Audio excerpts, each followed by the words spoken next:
Chapter 68. Draco went back to the common room with a lot of things in his hands. Surprisingly, Dumbledore prepared all the things within seconds and gave it to him. Now he carried a philosopher's stone with him, phoenix tears and ashes, as well as a quill made from one of its feathers, which Dumbledore gave him as a gift for his birthday. As for the dog, which goes by the name of Fluffy, Dumbledore promised to give it to him when the school ended. As suspected, Dumbledore knew about his suitcase but didn't say anything other than, "You can carry it with you, can't you?" Draco sighed in relief since the other person didn't ask anything else. He put all of his stuff inside the suitcase and went outside for today's feast. Outside the common room, Theodore, Pansy, and Daphne were waiting for him. "Let's go," he said, smiling.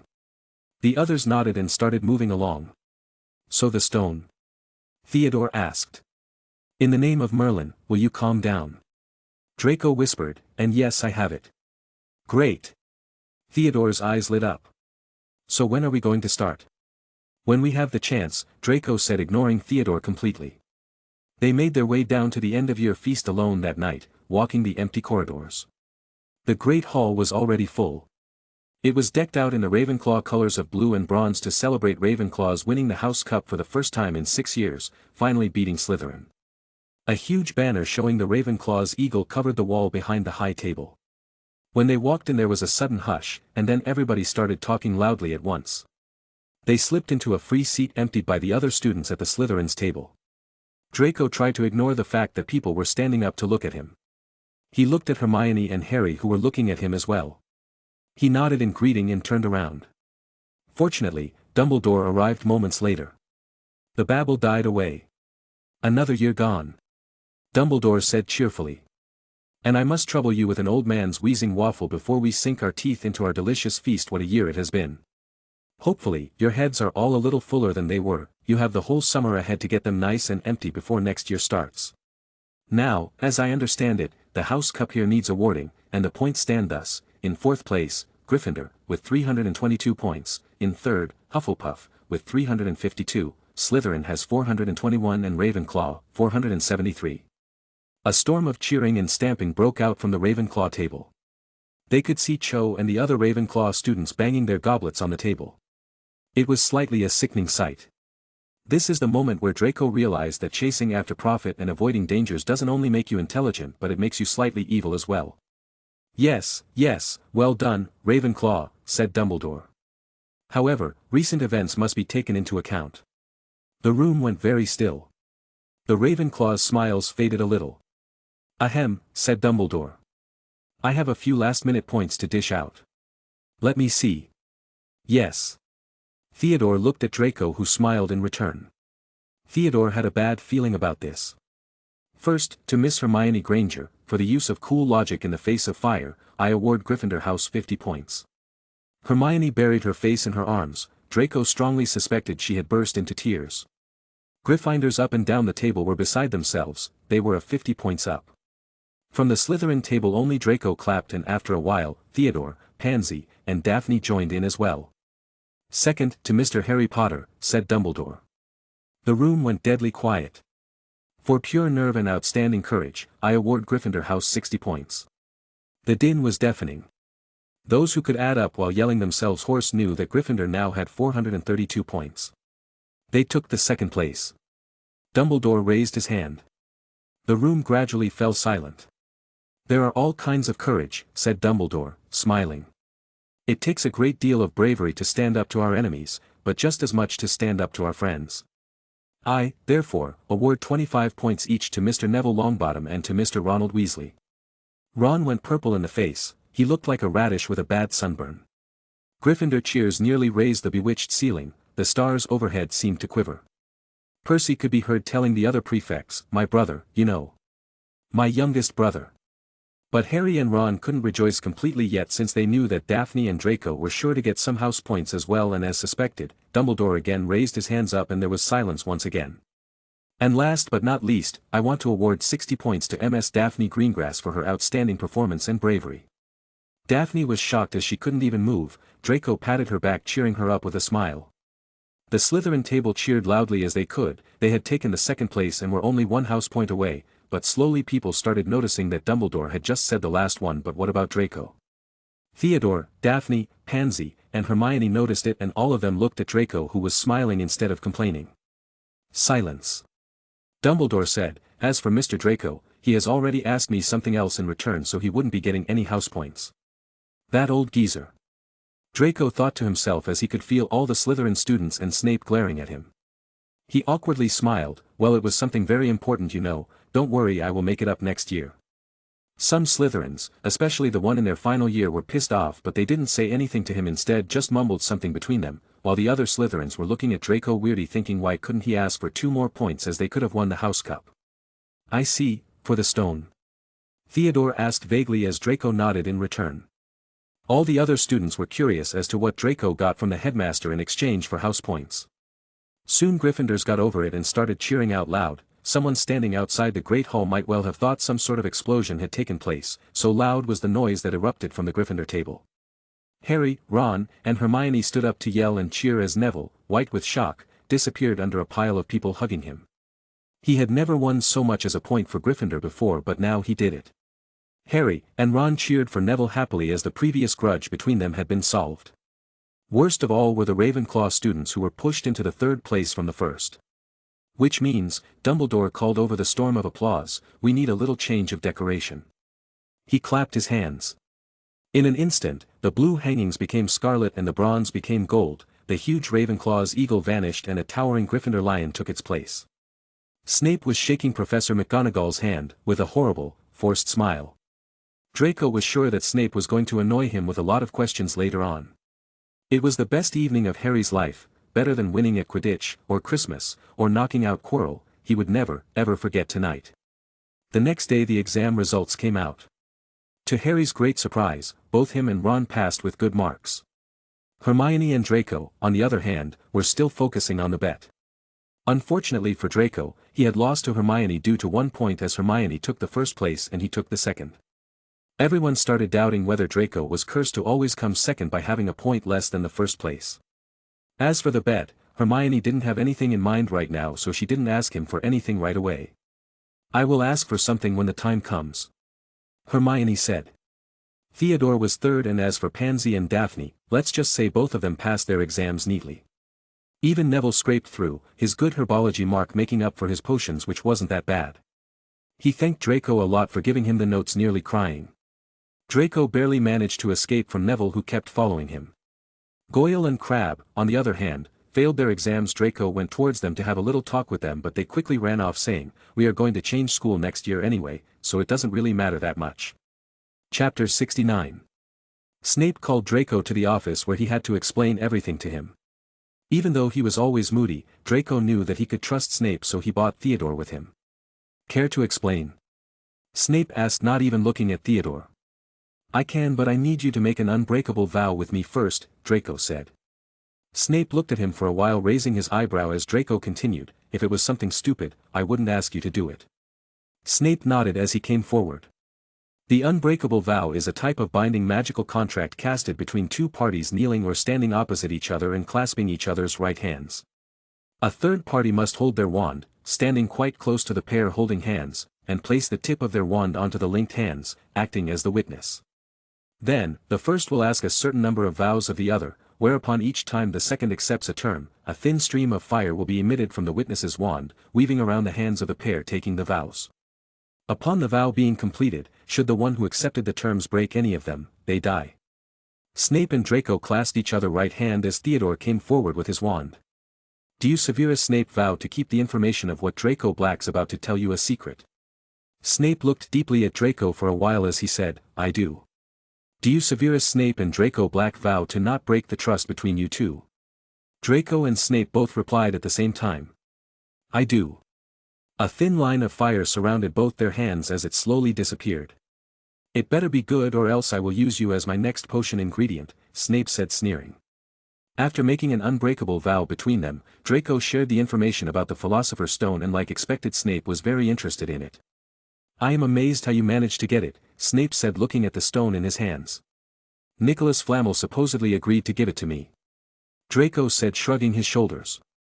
Snape decided to join in the fun as both of them agreed to start experiments with it starting next year. As they got out of Snape's office, Theodore looked at Draco. Don't you want to sign a deal with me? He asked. No, I have got something else in mind for us, Draco said, handing out a book to Theodore. Theodore quickly started reading it and after an hour finally finished it. Are you sure? He asked. Blood pacts are more severe than the unbreakable vow.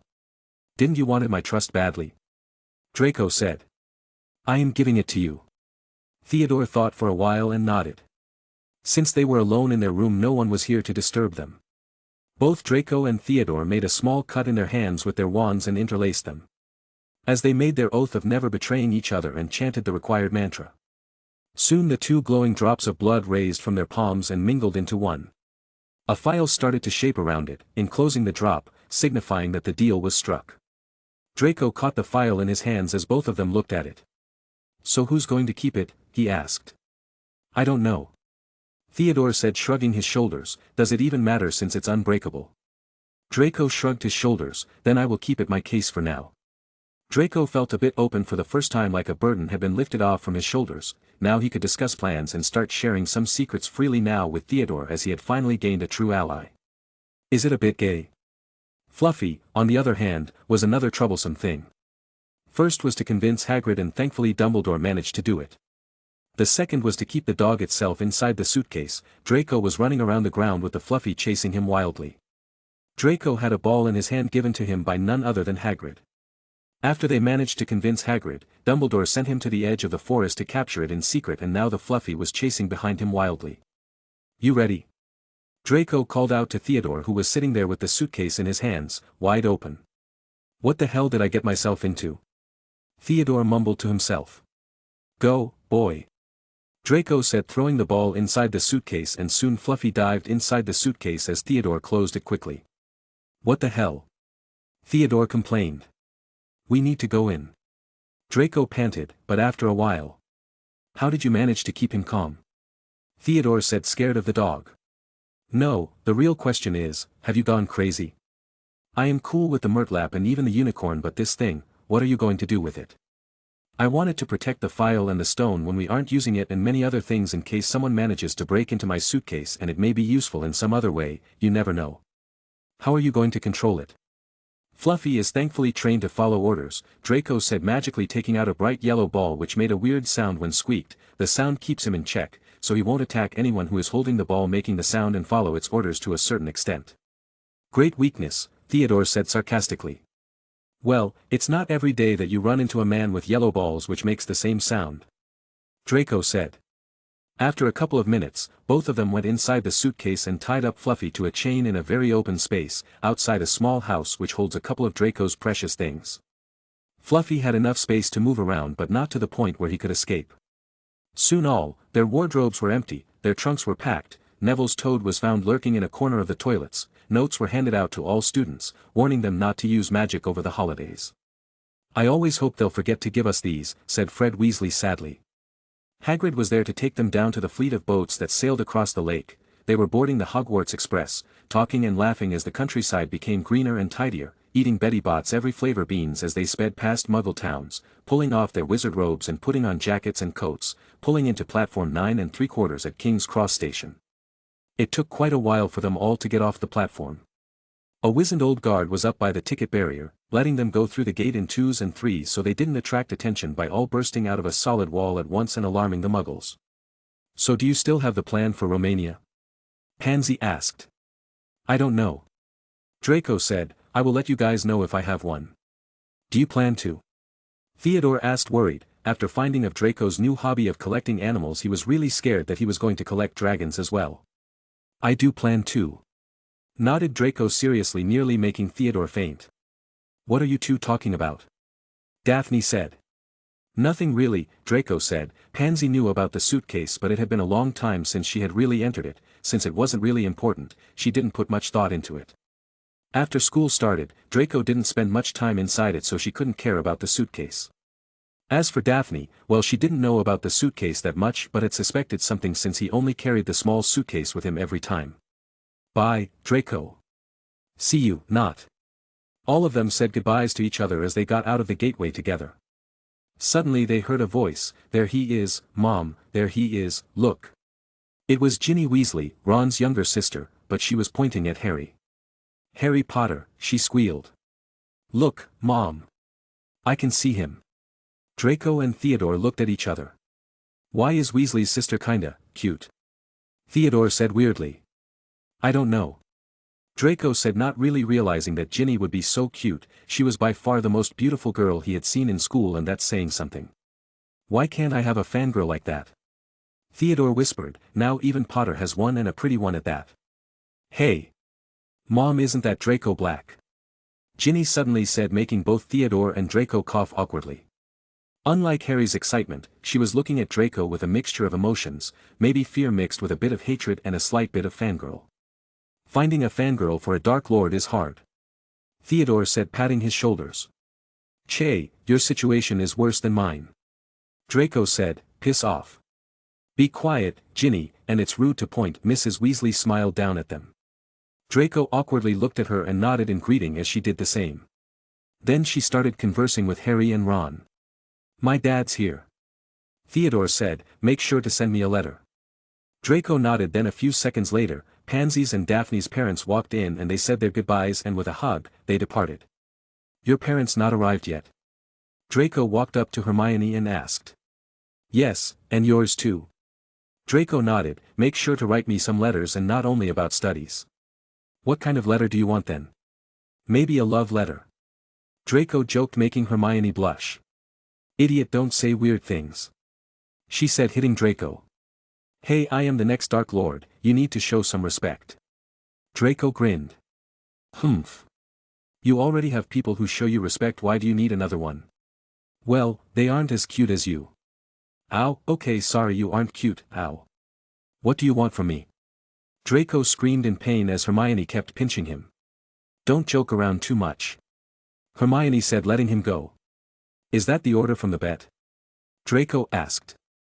"Don't you try to run away from it," Hermione said with a mean face. "If you do, I will not speak to you ever again." "Sigh. Don't get too sensitive over everything," Draco said, pinching Hermione's nose, smiling. He looked around and saw his father getting out of his car as he quickly let go of Hermione as he pulled her into a quick hug. "See you," Draco said, running away smiling. Hermione, whose parents had also arrived, saw it and looked at Hermione, who was blushing deeply, playing with her hair. Chapter 70. Draco had been home for a couple of days now, and it was getting quite boring. He spent most of his days taking care of his twin siblings, which wasn't as fun you would imagine it to be. Thankfully the elves knew a lot of magic tricks to appease them, otherwise, it would have been really a bother. Draco was locked inside his own house, not allowed to go out under any circumstances. Ever since he met his father at the station, everything was in lockdown mode.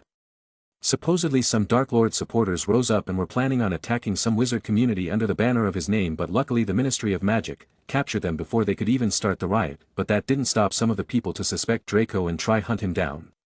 Some wanted to kill him early on, whereas some wanted to brainwash him completely. The situation was quite similar to the death threats he received, but luckily at the time Draco had managed to not let people, especially his parents, find out about it, but this time it was different since the minister himself alerted Lucius. Due to all that, his house was in a complete lockdown mode. Especially the rules for Draco was so strict that he wasn't even allowed to send letters outside. Narcissa was against such methods, but the paranoid Lucius wasn't listening to anyone. Lucius was wary that Draco might try to escape, so he even confiscated his wand and suitcase.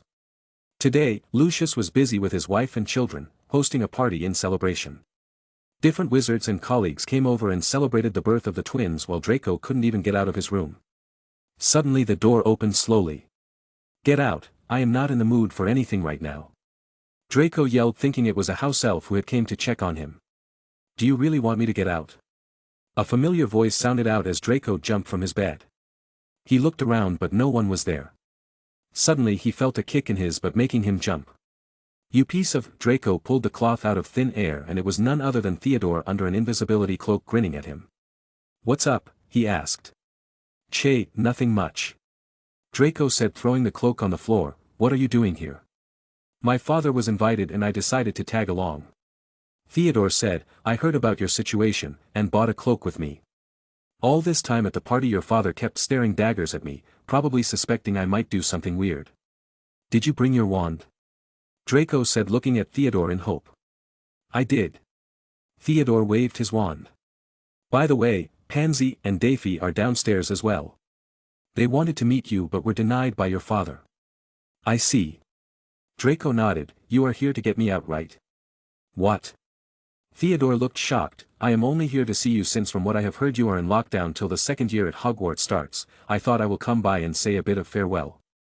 Stop joking around, Draco said. I might go crazy here, wasting my time doing nothing. I feel like a prisoner in my own house. Okay, calm down, will you? Theodore said. Do you have a plan? I have a place to hide. Draco said, but first, I need my wand in case. Who has been feeding those animals? Theodore asked. Aren't they like dead already? No, I left enough food to last a month. Draco said, shaking his head, but they sure are lonely. It's a weird situation where I can't explain to my parents that I have animals in my suitcase. Why not? Because they think it's slightly weird and disgusting. Draco said with an annoyed face, I hate being a kid. Draco mumbled the last part to himself. Do you know where the suitcase and your wand is?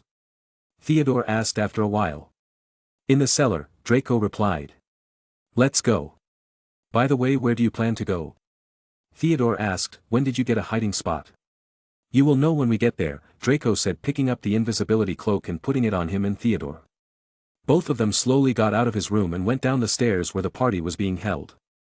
The whole mansion was decorated beautifully and several people were there in modern wizard suits and dresses. Draco could see Pansy and Daphne taking with each other on the side, and Lucius and Narcissa were too busy managing their own guests. Among all these wizards they slowly managed to get out of the room as they headed towards the basement. Alohomora. Theodore chanted and opened the door, and they quickly went inside it. Draco and Theodore came out of the cloak as they frantically started searching for Draco's belongings. Where is it? Theodore asked. Found it. Draco said, pointing at the chest, but it's locked. Theodore came over and chanted, Alohomora, again, but the chest didn't open. What kind of spell did your father use to lock this chest? Don't know. Draco said, I only saw him putting my stuff inside the chest, but that's all. Give me your wand. Theodore gave his wand to Draco. You might want to back off a little, he said. Theodore in doubt slowly started backing off, as Draco grinned and chanted, Confringo. A huge explosion sounded out, opening the chest completely. What in Merlin's name is wrong with you? Theodore said, with his eyes wide open in shock. Up where the party was going on, everyone were busy with their own conversation when they all suddenly heard an explosion. Lucius gritted his teeth. Draco. The house elf in charge of Draco came running out. Master, the young master has disappeared from his room. Narcissa looked worried, whereas Lucius' face was red and purple in rage. I miss this feeling. Draco said, throwing the wand back to Theodore and getting hold of case and wand. What do we do now, genius? Theodore said sarcastically. Draco looked at the closed door, where he was sure his father would enter any second. I have a plan, he said. The door was soon opened by Lucius and a couple of his friends as they looked around. Draco, I know you are in here, get out. Lucius said, looking around, but to his surprise, there wasn't anyone. It's probably an invisibility cloak. Lucius said, taking out his wand, but before he could chant any spell, Draco called out. Father, do doxies bite? He said, opening his suitcase and releasing a group of doxies which he had taken the time to collect before in the Forbidden Forest. Draco and Theodore quickly ran out, locking the door, ignoring Lucius' yells. Draco. Narcissa called out in a worried tone. Draco went over and kissed his mother on the cheeks and kissed his siblings. I am going on a little trip, take care. He said, rushing out. But. Sorry mother, I will be back before school starts, Draco said, escaping among all the wizards and witches who were looking at him carefully. Draco. Daphne and Pansy came running behind him and Theodore. What is it? Draco asked, not stopping at all. We are coming with you. Pansy said. Sorry, Pansy. Draco said, turning back, I don't want your parents to worry, the same for you, Daphne. Go back. I will see you in school. Daphne and Pansy didn't stop. Draco, you idiot, both of them yelled as Draco and Theodore jumped into one of the cars. Do you know where the key is? Theodore asked. Hell. Do you know how to drive? Don't worry, I have seen father ride it a couple of times before. Draco said, taking out the key from the cabinet. As he turned on the engine, he started driving the car forward. Daphne and Pansy panted, looking at the back of the moving car. Draco. Theodore and Draco, on the other hand, were panicking. Why isn't it going up? Theodore asked. I don't know. Draco said, pushing all the buttons in the car. Theodore closed his eyes as they were about to hit the wall when luckily the car lifted up. Pansy and Daphne, who also closed their eyes, afraid that both of them will crash, slowly opened them to find the car floating as it suddenly turned invisible and vanished. Lucius and Narcissa came out to see that they were gone. What is he thinking? Lucius said, doesn't he realize, I am doing this for his own good? Sigh. I told you before, the more you force him to do something the harder he will rebel. Now, look at what you have done. Narcissa said, blaming Lucius, my baby boy, I wonder where he is going. Probably to, Lucius said, why can't I remember? Narcissa felt that she was forgetting something as well, but she didn't know what was going on. Chapter 71. Draco, who was flying the car, tore off the paper with the address to the 12, Grimmauld Place, and threw it out the window. Will you be fine? Draco asked. What? With you driving the car? Theodore asked, his voice still shaking. No, you coming with me. Draco said, focusing on the direction they were heading to. Won't your father complain? Not really.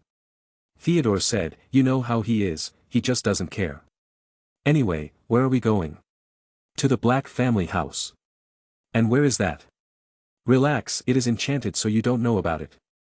Draco said, and I have to quickly make a formation and enchant the door. Door? Theodore asked, confused, what are you talking about? Sigh.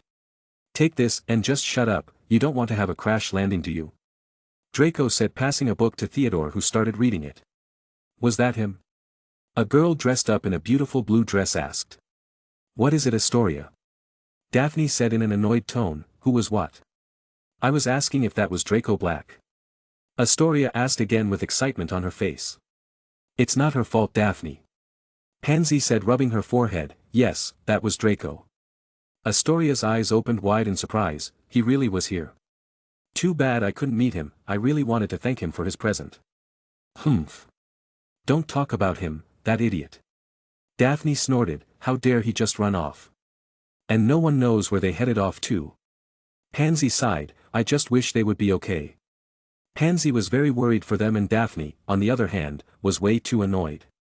Moments later they reached their destination. Since it was complete daylight they couldn't just land wherever they wanted to, so they had to be careful. After Draco started flying over the Grimmauld Place, the hidden place opened up. Draco took a couple of deep breaths and barely managed to land safely on the roof. Theodore, who was immersed in the book, looked around after the sudden disturbance. Are we there? He asked, well, glad you didn't kill us both. Draco rolled his eyes, both of them got out of the car and looked around. So this is the place, huh? Theodore said, looking around, so where is the library? You can find it if you jump down from here. Draco gave an innocent smile, walking down the stairs. Theodore, bickering, followed him inside. Dobby? Creature? Draco called out. Both Dobby and Creature came towards him. You are finally here, master. Both of them greeted. Clean a room for Theodore here, Draco ordered, and prepare my room as well. Yes, master. Creature said, running away. Dobby, prepare some food for me and Theodore, will you? Dobby nodded as well and ran away. Are you just going to look around? Draco asked. It's an interesting place, so what's wrong with that? Theodore said. At the dining table, both of them were eating the beef stew that Dobby had made. So what do you plan to do? Theodore asked. Romania, Draco said, we should go there. You still into the dragon thing? Theodore said, aren't you getting a bit too excited with collecting all these beasts? You can say I am, but I am doing this to help them, aren't I? Draco said, like, the Murtlap would probably die after you destroyed its habitat in that forbidden forest, same for Starlight, and as for Fluffy, he would be sent back to Greece, so it's like me helping them and them helping me. You make it sound so generous. Theodore snickered. So how are we going to get there? Since you are famous and all, wouldn't people know about our whereabouts? I have an idea for it. Draco said, taking out a small potion vial and drinking it. I ordered it from the beauty shop, so it should work. What is? Before Theodore could finish, the action of the potion had already started taking place, with his platinum blonde hair turning completely black. Draco also changed his eye color to red. How about it? Draco asked, smirking. You look like a vampire. Theodore said, nodding, but with it, it will be difficult to recognize you. So, even though we can avert attention from other people, we have a new problem in hand. We will now be attracting the attention of some vampire hunters, which will be more annoying. Che, you win some, you lose some. Draco said annoyed, you can't have everything, can you? Theodore rolled his eyes, so when are we going and how are we going? Don't tell me we are flying in that car. Draco shook his head, it's too far for driving. We can move to Budapest by an illegal portkey and from there we can get a ride to Romania. Illegal portkey? Yeah, I have heard my father talk about it, with his friends. Draco said. It should exist. But what if it doesn't? I don't know. Draco said, we will think about it when the time comes. Now if you will excuse me, I will have to go take care of my animals. Where could he be? Lucius said in annoyance, banging his fist on the table. It's not a safe time for him to be playing around. Narcissa, Pansy, and Daphne, who were having a little chat of their own, looked towards the group of men discussing Draco and Theodore's whereabouts. Let them be. Theodore's father said, waving his hands, they will go around playing and when they get hurt, they will come back home, learning an important lesson. It's not that simple. Lucius shook his head, things are getting more complicated, with different riot groups forming. Pansy, do you know anything? Pansy's father asked. Pansy looked at Daphne, then back at her father. I don't know, she said. Pansy, if you remember anything, please tell us, Mr. Parkinson said. You don't want Draco to get hurt, do you? Pansy and Daphne stared at each other for a while, contemplating what they should do. Things aren't as simple as before. Lucius added, there are literal adult wizards looking for Draco, whether they are dark wizards or someone trying to be a martyr. If they get caught, things would be very difficult to handle. We did talk about going to Romania for the holidays. Daphne said after thinking about it, she was afraid Draco might be killed by those crazy wizards who were full on protesting him. Yes. Lucius stood up. Why didn't I think of that? What's in Romania? Mr. Knott asked. Something important, Lucius said vaguely. But that's not important. How can two kids reach Romania? Mr. Parkinson added, do they even have enough money? Money, I know where to look. Lucius said, Gringotts. Are you sure that you have enough money? Theodore asked. I do. Draco said, walking outside the pub. I am the head of the Black family, remember? Gringotts is an imposing snow-white multi-storied marble building located partway down Diagon Alley, near its intersection with Nocturne Alley, that towers over the neighboring shops. Draco and Theodore, both hidden in robes, walked inside Gringotts. Standing beside its burnished bronze doors, wearing a uniform of scarlet and gold, was a goblin. The goblin was quite shorter than them. He had a swarthy, clever face, a pointed beard and, very long fingers and feet. He bowed as they walked inside. They ignored the goblin, waking inside, towards the second pair of doors, which was silver, with words engraved upon them. Enter, stranger, but take heed. Of what awaits the sin of greed. For those who take, but do not earn, must pay most dearly in their turn. So if you seek beneath our floors a treasure that was never yours, thief, you have been warned, beware of finding more than treasure there. Arrogant shits. Theodore whispered, every time I see these words, I can't help but feel pissed. Just because they are a bit smarter, do they really think they are different from an house elf? Calm down. Draco said, do you really want to fight with them? Che, one day I will show them how secure this place really is. Theodore clicked his tongue and walked silently. A pair of goblins bowed them through the silver doors and they were in a vast marble hall. About 100 more goblins were sitting on high stools behind a long counter, scribbling in large ledgers, weighing coins in brass scales, examining precious stones through eyeglasses. There were too many doors to count leading off the hall, and yet more goblins were showing people in and out of these. Both of them walked towards a free counter. Chapter 72. Morning, said Draco to a free goblin. We've come to take some money out of the Black family's safe. You have the key, sir. The goblin asked, staring at Draco and Theodore. Draco took out the key and showed it to him. The goblin looked at the key for a while with his cunning eyes. We need some form of identification, sir. The goblin said, after the last break-in we have increased our security. Draco took off his hood and looked at the goblin with his red eyes, clearly annoyed by it. Will this do? Draco showed his Black family ring to the goblin, who after inspecting for a while nodded. We apologize for the inconvenience, Mr. Black. Make it quick, Draco said, putting his hood back on. Very well, he said, handing the ring back to Draco, I will have someone take you down to the vaults. Griphook. Griphook was yet another goblin. Draco and Theodore both followed Griphook towards another door. Griphook held the door open for them. They were in a narrow stone passageway lit with flaming torches. It sloped steeply downward and there were little railway tracks on the floor. Griphook whistled and a small cart came hurtling up the tracks toward them. They climbed in and were off. At first, they just hurtled through a maze of twisting passages. It went left, right, left, middle fork, right, left, in a confusing manner. The rattling cart was enchanted to know its own way, as Griphook was just sitting in the front not talking or moving at all. Their hoods flung open as the cold air rushed past them, the cart kept moving as they kept passing an underground lake where huge stalactites and stalagmites grew from the ceiling and floor. Hey! Do you really think there is a dragon down there? Theodore asked. Could be. Draco said, with so much money that they have, keeping a few wouldn't be troublesome at all, the only problem would be keeping it under control. The cart kept moving deeper and deeper. From what Draco knew, the vault was way deeper than the Potter family's vault, but not too deep towards the Lestrange family's vault, which had one of the Horcrux in it and was actually protected by a dragon. After some time they finally reached the Black family's vault, which was inside an open space. Griphook just stayed outside the room, not entering in with them. Theodore was looking around the place with great interest. I have never been this deep before, he said. Draco too was observing the place carefully since he hadn't been here before. Draco opened the door with the key, which automatically started spinning on its own after it was entered inside the keyhole. The door opened up, revealing a room full of gold and silver, shining brightly.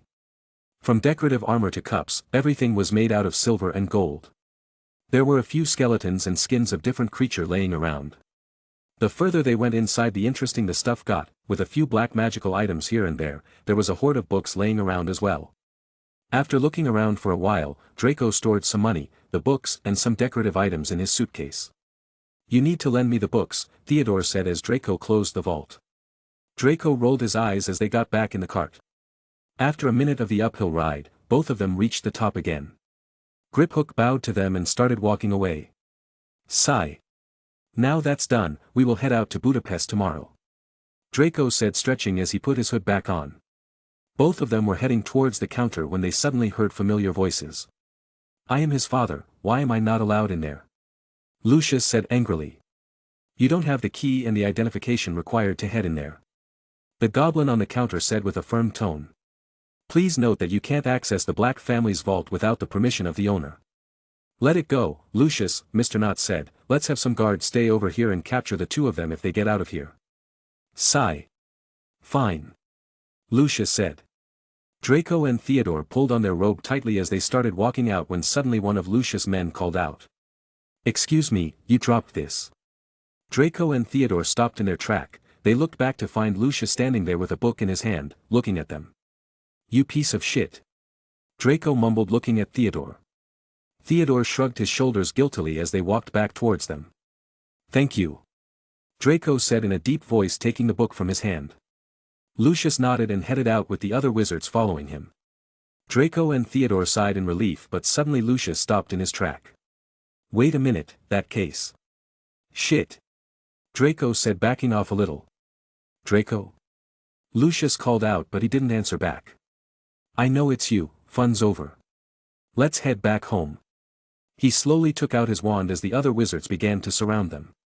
Do you really think that I won't recognize my own car outside the pub? Draco, not saying anything, quickly took out a potion from his pouch and threw it on the ground, causing huge clouds of green smoke to form. Don't breath it in. Lucius said, quickly using a spell to form an air bubble in his face. Some were too late as they began to drop on the ground, but quite a few managed to secure themselves with varieties of spells. In the midst of all this, Draco, who was hidden behind all the smoke, hurriedly opened his suitcase. Get in, he said, pushing Theodore inside as he quickly jumped inside as well. Soon the smoke cleared up and all that left were the surrounding wizards and goblins who had fainted, and only a few of them hiding behind their desks. Lucius and his friends looked at the suitcase on the ground. It's over, Mr. Parkinson said, walking towards the suitcase. Be careful, the kid's full of tricks, Mr. Knott said. Lucius nodded. He knew his son well enough to know that he wouldn't come back without a fight. All of them slowly approached the suitcase with their wands in front of them.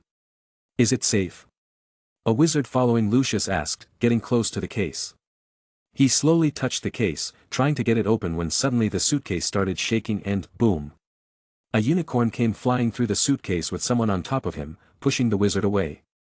Everyone hurriedly stepped back as the unicorn raised its front leg in defense. Draco quickly used his wand to pull over the suitcase. "Go, buddy," Draco said, patting Starlight's neck. Starlight quickly pushed over the wizards in front of him, rushing out of the main gate.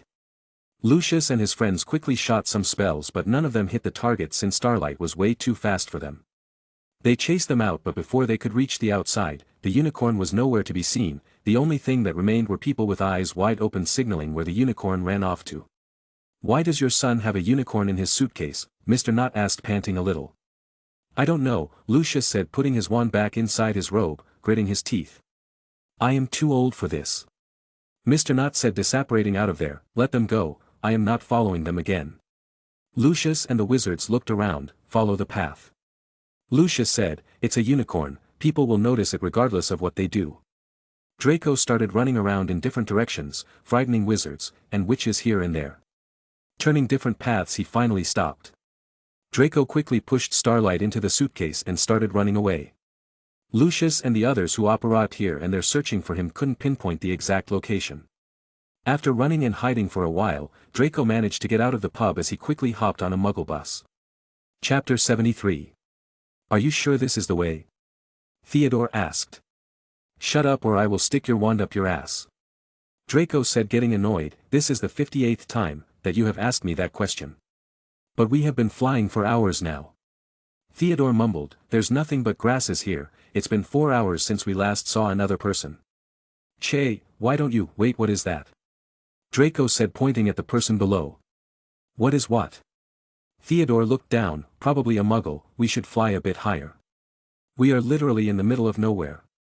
Draco said, "Do you think a muggle would be just standing there? Maybe it's the port guy." Theodore said, shrugging his shoulders, "Let's land." Both of them flew down towards the guy who looked old and was wearing rugged clothing. From his reaction he didn't seem like a muggle, as he was just standing there watching them carefully. Theodore looked at Draco and passed his broom to him. "Excuse me, are you the one in control of the illegal port key here?" The man nodded as he pointed at the bowl on the ground. Draco put both his and Theodore's broom inside his suitcase and walked over. "It is to Budapest, right?" The man nodded again. "So how much?" Draco asked, taking out his pouch. The man pointed 3 fingers out. 3 galleons. The man shook his head again. 30 galleons. The man nodded, pointing at Theodore. "So 30 galleon for me?" Theodore said, guessing. "Then what about him?" The man pointed all 10 fingers. "Are you trying to loot us?" Draco said angrily. "Why 30 galleons for him and a 100 for me?" The man didn't say anything and just stayed there silently. "Don't be so petty," Theodore said, grinning. "You are a rich man." "Che, just because I am rich doesn't mean I have to spend lavishly on stupid things," Draco complained, throwing a small pouch filled with coins to the man. 130 galleons. The man weighted the pouch in his hand and put it inside his coat. He then looked back at them, signaling them to come forward. Both of them did and grabbed the bowl. A famous person will be charged more, especially when someone's out looking for them. The man spoke suddenly. "You can speak, you filth." Before Draco could finish his sentence, he was sucked into the bowl along with Theodore as they disappeared from there, landing in an alley in the middle of nowhere. "Ouch!" Draco said, rubbing his back. What the hell was he talking about? Are there people really searching for me? I don't know.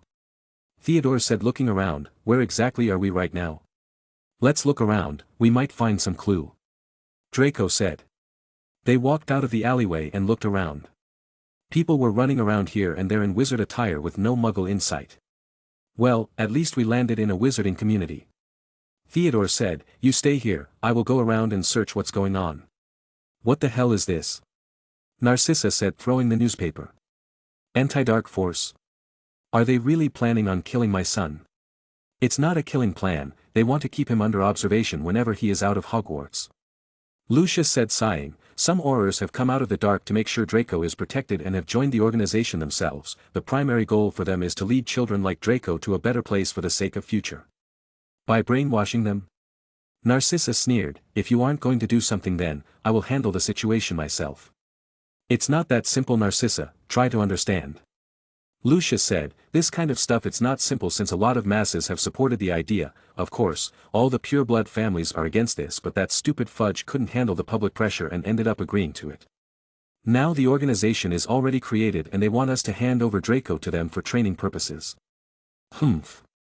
Do you think they will train our child to become more strong? It's a complete plan to harm him and his future. Narcissa snorted. They are just afraid that another Dark Lord would rise up. I know.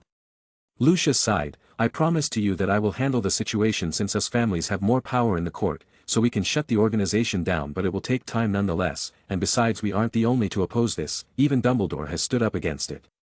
Dumbledore? Yes, the savior Harry Potter is also one of the targets of the organization and Dumbledore has completely stood against them training Potter. So as long as Dumbledore doesn't give up Potter we can hide under the banner of Dumbledore. Lucius said, but the problem is Draco himself, running out alone like that is very dangerous especially in all of Europe. So what are we going to do? Narcissa asked anxiously. Sigh. I will head to Romania today, I have a decent idea of where he is going. This is ridiculous. Draco said throwing the paper in his hand. Well, it can't be helped. Theodore said shrugging, as long as you have your hair dyed no one can recognize you at a glance and with your eyes we can surely fool people that you are a vampire. Since vampires are common in Romania we can surely hide without being noticed. I am not doubting my disguise. Draco said snorting, anti-dark force. Confine me on my holidays? Are they fucking kidding me? I will kill whoever fucking came up with this idea. Well, at least you aren't alone. Theodore snickered, at least you have your buddy Harry Potter with you. Piss off, Draco said looking out the train window.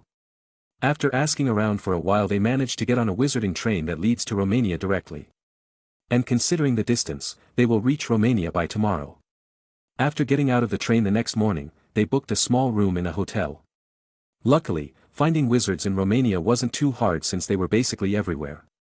Unlike in the UK, wizards were very common in Romania. Romania housed a number of dark creatures from all over the world, from dragons to vampire, everything was common here. The hotel they were staying at was your day-to-day wizarding hotel, with various wizarding tourists staying over. With the help of a little bit of polyjuice potion getting a room wasn't that hard. Draco had kept some of Lucius's hair, so acting as him wasn't that difficult, the only problem was that he didn't have much polyjuice potion with him, so he could only use it now and then. The potion wasn't sold legally and had to be brewed by oneself, which took a month. A time which they didn't have. After a day worth of rest, they continued their trip to the dragon farm, which was another tedious journey. After hours of flying, they finally reached their destination. Finally. Theodore said sighing in relief, I have never flown so much in my life, especially in this hot weather. Yeah. Draco agreed, looking at the entrance of the farm, let's go. Both of them went towards the gate where they were greeted by a wizard. Excuse me, sir. How can we help you today? The man asked looking at both of them. We are here to check on our farm, Draco said passing a small letter. This is the proof of ownership. The man took the letter and looked at the two of them again, who were still hidden inside their robes. Can you wait a minute, sir? The man said running inside the gate. Do you think they will let us enter? Theodore asked, this is a weird situation where we need your face but we can't show it as well. Well, they can probably guess it's me. Draco said shrugging his shoulders, we don't have any other choices, do we? The man came running back with another man with red hair. The man's face was full of freckles and he was short and stocky. Sorry for the delay. The man said giving the letter back, this is Charles Weasley, who is taking care of your dragon, so please follow him inside. Draco and Theodore looked at each other and back at Charles who smiled and nodded at them. They started following Charles inside the dragon farm. Inside they could hear different roars of dragon from time to time, which was quite frightening nonetheless. Charles, who was walking in front of them, turned back to look at them. It's hot to be wearing a robe in this weather, isn't it? Charles said, but he didn't get any response from both of them, so, my name is Charles Weasley. Chapter 74. So, my name is Charles Weasley. We prefer not to say ours. Draco said with a deep voice. Tell me about Norberta. Okay, then, we have been studying Norberta for a while now and she is really hard to handle. Charles said shrugging his shoulders, she has already killed 2 elves and harmed more than 5 caretakers, so not many of us get too close to her. If she was a normal dragon we would have already confined her in a strict environment, but since you pay a lot of money to take care of her, our boss doesn't allow us to do that. You seem mad. Theodore said, let me guess, she harmed you. Not me, my friend. Charles said, not looking back. One of his arms was bitten off. Isn't that common in your profession? Theodore asked, interested. You are handling a dragon, you know. Yeah. But the crazy ones are handled in a controlling manner, so they stop causing further harm. Charlie said, but with Norberta, all we can do is feed her and study her behavior from far away. She isn't trained at all because that's what you asked for. Theodore went near Draco and whispered, do we really want that crazy thing? Let me see her first, Draco said, rolling his eyes under the hood. If I can't handle her then I won't do any crazy thing. Your choice. Theodore said, backing off. So Charles. You can call me Charlie. Charlie said. Okay, Charlie, you said that there are elves here. Yeah, they are really useful in taking care of these creatures and are specifically trained for it. Can you buy one? Draco asked curiously. There is a trader up north from here, who deals with trained elves. Charlie said, but it will cost you a huge amount of money. What other creatures do you own? A murtlap and some creatures here and there. Charlie thought for a while. Are you new to this? He asked. You sound very young. Ever heard of dwarves? Draco said with an emotionless voice. Oh. I apologize, since you are new, I suggest you go buy some giant dung beetles, it will help you deal with the feces. Charlie suggested awkwardly. That's a really good idea. Draco thought to himself, with Fluffy around, the cleaning of their feces has always been a bother, especially since he was considering adding more animals to his suitcase. Buying some dung beetles seemed necessary. We are here. Charlie said, opening a door. The place is enchanted with different formations and spells, so she can't escape from here. Look, there she is. Both of them looked at the fairly grown dragon, which was way bigger than the last time they saw her. Draco slowly started walking close to Norberta. I wouldn't go near if I were you. Charlie called out, but Draco didn't listen. Theodore sighed, taking out his wand in case anything unexpected happens. Norberta looked at Draco with a bit of vigilance. Norberta, it's me. Draco said in a weird whisper. Hearing that, Norberta came closer and closer. Hey. Is your friend going to be okay? Charlie asked, taking his wand out as well. I don't know. Theodore said, readying his stance as well. But to both their surprise, the dragon neither breathed out fire nor did she bite Draco. Instead she came closer and suddenly started rubbing her face against his. What? Charlie was shocked. In all his years of research he had never seen something like this before, a dragon acting close to a human. What has the world come to? Especially Norberta, that deranged dragon has been acting crazy ever since she came here. Leave, Draco said, turning his head back. But this is amazing, can't I just walk?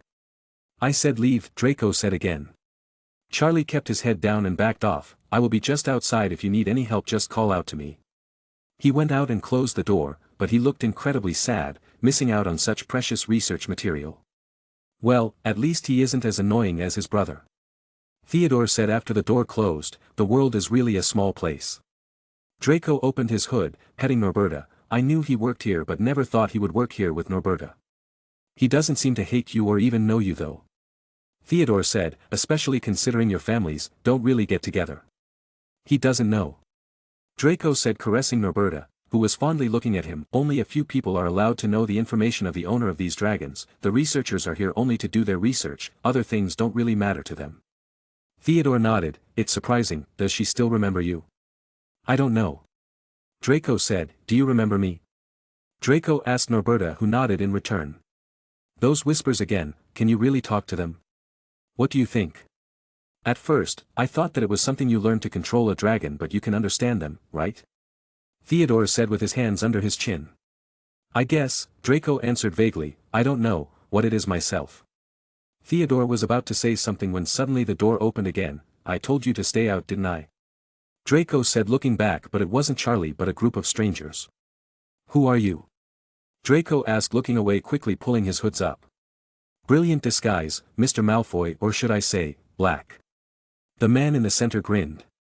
The man had long black hair and a beard streaked with silver, as well as a great overhanging forehead that shadowed his glinting eye. Who are you? Draco asked with vigilance, taking out his wand. He turned back, looking at them. Since they already knew his identity, Draco quickly switched his eyes back to normal. Don't be so impatient, Mr. Black. The man said, let me introduce myself, I am Pious Thickness, the head of the anti-dark force that has been recently created. Pious Thickness, Draco repeated the name a couple of times until he finally remembered that this person was none other than one of Voldemort's puppets and the future Minister of Magic. Thickness was under the Imperious curse at the time, so Draco didn't really know what his character was like, beforehand. What do you want? Draco said. We just want you to come with us, that's all, Pious said smiling, we don't mean you any harm. People who mean harm usually say that they don't. Theodore snickered. Oh, Mr. Knott, you are required to come with us as well, Pious said, after all you are a hidden talent as well. Norberta growled looking at the people slowly surrounding them. Draco patted Norberta to calm her down. Such a beautiful relation between a human and a dragon is a very rare thing to see. Pious said smiling, does she belong to you? You are really being an annoyance, don't you think? Draco said pointing his wand at him, I'll ask you again, what do you want from me? We want nothing but to help you, Mr. Black. Pious said, we have arranged training methods for you and a couple of other wizards to help them improve, so when you get out of your school, you will be a lot better than all your other classmates. You can even be a head auror right off the gate. Are you an idiot? Draco said making Pious frown, or do you think I am one? Help me, I am the head of the Black family, do you think I need to be a filthy auror like you? You all are afraid of a 12-year-old kid becoming a Dark Lord, do you think I will believe that you have the guts to teach me more and make me even more powerful? The surrounding wizards' faces were grim after hearing Draco insult aurors and so was Pious for a while but he returned to his smiling face. You are right, you don't need to be an auror and neither do we want to make you more powerful, we just want to make sure that your intentions aren't to harm us so we wanted to make sure, and we want to teach you how to exist properly in this new age, without causing any harm to the future. I have heard, enough. Suddenly a couple of wizards dressed in black came in through the door. It was none other than Lucius. Mr. Malfoy, it's a pleasure to meet you. Pious said bowing a little but Lucius didn't pay him any heed. He looked at Draco, enough playing around, you are coming back with me. I can't allow you to do that. Before Draco could say anything, Pious replied walking towards Lucius. Chapter 75. I can't allow you to do that. Before Draco could say anything, Pious replied walking towards Lucius. Why should I care about what you want from me? Lucius said glaring at Pious. It's the order from the ministry. Pious said showing Lucius a letter, I hope you don't interfere with ministry's works. Tell your minister that I won't hand over my son before Harry Potter is involved in your so-called training. Lucius said snorting. I am afraid, it doesn't work like that. Pious said taking out his wand. Oh. You want something else, don't you?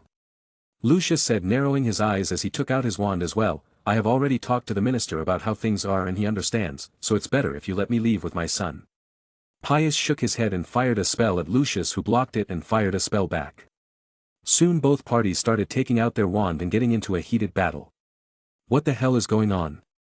Theodore said, knocking out a man rushing towards them with an expulso spell. I don't know. Draco said, Expelliarmus, this is getting out of hand, Confringo. Soon the battle started getting intense as people started using killing spells. You aren't under the order of the minister, are you? Lucius said deflecting a spell. Maybe I am not. Pious grinned attacking madly. A couple of wizards who were with Pious started surrounding Draco and Theodore more and more. Shit. This is getting hard to handle. Draco said dodging. A man came running towards them wildly under the cover of all the spells. Draco flinched as the man got closer when suddenly Norberta stretched her neck out biting the man's torso and throwing him across the room. Good girl. Draco complimented in his whispers, can you use fire yet? Norberta understanding nodded as she breathed out fire burning several enemy wizards all at once. Everyone coming towards them stopped and started running away in shock and some began attacking back. Cover my back. Draco said to Theodore, okay Norberta, time to go inside the case, just don't kill or burn other animals in there, okay? Norberta looked confused but nodded nonetheless. Sigh. Just get in quick. Norberta still confused stepped in the suitcase getting pulled by it. Seeing the dragon disappear, several people who were running away, started attacking back. Lucius's men blocked their attack and started firing back, keeping them away from Draco and Theodore. Get Draco and Theodore out of here. Lucius said to one of his men. Not so fast, Pious exclaimed, rushing towards Draco with a quick speed as he came close to him, attacking him with several spells. Draco dodged and blocked a couple of attacks but was still hit with plenty, leaving a lot of deep cuts all over his body. Fuck. Draco cursed out. He quickly chanted an unknown curse that he learned from the Black family's book, conjuring several arrows in mid-air and threw them all towards Pius. Pius dodged the arrows with spells, but one of the arrows managed to shot through his leg, leaving him on the ground, moaning in pain. The situation suddenly came to the peak, as many people from both sides had already died and only a couple of them were remaining, and they were mostly wizards from Lucius's side. Pius struggled to get up as he disapparated and came towards Draco. No! Lucius yelled, coming towards them. Pius threw a killing curse towards Lucius, which he barely managed to dodge. A man from Lucius's side came running towards Draco and Theodore to take them away, but Pius suddenly turned back and attacked the man coming towards Draco with a killing curse, killing him instantly. Pius stood up from the ground, rushing towards Draco, trying to disapparate from here with him.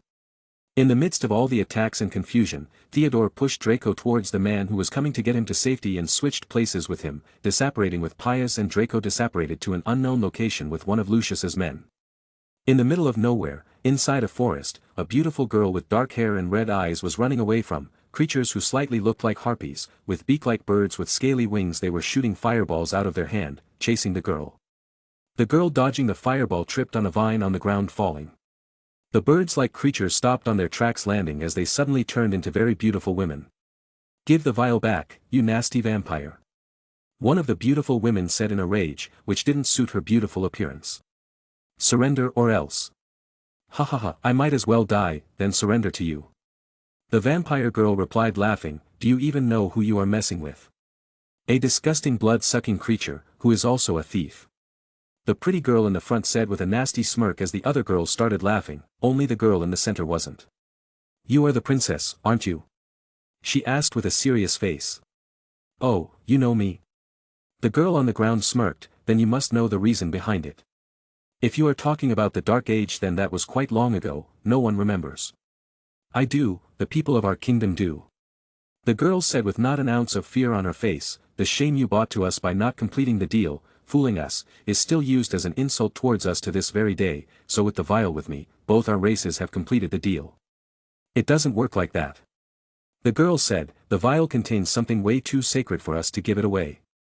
We don't want war with your race, so I suggest you give it back and we can all forget that this ever happened."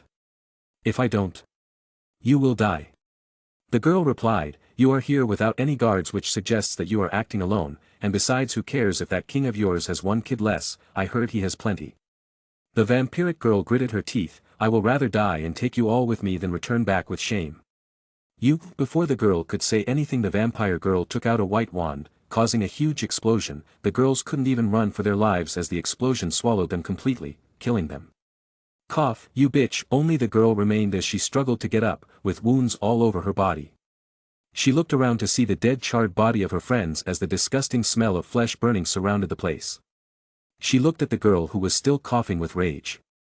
"I will kill you," she yelled, transforming into a bird-like creature again as she walked up to the vampire girl, picking her up from her throat. "Our clan will remember this," the girl said, choking her.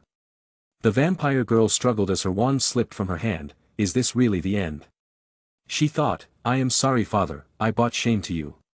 As everything was starting to turn black, suddenly out of the corner of her eye, she saw a smoke appearing above them. Through it came two men crashing towards them as they landed on the girl, pushing her underneath them.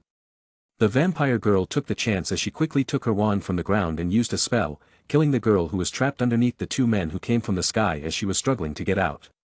Even in the end, she looked at the girl with nothing but anger. She wanted to check up on the two men, but she couldn't as her body felt heavier as she drifted off to sleep, losing her consciousness. Chapter 76. Moments later the girl woke up, as she checked her surrounding. The smell of the burning flesh was still there, so she deduced that she wasn't out for a long time. She slowly got up as the last explosion spell had dealt some damage to her as well. She considered herself lucky that she hadn't learned the spell completely, because if she had, the explosion would have been quite larger, engulfing her in the explosion as well. She took out a pouch from within her coat she was wearing. She took out a small vial of what seemed like a brightly glowing liquid. "At last, I got it," she spoke to herself as she turned her head back to the two men who came out of nowhere and saved her. She walked over to them and checked their pulses. "Well, at least one of them is alive," she said, biting the neck of the dead one, sucking him completely dry. Some wounds on her body visibly healed after she drank the blood. She checked her body looking for wounds. She still had a deep cut in her abdomen, which required more blood to heal. She looked at the boy with black hair who looked around 12 or 13 years old, wondering whether she should bite him or not. "I will leave you since you saved me," she said, carrying the boy away from the fire as she sucked on the blood of the girl that was crushed under them. She spat the blood after just biting through her neck. Fucking, Vila blood. She threw the body on the ground and burned it, using a spell from her wand. She walked towards the suitcase which was on the hand of the boy when he fell, from the sky. She sensed some life inside the suitcase, so she tried to open it, interested what was inside it, but she couldn't get it open no matter how hard she tried. She looked back at the boy and went near him. "Who are you?" she said, checking his body. Inside she found a pouch containing potions, a small watch and a wand, suggesting that this boy was a wizard. She looked at the boy's wound-riddled body, wondering what happened to him. "Looks like you had a tough day too," she said, caressing the boy's cheek, which had a cut in it. Suddenly she sensed something coming behind them as she turned her head back to look at the silent forest. "We need to go," she said, carrying the boy and his stuff, running away at an incredible speed. Moments later she arrived at her hiding spot. She put the boy on the ground as she laid down as well. Incredibly tired, she fell asleep again. Draco woke up in pain. He looked at the dark place he was in. He quickly stood up in a panic, looking around. He searched for his wand, but it wasn't there. After a minute or so, he calmed down a little since no attack came his way. He tried to remember what happened. "Theodore, you idiot," Draco mumbled. He looked around to find a clue to where he was at, only to jump in a surprise, finding a beautiful girl sleeping right next to him. She looked in pain as she clutched her bleeding abdomen tightly. Hearing Draco, the girl opened her eyes, looking at him with beautiful blood-red eyes. Draco felt fear looking at those pretty haunting eyes, which looked too mesmerizing to be real. Compared to his red eyes, this looked more real. "Who are you?" Draco asked with vigilance. "I am your savior and you are mine," the girl said, smiling. "What's your name?" Draco, where are we?" "How rude." The girl snorted. "Didn't someone teach you manners, sigh? Why am I arguing with a human? My name is Eleanor Crorum." "Okay, Eleanor," Draco said weirdly, still not completely putting his guard down. "Where are my wand and suitcase?" "It's there." Eleanor pointed at the corner. Draco quickly went over and checked his stuff, glad that nothing was missing. "I can sense fear from you," Eleanor said. "You are afraid of me, aren't you? If you wake up in a cave next to a vampire, I am sure most people would be afraid if they were in my position. But you are calm now." Eleanor tilted her head cutely. "Why? Are vampires always this beautiful?" Draco thought to himself, but quickly shook his head, removing the weird thoughts. Draco shook his wand in response. "Do you think you can beat me?" Eleanor laughed. "A puny human like you, what can you do?" "Che, it's not about you beating me or me beating you, the wand gives me the confidence. You wouldn't understand," Draco said, since he himself didn't understand why holding his wand near gave him confidence and a sense of security. Eleanor looked at Draco with an interested look. "I understand a little," she said, taking out her wand and waving it in front of him as well. "It's like holding a sword, where you can attack any person who tries to harm you easily." Draco looked at the wand, as it seemed very familiar to him for some reason, but he didn't say anything as he started searching for things inside his pouch. "What are you doing?" Eleanor asked. "Potions," Draco replied, busy searching for what he was looking for. "Doesn't that hurt you?" Eleanor looked at her wand. "Not that much, I need some blood." Draco stopped what he was doing and looked at her.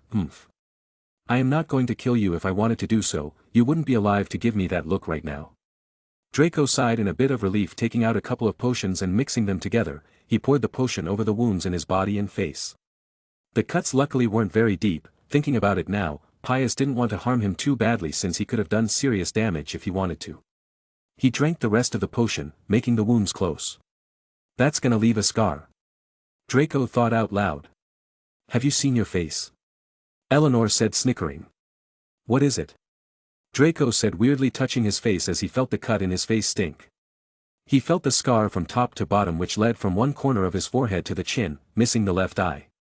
Scared, Draco quickly took out a mirror from his suitcase, looking at his face. He had now completed the whole villain look with additional scars on his face now. He felt his wounds, sighing. Now wasn't the time to cry about his face. He took out another potion and passed it over to Eleanor. She took the potion and smelled it. "What is this?" "What?" You've never heard of a healing potion before? Che, you little, don't act smart with me. She said, throwing the potion far away. It won't work on me, I need blood. Well, too bad for you, I don't have one. Draco said, gritting his teeth, looking at the girl in anger. Just because you are a little cute, do you think you can act like a princess, whenever you wanted to? Draco mumbled the last part to himself. Oh. I am cute. Eleanor said, smiling slyly, I am a vampire, remember? Draco was a little embarrassed, so he didn't look back at her. He took out a new robe and threw the old one, quickly wearing it. What else have you got in there? Eleanor asked interestedly, looking at his suitcase. Nothing that should concern you. Draco said, closing his suitcase, putting his pouches inside his robe. I can sense life in there. Eleanor said, shocking Draco, what is in there? She asked again. How can you? Draco didn't know how she could sense it. Even though she was a vampire, it was impossible to sense life inside his suitcase, which was protected by barrier after barrier of magic. I am different. Eleanor said, understanding Draco's thought a bit. I don't have time for this. Draco said, where are we? In the Venus Forest, didn't you know? Eleanor said. Venus Forest, Draco repeated, he had never heard of this place before. Where is the man that came with me? Draco asked with a little bit of hope, remembering the man that brought him here. Dead. Eleanor said, and I sucked the blood out of him, to heal a bit. You. What if he was alive? Draco said with anger in his voice. I know better than you. She said, and if I hadn't drunk his blood, you and I would probably die in the forest. Dead? Do you think those bloody Velas would leave you alive after you killed their kin? Eleanor snickered. Wait, Vela, when did I kill one? Draco asked, more confused. Practically I did, but you trapped her for me. She said, you landed above her aiding me, and that's also the reason you are still alive right now. Draco thought for a while but stopped, putting those thoughts in the back of his head. Right now, figuring out what was going on and finding Theodore was more important than worrying about something he had no idea about. Do you know how to get out of here? Chapter 77. Do you know how to get out of here? Draco asked, readying himself. I do. Eleanor said, but why should I tell you? Because I saved you. Draco said after thinking for a while. But I saved you as well, the debt's already been paid. Eleanor said, shrugging her shoulders. Draco looked slightly annoyed as he ignored her and started walking away. Are you just going to leave an injured lady alone? Eleanor called out. The debt's already paid, isn't it? Draco repeated her line and continued walking. Wait. If you find me some blood, I can tell you the way out. Eleanor called out again, if you were to just wander around all alone without knowing where to go, you'll surely fall under the traps of those Velas. Without me, you can't get out of here. Draco stopped. What kind of blood do you want? It was my first time drinking a human's, and as expected it's nothing useful. Eleanor said, if you can get me dragon blood that will be good, but you can't find any here, so maybe hunt some animals and collect their blood for me. I will taste them on whether they suit my taste or not and how much it will take for me to heal completely. If it's low quality blood it might take a lot, but it will still work, and make sure to not bring any Vela's blood. I just tasted it and it tastes like garbage. Why are you ordering me around? Draco snorted, and didn't you say that you carried me here? Why can't you hunt your own food then? I did, but I have bled too much right now. Eleanor said, soon the Velas would follow up and kill me and you, so why not make this deal with me? Draco thought for a while, wait for me then. He said, heading out. You'll come back, wouldn't you? She asked again. Draco looked at her beautiful pale face, as he quickly turned back, I might. He said, going outside the cave. He looked around the place and saw nothing but trees all over the place. Draco wanted to fly up and look but decided not to, since if what that girl said was true then he would be spotted immediately. What to do? Draco thought for a while. He quickly found a secure place and hid his suitcase, getting inside it. Inside things were slightly a bit of mess. Fluffy suddenly came running towards him, quickly hiding behind his back. What happened to your chains? Draco looked back at Fluffy, who was growling, looking back at his house. Instead of trying to attack him, Fluffy was hiding behind him, wanting Draco to protect him, which surprised Draco a lot. Draco looked over to see Norberta eating Fluffy's meal and figured what had happened. Draco sighed and looked back at Fluffy. Guess you will have to share for a while. He said, walking over to Norberta. Norberta, come here. Draco called out in whispers. As soon as Norberta saw him, she came stumbling towards him happily. Since she wasn't old enough to fly, she could only walk around. "Good girl," Draco said, patting her. "Did you harm anything here?" Norberta quickly shook her head, looking at Fluffy, who was still behind Draco. "It's okay, I knew you would be hungry. Sorry I couldn't come any sooner, but next time, don't chase him away. I will separate food for you differently." Norberta nodded, rubbing her face towards his. "Be careful, girl, I already have a lot of scars." After separating a living space for Norberta and leaving her with plenty of food, Draco sat back resting for a while. He didn't create a habitat for Norberta separately, since wasting mana here would be a dumb thing to do. He really wished that he could apparate right now. He started feeling a bit sick remembering all the killing that happened today. He thought this would be easy, but it really wasn't. The more time he spent thinking, the more weird and bad he felt, even though he didn't kill any of them directly, but indirectly he murdered plenty of them, and he had blood in his hands nonetheless. If I didn't act so stubborn, none of this would have ever happened. Draco thought to himself, wondering whether Lucius's was fine or not. And what was happening to Theodore? Was he okay? Did Pius harm him? He started remembering Lucius' last word and started connecting the dots. So from what I know, Pius is the head of the anti-dark force created by the ministry, but he wasn't acting like a ministry worker at all. He wanted to take me away no matter the cost, since he went far as to kill people without any warning. There were Aurors there as well, but none of them stopped him, instead joined forces with him to attack me and father. Does he just wants to kill me to prevent me from gaining power in the future? Wait, the other forces, how could I have forgotten about them? Draco said, quickly going back to his room and taking out a couple of letters. The people who wanted me to join the dark side, is he from there? That explains why he didn't harm me too much. So is he the one in control of that group as well, or is he acting under the order of some other people? Sigh. Wasn't Voldemort enough, now I have to deal with Pius as well. He got out of the room and walked towards the door, which led to nowhere. No matter how one looked at it, it was just a door on the empty ground. Draco walked up to the door and knocked on it 3 times as the door suddenly opened, leading to the 12, Grimmauld Place. Luckily Draco and Theodore had managed to build the formation, so this could be used in his time of need.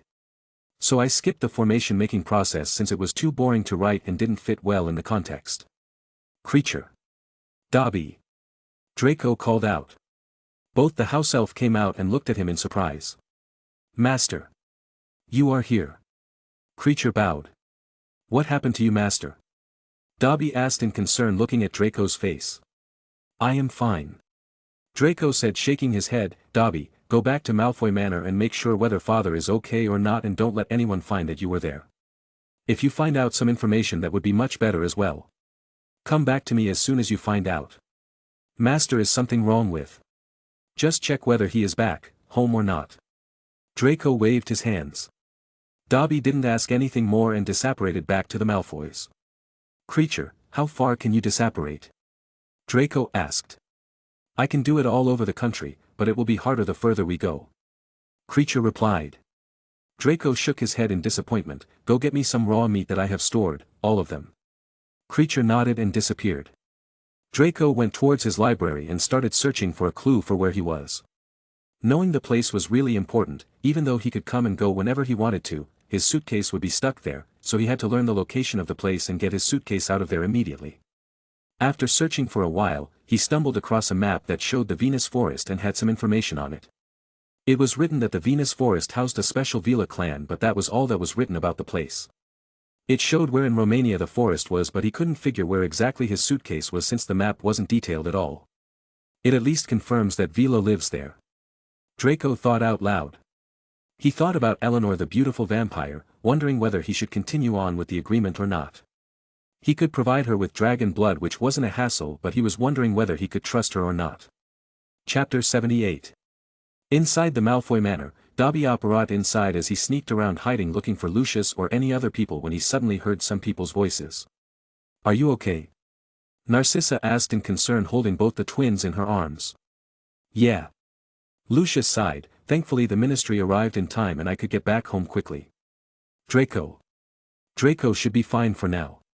Lucius sighed. The ministry themselves were shocked about Pius's betrayal, and now he has Theodore with him. "That idiot son of mine," Mr. Knott sighed. "Have they found clues about Theodore's whereabouts?" "Yes, he left some message in his house talking about a hidden place, in Romania. Supposedly to taunt us or to lure Draco there. The timing and everything makes me believe that this was all carefully planned, probably leaving this as plan B. Draco, where is he? Mr. Parkinson asked. He had hidden the information about Draco and all the drama going on till now to Pansy, but with the situation getting so serious, it was only a matter of time before she and the whole magical community knew about it. I don't know. Lucius said, but he is clever enough to keep himself alive at least. What is the ministry going to do about this? Mr. Knott asked. The ministry will send highly trained Aurors to look for Pius's and your son's whereabouts, Mr. Knott. Fudge followed by some Aurors walked inside the room. Dobby hid behind a cupboard quickly, still listening to their conversation. Cornelius, if even a strand of my son's hair is harmed, I will come after you, Mr. Knott said, standing up. Cough, I apologize. Fudge quickly said, afraid that these pure-blood families would turn against him. I didn't expect them to have such hidden agendas. I have already ordered for the disbandment of the force and all the members are already captured and are being questioned. Torture them and get the answer out of them quickly, Mr. Greengrass said in an annoyed tone. He had enough of this nonsense. They were already being suppressed after Voldemort's death and now the public went far as to harm their children. They were really taking this too far. We are. Fudge nodded quickly. We have also captured their informants from Romania and we are torturing them to get some answers out of them, but we have found something unexpected. What is it? Lucius asked. Most of the Aurors and people under the organization were under the Imperius curse. Fudge said, shocking everyone. Imperius, Lucius murmured. Yes, some of the Aurors were under the Imperius curse whereas the others were completely fine and had acted on their own will.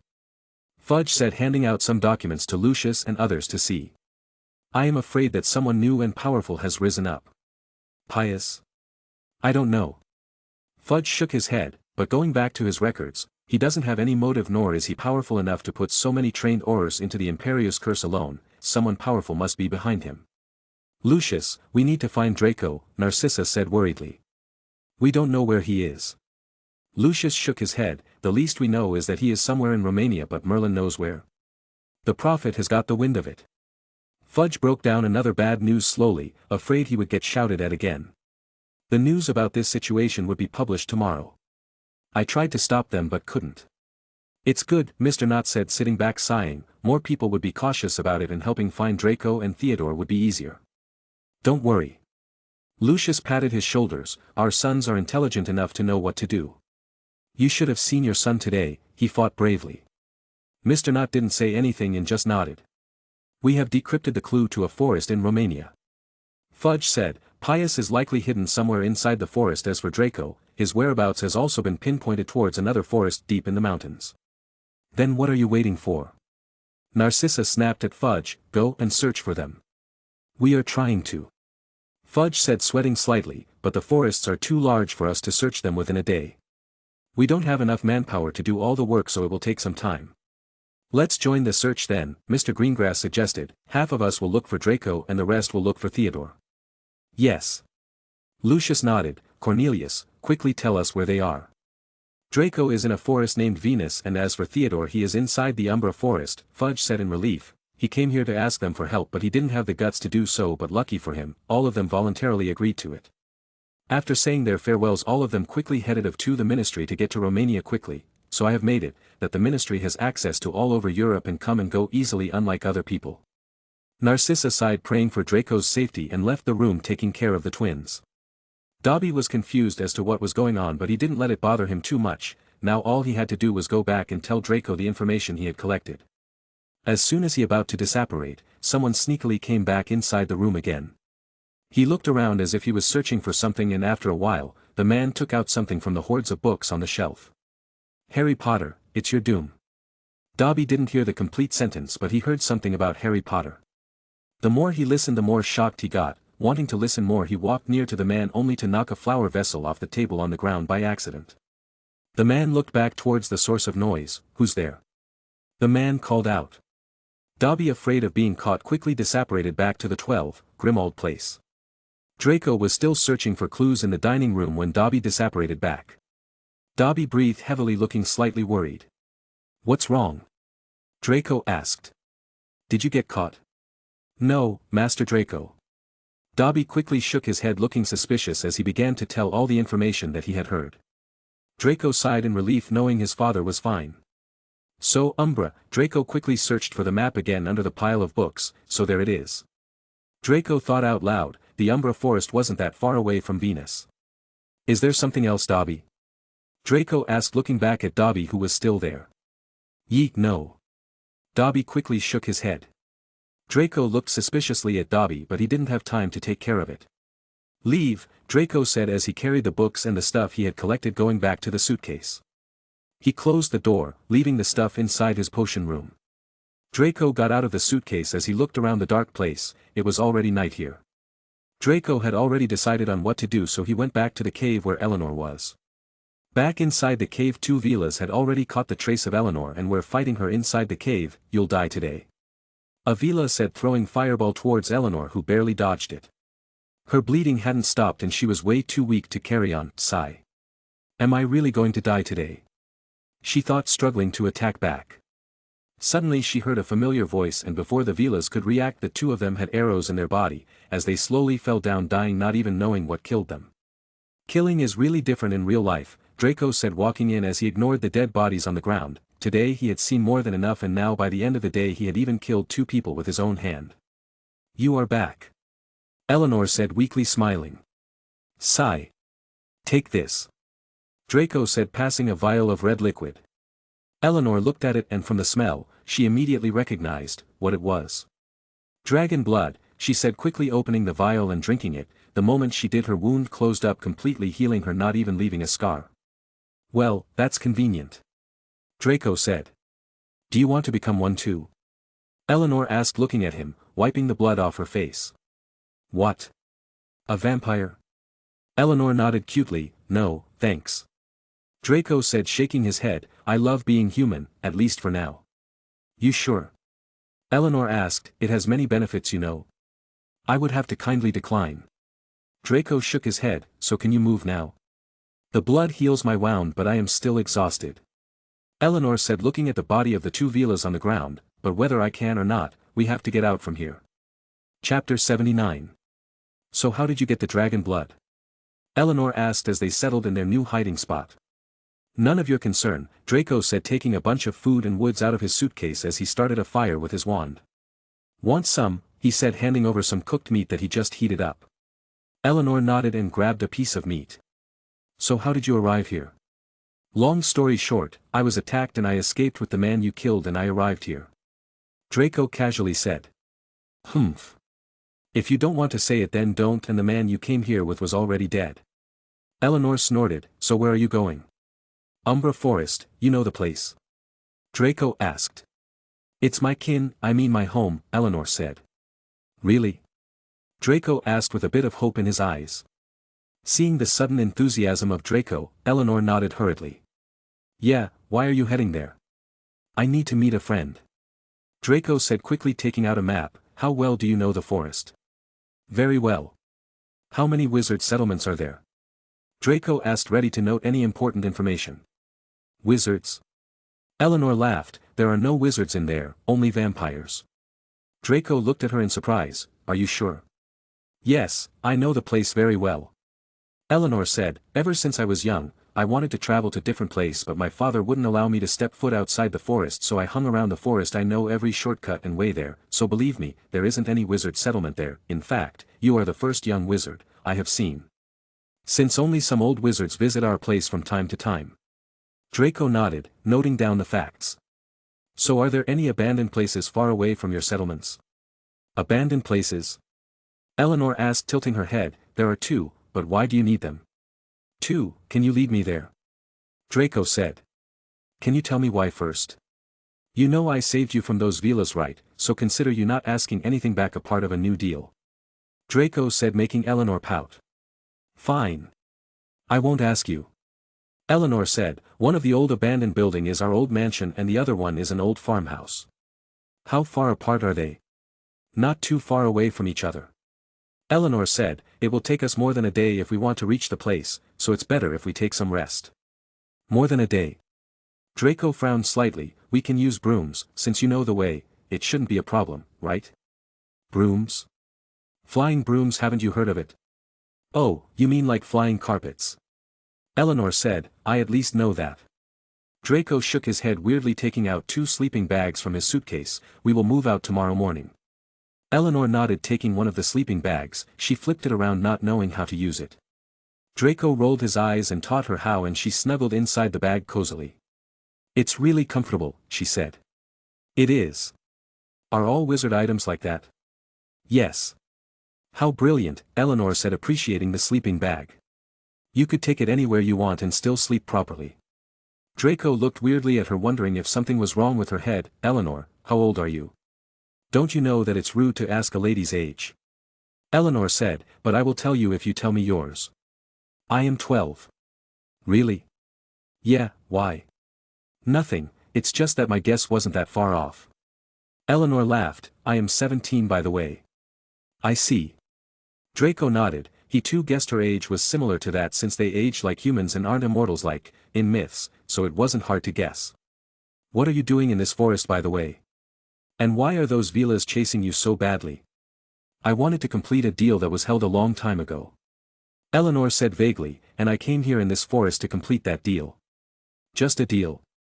Hey, no questions, remember." "Che, I wonder how you came here." Draco said, "Considering how childish you are, I am surprised you managed to come so far away from your home." "Who are you calling childish?" Eleanor snorted. "Do you think I wouldn't kill you?" "I believe you will." Draco said, "Which surprises me even more considering how you are so open about killing. I am surprised you can still act so naive." "You were about to say cute, right?" Eleanor grinned. "No, I wasn't." "Hahaha, it's really funny considering you were the one said it." Eleanor laughed. "Maybe it's because you grew up differently. For me, killing isn't a new thing. My siblings tell me that I am slightly naive as well, since I tend to do stupid things for stupid reasons." "Do you have any siblings?" "I have 2 actually." Draco said, smiling. "They are twins." "How many do you have?" "I have twins in my family as well." Eleanor said, "I have around 40. Draco nearly choked when he heard her. 40. "Isn't that a little too much?" "Is it?" Eleanor asked naively. Draco, remembering that she was an alien, didn't say anything back. "Hey, tell me about the wizarding community, I want to know more," Eleanor asked. "We can talk all day tomorrow, since I am guessing there isn't going to be anything fun to do in the journey." Draco said, "Go to sleep." Eleanor pouted, not getting her answers as she stared at Draco, who was trying to sleep. "What makes you so special?" she thought. She remembered everything that happened today and can't help but feel complicated in her heart. He saved her both times when she thought that she was going to die. He always appeared out of nowhere, saving her. She never felt like this before, especially for someone so much younger than her. She wanted to tell him everything and wanted to know everything about him as well. She shook her head. "It's just a deal and you will be free of it," she thought, trying to sleep as well. Draco was, on the other hand, considering other things. "Looks like the potions don't work too well on vampires, but at least I can tell she didn't lie to me." Early on, Draco had mixed Veritaserum with the dragon blood to know her intentions, and due to the correct timing, she didn't figure it out and drank the blood right away. If Eleanor were to listen to Draco's thought right now, she would be very angry. Next morning, both of them woke up, and after some quick breakfast, they quickly headed out. At first, she was having slight trouble with the broom, but she quickly got the hang of it. "This is really fun," she said. "You can keep it if you want to," Draco lazily said, keeping his head in his book, trying to learn a useful spell. "Really?" Eleanor asked, with her red eyes shining brightly. He pales and lean figure and her beautiful face made her almost irresistible to most men. Draco tried to ignore her, hiding his face behind his book. "You can take it, but you need to help me with something." "I knew you wouldn't give it to me out of kindness." Eleanor snorted. "What do you want?" "A bit of help," Draco said. "You see, I have an enemy waiting for me down at the Umbra Forest and I can really use an extra hand."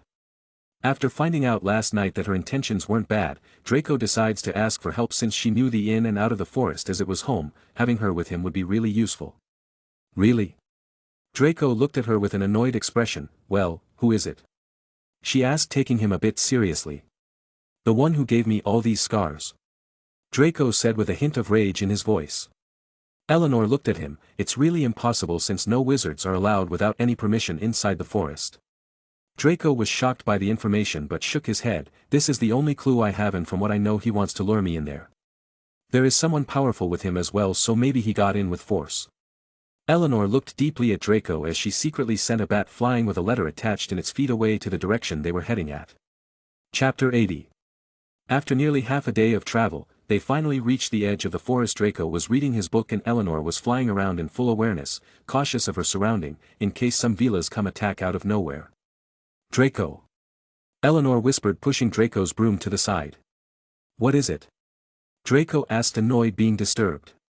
Land. Eleanor said. Draco narrowed his eyes as both of them landed on a nearby tree. What is it? He asked.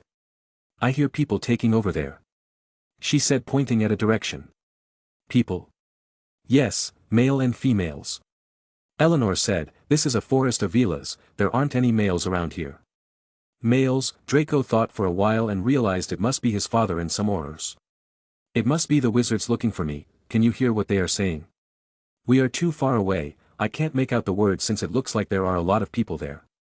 Eleanor said, who really are you to have so many people searching for you? Draco shrugged his shoulders as he took out Albert from inside his suitcase. Was that the only thing inside? Eleanor said, looking at the huge owl, no, I can sense more life it. Who really are you? Okay, stop asking, remember the deal. Draco said. In this short time they spent together, Draco realized that Eleanor took deals and promises too seriously, so every time she started asking something, Draco would remind her of the deal and she would shut up, like right now. Do you have something that they could use to enter the Umbra forest with, like a permission slip or something? Give me a piece of cloth. She said. Draco didn't ask anything and gave her his handkerchief. Eleanor bit the tip of her fingers with her sharp fang and dripped a single drop of blood on the handkerchief, folding it properly again. As long as you have this, the people inside wouldn't question you. Draco didn't completely understand her words as he took the handkerchief back. Is your blood important or something? Eleanor shrugged her shoulders and didn't say anything. Draco looked at her for a while for answers, but she didn't budge. Stop staring at me, okay, you have your secrets, I have mine. Draco rolled his eyes as he tied a letter on Albert's legs. Wait for me here, Draco said, putting on Theodore's invisibility cloak as he slowly floated on his broom, hiding, going near the source of the voices. Draco quickly confirmed that it was Lucius from his arrogant and impatient voice. Draco released Albert and went back to Eleanor, as they continued their journey on foot, not to be spotted. I am telling you my son's in there, Lucius yelled at the beautiful women in front of him. Wizard, I have told you again and again that no one is allowed within the forest, right now. The women said as she blocked the path with other villas. Lucius had it with these villas as he took out his wand. Calm, Mr. Malfoy. An auror who was with them said, coming forward, can we ask the reason why? As per our treaty, we have the right to search for our people there, especially since he isn't even an adult wizard. The women looked at him for a moment and still shook her head. These past days there have been 7 murders inside the forest, all of our kin, and something very important to was stolen, so our queen has banned people from coming and going out of the forest before the intruder is caught. So you aren't going to follow the treaty? The auror asked. I am not letting my son stay in that forest with a murderer lurking around the corner, Lucius said, readying his wand as the fellow wizards around him did the same as well. Let's do it. The villas prepared themselves as well, transforming into bird-like creatures. As the fight was about to break down, an owl came flying out the forest, attracting the attraction of both the villas and the wizards. It's Draco's, Lucius said. Albert flew around, dropping a letter at Lucius' feet. Lucius quickly picked it up and looked at the content of the letter. Inside was a small note and a handkerchief. The note read, Dear Father, you don't have to worry about me. I am fine and I am heading towards the Umbra forest to rescue Theodore. I hope you quickly reach there as well. From what I have found, the people inside the forest wouldn't let you in without permission. The handkerchief was given to me by a new friend of mine, according to her. Showing this would allow you to get inside the forest. I am sure the aurors heading there are stuck outside as well, so go over there quickly. I have also found out about the 2 abandoned places where Pius and Theodore could be. One is an old farmhouse and the other is a mansion. I am heading towards the farmhouse, you should go towards the mansion. Be quick. Lucius crumbled the letter. That brat, he hasn't learned his lesson yet. What happened? He is heading towards the Umbra forest, we need to get there quickly. Lucius said, giving one last glare at the villas. We will remember this, he said, disapparating away. The villas were about to say something but stopped when they suddenly heard a loud scream behind them. They looked at each other and quickly rushed towards the place. We were too late. The women said, looking at a couple of dead villas all over the place, burned completely, not even leaving a trace as to what killed them. Follow the path. She ordered the other villas as she headed back deep in the forest. The queen isn't going to like this. She mumbled. Are you okay? Eleanor asked with a bit of concern. both of them were back on their broom again heading towards the Umbra forest. They were now flying out of the mountain range heading towards an open field. Sigh. I am fine. Draco said, I am not used to killing yet, it feels weird. It's either you or them. Eleanor said, well that's what I tell myself, I believe as long as we don't harm the innocents we are not sinners. Draco didn't say anything and stayed silent. After a while, Eleanor spoke up again, so we are heading to the farmhouse, right? No. Draco shook his head. We are heading towards the mansion. But in the letter you said. If I tell them where I am going they will come after me, so with this, we can cover more ground quickly. Every second counts. Eleanor nodded.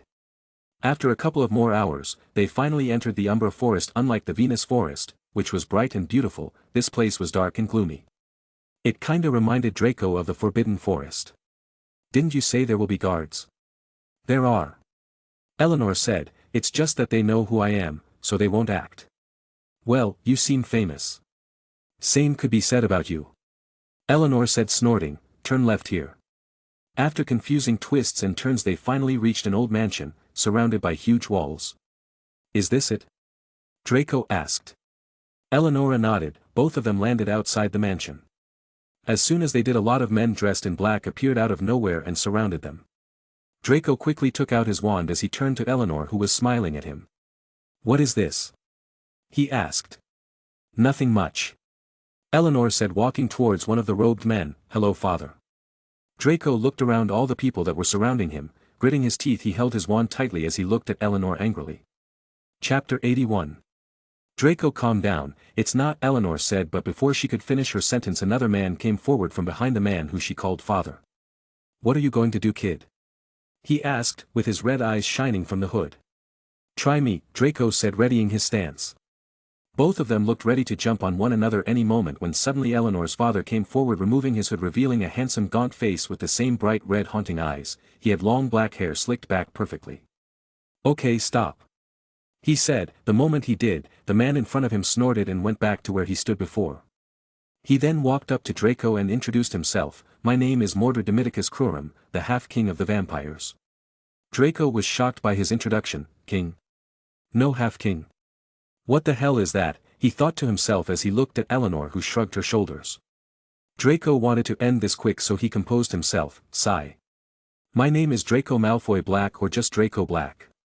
Mordred looked at him raising his eyebrows slightly, his pale face read a slight hint of surprise, Malfoy and a Black, he said. Do you know my family? Of course, I know of the Sacred 28. Mordred said, the noble lines of the wizard. Eleanor also looked slightly surprised and nodded as if everything that happened finally made sense. Draco was confused as to what he's saying and why the surrounding vampires had a surprised reaction, but he didn't have time to explain things to them and clear up the misunderstanding properly. If you don't have any problem, can I go inside and check? He asked. You are in front of a king, don't you have an ounce of respect? The man in the back yelled once again. Zip it. Draco said, pointing his wand at the man. Langlock, what king? Draco didn't have time to waste around worshipping a king that he didn't even know existed before. The man tried to speak but could only make sounds as his tongue was stuck on the roof of his mouth. Interesting spells you've got there, little wizard.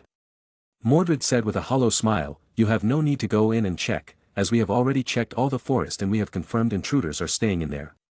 Draco hearing that hurriedly clutched his suitcase wanting to go in but stopped when he heard Mordred again. You don't want to go in there alone. Mordred said, the people inside not only managed to trick our guards who are wizards and fighters but managed to get in without us knowing. They were all affected by the Imperious curse, causing them to hallucinate and not act out against them. What do you want me to do then? Draco asked, slightly annoyed. Wait. Mordred said, from what I have heard from my daughter, you have men coming over, so I suggest you to patiently wait for them. Even though what Mordred said was right, Draco couldn't just sit here without doing anything when his friend was trapped inside the mansion and he was sitting only a couple of meters away from it. Don't you want revenge as well? Draco suddenly said, turning back at Mordred. You are the king dash. Half-king. Mordred corrected. Okay, half-king, some people just entered your forest, breached your security and harmed your people. Are you sure you don't want to do anything? Then just sit here, Draco said. Mordred was silent, but Draco could feel pressure from the other vampires around him. Draco knew that this was his only chance, so he didn't back out and continued. Don't you think that as a king it is your responsibility to take care of your people, or are you just going to stand outside the mansion waiting for other people to solve your problems? Eleanor wanted to say something, but Mordred stopped her by raising his hand. I appreciate your cunningness, Mr. Black, but I am afraid you provoking me wouldn't work. Mordred said with a slight smile, and you are correct. It is my duty as a king to solve the problems in my forest, but it is just that I can't. Why not? Draco asked, confused. The place is enchanted with anti-vampire spells and formations, which made even my magic fail. From the formation I can guess how long it took to make it, so I am ashamed that I had no idea of this, as this was happening inside my own forest, in my old mansion. Draco was appalled nonetheless. Formations such as these were very old, and it was a very difficult dark magic. Even after acquiring the Black family's library, Draco only knew about such spells and formation but had no idea how to even start it. Who is it? Draco thought to himself, can it really be Pius? Draco shook his head. From what he knew, Pius didn't have such power in his hand. Seeing the silent Draco, Mordred turned back as he said, I suggest you wait for backup to arrive before you rush inside. All the vampires started walking away, and only Eleanor stayed where she was staring at Draco, when suddenly all of them stopped in their tracks when they heard a voice. It was none other than Pius, as he stood up on top of the roof with his wand in his neck, making sure that his voice was loud and clear.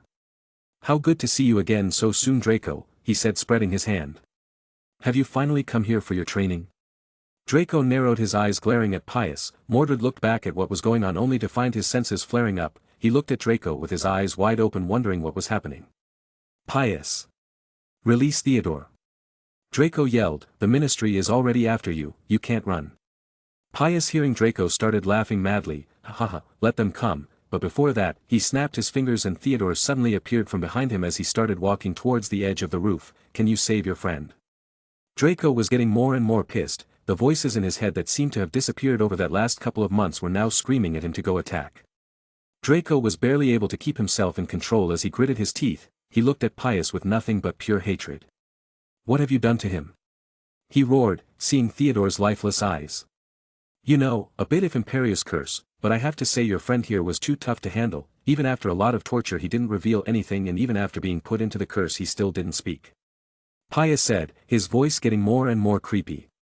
Even the vampires behind couldn't help but feel the creeps. You really are interesting, Draco. Able to surpass me in certain areas at this young age already proves your worth. Join me or else your friend here dies. Draco figured that it was the unbreakable vow that stopped Theodore from revealing anything, but that didn't matter now. I will give you 10 seconds to cross the gate, or else Theodore here might jump. Pius grinned as he waved his wand. Theodore took one step forward as he was now on the verge of falling down. Draco, don't fall under his traps. The moment you step in, we can't help you. Eleanor said, but Draco wasn't listening. You are good at sensing, aren't you? Draco asked, his eyes cold and scary. Tell me how many people are in there. Eleanor couldn't speak. This wasn't the Draco she knew before. She wanted to do something, but suddenly Mordred spoke. 48. Father. Let him. Mordred said, looking interestedly at Draco's back. Draco nodded and started walking forward. On the other hand, Pius was counting down from 10 and had already reached 4 when he stopped seeing Draco coming forward. He snapped his fingers again and a couple of wizards apparat in front of the castle. So Draco, what's it going to be? Pius asked after Draco entered the gate. Join me with peace, or will you go down with a fight? Draco didn't answer anything. The red jewelry on top of his wand was shining brightly as mana began to circulate around his body faster. His hair started growing longer and the black dye in his hair evaporated, revealing his original platinum blonde hair. Pius was looking at Draco with amusement, whereas the vampires had their eyes wide open, especially those from the royal family. Sensing the aura change around him suddenly made them all shocked, as they had never seen anything like this before. Interesting, Mordred mumbled. Chapter 82. Pius, do you know the feeling of suddenly having a lot of power and you being in control? Draco asked, looking at Pius with a mad grin on his face. I am afraid to say that I don't, Pius replied, shaking his head as he clapped his hands. The surrounding wizards raised their wands. Ready when you are. Draco smiled as he took out a yellow ball. He opened his suitcase as he squeaked the ball that made a weird sound. Are you joking with me? Pius asked with a frown in his face. 2 wizards stepped forward, walking towards Draco with their wands ready to attack any moment. Draco didn't reply anything as he pointed his wands back towards them. Confirm, go. Boom. The moment the explosion sounded out killing one of the wizards, all the surrounding wizards disappeared from their original place and arrived at random different locations shooting spells at Draco. Dust started rising up from the ground as the attack kept coming. Eleanor called out anxiously, she was afraid that Draco was dead or injured heavily due to a moment of carelessness. He is still alive. Mordred said. Eleanor looked at her father wondering how he knew. This is a good time to train your senses, don't think too much and just feel if you'll be able to see it. Eleanor nodded and concentrated on the dust that was rising up only to find nothing in there, but the life she sensed before inside the suitcase. Pius raised his hand up as the wizard stopped their attack. Go and check. He said. A couple of wizards still fully cautious slowly walked towards the dusted area. One of them used a spell to clear the dust of the area and what was left on the ground was only a suitcase. They looked at each other confused as to what was going on when they suddenly heard the squeaky sound again. Before they could even react to what was going on, a huge three-headed dog came flying out of the suitcase. The middle head instantly bit one of them when the left head grabbed the other part of the body, tearing him away. The blood splashed on every wizard's face as they finally woke from their stupor, but before they could even move, arrows came flying from nowhere, stabbing all of them to the ground. Works every time. Draco said with a grin. On the other hand, Pius, who was watching from the roof, madly grinned. Yes, show me more, he mumbled to himself. Boom! An explosion rang out as the wizards began attacking Fluffy. Draco, who was on top of Fluffy, cast a shield charm protecting them from incoming attacks, whereas Fluffy was jumping around throwing and tearing every wizard in his path like they were nothing. Some spells were beginning to harm them as Fluffy madly roared and started attacking crazily and more fiercely as well. What do we do? A wizard asked Pius, where he just pointed at Draco attacking them still on top of Fluffy. The wizard understanding nodded as he operated on top of Fluffy, behind Draco. His wand shining bright, he was about to attack when suddenly Draco turned back towards him smirking as he whispered something. The man heard a growl from beneath him. He looked down to see Draco's suitcase wide open. Before he could even read a spell or jump to the side, a huge flame rose up from the suitcase, burning the wizard completely as his lifeless body dropped back on the ground. Seeing most wizards dead, Draco caught his suitcase and jumped off Fluffy. The moment he did, Starlight came out of his suitcase. Draco quickly got hold of Starlight's neck and rode on him, while still falling from Fluffy. As soon as they landed, Starlight started rushing forward with his quickest speed, throwing away wizards in front of his path, whereas Draco kept attacking with every offensive spell he knew, killing them through unconventional means. As they reached the gate, Starlight kicked it, completely destroying the mansion's door. Draco quickly dodged a spell coming his way as he jumped out of Starlight, quickly chanting, Langlock. Not being able to open her mouth, the woman wasn't able to chant a spell as Starlight rushed towards her, completely knocking her out. Draco, not without a hint of mercy, burned the woman down with a spell, not caring if she was already dead or was only unconscious. He didn't even care if they were under the Imperious curse or not. Draco rushed forward towards the roof through the grand stairs, only to be attacked by a hidden wizard out of nowhere. Draco was sent flying back, his back slamming against the wall. The man's eyes were normal as he grinned idiotically. Not so fast, boy. An aura, huh? Draco said, wiping the blood from his mouth. Seeing the man not under Imperious curse, he quickly tried to think of something as he saw his wand in front of him. Indeed. The man said, throwing a bright yellow light towards Draco. Draco rolled over on the side, dodging the spell. The wall where the spell hit cracked with a small hole through it. That was close. Draco said, trying to reach for his wand secretly. Why are you betraying the ministry?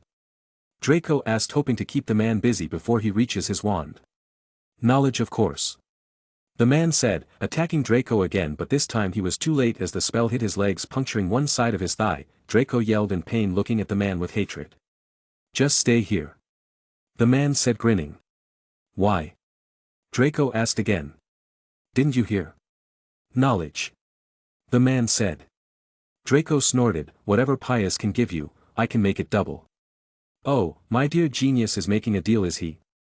The man said with a slightly crazy face, but I am afraid you can't give me even half of what Pius is giving me. Draco, surprised, was thinking things through as the man came towards him, kicking off his wand away. Draco looked at the grinning man with a raised eyebrow. Still confident, are you? The man said, raising his wand once again. Draco quickly kicked the suitcase with his other leg, opening it. You should have kicked the suitcase away too. The moment he said that, the Murtlap came jumping out of his suitcase, jumping on the man, surprising him. Draco quickly whistled before the man could have a chance.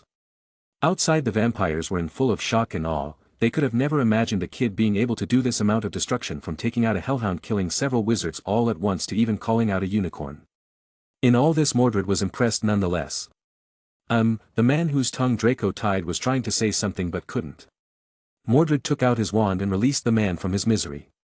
The man finally sighed in relief as he said, "Why is he so powerful, father?"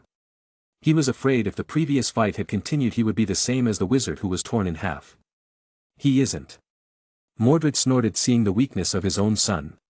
He is a normal wizard. For a kid he is pretty good, but he isn't even the same level as ordinary adult wizards. But that power rush we felt. It wasn't a power rush but more like his body absorbing and releasing magic at an intense speed. Mordred explained while the surrounding vampires were nodding and listening carefully. "We with the royal blood can sense magic, so this should be a very important lesson for all of you. The boy doesn't have any increase in magic, but he is just filling up the pot full of water till it leaks out again and again, so even if he wastes magic he can keep filling it up again." The vampires nodded, finally understanding what was going on. Chapter 83. After Draco entered inside the mansion, Eleanor was slightly afraid, as explosions kept ringing out from within the mansion time and time again. Her senses weren't developed to pick up whether Draco was alive or not, as she could only sense some random magic here and there. Suddenly, there wasn't anything, it was silent inside the mansion. She then heard a sudden scream from within the mansion and knew that it was Draco's. She didn't know why, but she felt very panicked. "Is he done for?" A woman in robe asked. She had similar features as Eleanor, but she looked much older. "Shut up, Victoria," Eleanor said with anger. "He isn't going to die yet." Victoria looked surprised, as she had never seen her little sister yell at her before, and now she was doing it for a human she met a couple of days ago. A huge grin began to form on her face. "Oh. Don't tell me you like that little brat," she said. "Shut up," Eleanor said, still anxious. She didn't have the heart to blush or feel weird from that comment, as she was extremely worried for Draco. Her brother looked at Mordred, his father, and back at Eleanor. "A vampire can't have relations with humans, so it's best if you forget about it." Mordred didn't say anything but just stood there silently. No one knew what he was thinking. "She is going to have a relationship with him if he manages to even survive this, which I believe he won't," another man said, snorting. "A foolish human being filled with unnecessary emotions for even strangers. Turns out it was all for his friend." "I said shut up," Eleanor said aloud again, looking extremely angry. "A trash like you who can't even use magic has no right to talk ill about others." "Eleanor, I am your brother," the man said. "Even if I can't use magic, you should be well aware that I can snap your neck this instant." "Go ahead," Eleanor snorted. "Okay.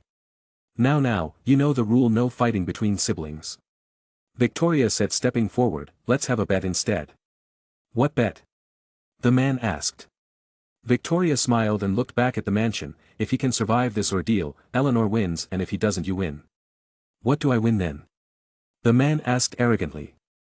"If I win, you will be labeled as useless trash forever. If you win, I will leave the family," Eleanor said angrily. "Fine." The man gritted his teeth. "I will even throw you an extra offer. I will leave the family myself if I lose." With his much more advanced senses he could perfectly hear Draco screaming in pain, so he was very sure of his win. "Deal. Deal. I will be the witness for the bet, so make sure to follow up the bet, you two." Victoria grinned. "I am sure I will win." Before the man could even finish his sentence, another scream rang out as a man came flying through the window. Through the crack they could see Draco standing up and walking up towards the roof. Eleanor snickered as she turned her head back to look at the man more arrogantly. "How about it, Raymond?" Even though this man in front of her was her own stepbrother, she never liked him due to his arrogant attitude. He was born without magic, but he still acted tough and loved to bring other people down whenever he could to satisfy his own insecurities. Raymond was the only sibling that Eleanor hated the most. Raymond glared at Eleanor in anger. "There are still many people left. I wonder how long your little boyfriend can survive this." As soon as Draco whistled, Starlight came rushing from downstairs, kicking the wizard out of the window. Draco quickly grabbed his wand. "Accio," he chanted, pulling the murtlap closer as he was trying to escape. The murtlap tried to bite him a couple of times, but Draco didn't mind. "You did a good job," Draco said, putting the murtlap back inside the suitcase. "You too, buddy," Draco said to Starlight. Starlight happily neighed. Draco took out some potion bottle and poured it on his wound and drank a couple. The wound quickly closed, stopping the bleeding, but the pain was still there. Draco had some numbing potions with him, but he couldn't take it as he still had some fight left, so he couldn't have himself dozing up on potions. "I killed around 36 wizards, so 12 left," Draco said, standing up with the support of Starlight. "This 2 days he killed a lot of people. rather than feeling sad or guilty he was numbing up to it, but he was still afraid that he would lose himself. Killing was important to survive, today or tomorrow he had to get used to it, but he never expected to have blood in his hands so early on. It took some time for the potion to kick in and he could finally move, but barely. The shock against the wall had calmed him down significantly as he was back in control of his body, but the rage hadn't left. Draco took a deep breath and thought things carefully. "Get inside the suitcase," Draco said to Starlight, who understanding him slightly hesitated as he came forward urging him to get on top of him. "It's okay, buddy," Draco said with a smooth voice, "I can't handle the fights alone now, and with this, we can launch secret attacks, so please trust me, I won't die." Starlight reluctantly entered back into the suitcase as Draco picked it up. He looked at the huge gash on his leg. "Well, I guess another scar doesn't matter much," he said to himself, slowly walking up, carefully checking in his surrounding with the spell, Hominum Revelio. If he was in his right mind before, this wound would never have happened, but it had already happened. Draco sensed 8 people on the top floor as he slowly walked up the stairs. Up the people were waiting for him. From what Draco knew, these people didn't want to kill him but capture him any way possible, so he just planned to surrender. "I give up," Draco said, walking up towards the empty hall. All the wizards pointed their wands at him, but only 3 showed slight emotions as they walked a little forward towards him, still not letting their guard down. "I am injured and can't continue anymore. Tell Pius that I give up," Draco said again. The wizards looked at each other, nodding. They looked back at Draco. "Throw your wand and suitcase towards us and raise your hands up." Draco did as he was instructed and slid his wand and suitcase towards them. The men looked at each other as one of them said something to another person and went up towards the roof, probably to inform Pius.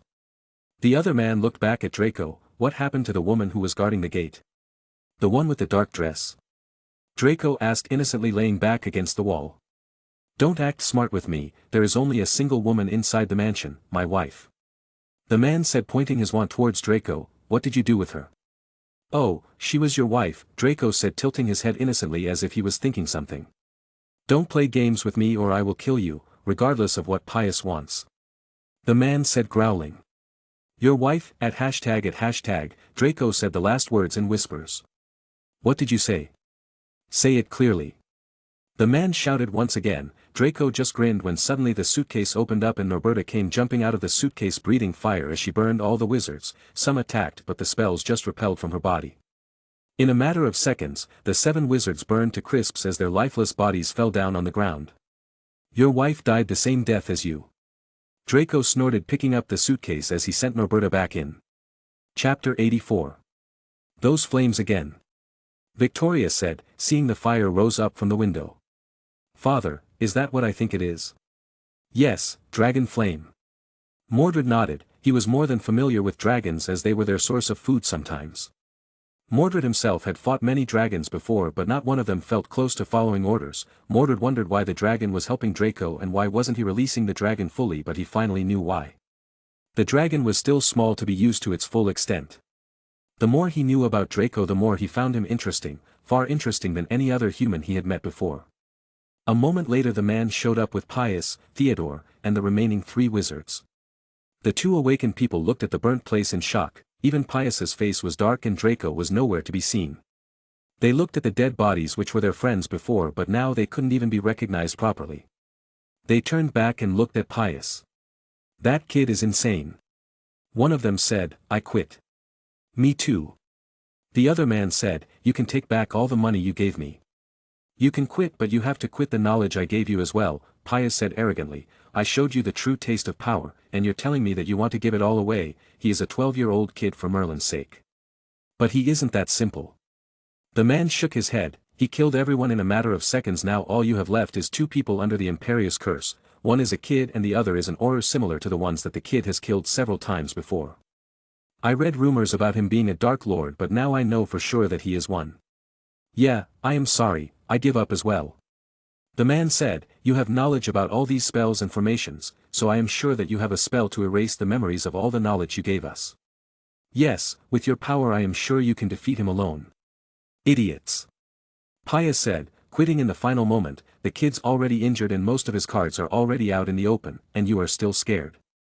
The 2 men stayed silent and didn't say anything still to wanting to quit. "Voldemort made it seem much easier," Pius mumbled. "Expelliarmus, go and kill them." he said to the Auror who was under the Imperious curse as he threw the wands of those guys far away. The two of them looked afraid as the Auror chanted, Avada Kedavra. Afraid, one of the men quickly pushed the other in front as he died on impact of the curse. The man rushed towards the Auror trying to fight for his life, but since the other man was under the Imperious curse he kept fighting like a robot who didn't feel pain. Suddenly out of nowhere, Draco's voice came out as he jumped from behind the couch, Confundo. Boom! The explosion sounded out as the two people who were fighting were suddenly sent out of the mansion through the wall only to be ripped apart by Fluffy who was still down there. Pius grinned at Draco, there you are. Expelliarmus.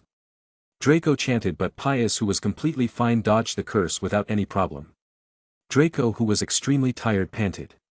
You are more interesting than I thought. Pius said, forbearing only power, you certainly got more knowledgeable in no time, guess I am the only one with the disadvantage. What do you mean? You don't remember so it's pointless to tell you. Pius said launching a spell as Draco barely dodged it. With his injured leg he wasn't able to move around easily and not to mention he was extremely tired as the past couple of days he has been fighting and traveling with not much proper time to heal. Draco was panting heavily, all these things were getting more and more confusing, what knowledge is he talking about? Draco thought, Pius according to what he knew from the books shouldn't be so manipulative as he could have gotten out of Voldemort's hand easily. If this was the case and the thing he said just before kept bugging Draco, how the hell does he know how Voldemort does his work? He wasn't a Death Eater nor was he in the Order of Phoenix to know how Voldemort worked. What are you thinking, dear Draco? Pius asked grinning madly. Ah. Look at your face full of scars, I am sure your friends and parents will be shocked when they see you again, maybe they will be happy that you fought bravely or they will be disgusted by your face. Humans, right? So difficult to understand them. Who are you? Smart. Pius said launching another spell as he tied up Draco in a rope. His wand fell down. Interesting suitcase you have got there but where is it? Pius searched around but he couldn't find anything, did you lose it? He asked Draco who was struggling to get out of the rope. Who are you? Draco asked again, you aren't Pius but you don't seem to be under the curse as well. Oh. Believe me when I say that you will know soon. Pius said pointing his wand towards Theodore, but first tell me where your suitcase is or your friend here dies. Don't worry I just want a quick look. Draco gritted his teeth angrily, do you think I won't hunt you down and kill you? I believe so. Pius said, now quick. He said waving his wand as Theodore fell on the ground screaming in pain. Stop. Draco yelled, it's underneath the cushion. Pius smiled happily, see it wasn't that hard was it? He said walking towards the sofa but as soon as he picked it up, the murtlap jumped towards Pius, as it bit his nose. Pius struggled to get the murtlap out pushing it away only to be left with a scraped bleeding nose. The murtlap quickly bit his hand as it was trying to escape from him causing his wand to drop. As soon as the wand was released from his hand, the grip on the rope loosened and Draco quickly got out of it. Accio, he chanted getting Pius's wand. Now it was Draco's turn to bind Pius as he tied him up in a similar way struggling to stand up. He said, you are clever I admit that but you overthink simple things.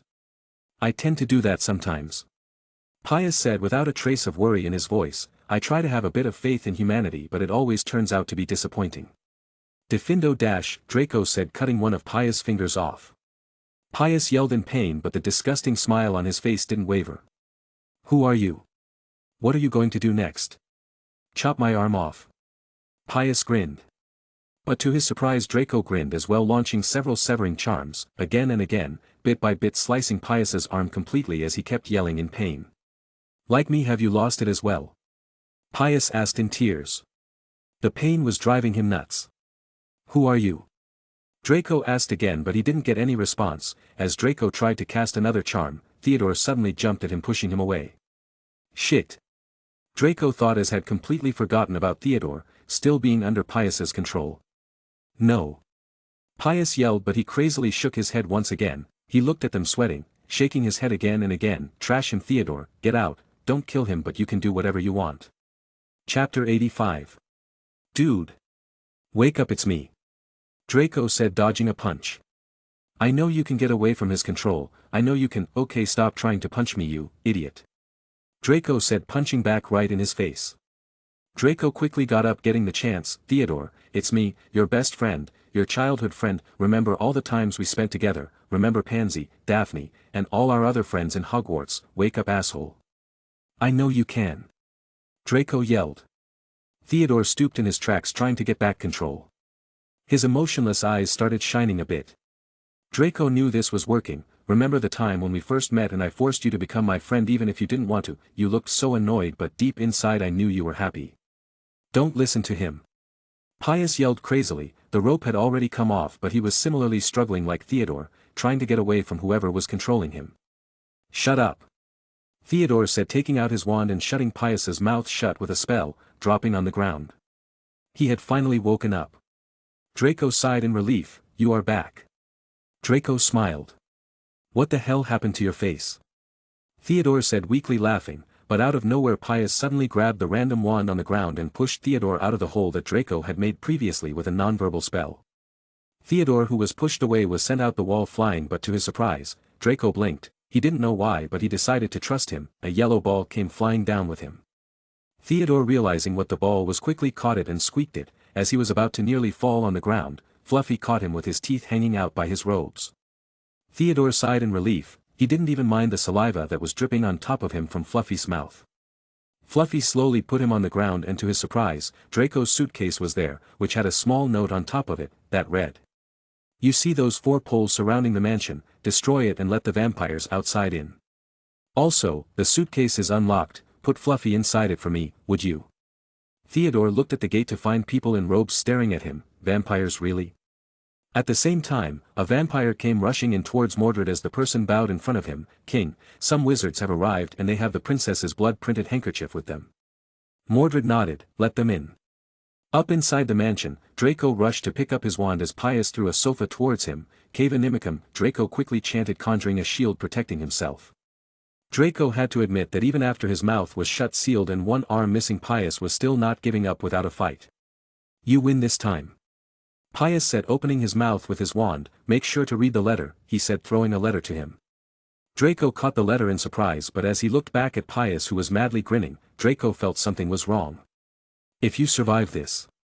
Pius completed his sentence, self-destructing. A huge blast rose up. Draco blocked the flames with the shield, but he was still sent flying by the force. Theodore, who had just destroyed the poles, looked at the flames that were rising up. Shit. Theodore said, quickly sending Fluffy towards him, trying to catch Draco. Similarly, Eleanor rushed quickly to save the falling Draco after the formation was destroyed, but both of them were too late as Draco's body fell on the ground with a loud thud. No. Theodore yelled, rushing towards Draco as he jumped up off Fluffy. He checked Draco to see his wound-filled body, with burnt marks on them and some bones clearly broken. Theodore hurriedly checked his breathing, and luckily Draco was still breathing, but it was very weak. Don't worry, buddy, I will save you. Theodore said, quickly trying to heal his broken bones. The bones healed, but the situation wasn't any good. It's no use. Mordred said, appearing behind Theodore. Theodore looked back to see a pack of vampires who looked indifferent and a girl who was on the ground, her eyes wide open in shock. It's a pity he could have been a great war. Before Mordred could finish his sentence, Theodore yelled at him, he is still breathing, so shut up. Everyone was shocked as to how Theodore spoke to Mordred.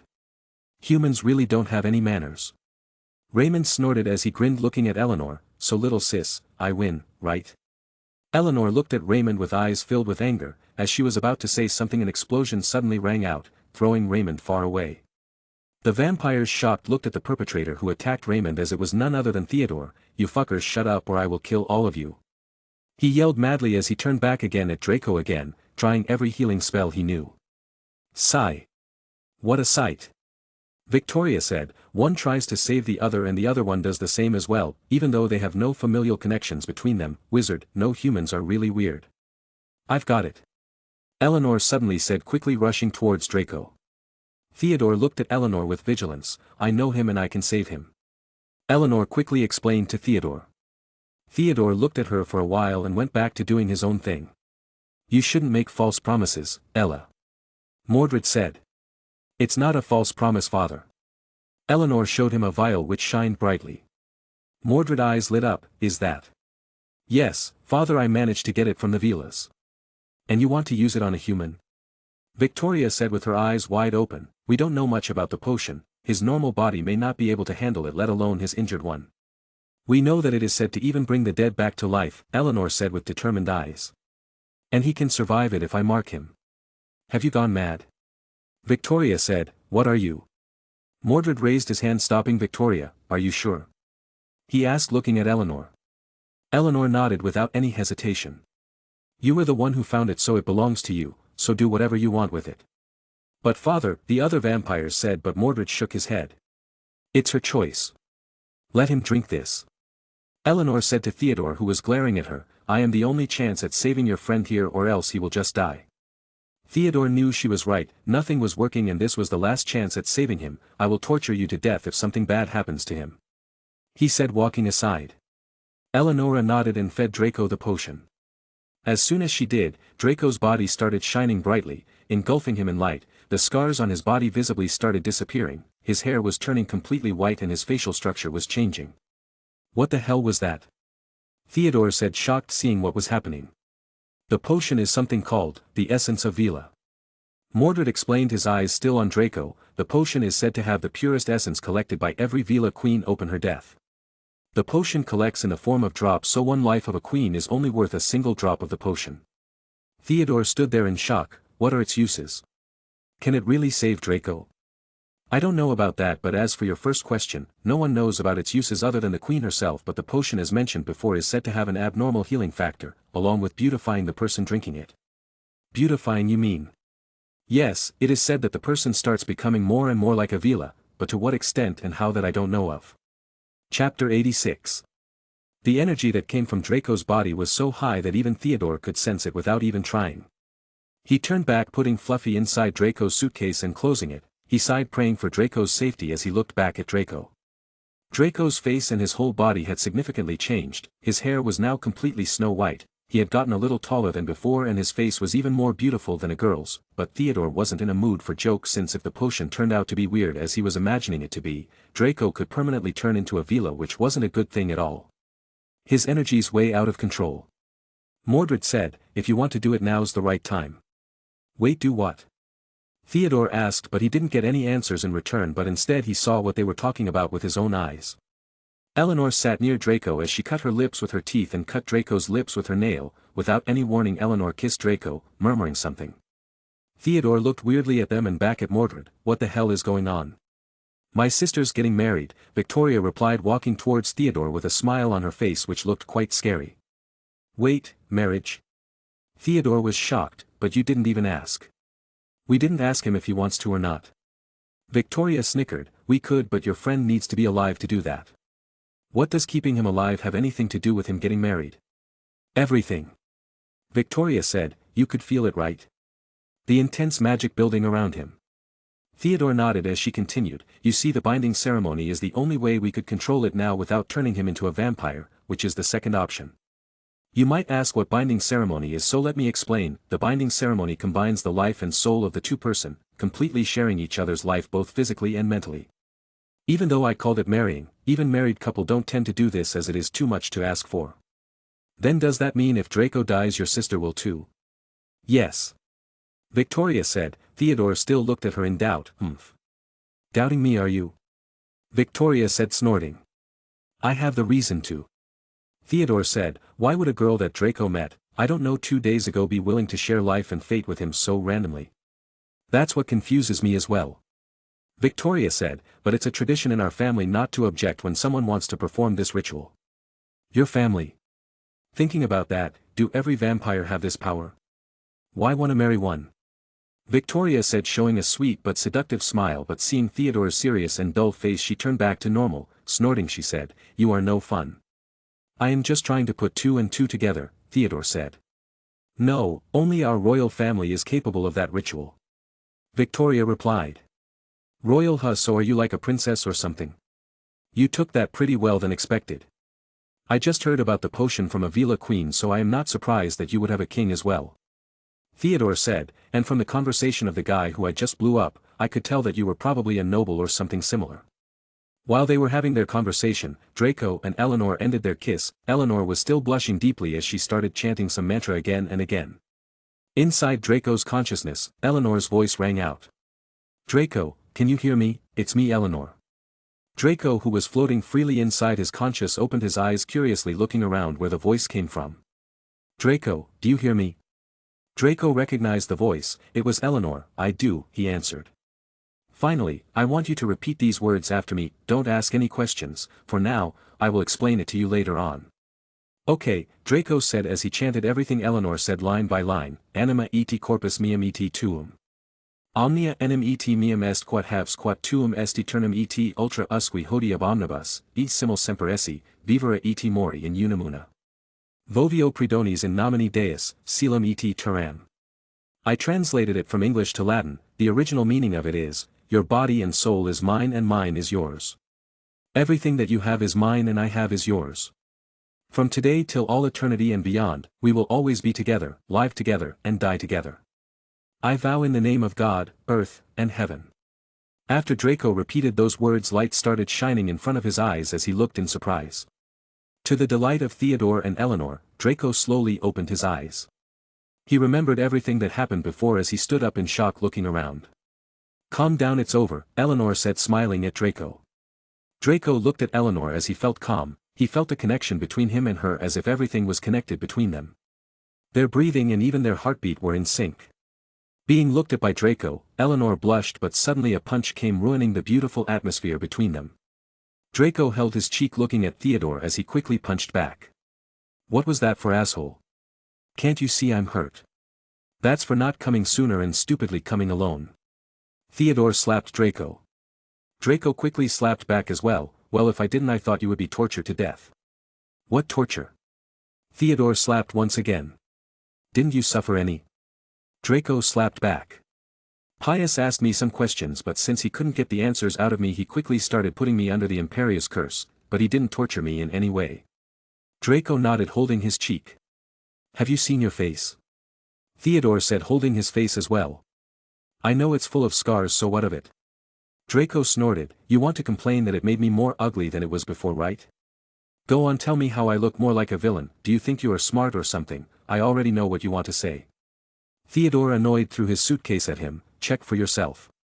Draco, confused, opened the suitcase. He was even more scared now, since due to the explosion his face may even be more fucked up than before. Reluctantly he looked into the mirror, only to be greeted by the most handsome face he had seen in his life. The perfect white hair along with his now bright blue eyes and flawless skin made him look more dashing. Even his imperfections like his pointed nose and huge forehead was solved. He kept looking at himself in the mirror as Mordred suddenly coughed. What is this? Draco asked, confused. It turns out your life-saving potion works as a permanent beautifying potion as well. Theodore explained, snorting. You need to thank that lady over there because she gave it all to you. Draco looked at Eleanor, who looked shyer. Thanks for saving me, I guess, he said awkwardly. It wasn't anything, Eleanor said, shaking her head fiercely. Draco was still confused as to why she was acting different. I will take it as a favor then. Draco said, do you want anything? I will give it to you no matter what it is. No, it doesn't matter. Eleanor said, standing up. What's mine is yours anyway. She mumbled the last part, but Draco heard it. What are you? Draco was about to ask what she was talking about when he suddenly remembered the things he repeated in his consciousness. Translating it back, he realized that it was definitely weird. What just happened? Can someone explain it to me more clearly? Congratulations on your marriage, buddy. Theodore said, patting Draco's back with a huge grin on his face. You got a new face and a new wife. Have fun explaining that to those 3 girls. Wait, what 3 girls? Eleanor asked. Chapter 87. Wait. What 3 girls? Eleanor asked, confused. Okay, shut up, can someone explain what's going on to me? Draco said as he didn't hear anything else from the talk about marriage. Theodore then proceeded to explain all the things while Draco tried to understand the situation. It's nothing, just consider it as a payment. Eleanor said, you have saved my life twice already and this was my chance to save yours, at least once. But you will die if I die, it's kinda intense, isn't it? Draco said awkwardly. He was happy to be alive and thankful that Eleanor saved him, but all this was a bit too sudden and too intense for Draco to handle and comprehend. I understand, Eleanor said, nodding. But what's done is already done. I will try my hardest not to die and you do your hardest not to as well. With this we will have no problems. Draco could hear the awkwardness in her voice as he sighed. He walked up to Eleanor and pulled her into a hug. Eleanor, surprised, tried to escape from his grip but couldn't, since she herself didn't put much effort into it. Maybe deep inside she didn't want to get away from his hug. Right now Draco was much taller than before, even though he wasn't as tall as Eleanor, but the gap between them didn't seem that obvious like before. At the moment Lucius and the other Aurors appeared quickly but stopped, seeing all the dead bodies on the ground, and the perpetrator of all this was hugging a girl in peace. Draco didn't even realize that other people had arrived in the scene as he was lost in Eleanor's scent. Both of them were in peace, feeling their heartbeat beating in sync. Theodore and Mordred, including a couple of other vampires, walked over to them as they began explaining the situation, while Lucius was weirdly looking at the two of them from time to time. He wanted to interrupt them, but he didn't have the heart to do so, seeing the peaceful air around them. "Hey, does that mean I am a Vila now?" Draco whispered in Eleanor's ear. "I don't know." Eleanor said with a bit worried tone, "Do you feel like you can transform?" Draco tried to transform but couldn't, not really. "How about the fire from your hands?" "Let me see." Draco said, trying to conjure fire in his hands as he concentrated hard, and to his surprise, some sparks flew from his hands. "Maybe." Eleanor looked at the sparks and looked back at Draco. "I am sorry, other than the potion we didn't really have any choice." Eleanor said. "I did have the phoenix tears, but it's too late now." Draco thought to himself, slightly afraid. He tried to calm down since the thing had already happened, so there was no point in crying over the spoiled milk. He suddenly remembered something as he checked his pockets, and there it was, the letter. Draco wanted to read it now, but he didn't, since things were very confusing right now and he didn't want people to get unnecessarily worried. "What are you thinking?" Eleanor said, worried that Draco was still upset. "Nothing really." Draco shook his head. Right now he had other problems to deal with. "Eleanor. Call me Ella, that's what my close family members call me anyway." "So Ella, about our connections, I am really thankful that you saved me." Eleanor's face had a variety of emotions as Draco began to speak. "I think you're really beautiful, I do, and even though the time we spent together was short, I really like your personality." Eleanor looked into Draco's eyes as she smiled and said, "Really? I thought you were afraid of me." "I was, at first at least," Draco said, scratching his hair. "I was kinda afraid that you liked me too much and wanted to turn me into a vampire." "Narcissism, is it?" Eleanor snorted. "Well, I did save you, and from the theory I have, girl's heart flutters when someone does that, so I guessed you wanted to." Draco said, smirking, "And look at me now, I wasn't wrong, was I? Time called for it, don't be too arrogant." Eleanor hit Draco in the chest with a bit of force. "So what now?" "Now? Do you want to have babies?" Draco said, making Eleanor jump a little. "I want 10, how about you?" "Wait, you aren't serious, are you?" "Of course I am, you're my wife, right?" Draco smirked. "We didn't even marry." Eleanor said, moving backward with blushing cheeks on her pale face. "It was just a ritual, nothing else." Eleanor was having a bit of hard time facing Draco as he now looked and acted completely different. Before he was just a kid who was way too serious about finding the person who hurt him, but now he looked more relaxed and his face was too much to handle, right now. "After the ritual, we became one, didn't we?" Draco said, smiling as he started walking closer to her. "It will leave a bad taste in my mouth if you were to become someone else's." Eleanor was deeply breathing, trying to calm down as she looked at Draco. "I can understand your feelings a little bit, but I can't come with you right now." Draco looked at her with his eyebrows raised. Getting serious, he said, "I too understand a little. I like you and I am guessing you like me as well, but I know what we have here isn't completely love either. So let's give us a chance at the very least." "What do you want to do?" Eleanor asked, looking serious. Whether they liked it or not, now both of them were tied up together, fate and life alike. So she would rather consider a relationship with Draco than other people. "Right now I am young, maybe a bit too young." Draco said, "So after I finish my school, why not spend time together to know whether we can work out or not?" "How many years do you have left till you finish your school?" 6 years, Draco said. "Isn't that a bit too long?" Eleanor said sourly, "Wouldn't we forget about each other till then?" Draco smiled and flicked her forehead. "We can meet time and time again during my holidays like this, can't we? And besides, if fate has it, then we will surely meet early on." Eleanor rubbed her forehead as she pouted, looking a bit angrily at Draco. "Fine, it will work, I guess." She said, "I am going to be busy with the problems of my own and my family." "What about your family?" Draco asked curiously. Eleanor looked at her father and saw that he was talking to some people. "Looks like the people who were searching for you are here," she said. Draco looked at Lucius and the others as he sighed. "I will go talk to them. Want to come with me?" "No." Eleanor shook her head. "Draco, you have to understand, the relation between a human and vampires aren't that simple. I don't know about your family, but I know mine. I am not sure my father would appreciate it." Draco sighed as he thought how Lucius would react if he knew what he was planning. "I don't know about my father," Draco said, "but I know my mother would be happy at the very least, and as for my family, my circumstances are different as I am the sole heir of the Black family right now. Yeah, what's with that? Eleanor said, are you a Malfoy or Black? I was born a Malfoy but I took over the Black family. Draco explained shortly, so even if your parents don't agree, we can still run away. Okay, stop saying weird things. Eleanor pushed Draco a little. Go, that man over there keeps looking at you, is he your father? Yes. Draco nodded as he walked up to Lucius. As he kept walking closer the more awkward he felt since all this happened due to both of them pressurizing each other. Hello, father. He said smiling but Lucius looked at him weirdly. Who are you? Lucius said. Chapter 88. Who are you? Lucius said looking at Draco weirdly. I am your son. Draco said a bit angrily, I know you are angry but can you at least show a bit of emotion, I almost died. Lucius looked strangely at Draco then back at Theodore, is he really, he asked. Draco was getting really pissed off right now when Theodore pushed him a little as he signaled his face. Draco looked weirdly at him for a while, oh yeah. I am a handsome devil now, he remembered. Yes, Mr. Malfoy, he is Draco. Theodore said, something's happened and for better or for worse, his face is stuck like this now. It's actually the poti. Mordred wanted to clear the misunderstanding but Draco interrupted him. Yeah, the potion, I was injured quite a bit but the potion healed everything, Draco gave a vague explanation, he didn't want people to know about him becoming a partial Vila.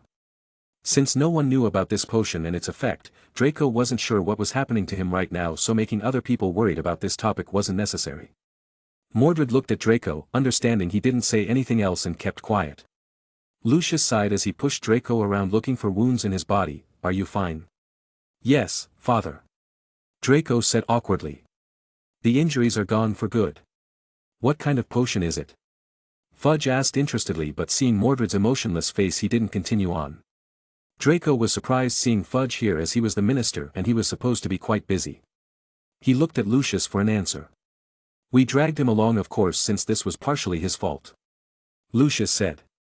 He himself also wanted to make sure that both of you were okay, right Cornelius? You have done a good deed, Draco. Fudge awkwardly coughed and said, Mr. Crowham have explained a few things to us and least to say I am very surprised. Draco looked at Mordred wanting to know what he said to them since he didn't want others to know about his animals as they will be taken away. I told them how you astonishingly defeated all these dark wizards with the clear use of brain and spells. Mordred grimly said, your father should be very proud of you. I am. Lucius said smiling a little. Yes, Draco, I will personally make sure to award you properly. Fudge said chiming in as if nothing ever happened, we have some things to discuss first, so we will take our leave Mr. Crowham. We apologize for bothering you. These things were part of our fault as well but now since the perpetrator of all this is dead we have no problems, Mordred nodded and said as he turned back walking away. Draco was surprised that Mordred didn't bring up anything about Eleanor, maybe he just wanted Draco to leave. Vampires are really hard to handle, Fudge said wiping his sweat off. Lucius, I will leave the Aurors here to check for other things and take back the bodies, is no one alive? Draco shook his head, every single one of them is dead.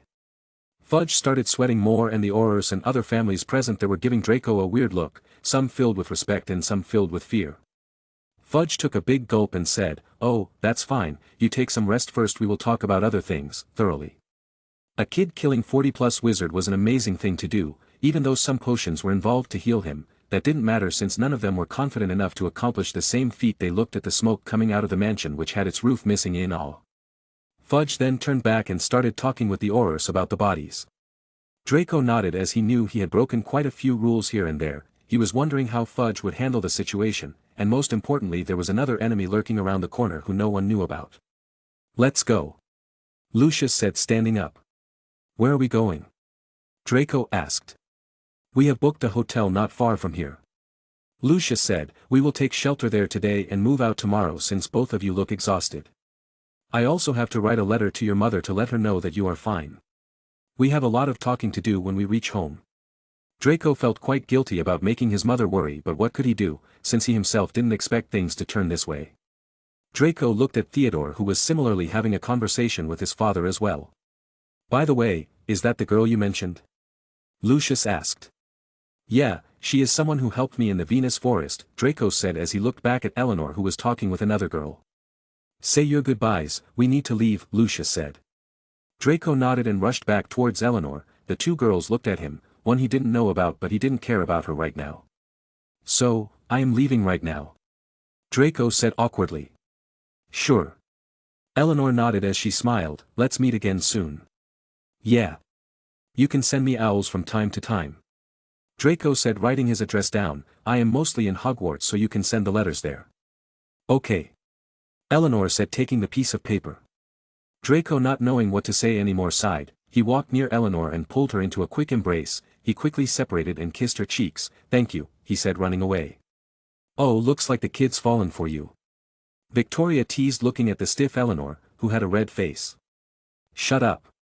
Eleanor said, shaking her head. What about Raymond? He escaped when all the commotion happened, Victoria said, folding her arms. He's probably too embarrassed to show his face anymore and took the chance to run away.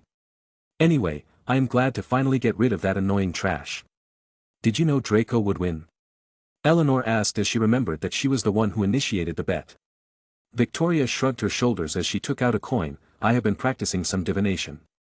Eleanor sighed as she turned to look at Draco, who was going inside a weird vehicle as he flew off with some people. Let's go, she said. Eleanor was in a good mood today. She completed the mission of stealing the potion. Even if that potion had to be used on Draco, no one needs to know that. All they need to understand was that she removed the shame and completed the revenge of her family, which was lingering around for centuries. Draco quickly ran back to Lucius as they got out of the mansion. Walking out, Draco felt something move around him as he quickly turned around and noticed the Murtlap, which was trying to escape into the wild. Draco quickly ran over and secretly put the Murtlap back in the case. He was very surprised that the Murtlap was still alive, especially since he was ready for its death as he used it as a sacrifice. I will prepare a special treat for you, little guy, Draco said, smiling. Lucius noticed that and sighed. Since when did you start taking care of them? It's been a while, Draco said awkwardly. He didn't know what Lucius' reaction would be if he knew there was a live dragon inside. You're lucky no Auror or ordinary people saw you that day, or else it would have been really bad. Your animal would be taken away and you will probably face some charges as well. Lucius said. Draco quickly understood that he was talking about Starlight. Sorry, father. Draco said. Chapter 89. Sorry, father. Draco apologized since all this could have been stopped if he had listened to Lucius that day in Gringotts, but he was too busy trying to run away. It doesn't matter now. Lucius said, shaking his head as they got inside the ministry's cars and flew away towards the hotel with Theodore's and the others. You might have listened to me if I didn't order you around previously trying to cage you in. In this, we are both at fault. Draco didn't say anything as he looked outside the car window. Make sure to thank the families who supported us during this. Lucius reminded Draco. Okay. Draco nodded. He was really happy with all the pureblood families who came to his rescue in the time of need. So how are you feeling? Lucius asked. I am fine. The potion surprisingly healed everything, even my old scars. I am not talking about that. Lucius said, I am talking about your emotional state since you kill. I am quite fine actually. Draco said, sighing. At first, I felt extremely guilty when the first commotion happened, as those blood were in my hand as well, but soon I had to kill with my own hands. Later, I began convincing myself that it was necessary since it was either me or them, and before I knew it, I killed even more. I may be numb to say at the very least. Lucius nodded. He knew that his son was different from him. He wasn't a dark wizard and he had normal human emotions. He didn't want his son to kill so early on as well, and was quite worried about what will happen from now on. Sigh. There are a few things you want to know, Lucius said as he began explaining what happened in his absence. Back in the hotel room, Draco, after a quick bath, was sitting on his bed with the letter in his hand. Dear Draco, or should I say fellow transmigrator. Shocked, are you? Well, I know you are, even if you lie that you aren't. If you are reading this, then I am guessing you somehow survived the blast. So first, let me introduce myself. I am Ryan Adams. My real name is, well, it doesn't matter in this world. I am a half-blood. I am sure you are totally confused about what's going on, so let me explain it to you. Let me start from the very beginning. After we died due to the accident. Wait. Do you even remember how you died? Well, let's keep that suspense for you. If I reveal everything in this letter, it wouldn't be fun anymore. Anyway, after we died, we met this light called Mora, who controlled the space. He then explained about our past, why we were there and why we will be sent back to our original world. Yes, this is our original world. Surprising, right? In between all this, we were given two choices, one was to choose knowledge and the other was power, and me being me quickly picked knowledge and you being too slow got power by default. Through knowledge, I remembered everything about our past lives, all these different spells, potion formulae and even things you don't remember, but it turns out knowledge isn't everything. Oh, how wrong was I? It turns out the most important thing is power, which you contain, my dear Draco. I have all this knowledge but I can't use it to its full extent, and you have all the power but you don't have the required knowledge to use them fully. Funny, right? Due to me having more advantage than you, I got the worst fate possible. My parents weren't that rich and I was born 3 years before the original story starts, and to make things even worse, I am not even in Hogwarts but Durmstrang, whereas you, due to only having power, you got the best fate among us, being born as Draco Malfoy, the dick character, rich parents and everything. When I first arrived here, I was disappointed with everything. The only thing I liked was that I was more powerful than you will ever be, or at least I thought that was the case. In this school, other than this Victor Crumb from the movies, I didn't know about anyone else in Durmstrang. I begged my parents to send me to Hogwarts but everything was already set, and no matter what I did, I was still sent to Durmstrang. That's when I found you. Out of nowhere in the newspaper I saw your face, a potion genius they called you. I wonder if I show them my talent, what will they call me? Maybe a god. Anyway, moving on, with your lack of knowledge I was sure that I will find you sooner or later, but this was too easy than I imagined. As you showed yourself to me and slowly I began realizing something, I was lied and betrayed all along. You see, I realized that with power you can slowly learn knowledge and progress, but with knowledge gaining power is very very hard, not impossible but difficult, especially when my legs don't work. Yes, they don't. I am like that weirdo from those X-Men movies, the Baldy. I am all so knowledgeable but I can't do shit on my own. I then became extremely jealous of you. The more I saw you on the news the more I got irritated and angry, but then, something hit me. I could play you on my fingers all along. I quickly calculated all the things you could do with your power, since even though you lack the knowledge you still have the memories of your previous life. I came to 3 different conclusions and planned things carefully and slowly, and within a year I was ready. I tricked Pius into becoming my pawn, controlling him completely. It's a nice spell, you know, it's pretty handy if you ask me. Back on the topic, I then started a riot against you. You see, you becoming a black was one of the few things I concluded that you would do. Pretty typical if you ask me. So I started manipulating people and slowly I managed to gather a small mass to protest against you. I admit some of them had to be put under the curse but it still worked. Then came the Romania part. Speaking to dragons, a handy skill, isn't it? I can do the same too, so I already had my men ready to trap you in Romania, but then came the unexpected parts. I didn't think your friend will be present there. In fact, I thought you will be clever enough to keep these things to yourself, so that was a mistake on my part, I guess. Due to this, you managed to escape from my traps, and then came the other unexpected part, the vampires. I don't know how you did it, but you managed to turn them completely against me, so you managed to dodge my other traps as well and went straight ahead into the mansion. You are probably asking, why do all this, right? And you also probably have a lot of questions you want to ask me, so why don't you come to meet me? This year come visit me in Durmstrang. If you don't, I will come for you, dear Draco, and I assure you things wouldn't be as simple as before. This time I neither harmed your friends nor touched your family, but the next time I am not sure that I will be able to control myself. I can answer so many of your questions, your wand, your death, and even your purpose, so don't hesitate too much. Don't worry, I won't harm you. Your other half. Ryan Adams. The letter burned into ashes as soon as he finished reading it. Draco frowned as he quickly took out a paper and a note and started writing down all the main points he could remember from the letter. Other half, Draco tried putting all the clues together but was still left with all these unanswered questions. Draco never believed in transmigration before until he came here, so people other than him being transmigrated wasn't too much of shock to him. In his previous life he was a worse than average guy, so he wasn't a chosen one or something like that, so a fellow transmigrator could be understood. But the part about Mora, wand, other part left him very confused, about how he knew them and what purpose was he talking about. Chapter 90. Next morning, all of the families involved in the incident and the minister along with some aurors were chatting in the meeting room of the hotel. So Draco, let's talk about the incidents. Fudge said, looking at Draco who was sitting on the opposite side of him. Okay. Draco nodded. If you have any questions, ask away. First of all, let me start with why you went to Romania. Tourism. Draco lied with a straight face. As you know that I am famous for my potions, I was researching on new materials and ingredients that could be tough and resilient, which got me thinking about dragons, and how could I use them to create more new potions or improve the existing ones. Can you explain more briefly of how the incident took place and how you got there? Draco then began explaining all the things that happened and how the incident took place. Of course, he didn't mention the animals, the letter, and left many other things untouched.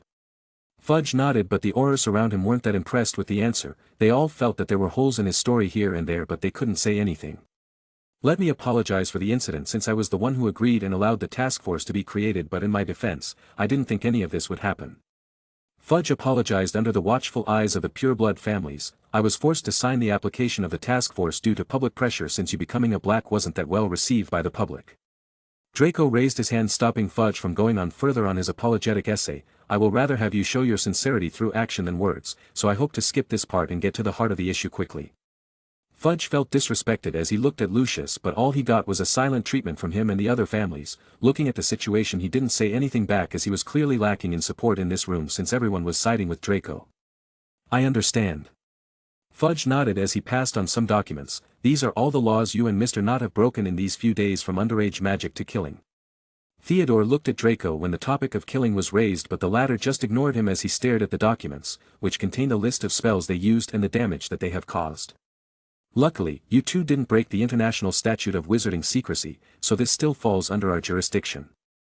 Fudge continued, so to show our sincerity, hereby we shall forgive all these crimes since it was all done under the state of emergency. Draco nodded and put the paper down as he stared at Fudge. Fudge felt uncomfortable with his gaze as Draco was looking at him as if he wanted something more. Fudge fixed his bow, breathing deeply. Thankfully he had other cards to play. Pious thickness was a threat to us all, and I believe we can all agree with that. The surrounding wizards nodded as Fudge continued. His motives were certainly questionable, but we can all agree that he wanted to bring huge chaos to our wizarding community. Whether there was someone behind him or not is still out for debate, but the fact that Draco here was able to stop him is more than enough proof to his ability, and Theodore, he was able to withstand the torment brought onto him by saving his friend. So I hereby announce that Mr. Knott will be receiving a second-class Order of Merlin Award, and Mr. Black will receive a first-class Order of Merlin Award for their effort in stopping a huge disaster. Every wizard present there clapped, nodding as they began congratulating both Theodore and Draco. The Order of Merlin, abbreviated O.M., was an award bestowed upon wizards and witches who had achieved great things for the wizarding world. It had 3 different levels: first class, second class, and third class. The first class is awarded for acts of outstanding bravery or distinction in magic. The second class awarded for achievement or endeavor beyond the ordinary, and last but not least the third class awarded to individuals who have made a contribution to our store of knowledge or entertainment. The organization was formed in the Middle Ages by Merlin himself, and the medal is known to be one of the highest honorary awards a wizard could receive, but over the years the value of the award has decreased by a significant amount as the Ministry of Magic favorites seem to receive the Order of Merlin, especially the higher classes, more often than one might expect. The prime example of this is Fudge himself, who awarded himself with the first-class Order of Merlin award, causing a lot of controversies this past year. Due to all these reasons, unlike others, Draco wasn't that excited and happy about receiving this award, as it clearly showed the desperation of Fudge to make the purebloods happy. Draco accepted all the congratulation with a simple smile, thanking them as he looked back at Fudge. What more do you want from me? Fudge cursed in his mind.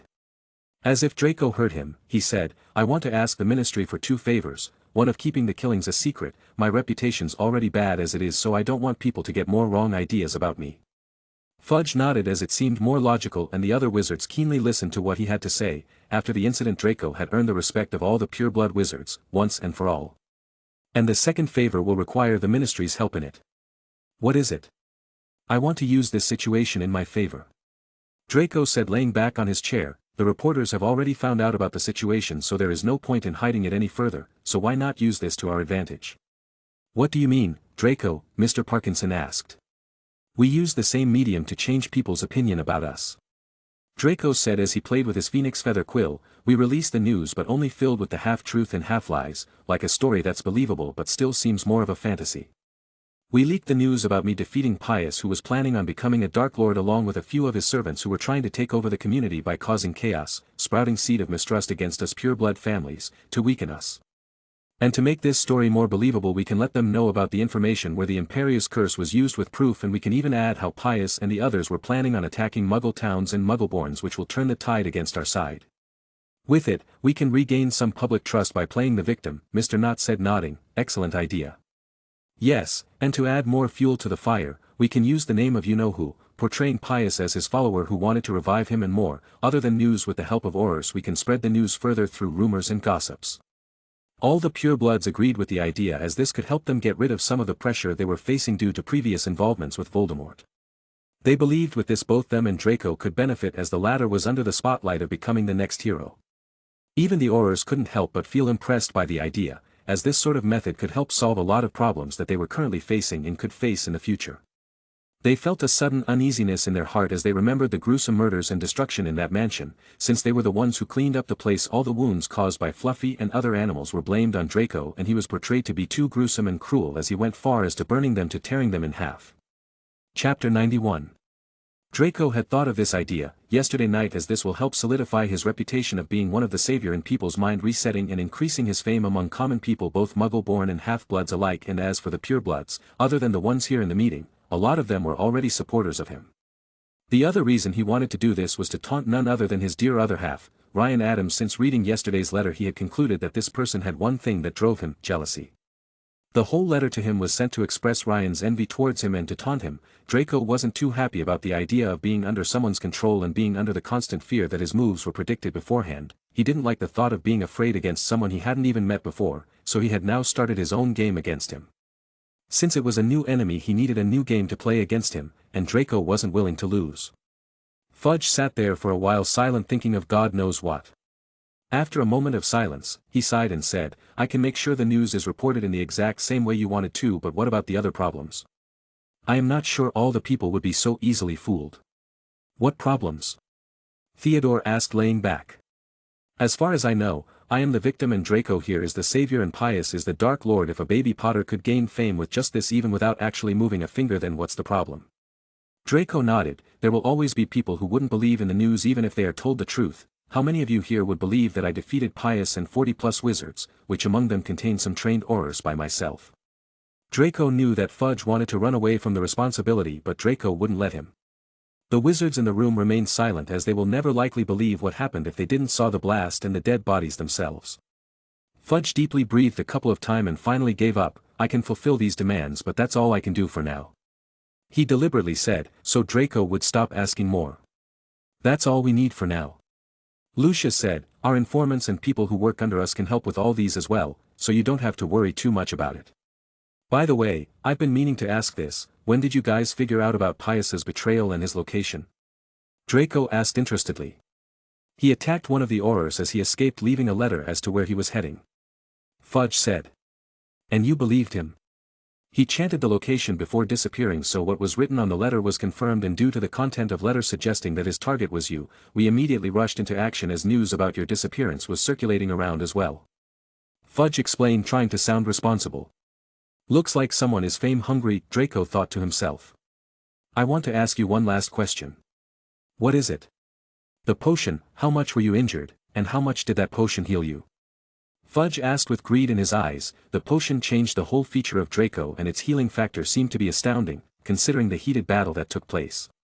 Fudge wanted to see if he could mass-produce this potion and sell it, as they could cause a lot of benefit to them, especially to Aurors who work difficult jobs. Understanding Fudge, Draco shook his head. "The potion fixed the scars I got and was able to fix a few broken bones, that's all." "But what about your face?" "My face? Is something wrong with it?" Draco asked with an annoyed tone. The way Fudge said it made it seem as if he had a problem with his face before. "No, that's not what I may." Fudge wanted to clear up the misunderstanding, but Draco didn't let him as he stood up. "Greed isn't a good thing," Draco said. "The vampires have done us a favor this time, not bothering too much with the broken law that was set. Unless you want to go in a war with the vampires, I suggest you get that idea out of your head. Both sides have their own magic and potions. They haven't asked any of ours, so we don't have the right to ask theirs, so I hope you can remove the idea out of your head." Fudge stayed silent as one by one, all the wizards stood up and started walking out. "What do we do, Minister?" an Auror asked after all the people had left the room. "Nothing." Fudge shook his head. "Start leaking the information to the news sources as explained." The man nodded and apparat out of the place. Sigh. "Let's leave, I have work to do," Fudge said to the other Aurors as they went out of the room as well. "Where are we going?" Lucius asked as they were walking inside an old dirty bazaar. This place seemed more like a black market as dark items were being sold all over the place, but unlike back in London, this place sold these items openly. There is a market, down there where they sell elves who are trained to take care of magical creatures. Draco said, I want to buy some. Draco didn't want Lucius to come with him since he knew all he was going to do was complain, but Lucius didn't let him go alone. This time he didn't stop him but came along with him, which still annoyed Draco, but he didn't say anything since changes took time. Lucius looked weirdly at Draco. He wasn't happy about his son taking care of these animals like a farm boy, but due to all that has happened he decided to work on his attitude to make sure mistakes like this weren't repeated again, so he didn't object Draco from raising them, and from what it seemed like with the animals such as unicorns in his case, it could come very handy in the time of need. Lucius was secretly very impressed as to how Draco managed to escape that day in Gringotts. Father, do you know how to cast the Fidelius charm? Draco asked casually as they were walking past by a small herb store. Why do you ask? Draco didn't say anything and looked back at Lucius wanting to know the answer. Sigh. I don't. Lucius said, giving up. Now can you tell me why? If you were to try and learn it, how long do you think it will take? Draco asked again instead of answering the question, just focusing on the charm and nothing else. 6 to 7 months, give or take. Can you start learning it from now on? Not if you don't tell me why first. Lucius said. Draco sighed, dangers, I don't know what's going to happen next. I don't think Pius was alone in doing all this. I fought him so I know his strength, and I am not sure how he was able to defeat different horrors and put them all under the Imperio's curse all alone. Draco lied. Lucius was silent for a while. So you think someone is behind him? He asked, and seeing Draco nod he continued, so you want me to put the charm on our house and live under hiding? Yes. Draco said, if it was like before we could have not paid much attention to it and leave it to the ministry, but now with the twins, I am more afraid. Lucius looked at Draco, whose voice was wavering. As far as he could recall, he never heard Draco say those words before. I understand. Chapter 92. I understand. Lucius said, I will focus my attention on this charm and enchant our house with it. Draco nodded. Is Mother going to be okay? She is living in the Greengrass family house after I left, along with some caretakers, Lucius said as Draco nodded. I will try to learn the charm too, but I don't have much time in my hand right now to focus on it. Draco said, I want to prepare more for the future so I wouldn't be caught off guard like this. Lucius sighed, make sure to not stress yourself out. Among the young wizards you are probably the one with the most talent. The one with the talent isn't me. Draco said, knocking on his suitcase, if this wasn't with me, I am not sure I could do anything. Lucius didn't continue on the topic, so what do you plan to do next? I want to move school this year. Draco said, shocking Lucius. I want to go to Durmstrang. Why? Lucius asked, confused. Didn't you want me to? Draco said, looking at Lucius, whose face was hard to read. Draco couldn't guess if he was happy or weirded out. I mean it's good, but why so suddenly? Lucius asked with a smile. Draco's mouth twitched watching Lucius's creepy smile. I think you are misunderstanding something. I want to just switch school for this year. Draco said, maybe as an exchange student for half the school year. You said that you were friends with the current headmaster, didn't you? Then why not ask him this favor? Why do you even want to go there? Lucius asked, as his smile faded away. There is no reason to go there just for a certain amount of time and go back to Hogwarts again. I want to try it first, Draco said after thinking for a good lie. He didn't want to explain too much stuff. If I like the school then I can completely shift there. Lucius looked at Draco, doubting him. Fine, since I am helping your friends, Vincent and Gregory, to move this year, I will write about you as well to Karkaroff. With your fame, I am sure he won't even hesitate. Oh, by the way, how is their family relation going? Draco asked suddenly as he was reminded of Crabbe and Goyle. I tried to talk with them in school but they just kept ignoring me. It's not too good. Lucius said, sighing. Vincent's father wasn't too happy about all this. I heard that he even fought with Gregory's father, accusing him of making Gregory influence his son to the point of becoming an idiot like him. So have they calmed down yet? They had a small fight in our house last time, but suddenly they stopped. Lucius said, I think they finally realized fighting isn't going to solve anything. Draco nodded. This time he was prepared to face his enemy without much worry, since unlike the original, Lucius wasn't jealous of Potter, so Draco was sure he didn't have the need to send Tom Riddle's diary to Hogwarts, so there wasn't going to be any basilisk attack in Hogwarts this year. So he didn't have to worry about Pansy, Daphne, Hermione, and the others. Draco had tried to search for the diary in the past but he never could really find it, he had searched all the bookshelves and hidden rooms in his house but there wasn't even a sign of the diary. Since it was difficult to explain to Lucius how he knew about the existence of the diary in the first place and how he knew that he had it, Draco couldn't ask about it directly as well. So he just gave it up for now until he learns some spell or finds a method to destroy the Horcruxes. Talking about Pansy, Hermione, and Daphne, Draco was sure that he would get in a lot of trouble after he returns back home tonight. After walking for several minutes, stopping here and there to shop for some interesting herbs, Draco and Lucius finally reached an old medium-sized building, with a huge wooden board hanging outside with "Elves for Sale" carved on it. Well, that was easy to find. Draco said walking in with Lucius. Both of them looked around as they passed through a dark passage filled with bats. "You here for the elves?" A fat man suddenly came out of nowhere, scaring both Lucius and Draco. After calming down, Draco observed the short, fat man who had a scruffy beard, and from his hazed eyes and the weird smell around him, Draco figured that this guy must be a drunkard. "Yes, we are here for the elves who are proficient in taking care of magical beasts." The man happily smiled and said, "This way, sir." As he led both of them through the passage which started lighting up one by one. Draco and Lucius looked at each other, signaling each other to be careful and be aware of their surrounding. The man didn't say anything at first as he kept walking forward. In front of them was an opening which looked like an entrance of a cave with the outside light shining in. The man suddenly turned back and said, "We are the best sellers in the market, so I can assure you that you wouldn't be disappointed." Lucius didn't say anything as he looked at the man with disgust, and Draco nodded in response to be polite. "We have the best service in all of Europe, as we don't ask nor tell anyone of our buyer's identity, so you can rest freely." The man continued in a monotone voice as if he was reading from a book. "We have all sorts of elves here, ones who do household chores, ones who can help in potions and alchemy, ones who can take care of magical beasts, and one who can do anything you want them to." Draco was a bit creeped out by the guy, but he still had to ask a couple of questions. "So what assures their loyalty?" he asked. "They are neither family elves nor have they been raised in that environment. How can I be sure that they wouldn't run away after I purchase them?" "It's simple." The man said, "These elves have different teaching than house elves. For them, loyalty is the most important thing in life. Their loyalty can't even be compared to the house elves. For them, anyone who buys them is their master, their god.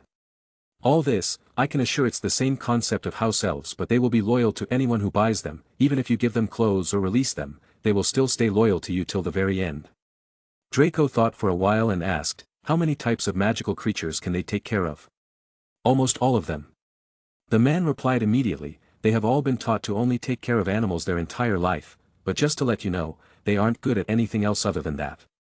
So if you want them to do other jobs, I suggest you buy other elves as well." The man was trying hard to sell and advertise more elves, but with the tone of his voice, Draco was sure that no other people would be interested in buying more. "How many elves do you have? How much do you need?" Draco started calculating the workload in his mind and said, 5 elves, and they should be able to handle XXXXX level creatures." The man nodded and led them towards an open field out of the passage. The field had many animals in them, with the elves running around here and there, taking care of them, some feeding and some cleaning. "Are these creatures for sale too?" Draco asked interestedly as he saw a couple of unique creatures. "Only elves."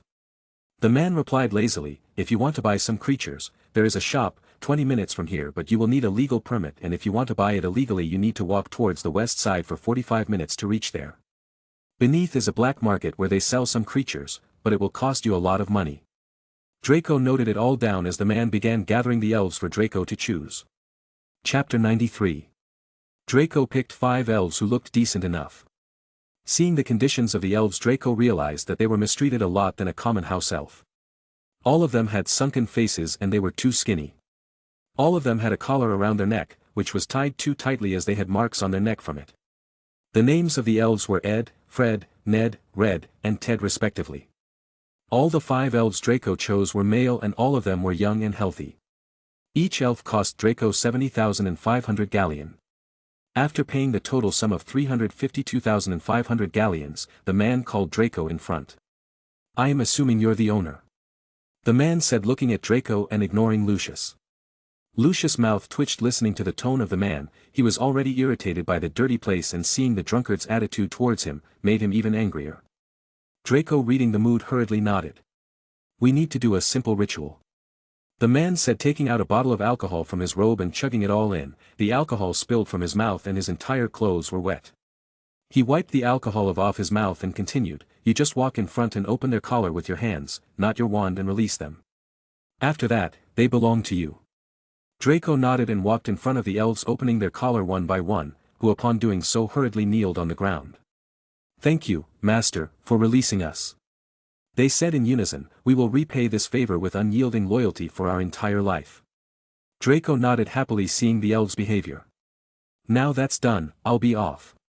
The man said, snapping his finger, and the moment he did, a sudden blackout happened for a tenth of a second and they were suddenly outside. The place was nowhere to be seen, it was like the whole building disappeared out in thin air. In the open field, Lucius, Draco and the 5 elves were standing there in a daze. What was that? Draco mumbled to himself. The place is said to never exist in the first place. One of them elves spoke. Explain. Yes, Master. We don't know much about this, but it is said that the place was never meant to exist, Ed said. Some of the old elves told us stories that the place would only appear to those who seek it and to those who mean no harm, but after you visited the place once, it will forever be lost. Draco raised his eyebrows and thought to himself, seems like old magic. Let's leave, Lucius said, impatiently. The idea of just standing in an empty field talking with elves made him uncomfortable. Draco wanted to ask more, but seeing the impatient Lucius, he didn't. Draco opened the suitcase and whispered something, sticking his head into it. Soon a small growl came and Draco took out his head. Go inside, you don't have to do anything for now. I will later come in and explain your work to you. Yes, Master. The elf said as they slowly approached the suitcase and still afraid jumped in one by one. The work's done, isn't it? Lucius said. No need to be so impatient, Father. Draco said, picking his suitcase up. I still want to go to the market the man talked about. To buy more creatures? Lucius asked, snorting. The growl I heard. What else have you got in there? It's a secret. Draco said, if you don't want to come, I can go alone and you can return back to the hotel room. Che, I will lead you there. Lucius said, turning back, it isn't my first time coming here. My father, your grandfather, brought me to this place once, so I know my way around, and with me, we can apparate quickly over there. Draco rolled his eyes and followed Lucius out towards the black market. After operating here and there, asking some suspicious-looking people, they finally reached the place. The entrance of the place was a door that leads straight down to an underground passage. After walking down the flight of stairs, they reached an open space filled with different empty cages here and there. There was an enchantment on the roof that made it seem like the place wasn't an underground room at all. Unlike the elf shop, the place was filled with people all wearing black robes, covering their face.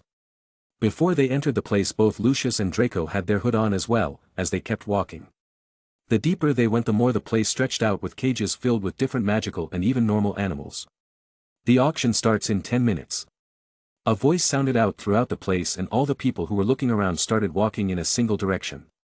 Lucius and Draco looked at each other and both of them walked the same direction as other people as well. They all walked up to a tent. Inside, the place was filled with chairs and at the very end of it was a huge stage with candles all over the floor. Many people gathered around the stage and quickly picked a spot to sit on. Covered in hoods, Draco felt like he was in a cult meeting of some sort. These sorts of auction happens all the time in the black market. Lucius explained, even our family held some. How come I never knew about it? Draco asked, surprised. It was supposed to be that way. Lucius replied, in honesty, I wasn't supposed to know about it either. On the outside, our family has no affiliation to the black market, remember. Draco understood what his father meant. Why hold an auction though?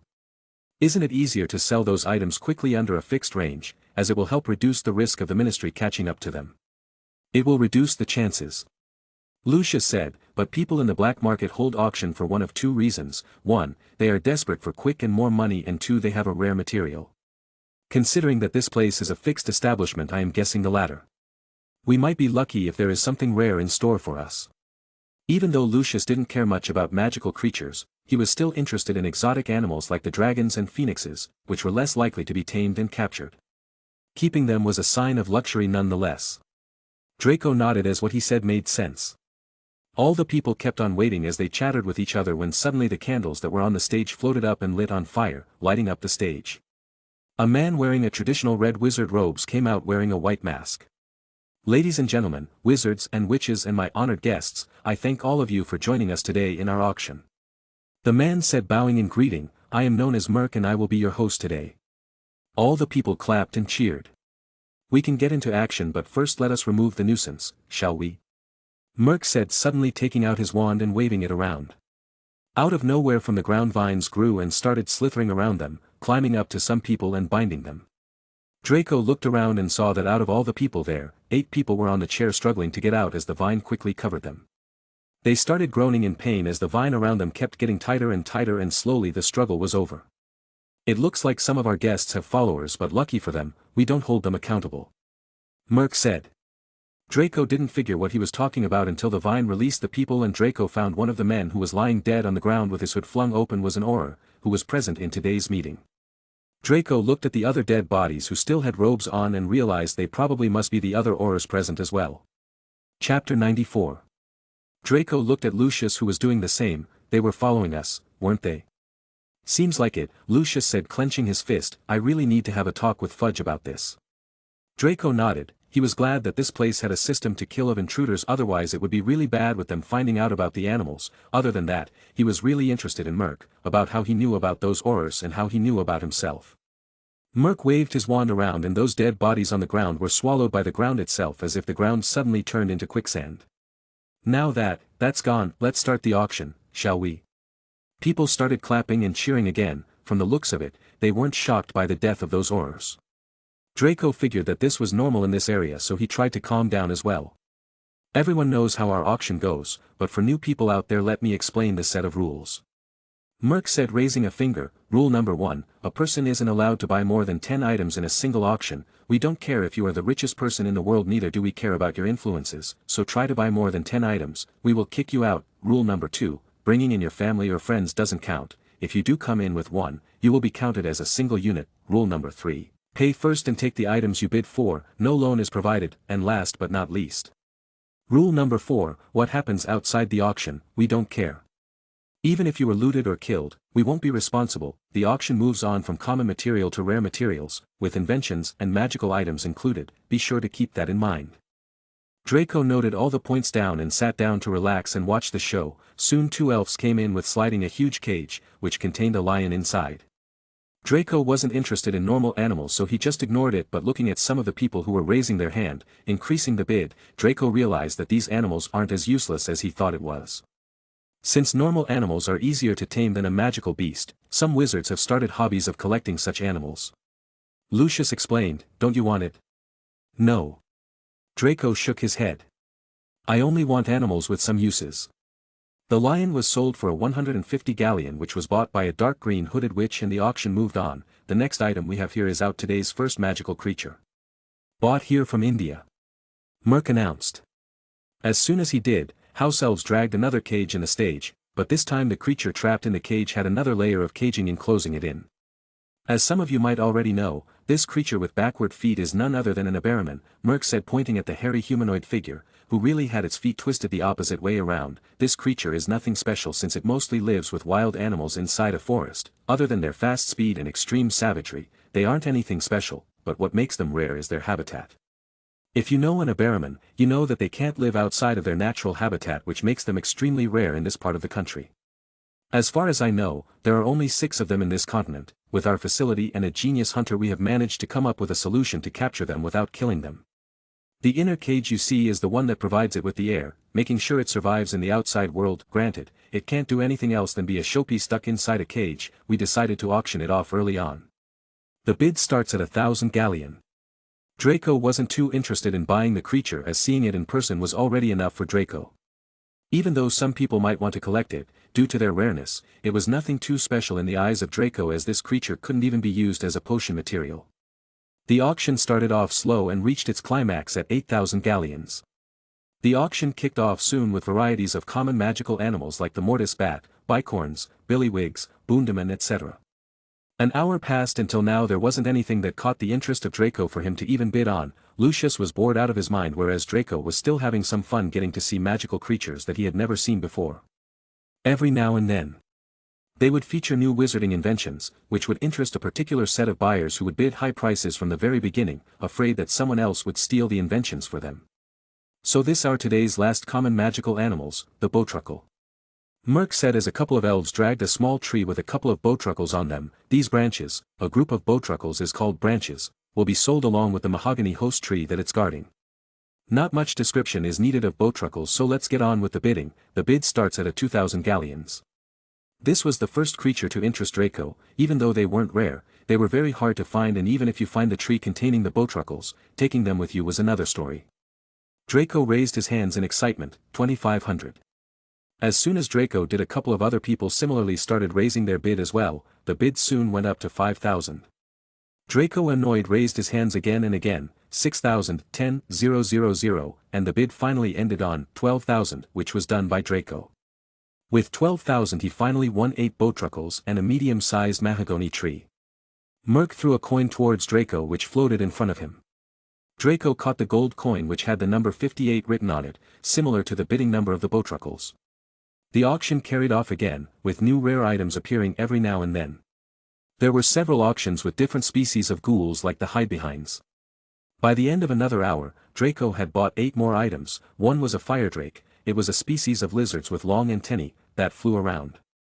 They are sometimes mistaken for dragons, though they do not breathe fire. Instead, they emit sparks from the ends of their tails.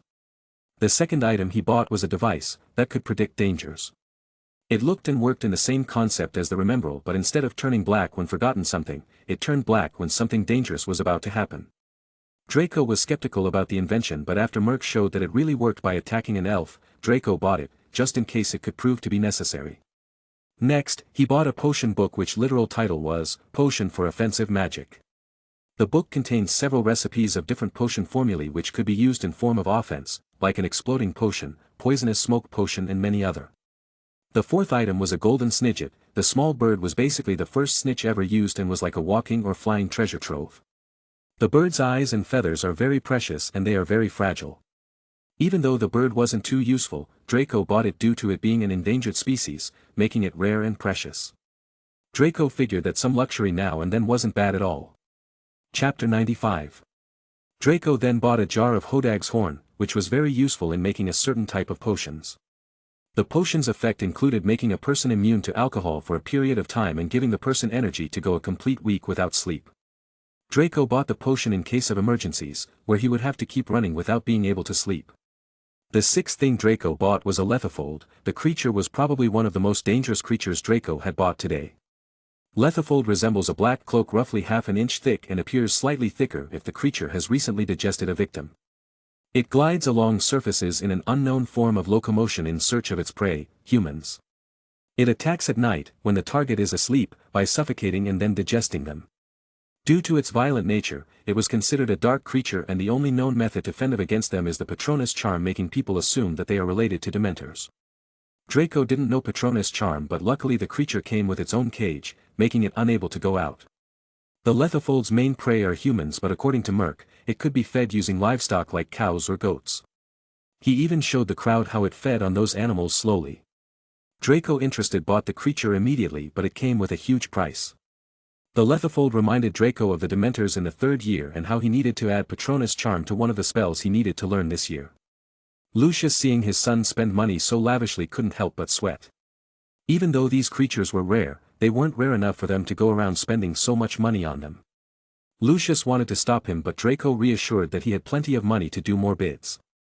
The next item Draco bid for was for 5 liters Rem blood. The blood has the ability to give a person immense strength for a limited amount of time, which would be really useful for Draco since the best way of beating a wizard was through strength. Draco barely lost the item to a witch who kept bidding head-on against him, but after the price reached a certain point she gave up. The most expensive thing Draco bought today was a set of creatures, which featured 6 young Granians, which is a breed of winged horse.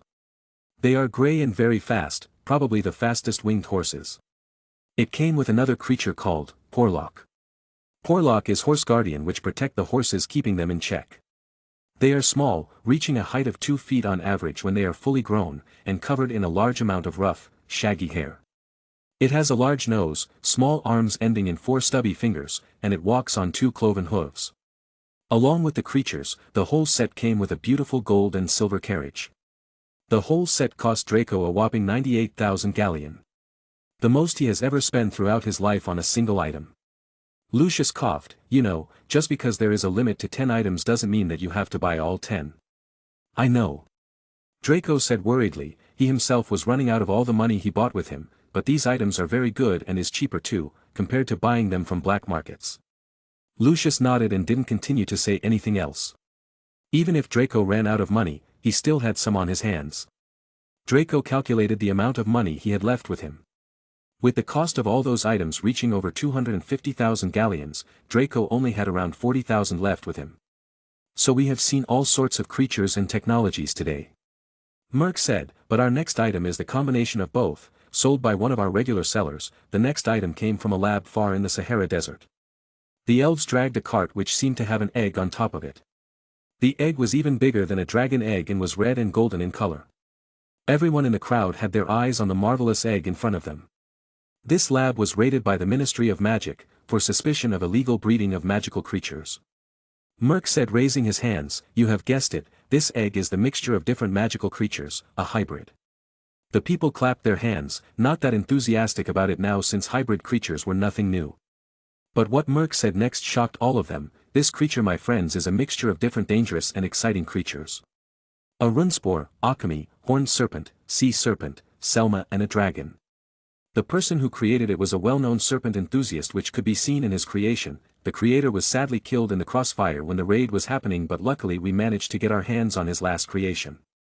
Noises surrounded the area as people started discussing things between themselves. Draco, on the other hand, was looking at egg, concentrating on the heartbeat that could be heard. A man suddenly stood up and asked with a hoarse voice, aren't breeding like that considered a failure? Combining so many dominant creatures into one, makes it seem like a work of an amateur breeder. It not hatching, and staying as a decoration is the most I would expect from this egg. Many people nodded, agreeing with the man, even Merc nodded as well. I understand your concern, friend. Merc said, even I was concerned about it at first, but since the seller kept insisting on its quality, I couldn't do anything about it. The egg itself has a mixture of even more unknown creatures, which even the seller doesn't know. So the whole process of even making it to this stage was an incredible feat. We want to sell this egg as a rare and one-of-a-kind decoration, but we can't guarantee whether it would hatch or not. The bid starts at 1,000 galleon. Draco was confused by all the talk. He looked around to see people not so excited about the egg, even though he couldn't see their faces. Their body language expressed everything. Am I the only one? Draco thought to himself and looked towards Lucius. Father, can you hear something? Hear what? Concentrate on the egg. Lucius confused at what he was told but shook his head. It's nothing but a useless piece of decoration. I admit the egg looks unique, but I don't think it will ever hatch. Must be the dragon then. Draco thought out loud. Dragon? Nothing. Draco shook his head and raised his hands. 500 galleon. The people around him looked at Draco as if he was an idiot. From his voice, they had already figured that it was a young kid, but seeing him spend lavishly on extravagant creatures, they were all jealous. But now seeing him bid on a dud item, they all agreed that it was a stupid kid who had a lot of money in his hand, who spent it all without thinking. 500, 2,000, which bid out loud, wanting to humor Draco. Soon people started bidding one by one and the price reached to 38,000 galleon. For the people who were looking at him as if he was an idiot, seeing the price raised, Draco couldn't help but feel annoyed. Father, how much money do you have? Lucius, who was thinking why Draco was so insistent on buying the egg, 10,000, he said. I didn't carry much since I was in a hurry. Draco nodded and raised his bid, 40,000.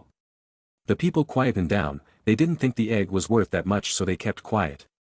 Even the witch who was taunting him was unsure whether to raise the bid or not. 42,000, she spoke out reluctantly. 45,000, Draco raised his hands again. All the people stopped, looking at the witch and Draco to see who was going to win the dud egg. The witch raised her hand again. 48,000. 50,000, Draco raised his hands. This was the final bid he could come up with, since with even including Lucius's money, they had already run out of galleons to spend. Chapter 96.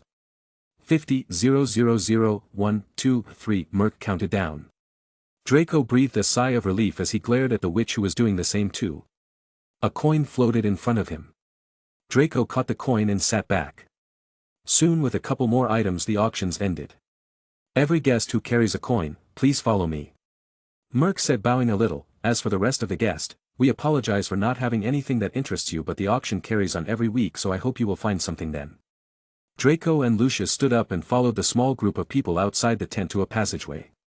Draco could feel the witch glaring at him from time to time, but he wasn't interested in picking a fight in an unknown place, so he tried to remain patient and ignore the witch. One by one, elves came and took each of them to different places. Draco and Lucius similarly followed an elf inside a small room, which only had a couch and a table. The elf snapped its fingers and 2 cups of tea and sandwich appeared out of thin air. Suggesting them to sit on the couch, the elf left the room. "Why did you buy that egg?" Lucius asked, a bit annoyed. "I can understand other things, but why that egg? Do you even have the money for it?" Draco shrugged his shoulders. "I don't, that's why I need all the money you have as well. Don't worry, I can pay it back, once we arrive back home." Lucius's mouth twitched seeing Draco's carefree attitude. "It's not about the money, it's about you spending money recklessly." "Isn't that the same thing? Don't worry, with a couple of new potions, I can make that money back easily." Draco said, relaxing back. "I am more interested in this place and that guy." "Who, the auctioneer?" "Yeah, the fact he recognized the aura and the way he said those words afterward like he knew who we were. It's not that impressive." Lucius snorted. "I have read books about some alchemic inventions that could help see people's faces and identity. I admit it's rare, but still not that impressive. With how much popular this place seems, getting their hands on an item like that is very easy for them." Draco nodded. "But how come this place is so secretive? With how popular it is, how come we never heard of it before?" "It's because of our rule." A voice sounded out. Draco looked at the door where Merc stood looking at them. Merc came and snapped his fingers. Out of nowhere a chair came out from the ground and Merc sat down opposite of them. "What rule?" Draco asked, interested. He had heard of all the rule before and none of them were similar to this. "It is, of course, a part of our contract," Merc said, taking out 2 pieces of paper from his robe and placing it in front of Lucius and Draco. Draco and Lucius started reading the contract, and it was a set of rules as to what to do and what not to do. While they were busy reading, Merc continued, "The contract works like an unbreakable vow. The contract only needs to be signed once. Since you are new here, you have to do it. If you have any questions, feel free to ask it after you've signed the contract." Draco read the rules silently. The rules went from not stealing to not causing any disturbances. There were rules that made it impossible to release any information about the auction outside the place. The rules worked the other way around as well, stating that the auction house wouldn't sell any information on the buyer. "I believe that you've finished reading the rules, so what are we waiting for?" Merc said, snapping his fingers. "A drop of blood is all it needs." Merc took out his wand again and cut himself a little, dropping a single drop of blood on each paper. Lucius and Draco looked at each other. Draco had read the rules twice already, and as far as he could tell, there wasn't any loophole affecting them in any way. "What's keeping you from using it against us?" Lucius asked. "You don't have to worry about anything." Merc assured them. "We are running an honest business here. If we harm our customers, the reputation and trust we built over the years will just collapse, and we won't be able to run our business anymore." Draco looked at Lucius, who after thinking for a while dropped his blood on the paper. Seeing Lucius do so, Draco quickly did the same. After they did, the paper shined brightly for a while and burned away.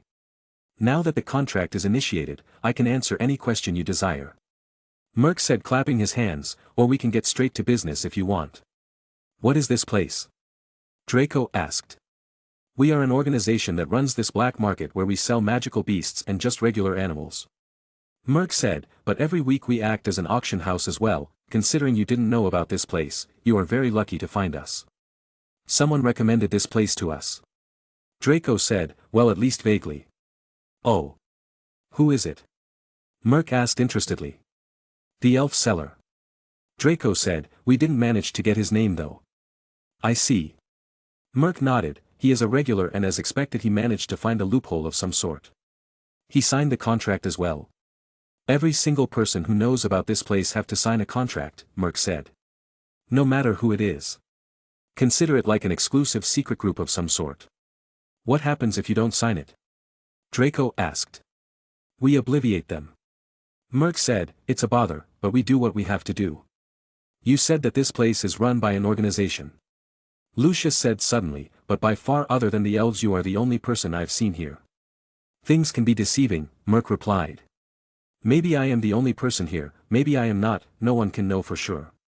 Draco was confused by what Merc said, but one thing he knew for certain was that either there were a lot of people hiding secretly or he was too powerful. I can see that you have more questions, Merc said looking at Draco who was still in his hood. Ask away. First, how powerful are you? Who is the most powerful wizard you know?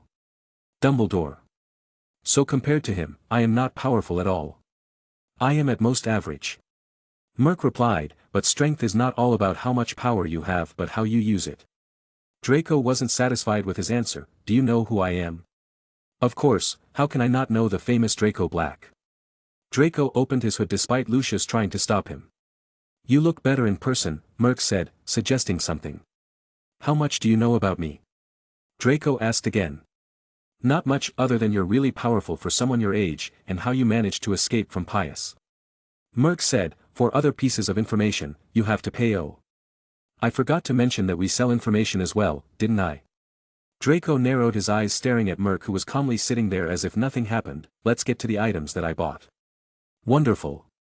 Merc said, reaching his hands forward. Draco wondered what he was asking at first, then he remembered the coins. Draco placed all 10 coins he had on Merc's hand. Merc clapped his hands and elf came through the door and took the coins with him and soon one by one different elf carried different items forward and went back closing the door again. Payment first, Merc said, the total amount you've reached is 320,000 galleons. Chapter 97. Draco placed several bags on the table and looked at Lucius who after a moment placed a bag on the table as well. Merc snapped his fingers again and a couple of elves came by and took the bag of money. Aren't you going to count it?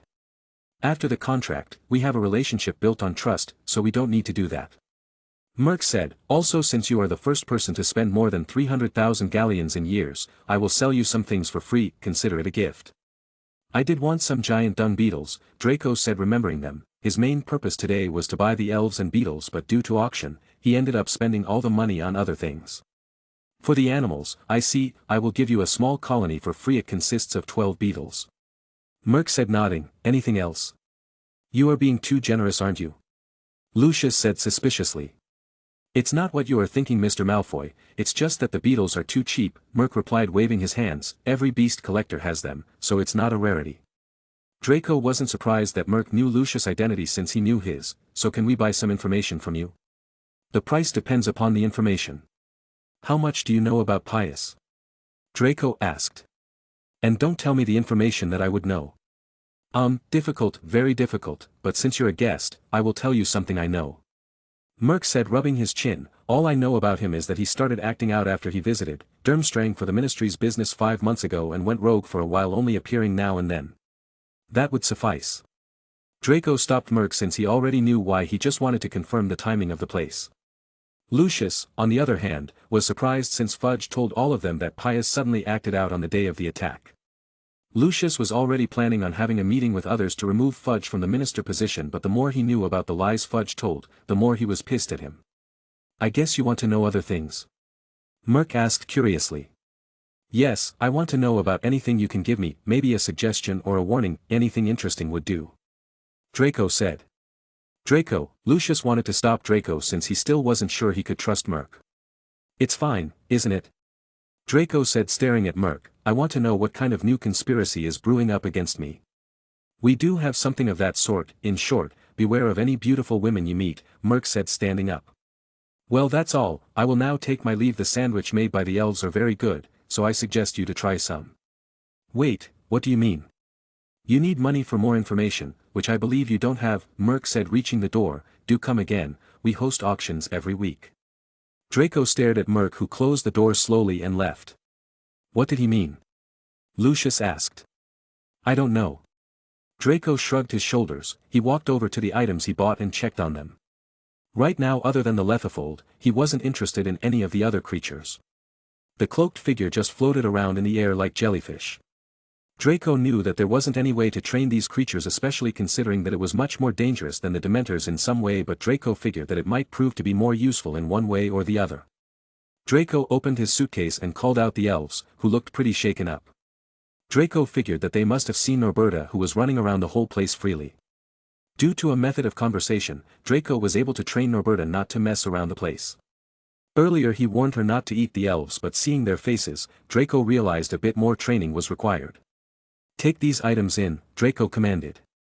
The elves nodded without any hesitation and snapped their fingers, making the items float as they entered back inside the suitcase along with all the items. Draco nodded in satisfaction and closed the suitcase. "Let's go," Draco said to Lucius, who looked lost. Lucius, hearing Draco, snapped out of it and looked back at him. "I will come back to this place again to find the complete information. If it's just money, isn't there any cash points around here?" Draco asked. Cash points are basically wizarding ATMs, made by Gringotts to make deposits and withdrawals faster. No.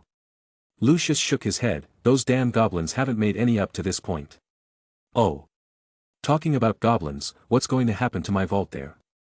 Draco said, remembering the incident. "After my last stunt there, I am sure the goblins aren't too happy with me. Most of the goblins were knocked out by the potion you used, and I managed to tear up the records and obliviate some of them, so I am sure none of them are aware of the incident. Even if they are aware, what are they going to do about it? According to their rule, as long as we don't steal, we are fine, aren't we?" Lucius said, snorting. Draco nodded. "Let's leave, I can't wait to go back home."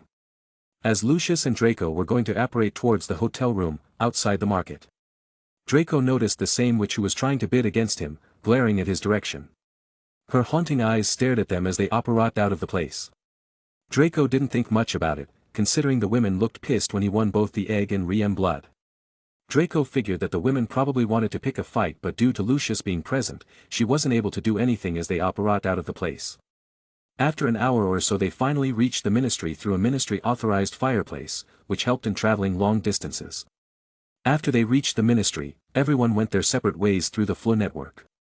Draco and Lucius used the FLU network and went back to the mansion as well.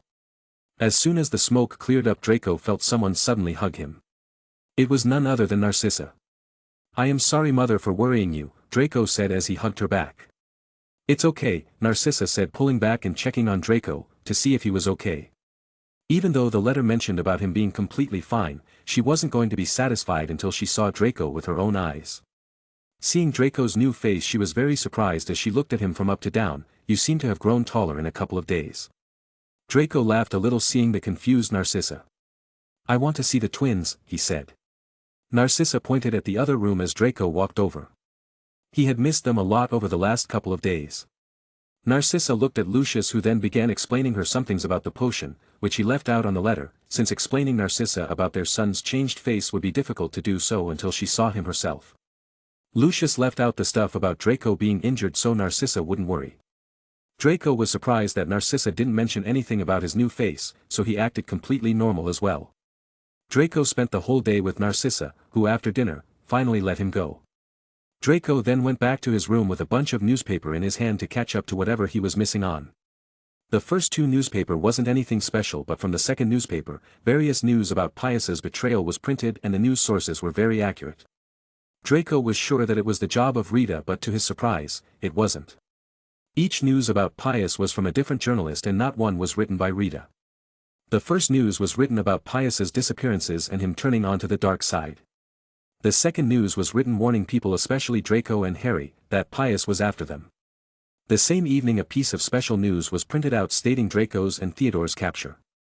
Seeing everything in the news written in such a detailed manner, Draco was sure the perpetrator of all this was none other than Ryan himself.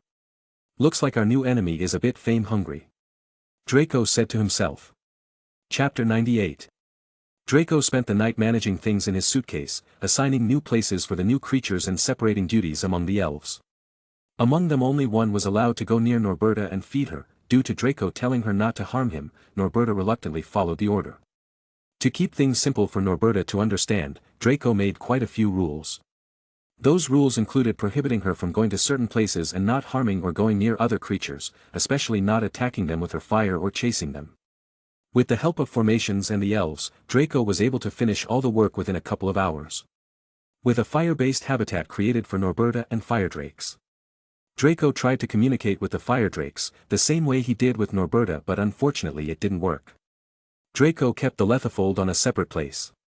Since it came with its own cage, Draco didn't have to do much about it. The main problem with keeping it was that it needed live food. Luckily, due to the Lethifold eating the day before, it wasn't that hungry.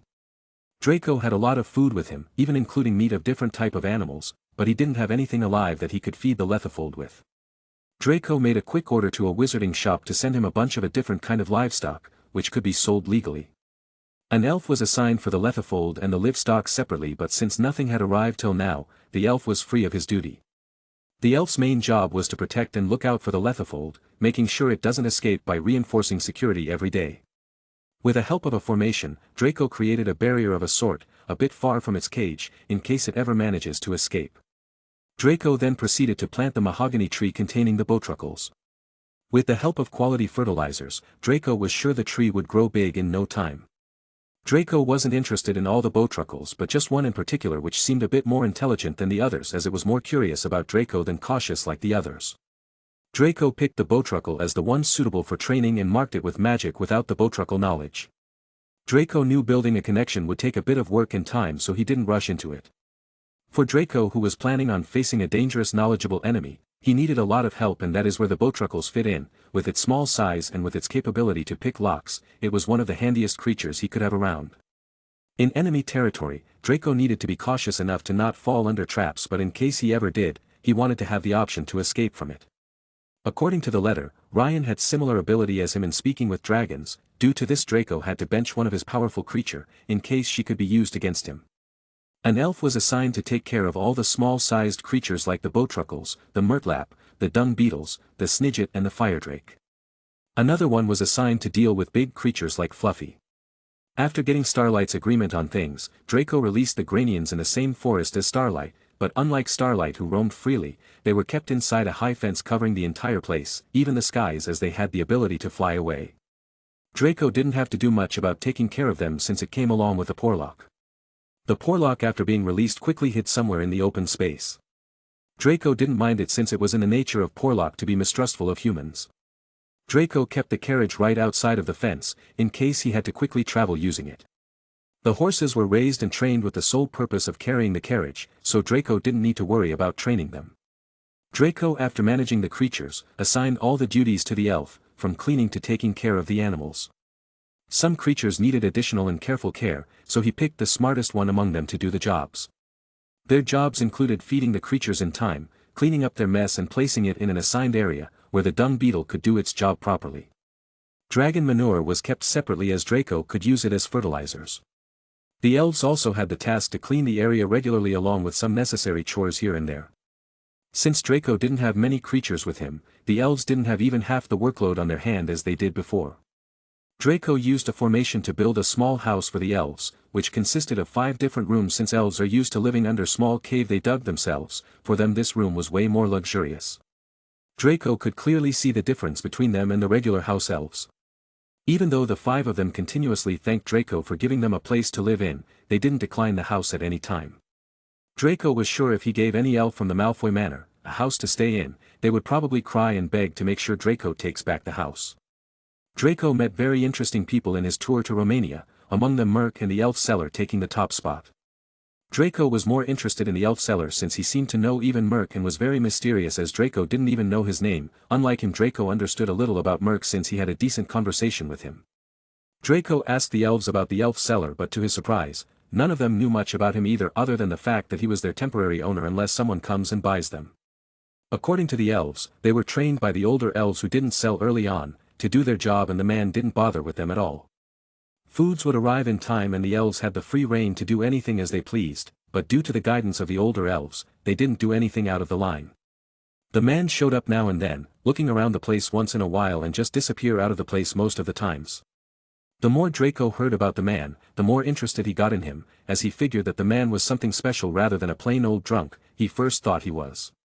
Draco, after a brief conversation with the elves, went towards his lab. The place was a mess since the last time he came here, so with a bit of wand waving, the place was clean as before. Draco put the egg on the center of the lab on a heated pillow.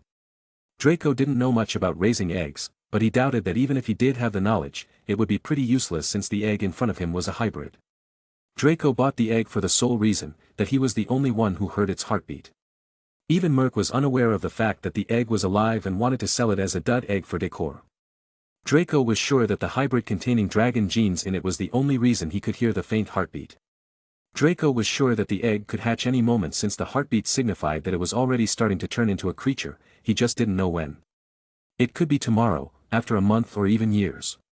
So to make sure it didn't cause any ruckus after it breaks free, Draco created a small barrier around it using a formation, to make sure that the creature wouldn't set his lab on fire, in case it had the ability to.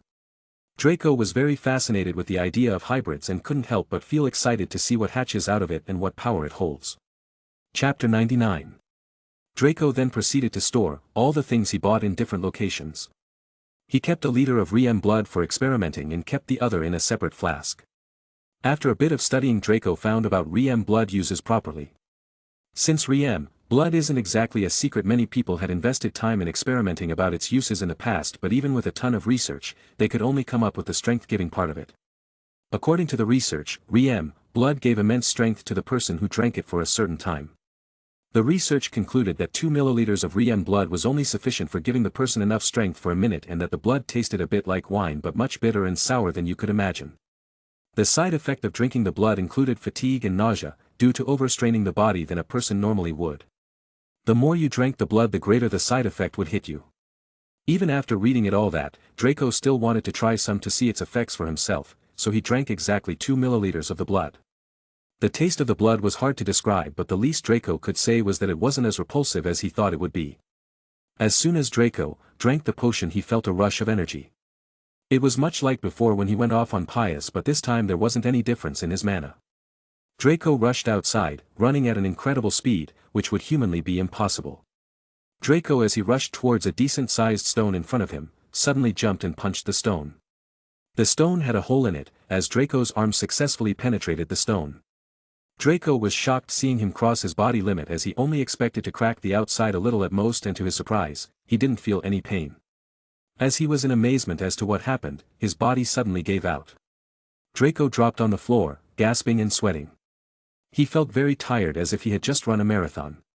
After minutes of laying on the floor, he finally regained enough strength to move again. Draco quickly used a couple of spells, and just as he expected, the potion didn't have any effect on magic, just his physical body. All the restriction and things are made up by me, since Wiki didn't describe it properly. With this, the REM blood wouldn't be too OP.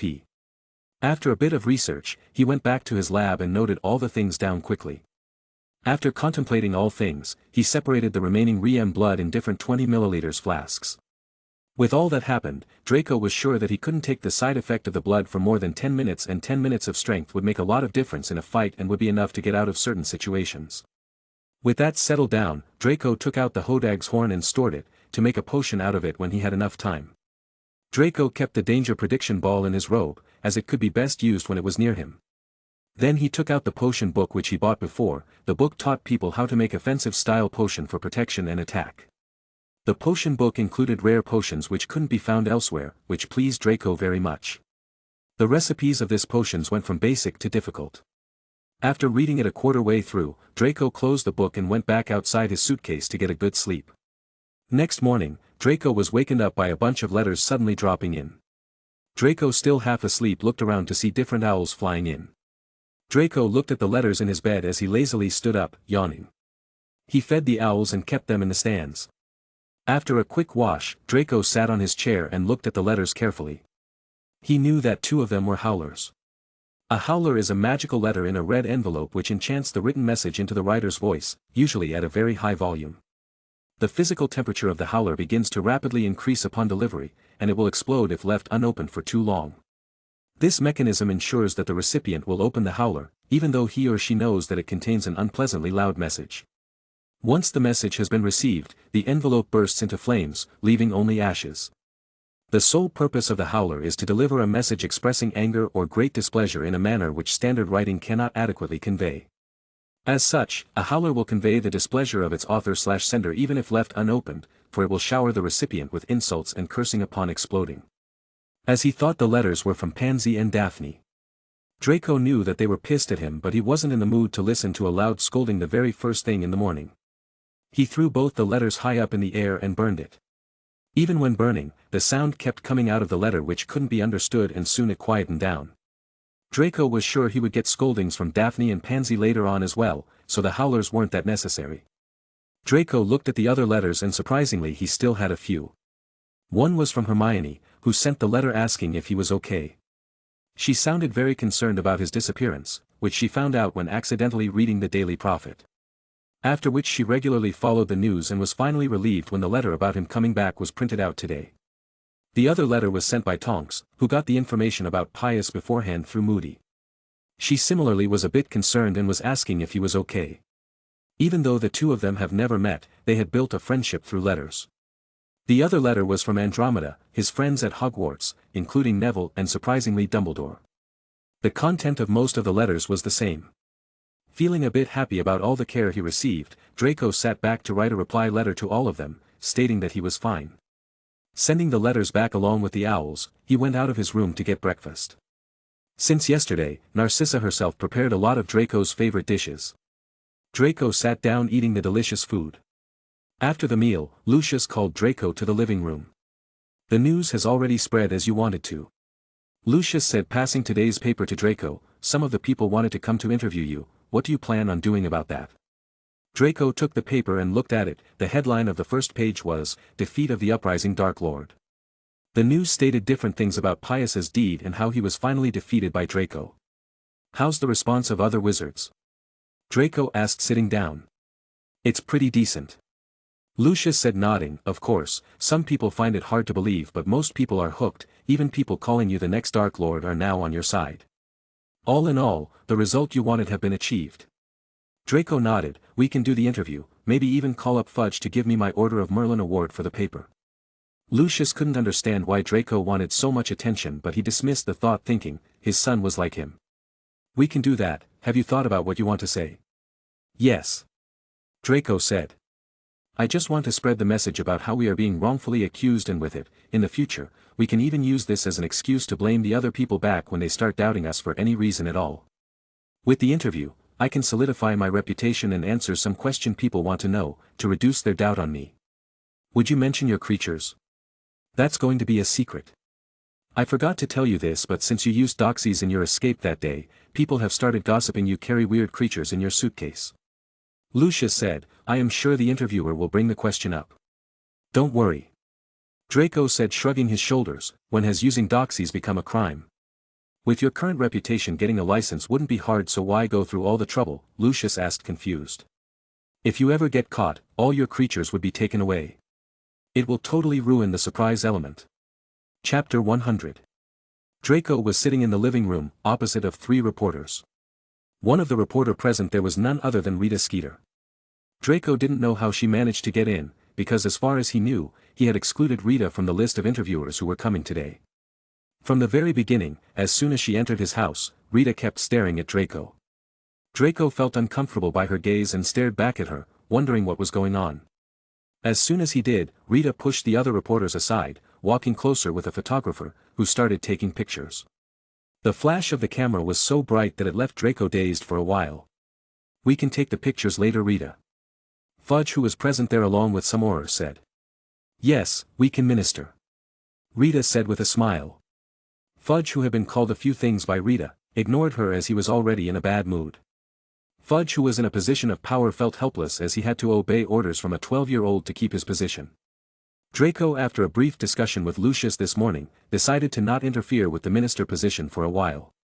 Due to Fudge's stupidity, controlling things would be much easier, so Draco didn't want someone unexpected and hard to control become the new minister. Fudge too admitted that he had nothing to do with the Aurors following them, so after a last warning from the pureblood community, they let Fudge go, but not without certain promises. The reporter asked him various questions, mostly Rita, who kept asking direct and provocative questions. Hello, I'm Rita Skeeter. I write for the Daily Prophet. But, of course, you know that, don't you? It's you we don't know, so let's cut the introduction short. Rita said, pushing the 2 reporters aside. I have been wanting to interview for a couple of years now, but you always seem to reject the offer. What makes this time an exception? This time, what has happened with Pius is not my personal issue alone. Draco said calmly, not getting nervous at all, with the attack on different ministry officials and normal wizards with one of the unforgivable curses, the Imperius Curse. The people have the right to know what is going on. The reporters wrote down the things, Rita included, but she kept staring at Draco while writing it. So can you give us an account of what happened with Pius from your perspective, from your disappearance to you defeating him? A reporter asked quickly before Rita had the chance to do so. Rita snorted and sat back, ready to write things down. Well, it's difficult to explain actually, but I will try to give you some details of what I could remember in the very least, Draco said. As you might have already heard, I went on a little tour to Romania with my friend. You escaped. Rita cut off Draco. Why? I will appreciate if you don't cut me off next time, I am not a very patient man. Draco said, glaring back at Rita. If it was before the whole fiasco, the reporters would have brushed the comment off as a child's threat, but now they were dealing with someone who defeated a soon-to-be Dark Lord. Gulping, they all naturally smiled. I apologize. Rita said, smiling as if nothing happened. Please continue. Humph. As I was saying, I went off on a tour to Romania with my friend. As for your question, I am a kid, and if you have children you can easily know how rebellious they can be sometimes. For me, this was an act of rebelling against my father, who wanted to protect me way too much. Draco continued, why Romania you might ask? Well, of course, it's for the dragons. Very interesting creatures they are, and I always had a fascination for it. But after we reached the dragon farm, we were attacked by Pius and his men suddenly. Lucky for us, my father arrived there along with some help and we managed to delay Pius, but unfortunately, due to all the confusion among the fight, my friend Theodore was captured by Pius, who disapparated away with him, and I was sent flying back to a forest, hence the news of my disappearance broke out. The reporters keenly listened as they wrote each and every word he spoke with complete seriousness. As you all know, I am very good at potions, so with a couple of healing spells and potions, I was able to walk back out of the forest, but due to a bit of very good luck, I found out that Pius was hiding in the forest, opposite of mine. So with a broom in hand, I traveled there quickly and safely. After I reached outside of the forest, I was delighted by the news that the minister was already aware of the situation and was acting on it immediately. Fudge nodded happily, agreeing with Draco. It wasn't a big deal, with some of our finest trained aurors, finding their location didn't take much time. Fudge added, and we acted on it as soon as we found their locations. As you might have already known, both Theodore and Draco here are very intelligent wizards and are the future of our magical community, so we couldn't let them fall under wrong hands. We would do the same if any other children were involved, of course. Saving the ministry's reputation was a part of their deal. With so many aurors going rogue, people started doubting Fudge's position as the minister. So to save the crisis falling upon them, both of them decided to save the ministry's character along as well, or else Fudge would be kicked out of the minister's position just by the public outcry. So basically after that, I followed the trails back to Pius, and along with the help of some brave aurors who unfortunately couldn't make it, we defeated Pius. Draco continued, in reality, he could have taken all the credit for defeating Pius, since that was exactly what he did, but he refrained from doing so due to various reasons. Draco was sure that with this he could get more believers than people who doubt him, since even in the wizarding community, a 12-year-old kid defeating a group of full-grown wizards was basically like a fairy tale. So after some discussion with Fudge, Draco prepared the whole fake statement of some aurors helping him, who unfortunately died to do so.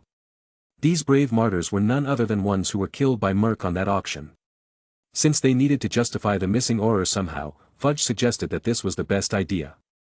Draco knew that Fudge wanted to take every chance he could get to repair his reputation, but even knowing his intentions, Draco still chose to follow it, as it was convincing and reasonable.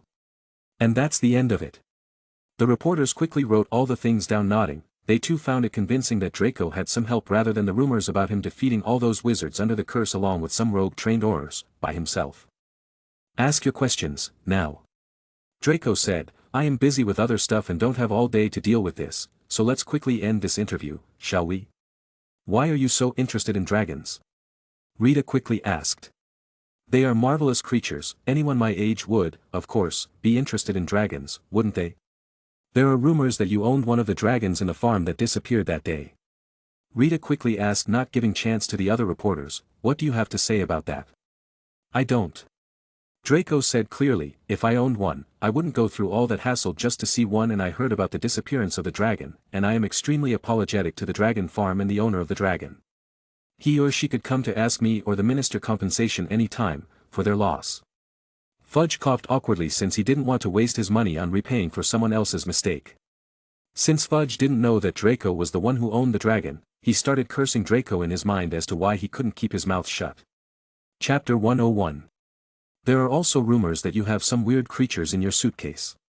Rita quickly asked another question, noting down things. She couldn't care less if the owner gets paid or not. The rumor started with the people in the party, who saw you use doxies as a way to escape. Oh, you mean this? Draco said, taking out a suitcase from beside his sofa. You can take a look if you want to, it's nothing but an ordinary suitcase really, and as for the doxies, those people in the party can confirm that I was in the basement that day, and you know how doxies are, they gather around dark places, and since I had to escape, I caught some that day and released it as a distraction. One of the reporters quickly opened the suitcase, but they found nothing. They tried several spells on it, but anyway they looked at it, it was just an ordinary suitcase with some clothes in it. Draco, of course, gave them a fake suitcase. In the meantime, Rita asked another question, are you taking beautifying potions to hide the scars that you got in the battle? What makes you think so? Your picture, which was taken a couple of months ago, when you won the Black family house, looks completely different as to how you look now. If I was taking the beautifying potion, wouldn't you be attracted to me instead of you looking at me with weird gazes? What makes you think I am not attracted? Rita said, raising her eyebrows a little. Draco wanted to puke when he heard what she said, even though she looked young and decent for someone her age, but the fact still remained that she at the end was 40 years older than him. Draco wanted to make a joke, but he didn't, since it wasn't the correct time to do so, as he didn't want something overly outrageous article on the newspaper tomorrow, which he had a feeling would happen anyway. You can use a revealing spell if you want to. Draco said awkwardly, kids my age grow up quick, I might even look more different than I did today within a couple of months in the future. No need, Rita said, writing down things quickly. Today she wasn't using her quick quotes cool due to the minister being present, so she had to write all the stuff down herself. So how did you kill Pius? What spells did you use? Rita asked the questions directly. Even other reporters were shocked at first, but remembering why she was called the Queen of Quills, they looked at Draco wondering how he would answer the question. I didn't kill Pius directly. Draco said, putting on a show, as he spoke with a depressed expression. In the midst of the fight, I used an explosion spell secretly which caused the floor to blow up. Of course, I didn't know that my spells would be so powerful. After the floor broke down, Pius was sent flying down as he was crushed by the remaining building parts, killing him immediately. What do you feel when you saw that? Nothing, just emptiness. Draco replied in a sorrowful tone, I just take it as whether it was me or him. That's enough. Lucius said, walking in. We have other things to do, so I kindly request you to end this interview. It's an honor to meet you, Mr. Malfoy. Rita quickly said, standing up in greeting, and looked back at Fudge and Draco. Let's end with the ceremony, shall we? Fudge nodded. After taking several pictures with Fudge handing him the Order of Merlin award, praising him, the reporters finally left for Theodore's house, who Draco convinced to give an interview and what to say in it. I will take my leave as well. Fudge said, I have to hand over the award to Mr. Nod as well, so I would have to reach there before the reporters. Do you mind if I use the Flu network? Not at all. Lucius said, leading Fudge to the fireplace, and he was gone. Well, that was tiring. Draco said, sitting on the couch. I am glad Mother isn't here, otherwise she might really use a spell on her. Well, that's true. Lucius nodded. I wonder how she managed to get the job when we clearly asked for her to not be included. She probably had something on the editors and the management, so she might have blackmailed them to give her the job. That's possible. Lucius said, nodding. With the number of people she writes articles on, I wouldn't be surprised if she had some on her colleagues. Later in the day, Draco was running tests on his newfound powers. He sat down, concentrating and focusing on his hands, trying to light a fire. After a couple of sparks, a small fire conjured in his hands. Draco looked at the small bright flame forming in his hands. Draco tried to shoot the flame forward, but it didn't work as the flame went out. Doesn't look too good. Draco thought out loud. The possibility of shooting flames was a good thing, since it could be used as a secret weapon of some sort, but Draco was concerned about the fact that he could potentially turn into a Vila. Draco prayed, wishing that he was maybe just like a half Vila rather than a full one, but the flames in his hands told another story. After practicing the flames for a while, Draco was able to bring the flame out any time he wanted, but he was still far from being able to shoot it. Draco, after a bit of practice, quickly felt the mana used in the flames, as he was able to control it a bit, but since mana are very chaotic in nature, excess mana could cause his hands to blow up, so he had to be careful with it. Draco, after taking care of his herbs and checking on the creatures, went towards the bowtruckle he chose. All the bowtruckles quickly hid when they saw him coming, but the one, in particular, didn't move. Draco extended his hands hoping to connect with the bowtruckle, but it just backed off a little, looking confused. Draco patiently took out a small jar of insects and took a worm out. Keeping the insect on his hand, he extended it back again. The bowtruckle looked at him confused, but slowly came forward, looking at the worm in his hands. It slowly extended its branch-like hands and took the worm, eating it. After it finished eating the worm, the botruckle looked at him, as if it wanted more. Draco happily took out another worm and similarly gave it to the botruckle, who after eating it, ran away hiding inside the hollow spot in the tree. Draco nodded in satisfaction, as small interactions such as this helped build a friendly connection between them. With how things were going, Draco was sure that soon the botruckle would be friendly enough to come with him rather than staying in the tree. Draco was about to head back into his lab to create some potions when he suddenly heard knocking sounds. Draco quickly got out to see Lucius looking at him weirdly. "What is it?" Draco asked, confused. "Did you order a bunch of cows and goats telling the owner that we wanted to start a farm?" "Yeah, that was me," Draco said, completely getting out of the case. "Has it already arrived?" "Sigh. Look outside," Lucius said. Draco nodded and started walking out. "By the way, did you pay for them?" "I did," Lucius said, not looking back. "You know money doesn't grow on a tree." Lucius wanted to lecture Draco, but as he turned back, Draco was nowhere to be seen. Sighing at this again, Lucius went back to his room to get some rest. Chapter 102. Next morning, the special edition of Daily Prophet was released. Even wizards who didn't read the newspaper bought it for that day, every wizard and witch knew that today's paper covered the whole story behind the Pious scandal. Even though the paper covered many details of the news before, most of them were just speculations and guesses on their part, but today's news covered the whole story told by one of the victims and the one who defeated Pious alone. The whole front page of the newspaper started with the eye-catching title of the article, which read, "The Prince of the Black Family." Writers and editors, after deciding for a long while, finally decided on the title, and just as from the title of the article you would expect, nothing much was written about the incident. The moving picture of Fudge giving Draco the Order of Merlin award was the main picture in the article. The whole article showed Draco in a luxurious manner than a hero who defeated Pious. The article did indeed mention what happened in the whole situation, but all of those were described in a single paragraph, just giving a gist of what happened. Rather, the whole article was filled about Draco's personal life, which some people were very interested in after him being in the news for a long while now. The article mentioned about him growing up in one of the richest wizarding family in Britain, the Malfoy family, and later acquiring the Black Manor as well. With Sirius in prison, no one had any doubt that Draco was the true owner of the Black family. The article then began describing the total worth of all of Draco's property, including his potions and items he got for free, coming to the conclusion that Draco was one of the wealthiest people in the whole of Britain's wizarding community. After reading the article, many people couldn't help but feel that the title really suited Draco.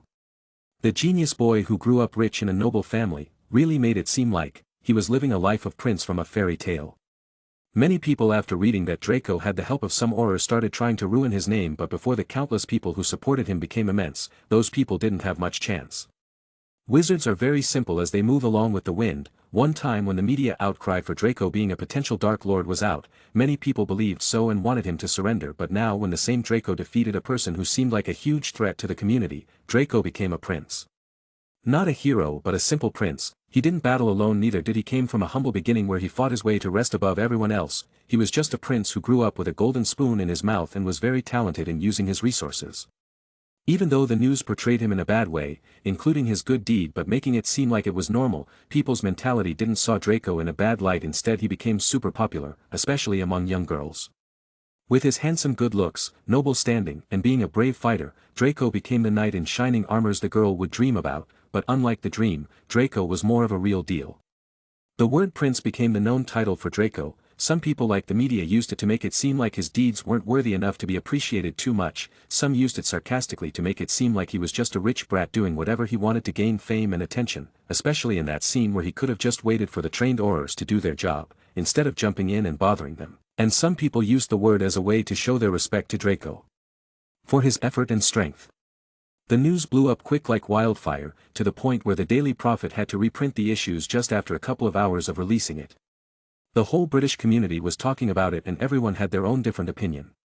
Draco especially gained some fame among the half-bloods and muggle-born wizards, where they figured Draco didn't really hate them like other purebloods did and thought he could help bring an end to the discrimination in the future. The news mentioned Harry in a short sentence where they wrote how busy the Savior was in hiding and being protected by Dumbledore, but people didn't even bother remembering Harry in this incident. Draco, who finished reading the newspaper, closed it and threw it on the ground. He had anticipated some bad things, but he'd never expected the Daily Prophet to change the whole situation to focus more on his financial side.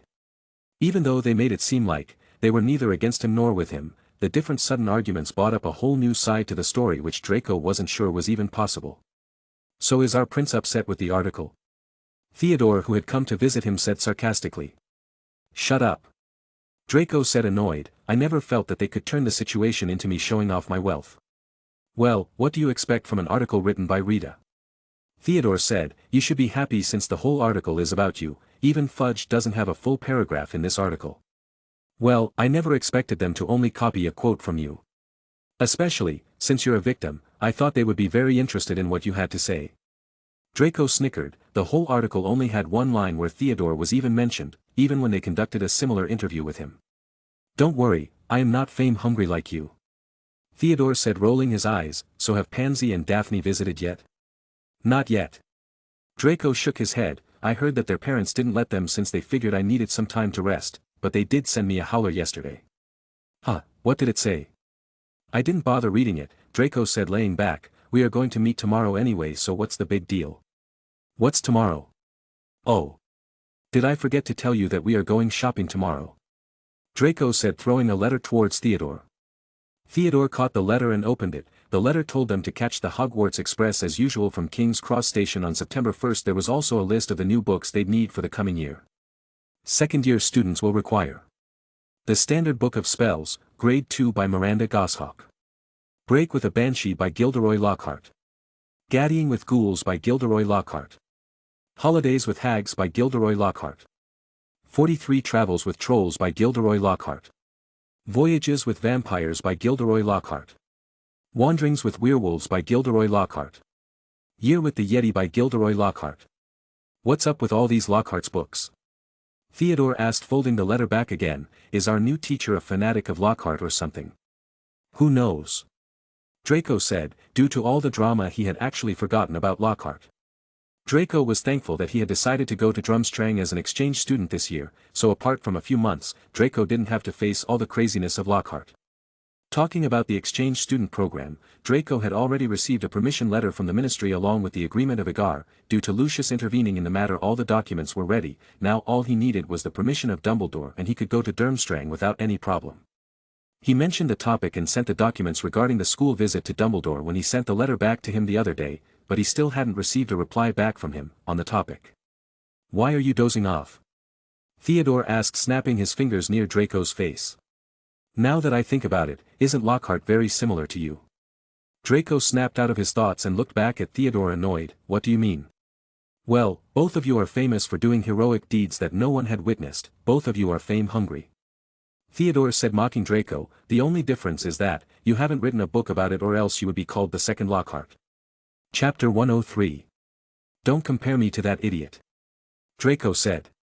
Theodore made him remember something. Draco hadn't told anyone about the topic of him going to Durmstrang because he didn't want them to get involved yet, since these things included something personal as well. Theodore, this year, can you focus more on magical training, maybe even train others a little more? Why? Theodore asked with his eyebrows raised. Is the Vila thing acting up? No, why would you even assume that? I don't know. Whenever I look at your face and how it's different compared to the past, I can't help but remember the new Vila side in you. Theodore said, the threat of you being a Vila is always going to be around, which is a very concerning matter, and the way you just said those words, it felt like you weren't going to be present with us. Don't think too much, Draco said, clicking his tongue. Just do as I say. Fine.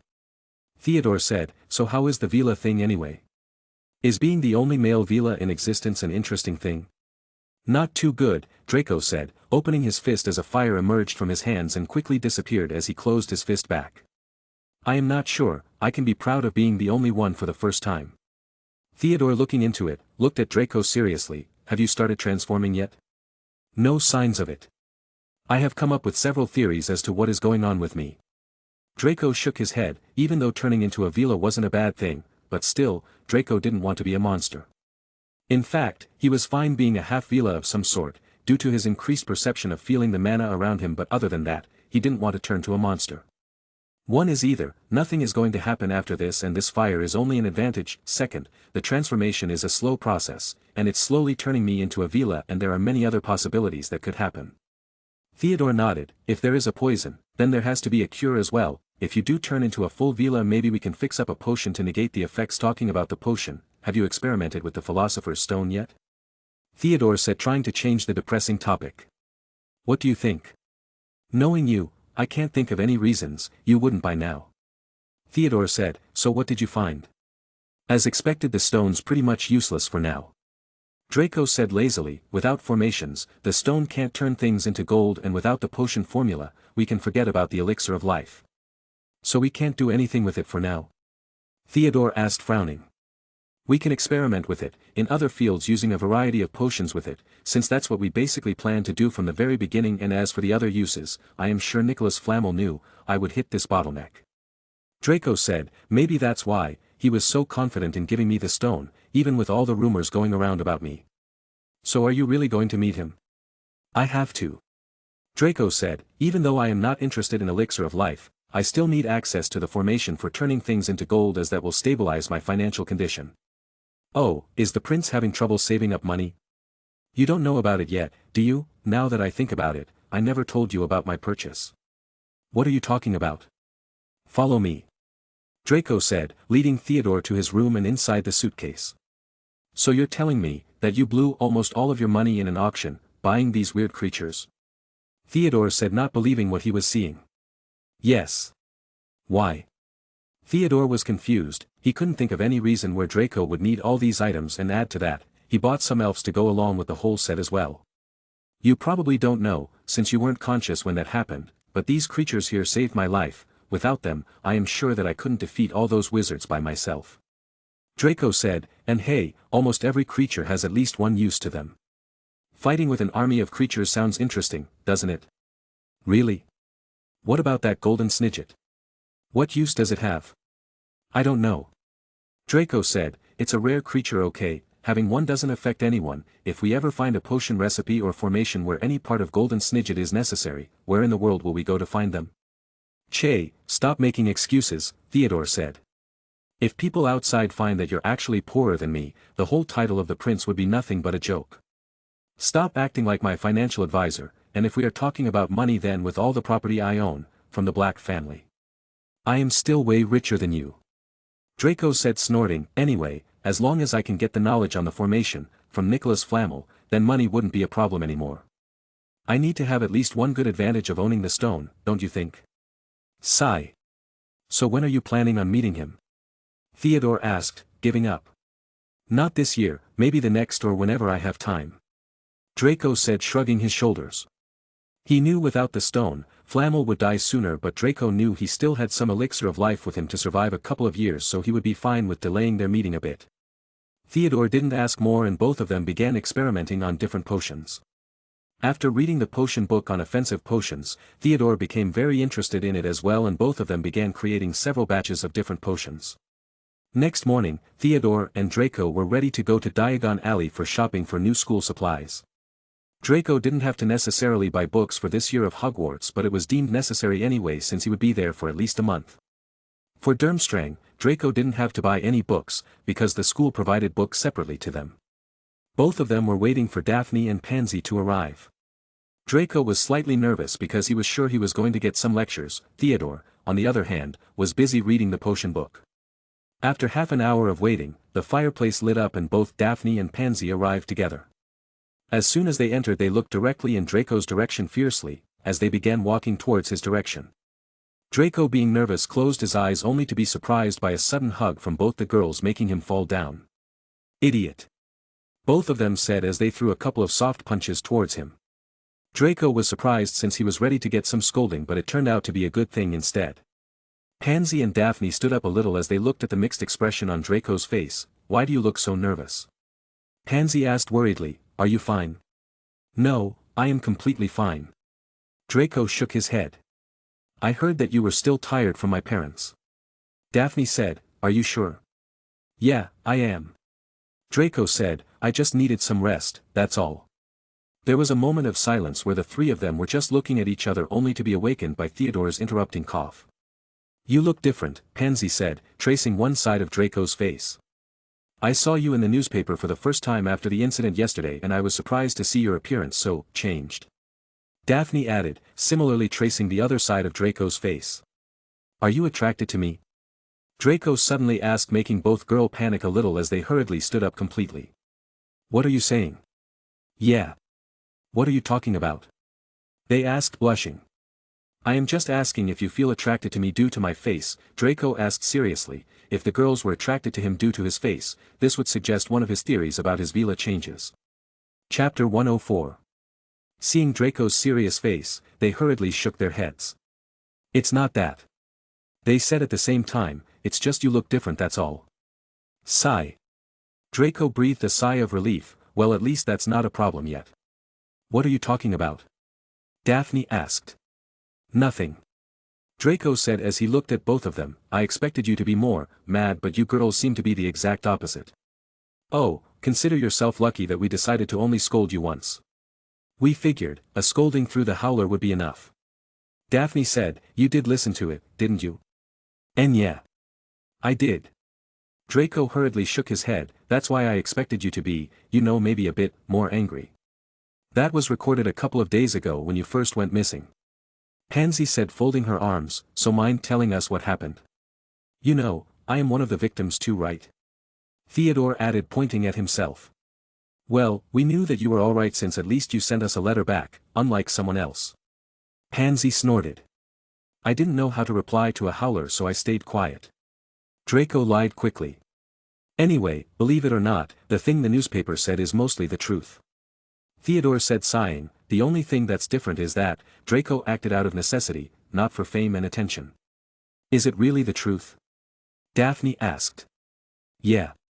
Draco nodded. He and Theodore had already planned to lie to the girls as well, since he didn't want both of them to worry unnecessarily for his reckless behavior.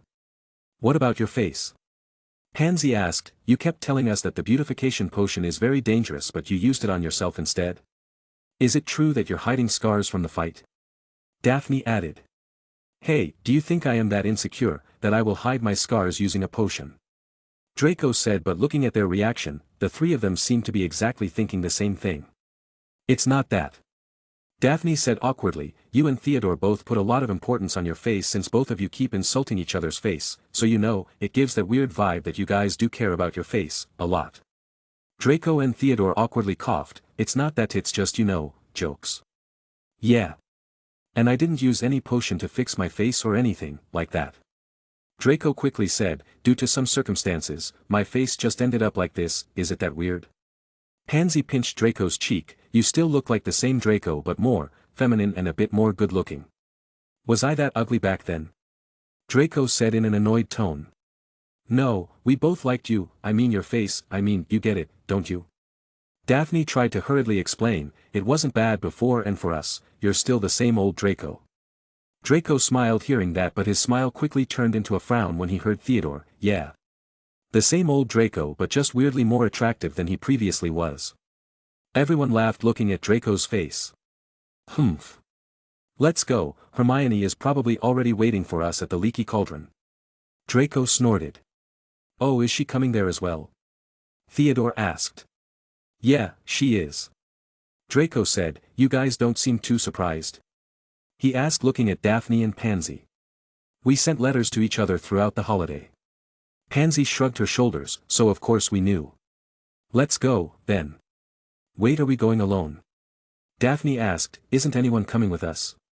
Mother is busy taking care of the twins, they both are a handful, Draco said, and father is busy with the ministry's business, so he won't be home till noon.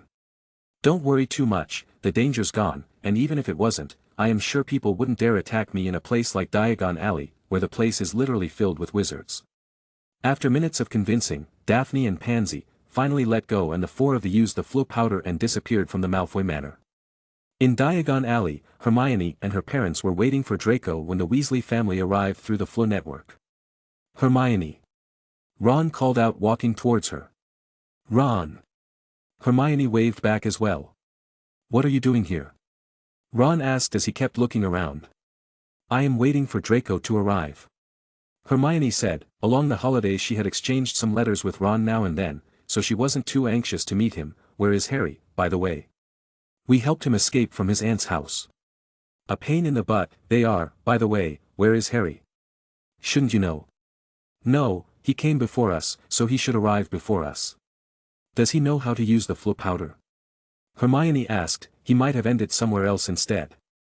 What's going on? Mr. Weasley came asking, but before they could say anything, Mr. Weasley was distracted almost at once by the sight of Hermione's parents, who were standing nervously at the counter that ran all along the great marble hall, waiting for Hermione to introduce them. But you're muggles, said Mr. Weasley delightedly. We must have a drink. What's that you've got there? Oh, you're changing muggle money. Molly, look. He pointed excitedly at the 10-pound notes in Mr. Granger's hand. Oh, yes. Mr. Granger said awkwardly.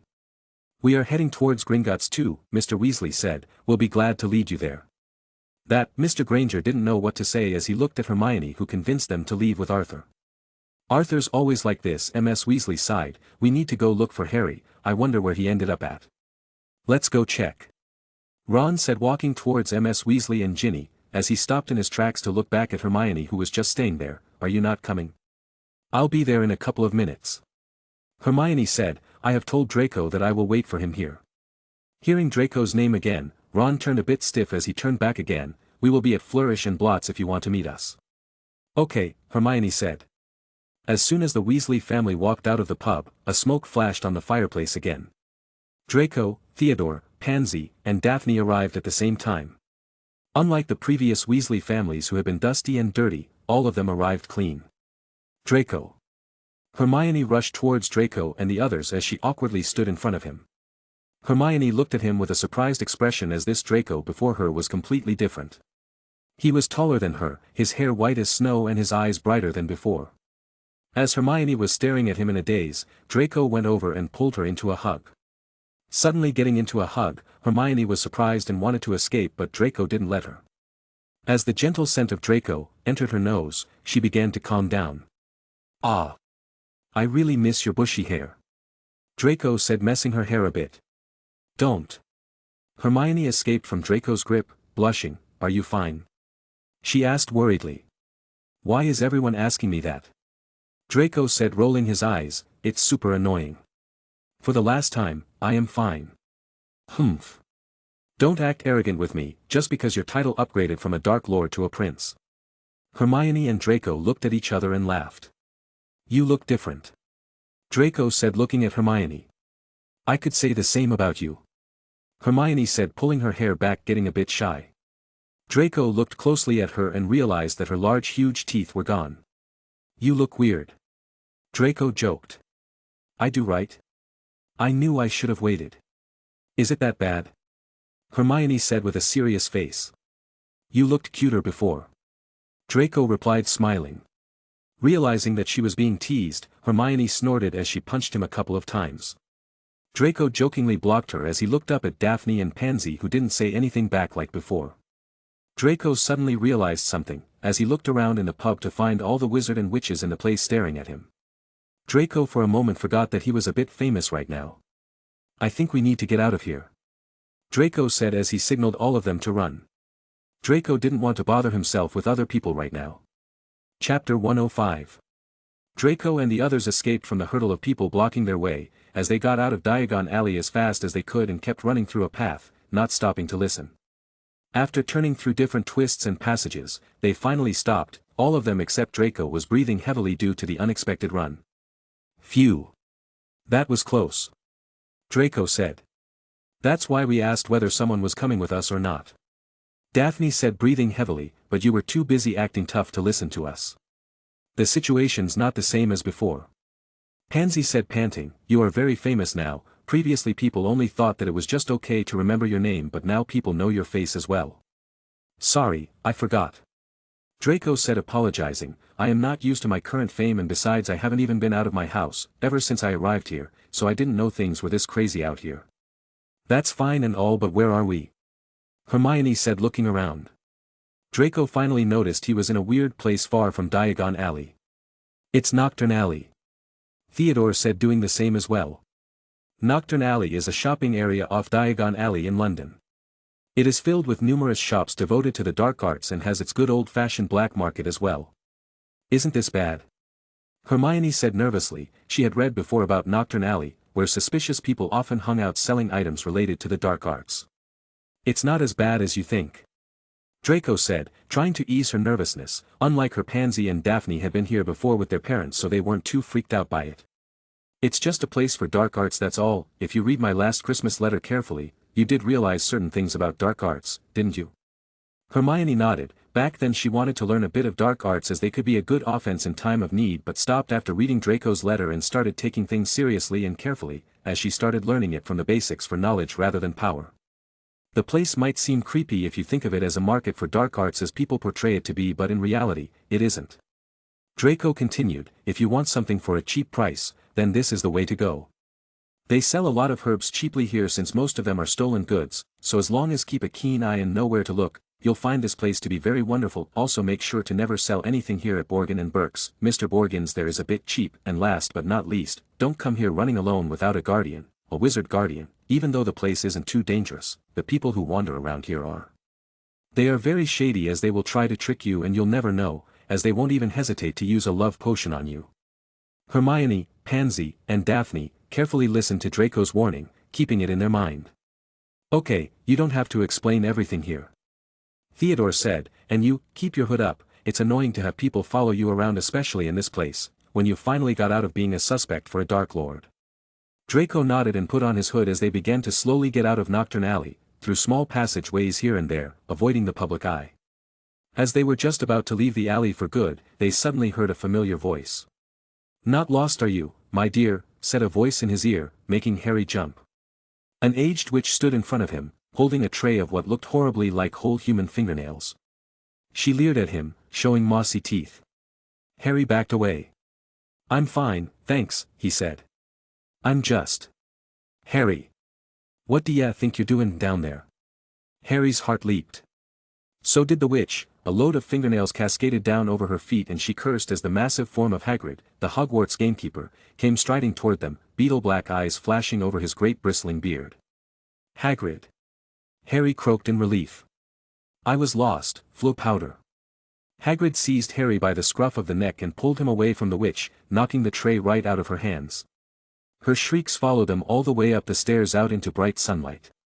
Harry saw a familiar, snow-white marble building in the distance, Gringotts Bank. Hagrid had steered him right into Diagon Alley. You're a mess, said Hagrid gruffly, brushing soot off Harry so forcefully he nearly knocked him into a barrel of dragon dung outside an apothecary. Skulkin' around Nocturne Alley, I dunno dodgy place, Harry, Dawn, want no one ter see ya down there. I realize that, said Harry, ducking as Hagrid made to brush him off again. I told you, I was lost. What were you doing down there, anyway? I was lookin' for a flesh-eatin', slug repellent, growled Hagrid. They're ruinin' the school cabbages. You're not on your own.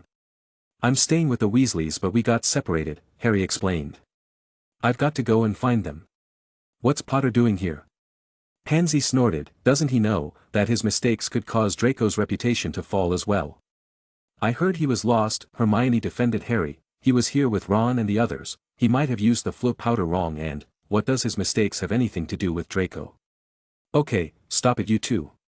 Theodore said, here's the thing, both Draco and Potter are mentioned in the news together a lot, so both of them tend to affect each other in one way or the other, even if they did it by mistakes, so Pansy's right on that, but that doesn't mean Potter here can't make mistakes, as it's always Draco who is the source of starting these rumors.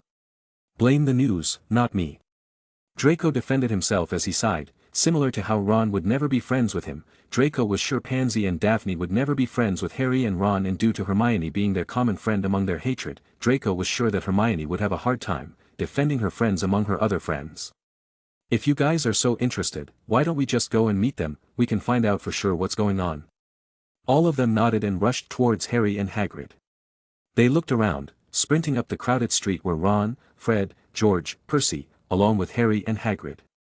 Soon Mr. Weasley along with Hermione parents came as well, along with the frantic Ms. Weasley. Harry, Mrs. Weasley now came galloping into view, her handbag swinging wildly in one hand, Ginny just clinging onto the other. Gasping for breath, Mrs. Weasley pulled a large clothes brush out of her bag and began sweeping off the soot Hagrid hadn't managed to beat away. Where did you come out? Ron asked. Nocturne Alley, said Hagrid grimly. Excellent, said Fred and George together. We've never been allowed in, said Ron enviously. I should ruddy well think not, growled Hagrid. Oh, Harry, oh, my dear, you could have been anywhere. We hoped you'd only gone one grade too far." Mr. Weasley mopped his glistening bald patch. He took Harry's glasses, gave them a tap of his wand, and returned them, good as new. It was awkward for him since he didn't think that Harry would end up in Knockturn Alley, and his love for Muggle items kept him busy with Hermione's parents. "Well, gotta be off," said Hagrid, who was having his hand wrung by Mrs. Weasley. "Knockturn Alley. If you hadn't found him, Hagrid. See, you're at Hogwarts." And he strode away, head and shoulders taller than anyone else in the packed street. "Guess who I saw in Borgin and Burke's?" Harry said suddenly. Chapter 106. Guess who I saw in Borgin and Burke's? Harry said to Ron and the Weasley family after Hagrid disappeared. "Who?" "Vincent Crabbe and his father," Harry said. "Did they buy anything?" said Mr. Weasley sharply behind them. "No, he was selling." "So he's worried," said Mr. Weasley with grim satisfaction. "Oh, I'd love to get them for something, after so long. Finally, the rats are coming out of their hole." "I think that's just a misunderstanding," Draco said, walking in along with Hermione and the others. Hermione waved to Harry. "And who might you be?" Mr. Weasley asked, looking at the boy in front of him. "Oh, I forgot to introduce myself." Draco said, removing his hood. "It's a pleasure to meet you, Mr. Weasley." Recognizing Draco, Mr. Weasley was slightly shocked along with the rest of the Weasley family. Ron and Harry, on the other hand, had already figured it was Draco, after seeing Theodore and the girls, but they were still shocked by his appearance. Ron had seen the newspaper before, but he just brushed it off as a fault in the camera, but seeing him in front he was totally weirded out. Same goes for Harry, who had been locked inside his house the whole summer, but after he got out, he learned that a lot of conspiracy was brewing against him and Draco. After Dumbledore himself sending a letter assuring that everything was taken care of to the Weasley family, they finally let him go out and relaxed. All this time Harry had many questions, and all this could be only told by the person in front of him. "It's nice to meet you, Mr. Black." Arthur shook Draco's hand. "Please just call me Draco." Draco said kindly, "I have been reading about your work on the bans of Muggle items and dark items, and I really appreciate you helping clean our wizarding community." "It's nothing really, nothing special compared to your deeds," Arthur said humbly. Arthur Weasley was a wizard known for being a well-meaning, reasonable and competent everyman, trying to take care of his family and do the right thing. A man of principle, he was strongly opposed to the discrimination of Muggles, Muggle-borns, half-bloods, half-breeds, and cursed beings such as werewolves, and did not think highly of those who subscribed to such intolerant beliefs, despite it being the prevailing views of so many of his fellow purebloods. While this earned him the respect of his friends and family, others, such as his father, who considered him to be a blood traitor and a disgrace to the name of wizard. The latter, however, he never truly took to heart, as his opinion about what disgraces the name of wizard differed greatly from theirs. Since they shared common beliefs, Draco didn't have any problem with Arthur. Instead, he respected the man for not swaying with beliefs and being strong enough to stand up for what he thought was the best. Unlike Draco, Arthur was a man of this world, who was raised with similar beliefs from his peers, but unlike them he stood up to become the man he wanted, instead of falling for greed. Even though his family suffered, he didn't choose the dark path to gain benefits. If Draco wanted support from Muggle wizards and half-bloods, keeping good contact with people like Arthur was necessary. Even though due to Draco being here, Lucius and Arthur didn't crash like before, but they still hated each other nonetheless. "It was just a moment of recklessness on my part," Draco said with a slight smile as he turned to face Harry. "So you saw Vincent and his Mr. Crabbe in the Knockturn Alley, did you?" Seeing Harry nod, Draco sighed. He knew something was going on with the Crabbe family, but he didn't know what. For dark families such as them, coming to the Knockturn Alley wasn't a new thing, so this could mean anything.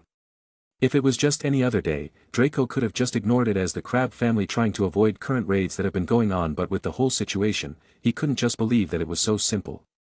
"Mr. Weasley, I ask you to leave that thing to me and not interfere with it," Draco said. "Why?" Arthur narrowed his eyes. Even though Draco was the son of Lucius, one of the men he hated the most, he still considered Draco to be a good seed. Even before he heard about all this drama, he knew that Draco was a good kid. From his random act of kindness to Lucius's changed behavior over the years, Arthur believed that it was all due to Draco. With his talk with Dumbledore before, he knew Draco was in a very sensitive situation. Being so young, his mind could be molded into anything, but according to Dumbledore, there wasn't anything to worry, at least for now. "I know how much you hate dark items, along with the current raid, but this isn't going to help anything at all," Draco clearly said. "You might have caught a few people with surprise raids, but now the element of surprise has been removed. people are already aware of the raids and have already begun hiding their stuff somewhere else. Unless you come across wizards who have a mind of a troll, you aren't going to find anything. So what do you suggest we do? Arthur asked, thinking things carefully. He knew Draco was right, since during the last 2 raids they didn't manage to find anything that will lead to them being caught. It's difficult. Draco said grimly, the wizarding world is very hard to change, and doing it forcefully isn't going to bear any fruit either. Even in a perfect society, we can't manage crimes from rising, as they will happen one way or the other. These forceful raids would just keep pushing the purebloods again and again when they have already tried to remain as calm as they could. The recent incidents proved to be the case of pushing us again, didn't it? Arthur knew Draco was talking about the whole training program led by Pius, which resulted in the death of more than 60 wizards and could have been much more serious. I've managed to reduce somewhat of the pressure due to how the current situation took place, but if people keep pushing it, then the wizards won't even hesitate for a second to turn to the path they have retreated from, and you and I both know how badly some people want to do so. Then what do you suggest we do? Just sit there while these dark wizards roam freely, destroying our peace? Capture the ones who do it. Draco said directly, punish those wizards who do so. I can see how people connect all these incidents with the purebloods due to our history, but I can assure that ever since you know who disappeared, all of us have gone quiet. Arthur, Mrs. Weasley along with all the Weasley family and Hermione's parents were keenly listening to both of them. Since Draco had a different standing now in the wizarding community, his opinions mattered. When Draco bought out you-know-who, all the Weasley family shivered a little. Mrs. Weasley wanted to drag the other kids away from this, especially Harry, but he wouldn't budge. Mr. and Mrs. Granger didn't have a clue as to what was going on, but looking at other people's serious face, including their daughters, they remained silent and tried to understand what was going on. Mr. Weasley, I can understand why you would think that all these crimes are related to us, and I won't lie to you, some of them are, but the purebloods aren't willing to do anything extreme and dangerous, as that will be just digging a hole for ourselves. All things take time, and I would really appreciate it if you think about all the consequences of things before you do something. Draco said, sighing. He knew this topic wasn't as simple as he described, but for him to rule, he needed to gain control of the chaos first. I just realized that it might be inappropriate to talk politics in the middle of the alley when we have guests here. Arthur snapped out of his thoughts and looked at the Granger family. He knew if they learn about their chaotic situation, it might make them unnecessarily afraid, so he calmed down as well. True, I really think, the words you said do contain some truths to them, so I wish we can talk on this topic some other time in a bit more appropriate place. Sure. Draco nodded as he went over to the Granger family. Nice to meet you, Mr. and Mrs. Granger. Chapter 107. Nice to meet you, Mr. and Mrs. Granger. I apologize for ignoring you as we continue to chat over the topic. Draco said, raising his hands. My name is Draco Black, pleased to meet you. It's okay, Mr. Granger shook his hand. It's very nice to meet you in person, Mrs. Granger said. We've heard about you from Hermione all summer. All good things, I hope. Draco said, smiling. Have you exchanged your money? Oh yes, Mr. Weasley here helped us on it, Mr. Granger said. What are you doing? Said Hermione, pulling Draco to the side suddenly. I am talking to my future in-laws. What's wrong with that? Draco said with a teasing smile. Don't joke around. Hermione said, blushing. You've really changed, and I am not talking about your face, but mentally too. Have I? Draco asked, confused. Maybe it seems like it due to all the serious talk, right? Hermione nodded. It's not that I am matured or anything, it's just the situation called for it. If you hang around me more, you'll see more of it. Draco explained. Which you should do more often, since I will not be here in the future. Hermione, misunderstanding, quickly hit Draco, stopping him. Don't say stuff like that. Draco wanted to explain, but Pansy and Daphne came over, completely changing the topic. Seeing them bicker, Mr. and Mrs. Granger seemed amused. What are you going to do, Harry? Mrs. Weasley asked, seeing Harry look at Draco and the others. I want to catch up with Hermione and the rest, and I want to ask some questions as well. Harry said, saying the latter part looking at Draco. Mrs. Weasley wanted to stop Harry, but Arthur pulled her, shaking his head. Can we leave them with you? He asked Draco. Even though the danger was over, he felt it would be best if someone more responsible was with them. Sure, no worries. Draco said, walking out of the girls' talk. Besides, the danger's already been dealt with. You have your keys with you, right? Mrs. Weasley asked Harry, who nodded, showing it to them. Are you sure you can go alone? Yes, I am sure, Mrs. Weasley. Please take care of them, will you? Mrs. Weasley said, looking at Draco, who nodded in turn. Mr. Weasley then started insisting the Granger couple go and have a drink with them. In the place, all of them start separating. Percy muttered vaguely about needing a new quill. Fred and George had spotted their friend from Hogwarts, Lee Jordan. Mrs. Weasley and Ginny were going to a second-hand robe shop. "We'll all meet at Flourish and Blott's in an hour to buy your schoolbooks," said Mrs. Weasley, setting off with Ginny, who kept looking at Draco time to time. "And not one step down Knockturn Alley," she shouted at the twins' retreating backs. Soon on the street, the only ones that were left were Draco and the others. "So are we just going to stay here?" Pansy said, pulling Draco's hood down and taking him along with her towards the bank. "Where are we going?" Hermione asked as she began walking back with Harry and Ron, finally getting to greet Harry properly. "To the bank." Daphne replied, "Draco has to take out his money." "But didn't you always carry it with you?" Hermione asked, surprised, since she knew Draco was one of the richest people in school even before the newspaper, as he always seemed to be full with galleons all the time, which would be more than enough to buy a couple of books. "I spend it all on different things back in Romania," Draco said. "I don't have any and my father refuses to give me some since he wants me to learn to control my spendings." "How much did you spend?" Pansy asked, amused, since she never had seen Draco spend money on outrageous things before. "Let's just say a lot," Draco said vaguely. When the topic of Romania was brought out, Harry and Ron seemed interested, but Hermione stopped them since it involved a heavy and sensitive topic. She herself was interested, but when she read the newspaper, she knew a lot of murder happened in the area, and because of that she didn't want to talk about it as it might be a bad topic for Draco. But Harry pushed through her and arrived in front of the hooded Draco. "Can I ask you, what happened in that whole situation?" "Don't you know?" Draco said as Harry shook his head. "I have been in my aunt's house the entire summer and I just got to Ron's, but they won't mention anything to me, so other than the newspapers, I don't know much." "Much of the story is true," Draco said, "and if you've read the news, then you got the gist of the situation, which should be enough." Harry was silent for a while. "But why me?" he said. "Now, that I think about it, why Harry?" Draco thought to himself, with Dumbledore around, there was no chance to take care of him with even announcing in addition, maybe just fame. "The more I think about our villain the more he seems the type I hate." "That I don't know," Draco said to Harry, "and you shouldn't think much about it. He isn't related to you-know-who, but maybe Pius just wanted to finish what the greatest Dark Lord couldn't, to gain more fame." Draco made up something as he kept walking. Harry kept silent as Draco passed him by as he rejoined Ron. "I hate to say it, but I think he is right." Ron said, "Father said that Pius is nowhere powerful as you-know-who, so maybe he just wanted to." "I don't want to think about it for now," Harry said. "It's all confusing and fuzzy." All of them chatting reached the bank. The goblin sitting on the counter looked at Draco weirdly when he introduced himself but didn't say anything else. Seeing them act that way, Draco and Theodore pretended as if they didn't know anything either. "You can't all come," the goblin said. "Only 2 person per vault unless it's a family member, and as far as I know you both don't have any." Seeing the rude attitude of the goblin, Theodore wanted to hit him but Draco stopped him.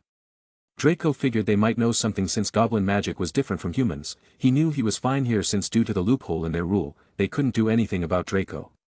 "We all know Potter is an orphan, but Draco does have a family?" Pansy asked without shying out and not caring about Harry who was with them. "So what's with you disrespecting us? Unless Sirius Black appears, Mr. Black here has no one, according to the papers." The goblin replied, "As for our behavior, I am sure Mr. Black here knows why.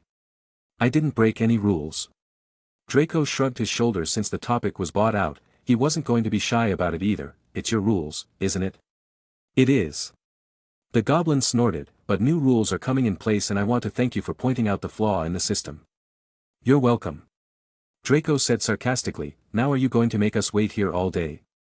he said in an arrogant tone as well, with his cold blue eyes shining through the darkness in his hood. The goblin who too heard the news didn't want any further trouble with Draco, so he just called a goblin who was shorter than an average one to lead them. "You guys stay here, I will be back in a jiffy," Draco said to the girls and Theodore as he looked at Ron and Harry, who were ready to go. He turned to Hermione. "Do you want to come?" he asked. "I can wait," Hermione said, but her expression said otherwise. Rolling his eyes, Draco pulled Hermione. "Let's go." "Hey, why does she get to come?" Daphne said. "She's never been down there," Draco replied, not looking back as both of them disappeared. "Are you not going to say anything?" Theodore said, looking at Pansy. Pansy shrugged her shoulders. "I have decided not to interfere anymore, since he does what he likes. Stopping him isn't an option, so I am just going to join him instead. Maybe that way he would let me follow." "Amusing," Theodore said, sitting on the nearby bench, as the girls followed. He noticed both the girls whose feelings seemed to have a drastic change to them. Pansy, who always interfered, became silent and noticing, and Daphne, who mostly shied around, became more interfering. Chapter 108. The Goblin Liaison Office is part of the Being Division of the Department for the Regulation and Control of Magical Creatures. It is the section which takes care of the magical economy and the relations between goblins and wizards. It takes care of the law they set for running Gringotts, as it is one of the only widely known institution run by a magical creature. Draco didn't care much on how strict they make the rules, since it wasn't anything of a bother. But rules such as opening a vault has always been up for debate. One either needed a large sum of money to get one or need to be associated with a wizarding family nonetheless. So for the young muggle-born wizard who didn't have enough money, opening a vault here was impossible until they grow up enough to work and create one for themselves. Hermione, who had never been down here, was looking at the place curiously as she kept mentioning about how the place was similar to the one she read on one of the books. Harry and Ron were sitting in front of the cart and Draco and Hermione were on the back. The cart, like usual, moved at an incredible speed in a confusing manner. After a while, the cart stopped and Harry and Ron got off the cart towards their vault. "You can move on," Harry said to the goblin, who snorted and pushed the cart again, as they went deeper into the cave. "How deep is it?" Hermione asked. "A bit far away," Draco said. "The deeper we get, the more significance the vault holds and is kept according to the wealth and prestige of the family." "Then shouldn't yours be at the deepest part?" Hermione asked. She remembered that she had read somewhere that the Black family was similar to the royal family in the wizarding world and were one of the richest. "No." Draco shook his head. "Mine is important, but not so much either. There are more families like the Lestrange family, who are much deeper than ours." "Why?" Hermione asked as she looked more confused as to why Draco was so calm about it. Draco shrugged his shoulders. "The vault such as the Lestranges belongs to my aunt, but she is in Azkaban as well. Unless she comes up with an heir, the place should technically be orphaned, and with a bit of help with the ministry, taking control of that place shouldn't be hard after sometimes, so I don't really care much about it." Hermione was surprised hearing that as she looked at Draco. "All your relatives seem to be in Azkaban, by the way. The thing you said with Mr. Weasley about the purebloods?" Draco asked as Hermione nodded. "Well, we can take these things however we want to, but the result would vary each time," Draco said, laying back. "Right now, I am one of the few people who manage to get their respect, and if everything goes well, I can calm them down, but the problem lies with our past." "What past?" Hermione asked as the cart suddenly stopped. Draco climbed over the platform and pulled Hermione up as he walked towards his vault with his key. "The same past you know about, of course, the one with Vold," Draco said casually. "You see, the situation is really in a sensitive stage right now. Ever since Vold disappeared, all of us have been silent and calm. We don't act irrationally, but the opinion of public about is hard to change no matter how much low we stay, as the pressure keeps building up." "With the current raids?" Hermione asked as Draco nodded. "That's just the tip of the iceberg," Draco said. "Internally we've all been pressurized. Even though we still hold some power, it isn't the same as before." "But they have done evil, so don't they deserve the punishment?" "They do," Draco said, "and most of the cruel ones are already in Azkaban. You see, Hermione, we were at the top of the food chain before this, and people in this stage are more power hungry than you can ever imagine them to be, so when Vold came over to us saying he could give us more power, most of us didn't hesitate even for a second, but with the fall of the Dark Lord we too fell with him. We tried to climb higher only to fall back down on the ground." Hermione keenly listened as Draco opened the vault. "Now with all the pressure and damage we want to climb back higher more than ever. They know with Vold, things like this isn't something more than a death wish, but some of us wouldn't hesitate just to gain their reputation and power back." Draco said calmly. "So unless I can help them divert their attention elsewhere, giving them what they want without causing any harm, all we are going to get is a disaster," Draco said, walking inside his vault along with Hermione. "So if we punish them it's war, and if we just leave them alone it's going to be war again." "Yes. But wouldn't that affect other wizards like me?" Hermione said. "With purebloods climbing on the top, muggle-born wizards would suffer the most." "I know," Draco said, walking in front. "That is exactly what is hard about the situation. At the end of the day, I can't think of any solution where I can control the purebloods and make them happy and at the same time not let any other wizards be affected by it. So the only way to solve this is war." "War?" "Yes, war," Draco said. "It might sound evil or even outrageous, but it's the only way. Without blood spilling, there isn't any way to control the situation." Hermione was silent. She didn't even have any interest in looking around her surrounding. "So are you going to start it?" "Oh, not me," Draco said, crouching down and picking up galleons from the small pile on the floor as most of them had already been used and keeping them in a small enchanted pouch. It's very simple actually, all I have to do is, do nothing and the war will happen. But you can stop it, can't you? I can try. Draco said lazily, but I won't. Why not? As you said, there are people who deserve punishment and these people aren't willing to change, so to bring the change the war must happen. And as I said, all I could do is try, but when he rises back from the dead again, it will be nearly impossible to stop him. You mean? Yes, Vold, of course. Draco said, it's bound to happen sooner or later. Then what about Harry? That's his destiny. Draco said, turning back and looking at her, but this is all for the future, and future isn't always predictable. So I hope you can continue to train harder in magic than just focus on your studies. Hermione was silent for a while as she suddenly felt a flick on her forehead as Draco was smiling at her. Don't get too tensed up. I wanted to tell you the truth of the situation beforehand so none of this will come as a surprise to you in the future. Why? She asked, looking confused. Well, you have a tendency to get suspicious against me quick, so just didn't want you to misunderstand if you ever see me standing in the opposite side of you. Draco said, pulling Hermione's hand. In the future may not be able to fight on the same side as you, but even at that day, I hope you'll trust me enough that I will return to your side, for sure. Hermione was silent, thinking as Draco's breath slowly hit her face, waking her up, as she realized both of them were too close. Don't try to take advantage of me, you idiot, Hermione said, pulling her hands and pushing Draco as she ran further inside the vault. For the first time, she started looking inside the vault clearly to find many interesting things that amazed her. Suddenly she felt something pull her back into an embrace. Hermione was about to complain as she looked back to find a skeleton holding her back with a knife in its hand ready to strike. Not knowing what to do, she froze in place, when suddenly a bright light came out of nowhere, hitting the skeleton in its head, breaking it apart. Don't run around carelessly. Draco said, hurriedly coming over and checking on Hermione. This place is filled with dark items, and you might get cursed if you touch the wrong item. I don't even know what triggers them, so don't run around here. Hermione kept silent as Draco turned her over, again and again, to check if she was fine. Draco, why do I always freeze in a situation like this? She asked. Chapter 109. Draco, why do I always freeze in a situation like this? She asked softly, why do I always have to rely on you, to help me? Is relying on me so bad of a thing? Draco said, and it was an unexpected attack, even I would be confused and dazed by it. Hermione kept looking at Draco, who gave up and sighed. What do you want from me? Teach me. Hermione said seriously. Okay, Draco said lazily, since teaching her wasn't that bad of a thing.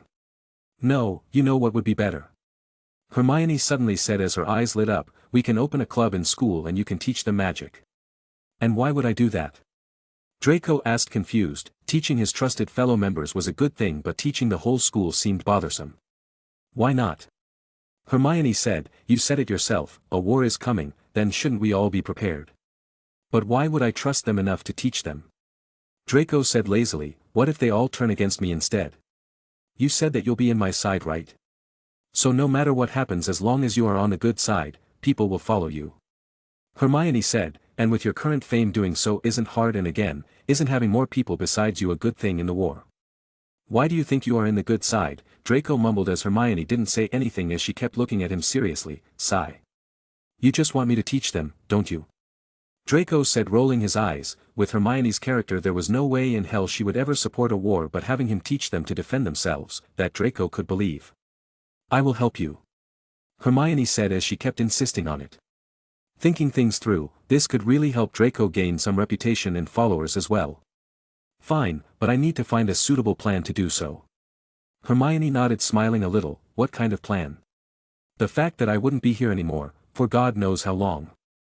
Draco thought to himself, I will tell you things later. As for a club to form, we need the permission of Dumbledore, don't we? True, but that wouldn't be hard to get. Hermione said, I have read before that, there have similar clubs like these in the past. As long as you don't have any bad motive, I am sure no one will stop you.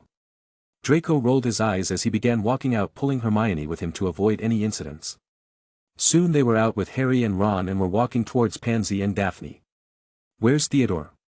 Draco asked, confused. You wouldn't believe it. Pansy said, Crabbe's father suddenly started a fight outside with another wizard. Theodore's gone over to stop them. Who is fighting? Draco said, walking out. That I don't know. Pansy said, we only heard yells as both of them kept arguing loudly walking away further. Draco and the rest reached the outside only to see Theodore returning back lazily. What happened? Draco asked, pushing him forward, not letting the girls and Potter hear their conversation. Mr. Crabbe and one of the reporters were arguing. Theodore said, apparently, the reporter was returning back after an interview with Lockhart when he saw Mr. Crabbe coming out of Knockturn Alley, hoping for a good scoop. The reporter followed him only to be later found out and be chased around the Diagon Alley. Was the problem solved? The reporter got obliviated. Mr. Crabbe wanted to kill him but luckily I and Vincent were able to pull him away, Theodore said. He left muttering weird things and hurry grabbing Vincent with him. Did you notice anything suspicious? Draco asked, causing a scene like this in Diagon Alley isn't like him. Everything other than his rage seemed normal to me. Theodore said, thinking, I didn't know why but he was very angry for some reason. Do you think it's the same person who was behind Pius? What do you mean? Oh, don't act dumb with me, I am not that stupid. Even though I wasn't completely myself, I still remember quite a few things about that day. Theodore rolled his eyes. So do you think someone's controlling him as well? It's not that far-fetched. Draco shrugged his shoulders. As far as I know, Mr. Crabbe was always with Father and the rest, so he shouldn't have been attacked separately. Then I think he was just having a bad day. Theodore said, with Vincent moving to Durmstrang, things must be a little hard on him, don't you think? That I don't know. Draco said, but we have to be careful. I'll have Father have his men look over Mr. Crabbe. I don't want to have another unexpected enemy near me. Why are you guys being so secretive? Daphne asked, pulling Draco's robe. What's going on? Nothing, let's head over to Flourish and Blocks. Yeah, let's go. Daphne said, I've heard Gilderoy Lockhart is doing a book signing over there, maybe we can get an autograph as well. We can actually meet him. Hermione squealed. I mean, he's written almost the whole book list. Looking at the girl's excited face, Draco couldn't help but frown a little. He had forgotten about the weird charm that idiot of teacher hold. Seeing Draco's face, the girls awkwardly coughed. Is something wrong, Draco? Nothing. Draco said, snorting as he began walking forward. The girls, noticing his weird behavior, looked at each other and followed silently as Ron and Harry chatted with each other, keeping a distance between them. Draco bought 3 large strawberry and peanut butter ice creams for the girls, which they slurped happily as they wandered up the alley, examining the fascinating shop windows. Theodore didn't like sweets and Draco wasn't in a mood for one. Due to the awkwardness of their relation, Ron and Harry walked quite a few steps back and were busy shopping some stuff of their own, as they stopped now and then to check for Quidditch-related stuff. Similarly, the girls would enter a few shops to buy clothes, whereas Hermione bought some ink and parchment. After roaming around here and there, they finally reached outside of the Flourish and Blots. They were by no means the only ones making their way to the bookshop. As they approached it, they saw to their surprise a large crowd jostling outside the doors, trying to get in. The reason for this was proclaimed by a large banner stretched across the upper windows. Gilderoy Lockhart will be signing copies of his autobiography. Magical Me. Today 12:30 p.m. M. to 4:30 p.m. M. The crowd seemed to be made up mostly of witches around Mrs. Weasley's age. A harassed-looking wizard stood at the door, saying, calmly, please, ladies, don't push, there, mind the books, now. All of them squeezed inside. A long line wound right to the back of the shop, where Gilderoy Lockhart was signing his books. They each grabbed a copy of the Standard Book of Spells, Grade 2, and sneaked up the line to where the rest of the Weasleys were standing with Mr. and Mrs. Granger. Oh, there you are, good, said Mrs. Weasley. She sounded breathless and kept patting her hair.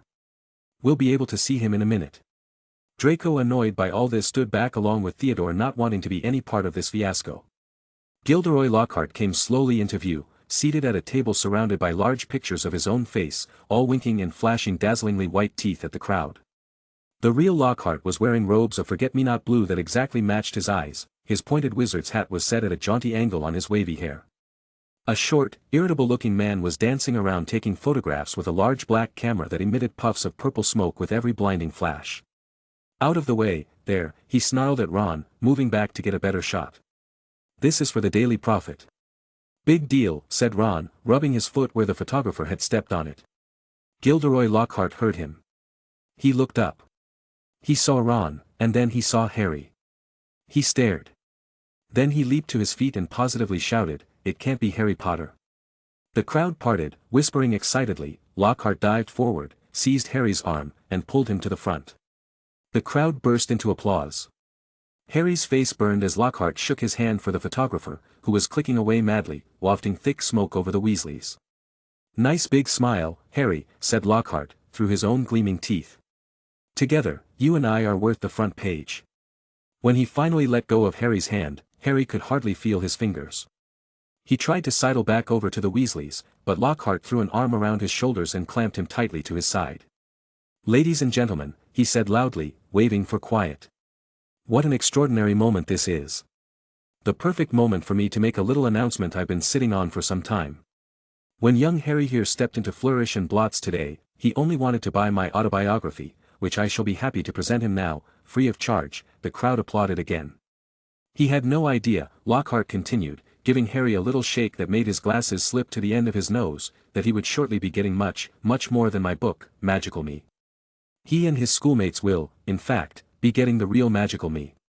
Yes, ladies and gentlemen, I have great pleasure and pride in announcing that this September, I will be taking up the post of defense against the dark arts teacher at Hogwarts School of Witchcraft and Wizardry."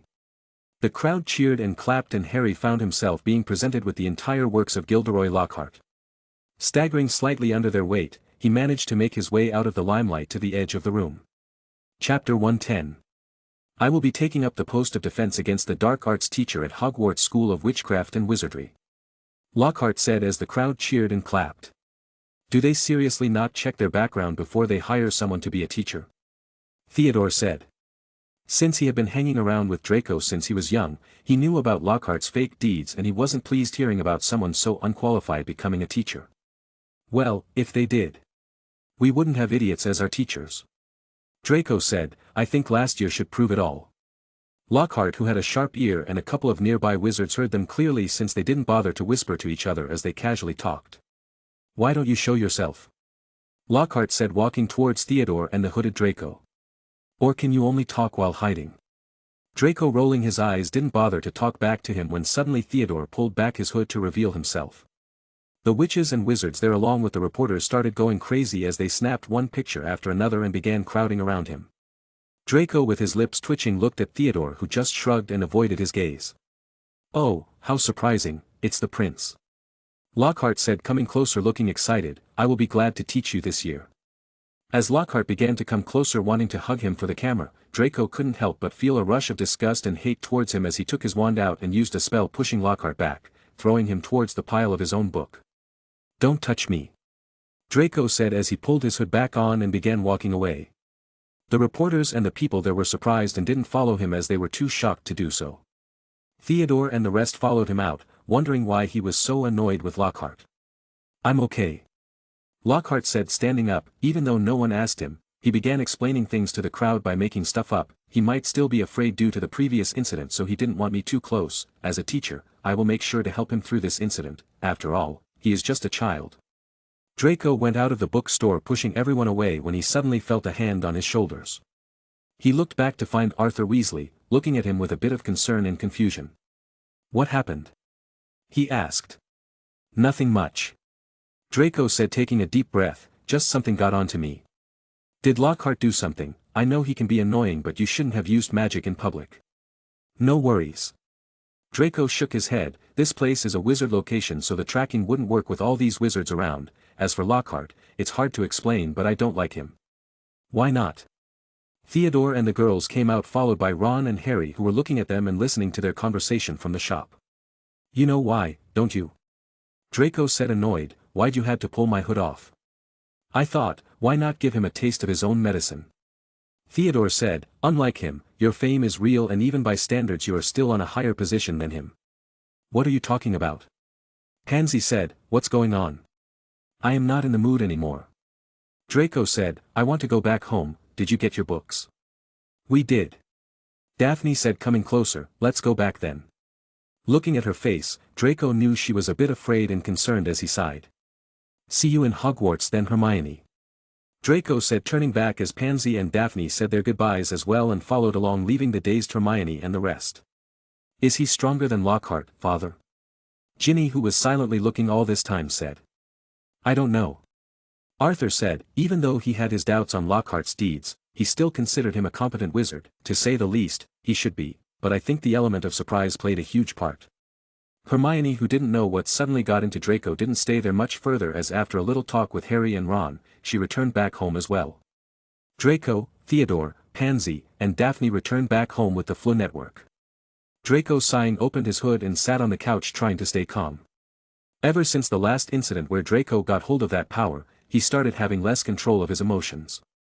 The thing with Lockhart reminded him of Ryan, who had a fame-hungry nature of the same sort, and due to him knowing Lockhart's real face, he couldn't control his anger. Draco couldn't figure if this was the side effect of the wand or the side effect of the potion that made him a part Vila, but since the emotions he felt were similar to the one caused by the wand, Draco was 80% sure that the wand had something to do with it. In the past days, he had tried using his old ancestor's wand again and not used the wand too much, but it wasn't much different. It felt like it didn't matter if he had the wand with him or not, so to prevent future accidents from happening he started carrying his wand back again as he was used to it and due to its features. "So want to tell me what's going on?" Pansy asked as she stood in front of him, with her arms crossed. "Sigh. Lockhart's a fraud," Draco said, getting straight to the point. "The way he kept pretending to be great, when he really isn't, made me a bit angry, especially when he tried to touch me." "That can't be," Daphne said. "You have read about his tales and stories, haven't you?"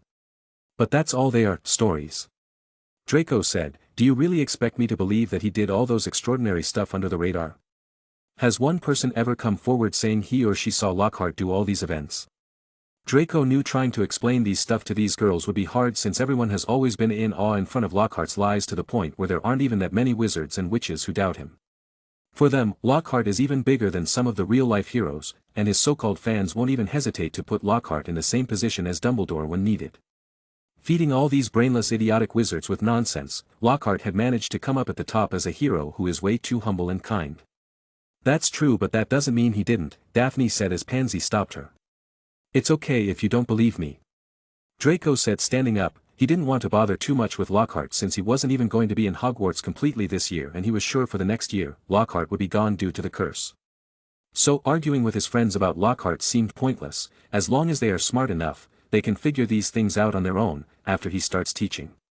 "It's not that we don't believe you or anything like that," Pansy said. "We just wanted to know the cause of your anger. Even if Lockhart's really is like how you describe him to be, that doesn't make up for your actions of using magic in public openly."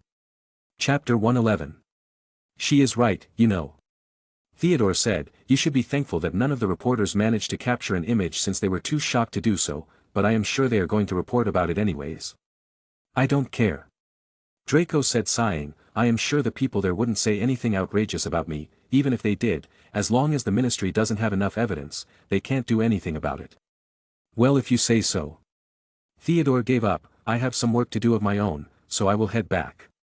Draco nodded as Theodore went back inside the fireplace and disappeared. "Here's your book," Daphne said, placing a bunch of book on the table. "I don't need them." "Don't act like that." Daphne sat on his side, pulling him down as well. "I believe you, but these are under our curriculum this year, and whether we like it or not, Lockhart is our teacher, isn't he? He announced it in front of the media, so must be true," Pansy said, sitting down as well. "Or is he lying about that as well?" "He is the teacher," Draco said. "Also, I am sorry for my outburst. I didn't think I would do something like that myself." "It's okay," Daphne said. "I know that you didn't mean anything wrong. I'll forgive you this once, but explain stuff to us before you go and attack at people again, so we can help you." Pansy said. "Even if he is really that way, he is still a grown wizard. What if he had attacked back? I can defeat Lockhart with my eyes closed," Draco said confidently. "I defeated trained aurors on my own, previously as well." Sigh. "Don't be so reckless," Pansy said, giving up. "I wonder when will you grow up?" "I don't know," Draco said in a whisper. "I need to leave," Daphne said as she stood up. "Why?" Draco said, looking at her. "We haven't talked with each other in a while, and I want to have a proper conversation with you guys, since I will be busier till the start of the school." "I want to as well," Daphne said, pulling Draco's hand, "but there are some things going on in my family that I can't explain right now." "I heard Mother talk about your sister's health, is that it?" "You know?" she asked. "Not the full story. I know what my mother knows, of course," Draco said. "Something about controlling your sister's condition." "Yes, it has worsened these past days," Daphne said, looking a bit worried. "I don't know how, but her curse is acting up too soon." Father found an old family seal, that will help put a stop to the curse, but it will act up again slowly as the curse would begin to eat the seal and take over it. After that happens, she would. This is a plot I added, so don't be confused by it. Draco pulled Daphne into a hug as she slowly sobbed. Draco didn't know why the curse was acting up so soon, neither did he knew how to stop it, so he could do nothing but feel helpless as he couldn't do anything but comfort her. Daphne released herself from the hug as she looked at Draco. You should have stayed home. Draco said, we could have gotten the supplies for you. No, I wanted to check on you as well. Daphne said, shaking her head, also the seal works very well, so there isn't much to worry about that. I am searching for the cure. Draco said, I began studying about the curse but I've got no result till now. I am sorry that I didn't put too much thought into it before, as I felt that we had more time, but I was wrong, I am sorry. Don't blame yourself. Daphne shook her head, I know how hard can it be since even our family can't find the cure even though we've been hunted by it for generations. So don't push yourself. I know, but I promised to you, didn't I? Draco said, so when are you using the seal? Today, around midnight. I can come with you if you want. No. Daphne said, it's a family matter and my father would be mad if he knew I told someone else. It's okay.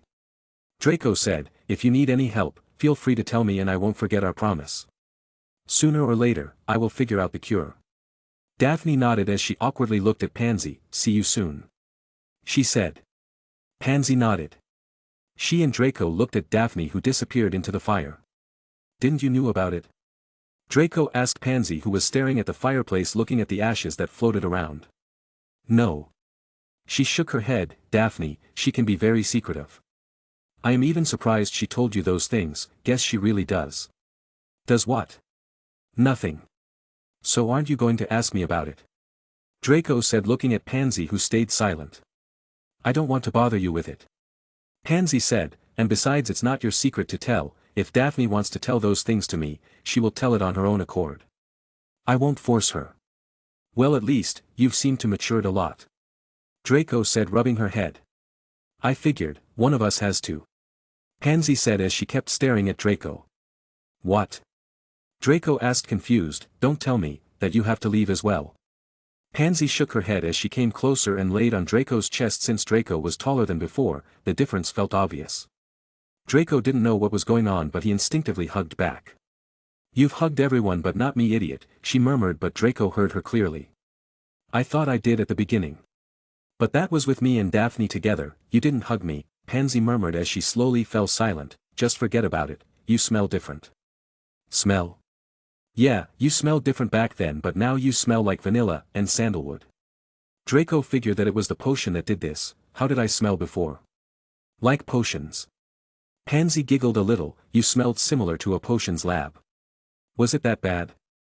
Draco asked, getting a bit self-conscious since he spent a lot of time in the lab. He wasn't really surprised about it.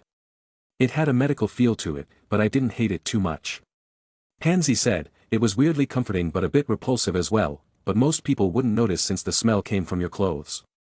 Weird, I can understand other people, but I am surprised Theodore didn't mention it. Draco said, as far as I know him, he wouldn't hesitate to do so. What do you think he smells like? I don't know, I've never thought about it. Draco said, trying to remember. He smells exactly like you. Pansy said, well, it makes sense since both of you keep spending time making potions. Pansy pulled herself out of the hug as she stared into Draco's eye, so mind telling me what happened? Well, some potion was indeed involved but not beautification. Draco said, knowing what she meant, I don't know if this is permanent or temporary or something else entirely. I'll believe you for now, Pansy said, I am sure a lot of people back in Hogwarts are going to be shocked.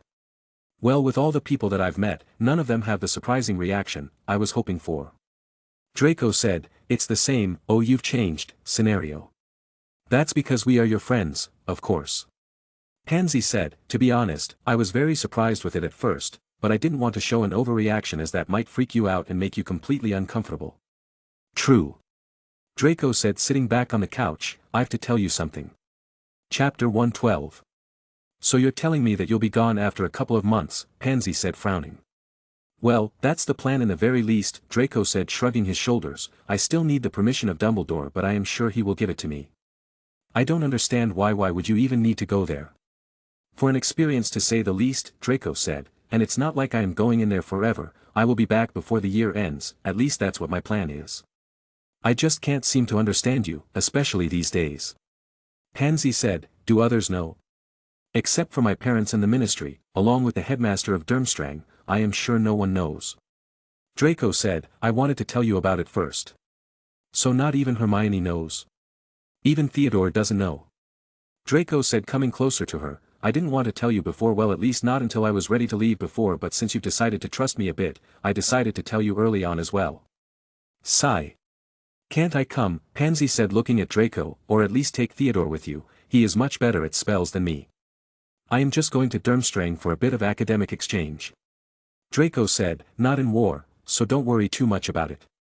As far as I know, the ministry won't allow me to stay there for longer than half a year. Was there such a rule?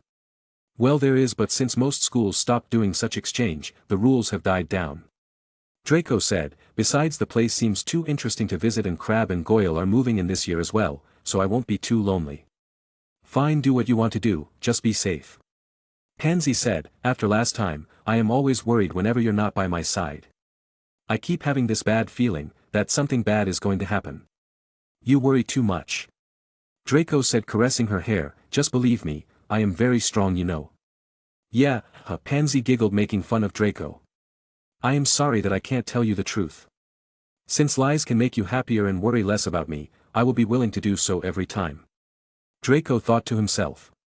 Pansy poked Draco's cheek, as he looked too lost in his thoughts. So what's keeping you busy before school? I wanted to spend some more time with you. It's just basic stuff, but meeting again would be difficult as I have a few stuff that I need to take care of and I will be out most of the time. Draco said, but don't worry, I will make it up to you when school starts. Pansy nodded, so are you going to tell Daphne about this?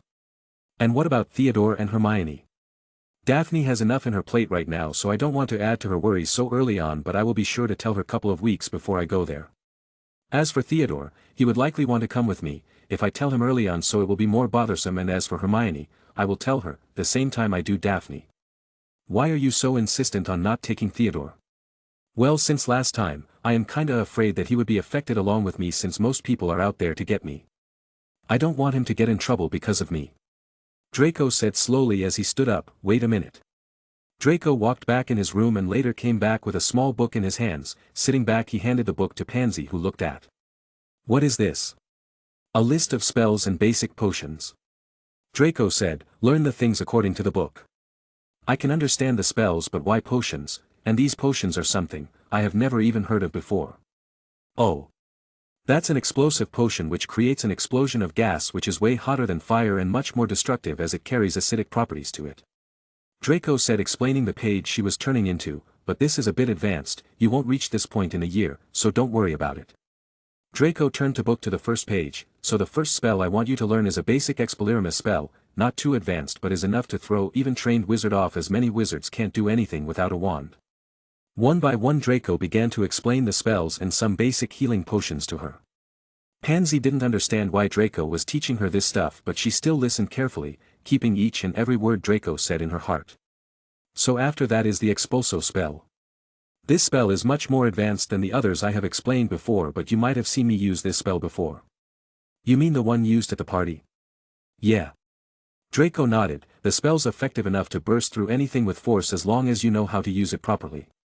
I want you to learn at least all the spells and potions that I've mentioned today by the end of this year. As for the other spells, you can learn it on your own if you manage to finish learning all the spells that I've told you about. If not, I will explain the spell to you on my own after I come back. Okay. Pansy said, nodding, I will try my hardest. As long as I am in school, I will teach you these spells myself, but you've to practice these spells on your own after a while. Draco said, don't worry, these spells aren't that hard but still are very handy. Aren't you going to teach it to Daphne? I talked with Hermione over this topic today and she gave me a brilliant idea. Draco said, I will select a few students I deem worthy and create a club. I will teach it to them in a similar way, and make sure that they follow my rules. Why? Are you just going to teach Slytherin students, or is it something for everyone?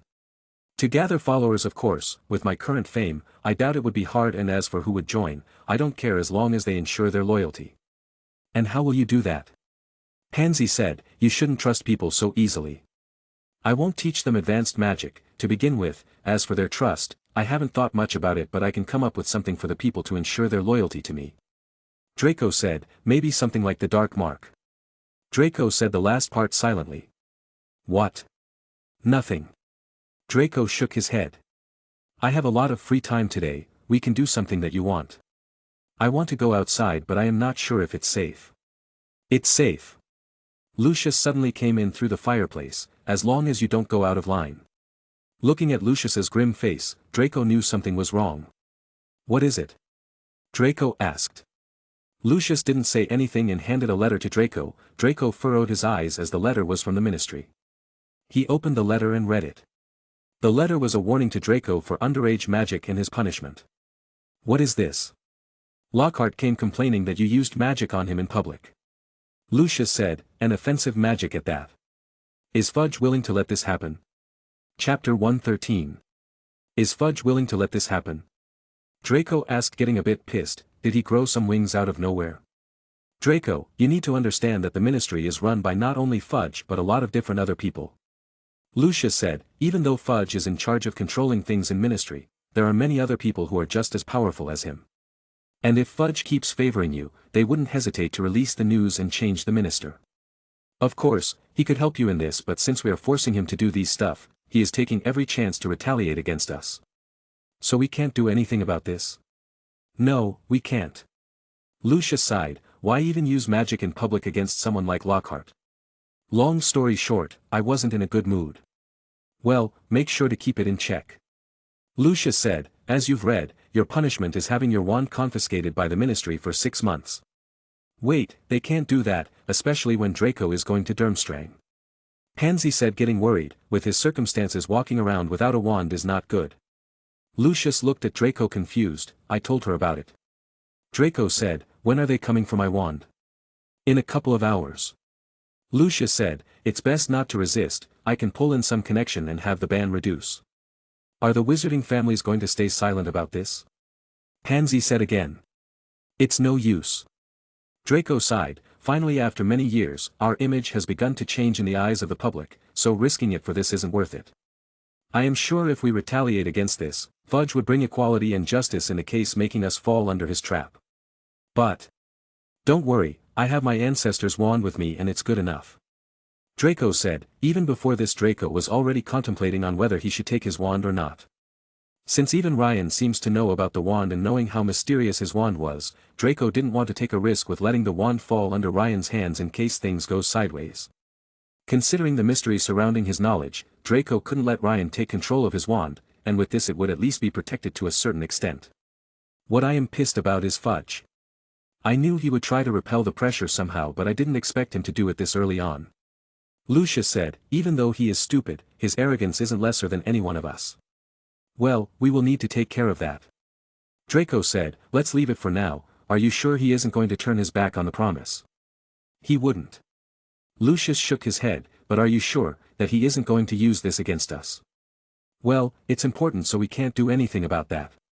Draco said, and with the unbreakable vow he has with you, we don't need to worry much about it. A couple of hours before the interview took place, Lucius and Draco managed to force Fudge on making an unbreakable vow with 3 promises. By blackmailing his authority, they got what they wanted. The first promise was for Fudge to not reveal any information on Draco to the public or any person and about the deal they made before and today. The second promise was for Fudge to support the purebloods and act for their welfare every time, and the last promise was a bit special, which included Fudge granting Draco a secret visit to Azkaban. We should have made stricter vows. Lucius said, sighing, but even then, forcing him to make such promises might have backfired on us instead. We couldn't do much about it back then. Draco said, let's forget about it. I think this is much better, as they wouldn't be able to track my wand and I can use magic all I want. It's unknown how the wand is controlled by the ministry, so I am making up rules that would seem logical, in case you're confused. After an hour, 2 Aurors came and took Draco's wand along with them. Due to Fudge's unwilling support, Draco didn't have to go through long procedures and the case was solved by just giving him the punishment. Since wands are marked by the ministry, escaping or giving a fake wand would be impossible unless you know how to remove the track. There wasn't any specific spell to do so. Draco was sure that one would have to come up with an original spell of their own to remove the tracking spell. Draco added another thing in his list of spells he needed to learn, and that was none other than the track-removing spell. Draco knew that even Voldemort hadn't managed to come up with this spell, so one could tell that it was very difficult. Rather than coming with a new way of releasing the tracking spell, using someone else's wand would be more effective. So what are we going to do? Pansy said, I have no mood to go out now, it's so unfair. Well, I am the one who lost my temper, so I am the one to blame here. Draco said, I have to make way with this wand now. Draco looked at the old wand in his hand. Draco didn't know much about this wand other than that it was made out of aspen wood, which was made infamous by the Silver Spears. The Silver Spears was a notorious and secretive dueling club in the 18th century that allegedly only allowed wizards and witches who possessed wands made from aspen wood to join. It is said that the proper owner of the aspen wand is often an accomplished duelist or destined to be so, for the aspen wand is one of those particularly suited to martial magic. Due to this, the club created a reputation for themselves an aspen wood wand. No one knows for certain if the club is really gone or they learned to be more secretive and hidden over the past years. The ancestors whose wand he was using was said to be part of the Silver Spears Club as well. Draco, himself, was very interested in the club ever since he heard about it from his father about the wand and its origin, especially due to its concept of martial magic. The terms martial magic or combative magic are used to refer to the forms of magic used defensively and offensively in wizard duels, the current style he was using or at least was trying to use. Durmstrang was one of the only few known schools which still taught different form of martial magic. Even though at the end of the day power is what really matters, but with the help of certain martial techniques, a weak person is said to hold the ability to defeat a strong enemy at ease. Draco had seen a person use it before. The girl named Mary Kate had mentioned her before, chapter 17, if you forgot. Remembering the girl, Draco shook his head and sighed. The things about martial magic isn't very clear, so I am giving it my own twist. Draco was interested in Durmstrang before due to this, but since he knew his destiny lied in Hogwarts, he chose the latter. But now, since he was going to Durmstrang anyhow, he was a bit excited in learning martial magic nonetheless. Even though with Ryan, things might not be simple as it is, Draco still wanted to make the best of the situation. Does other wands not work for you? Why not try others than this old one? Lucius said, looking at the old silver wand. Even though aspen wands are famous for their silver-white color and ivory-like finish, the wand was too old and looked rusty. You know that the other wands don't suit me so much. Draco said, waving the wand around, it's not like we haven't tried before, maybe we can get it tuned at Ollivander's. And get the wand marked. Lucius said, with your reckless behaviors, I don't think that it would be a good idea. Then what do you suggest we do? Draco said, do you know a place where I can get it tuned? Since I will be using it for a couple of months, I would like to have it in its peak condition. Why not just get another wand? Pansy suggested. You were with me that day when I bought my wand, weren't you? Draco said, I don't know if I would have to try a million different wands to find the one that will fit me. Pansy, remembering the scene that day, gave up. Chapter 114. I do know a place where we can get the wand tuned up. Lucius said, but you will need to clear up your schedule. Where? Draco asked curiously. Mikhail Grigorovich. How do you know him? That's not even important. I heard that he retired from wand making, so will he even work for us? Draco knew who Grigorovich was and was surprised that his father actually knew the guy. Grigorovich was one of the owners of the Elder Wand who was later killed by Voldemort after he came to power, but right now he was still alive and was said to have retired from wand making. He is one of the famous wand makers other than Ollivander, so of course I know about him, but personally I have never met him before. Lucius said, money can buy anything, so why can't he come out of his retirement to tune a wand? It's not like we are asking him to build a new one. Father, you know how stubborn wand makers are. I am sure he wouldn't do so, even if we gave him a lot of money. Draco said, getting a bit worried. Leave that to me. Lucius said, I need to take care of some other business for now, so I'll be leaving again. If you go out, make sure to take a house elf with you and don't wander off far away. What work? Draco asked.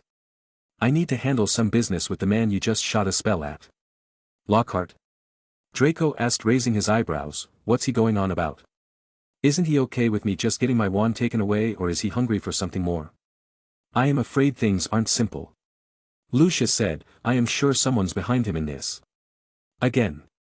I don't know if it's the same person, but as far as I know, Lockhart never had the gall to go against us purebloods.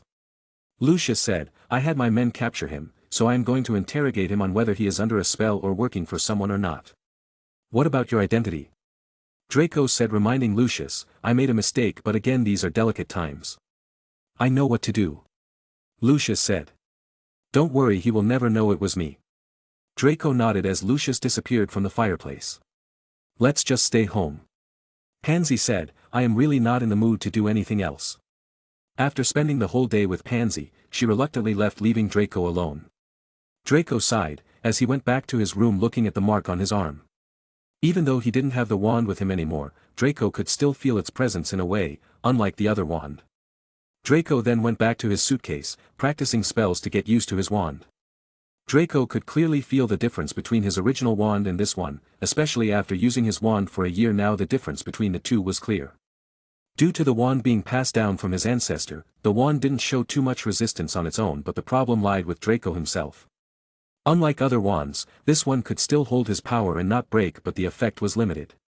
I hope Gregorovich agrees to tuning it, maybe then the wand would finally be more suitable. Draco said to himself as he went back to his lab for creating more potions. With the offense book, Draco had certainly improved in his potion skills more due to the complicated potions, and created different batches of healing potions and explosive potions. With the book in hand, Draco quickly realized that throwing a potion was easier and quicker than chanting a spell, as he wouldn't even need his wand to throw a vial of explosive potion, doing double the damage a normal spell would. Lucius came home late, looking tired as he threw his coat on the couch and sat down sighing. So what was it? Draco asked, is someone really behind Lockhart? There is, but it may not be the same person. Lucius said. His memories were manipulated. By whom and why? We don't know. Lucius shook his head. After a couple of spells, he kept talking about how he wanted to be famous and not be humiliated. So you think that him complaining against me was just random? Yes. Lucius said, his memories were manipulated in a complex manner, leaving him in that state where he wanted justice for himself, and since you were the one who attacked him recently, he found a way to attack you. Knowing this might hamper your reputation, I am certain that Lockhart isn't that clever. So did he woke up? Yes. Lucius said, soon after he did, he started asking many questions to us. Not wanting to be bothered, we obliviated him and left him on the street. Draco nodded, as he started thinking of who it could be on his own. Recent things that have been happening was far different from the book, so he didn't know what it could be. Draco couldn't be exactly sure that it wasn't Ryan, but to prove that, Draco would have to check on Lockhart himself. Seeing Draco, who was in a deep thought, Lucius coughed, grabbing his attention. Draco, he is teaching at Hogwarts this year. Would you be fine? I can talk to the board of directors and have him removed. With his reputation, it would be hard to do so. Draco said, since there are many half-bloods in the board, where most of them don't share out ideology, they might not care about our situation, especially considering that the one we want to remove is the hero of many wizards. I hate to admit it, but with Dumbledore in Hogwarts, an intruder coming in would be quite difficult.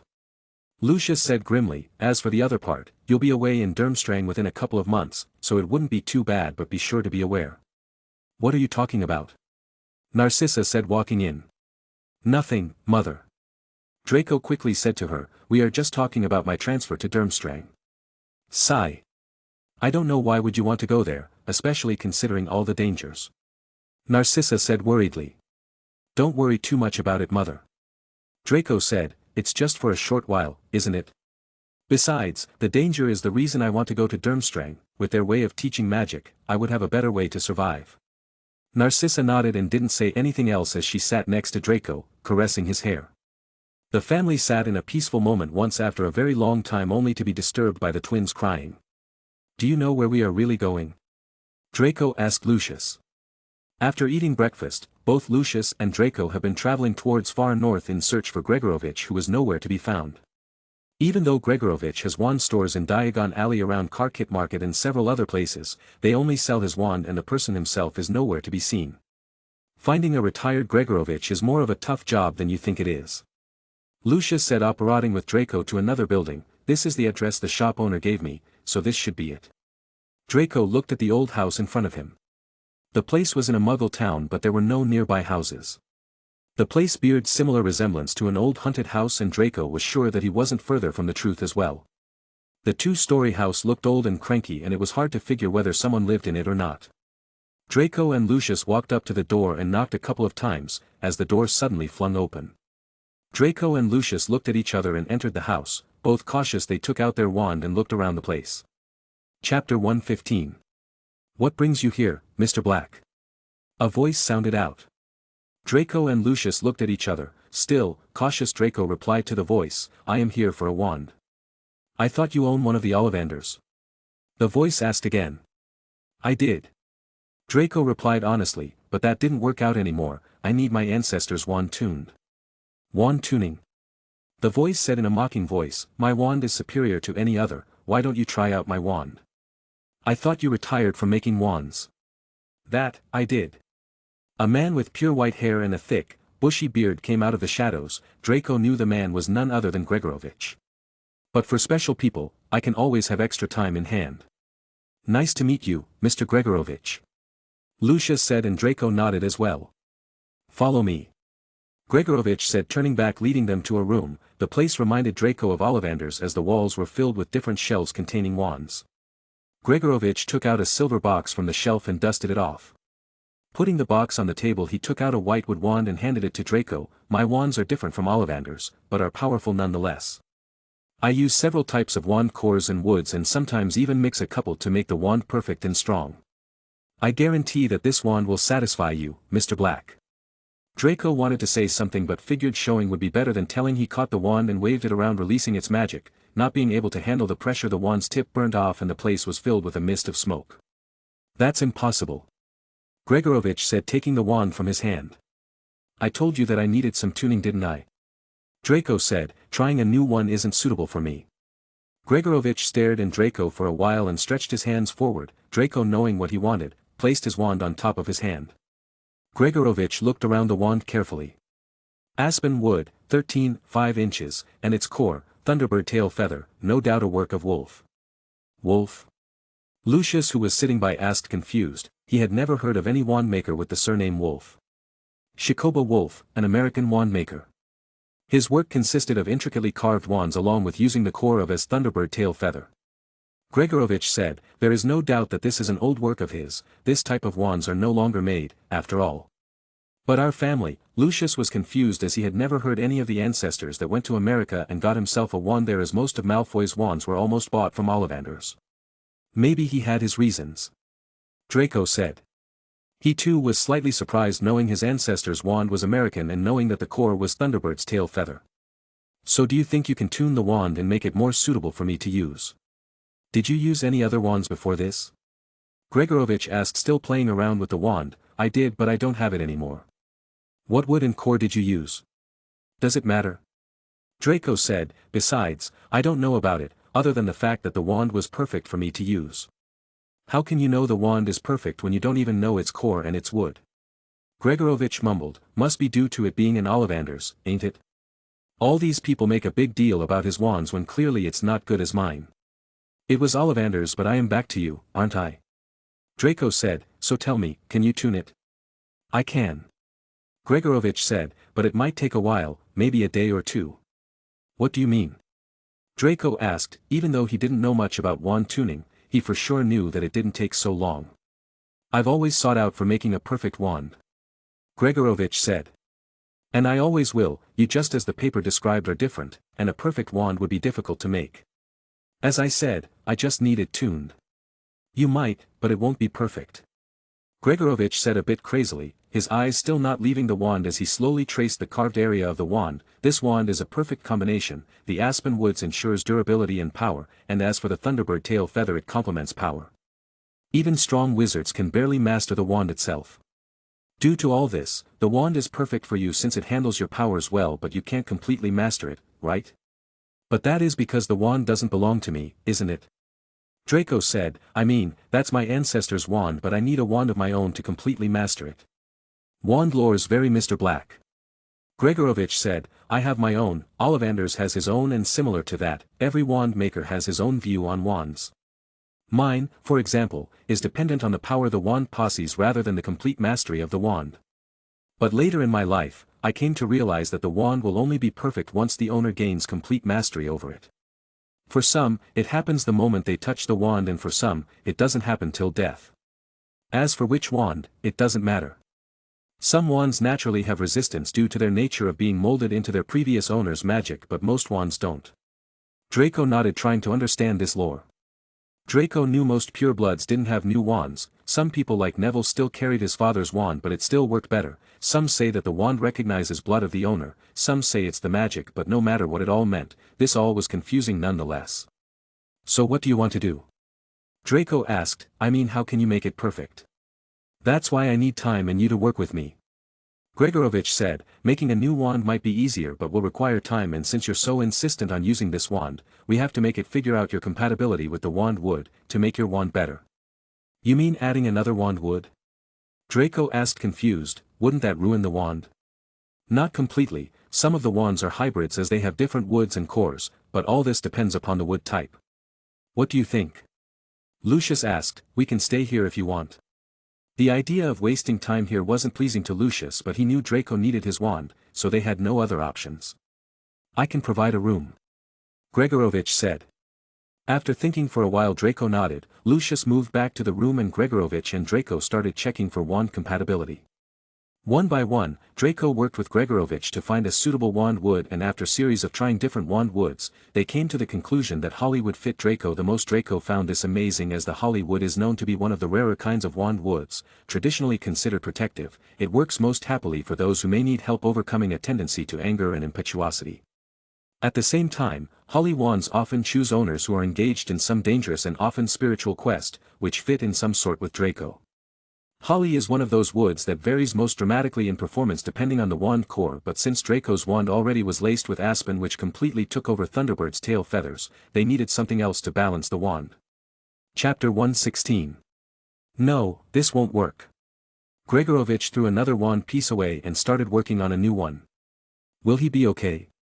Lucius shook his head. They had been here for more than 3 days now and they were running out of time. Like this, it will take forever to get your wand tuned. I know. Draco said. When he first heard the idea of the wand from Gregorovich, he was very excited, but he didn't expect things to take so long. He had 2 days before school started and he had some other unfinished business as well. Let me go talk with him. It's useless, it's not like you've not tried it before. Lucius said, I am starting to think that coming here was a mistake. The wand was perfectly fine the way it was before, now it's already disassembled and Merlin knows how long it will take to get it fixed. But we've got to do something, don't we? Draco said, walking towards the messy floor which was filled with different holly woods all over the floor. Anything I can help with? Gregorovich turned back a little and stared at Draco, his eyes red and tired and his hair all messy. If Draco didn't know that this was due to him staying up late, he would surely think that Gregorovich had gone crazy. I asked if you need help with anything. Draco repeated, walking a bit closer as he looked at the phoenix feather in his hands. Phoenix feathers, is it really going to work? I am not sure. Gregorovich said, turning his head back. The wand combination is just too much to handle. If I add a powerful core, the wand wouldn't be able to handle it as it will off-balance the power level of the Thunderbird tail feather, and if I use a weak core, the wand would just turn out to be useless. Draco walked forward and looked at all the mess on the table. Same as the wand would. Can't we find a compatible one with me? It's not that simple, cores don't work like that. Gregorovich said, it's more about balancing the wand rather than being fit to you.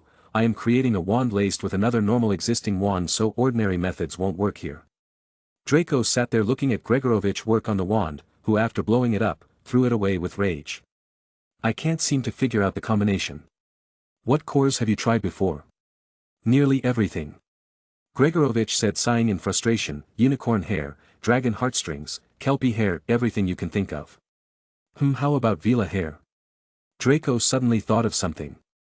What was that? Gregorovich looked at Draco. Vila hair. We can't find that here. Gregorovich shook his head. Unless you want to go brawl with those crazy creatures, nothing coming out of that one.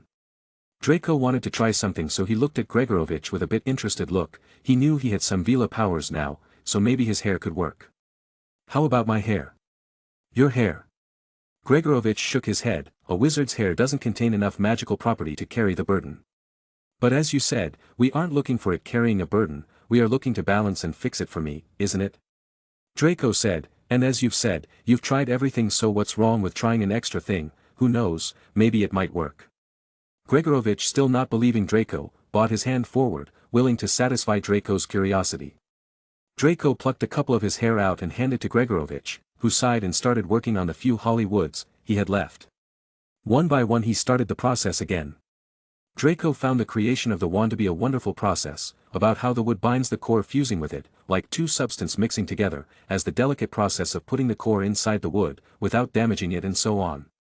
After mixing his hair and the wood together, Gregorovich stretched the wood to a thin rope-like structure and started binding it with his ancestor's wand one by one. The wand began to shake a little as Gregorovich sighed once again. "I told you it wouldn't work." Just as he was about to give up, the wand stabilized and started the procedure again without any disturbances. Surprised that there wasn't any interference, Gregorovich continued the process slowly and carefully, making sure there wasn't any mistake. The newly polished and clean aspen wand, which shined like ivory with its beautifully carved piece which looked more delicate due to the thunderbird's tail feather, started binding together with the new wand. The hollywood started to rotate around the wand, holding it together in place as it started out thick in a base and started dining out as it began to move upward in spiral, and at the tip of the wand it perfectly covered it, with half of the wand still showing. "I can't believe it," Gregorovich said out loud, holding the wand in his hand dearly as if he had witnessed something mind-blowing. He stretched the wand here and there. "This is really unbelievable." "Really?" Draco asked. "I thought you had made hybrid wands before." "Not with these materials, especially a wizard's hair. I never believed it would work." Gregorovich said. "Quick, try it. It wouldn't matter if the wand is fixed if you can't master it. If you can, it's perfect, but if you can't, then all our efforts will be gone to waste and I'll have to disassemble your wand again." Concerned about taking more time, Draco slowly reached out for the wand, not sure if the wand was now okay. Lucius dropped by to see what was going to happen as well, as he had other jobs to do and couldn't be stuck here in the middle of nowhere forever. Draco took the wand. He felt a sudden warmth in his fingers. He raised the wand above his shoulders, brought it swishing down through the dusty air, and a stream of red and gold sparks shot from the end like a firework, throwing dancing spots of light onto the walls. "It's done," Gregorovich said, squealing. His face looked fresh as if he was never tired before. "What a beautiful sight." Draco couldn't believe it. His wand felt different than his original wand. Even though his old wand felt compatible, this one felt different. It felt more controlled rather than his previous wand, which tried to control him instead. Draco knew with this wand, his magic wasn't going to preserve like the other, but he felt that he could use his power to its full capacity. Excited to see what was going to happen, Draco waved the wand, expulso. A burst of blue light came through from the wand, crashing into the wall, leaving a huge hole in it as only dust remained. "Incredible," Gregorovich said. Instead of feeling angry for his wall, he looked as if he wanted Draco to destroy more. "All my life, I've sought out on making a perfect wand, but never would V guess that I will be making the perfect wand for someone else, even though it's farther from the one before, but it's still the best wand I've ever created." Draco didn't really like the look Gregorovich had, so he looked back at him with a bit of vigilance. "So Mr. Gregorovich, what do you want for this wand? I am very thankful that you were able to tune my wand to a perfect condition along with making it compatible for me, so you can name your price as long as it's within my capability. I'll be happy to help." "I don't need anything." Gregorovich shook his head. "As long as the world knows that I created this wand for you, I will be happy than ever." "Are you sure?" "Yes, very sure," Gregorovich said with all smiles, but his eyes told another story as his eyes never left the wand. Draco shook his head and looked at Lucius, who nodded and took out his wand and pointed it at Gregorovich. Gregorovich, suddenly aware as to what was happening, took out his own wand and pointed it back at them. "What is going on? I helped you and this is how you're going to repay me." "I am very sorry," Draco said. Chapter 117. "I am very sorry," Draco said. Expelliarmus. A light shot out of Draco's wand, knocking Gregorovich's wand away. Before Gregorovich could react, Lucius shot a binding spell, knocking him down on the ground. "So do we do it?" Lucius asked. Draco kneeled on the floor looking at Gregorovich, who was staring back at him with fear and anger. Even though his body couldn't move and he couldn't speak, his eyes told everything Draco wanted to know. "Don't worry, I won't kill you," Draco said, "but I will at least do you a favor, so don't feel too bad about it." Draco stood up and nodded at Lucius, who shot an obliviate spell on Gregorovich, changing his memories. While that was happening, Draco cleaned up the place quickly, fixing the hole in the wall and returning the place back to how it was 3 days ago before they came here. "It's done," Lucius said. Draco looked back at Gregorovich, who was still on the ground. Using a floating spell, he moved the unconscious Gregorovich to the sofa. Both of them packed up and left Gregorovich's house. "I don't understand why you want to send him to the US. Lucius said. "I mean, he is already retired, and with the spell, I am sure we can leave him alone as he is no threat to us." "I am repaying him for my wand," Draco said vaguely. Lucius, seeing that Draco didn't want to tell the truth, didn't ask anything further, he grasped Draco's shoulder and both of them operated out of the place. Draco knew Gregorovich would die sooner once Voldemort rises to power and he goes on a goose chase for the Elder Wand, so with this, he could at least let Gregorovich die in peace after he has grown fully old. With him in the US, Draco didn't need to worry about Voldemort finding him. Along with this, he planned on transferring some money to Gregorovich so he could enjoy his retirement fully. So with this, the wand is done, but I am still wondering what would happen to your other wand. Lucius said along the way since they were quite far away from home they needed to take a wizarding train back to London. Honestly all this wand lore is really confusing, no wonder there aren't many wand makers and people who want to be a wand maker.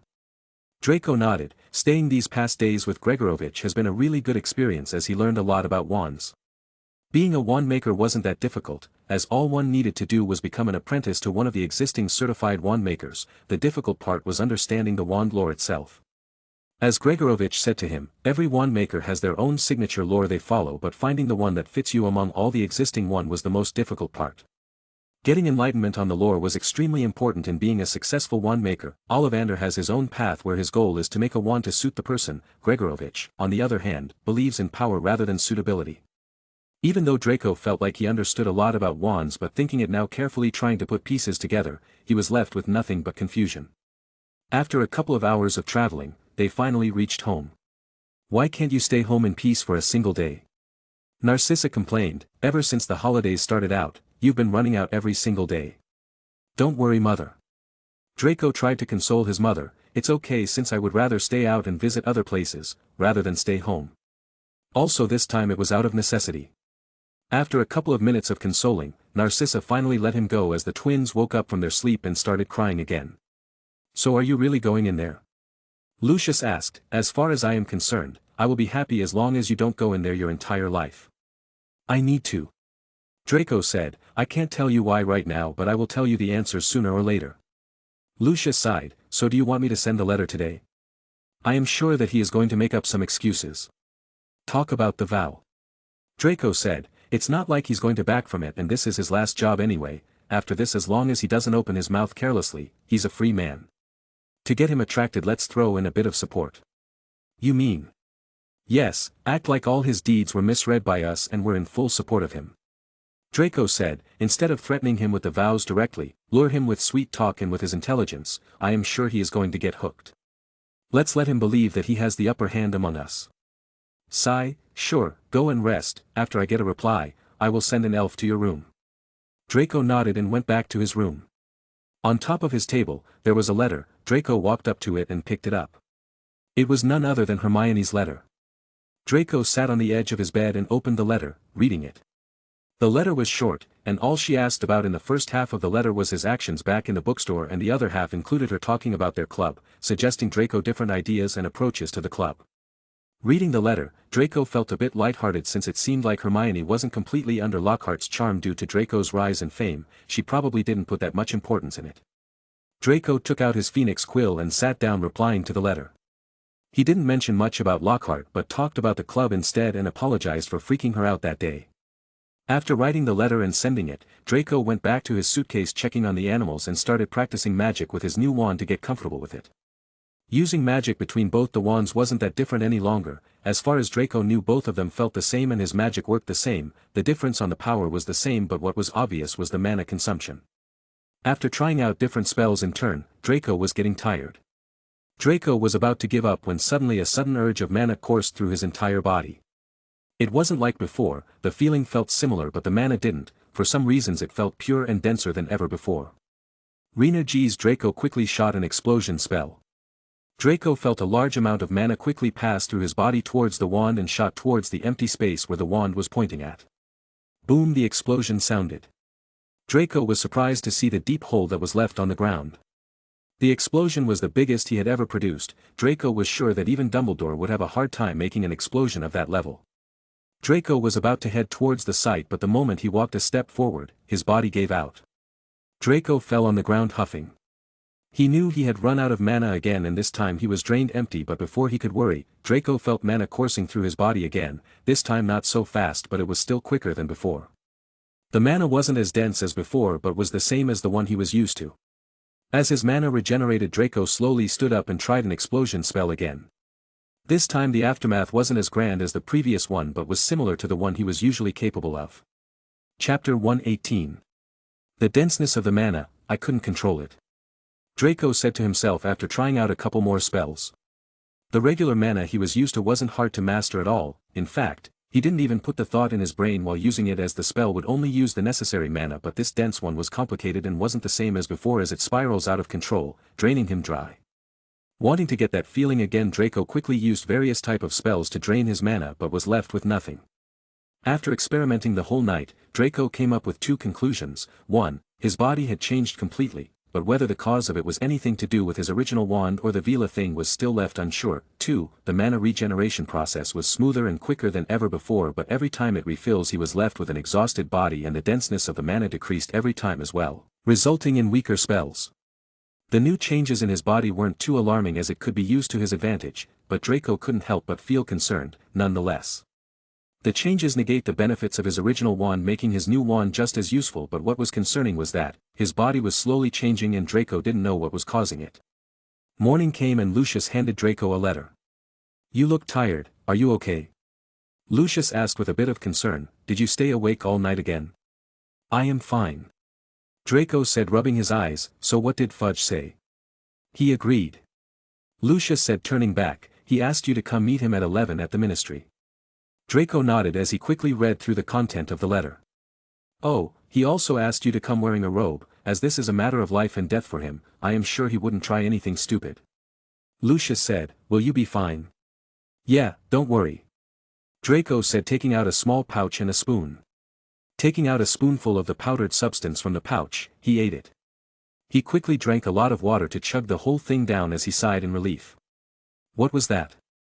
"Powdered Hodag's horn," Draco said. "With it, I can go on for several days. Be sure to get a proper sleep now and then." Lucius said, "The powder is just delaying the effect, but it would hit sooner or later and it would hit hard, so I suggest you do not take it regularly." "Don't worry, I know what to do." "I hope so," Lucius said. "I will come with you to the ministry." "No need." Draco shook his head. "With you there, it will be more obvious to people who I am. Then a kid walking around wouldn't."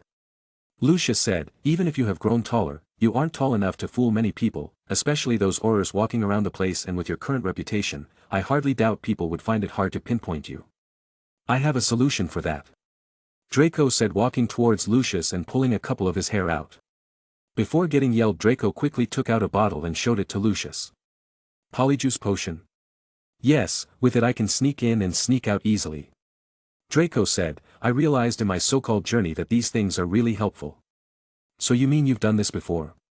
Lucius said, narrowing his eyebrows. "Don't tell me you stayed in those cheap hotels with my face." "That's, well, not true at all," Draco awkwardly said as he quickly escaped from the room, leaving the fuming Lucius alone. After the time arrived, Draco transported to the ministry with the flu powder. After drinking the polyjuice potion, Draco now walked in the place as Lucius, still hiding in his robe. He looked around the place, to find Fudge waiting for him secretly at the place. "What's taking him so long?" Fudge mumbled as he suddenly felt a tap on his shoulder. "What is it?" he asked, getting annoyed. "Sorry to make you wait so long," Draco said, peeking out of the robe. "Wait, are you?" "Don't ask," Draco said. "Shall we get going?" Fudge didn't speak for a while but soon shook his head. "Let's go, but you need to wear this," Fudge said, passing a cloak to Draco.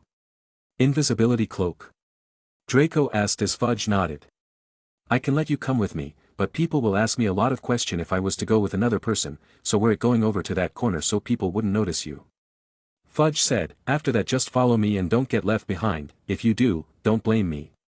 Draco nodded and went over to the corner Fudge pointed at. The place was discreet and was clearly unnoticeable. Quickly using the place, Draco wore the cloak and went towards Fudge. "I am ready," he whispered as Fudge nodded, and both of them started walking towards the main official building. Going from one passageway to another, Draco noticed that the security wasn't tight at all, and due to Fudge being present no one really cared much about anything. Draco rolled his eyes seeing the carelessness of these wizards as he snooped past by them. After walking for a while they reached a huge door which was closed. The place was guarded by two huge stone statues, and from what Draco knew of the wizarding world, these statues were sentient nonetheless. Fudge gave one of the stone statues standing near the gate a paper, which like Draco suspected moved and took the paper. After it took it, the statue burned the paper and reached its hand out again. Sigh. I knew it. Fudge mumbled as he took out another piece of paper and gave it to the stone guard, who after taking it burned it, in a similar fashion and stood back up again like before. The huge door slowly opened as Fudge started walking inside it. Following him, Draco went inside the room as well as the door closed back again. You can remove the cloak now, Fudge said, turning back. Doing as he said, Draco took off the cloak as it was getting uncomfortable, bending over to fit the cloak as he was the same stature as Lucius right now, and Fudge had prepared the cloak to fit his regular build.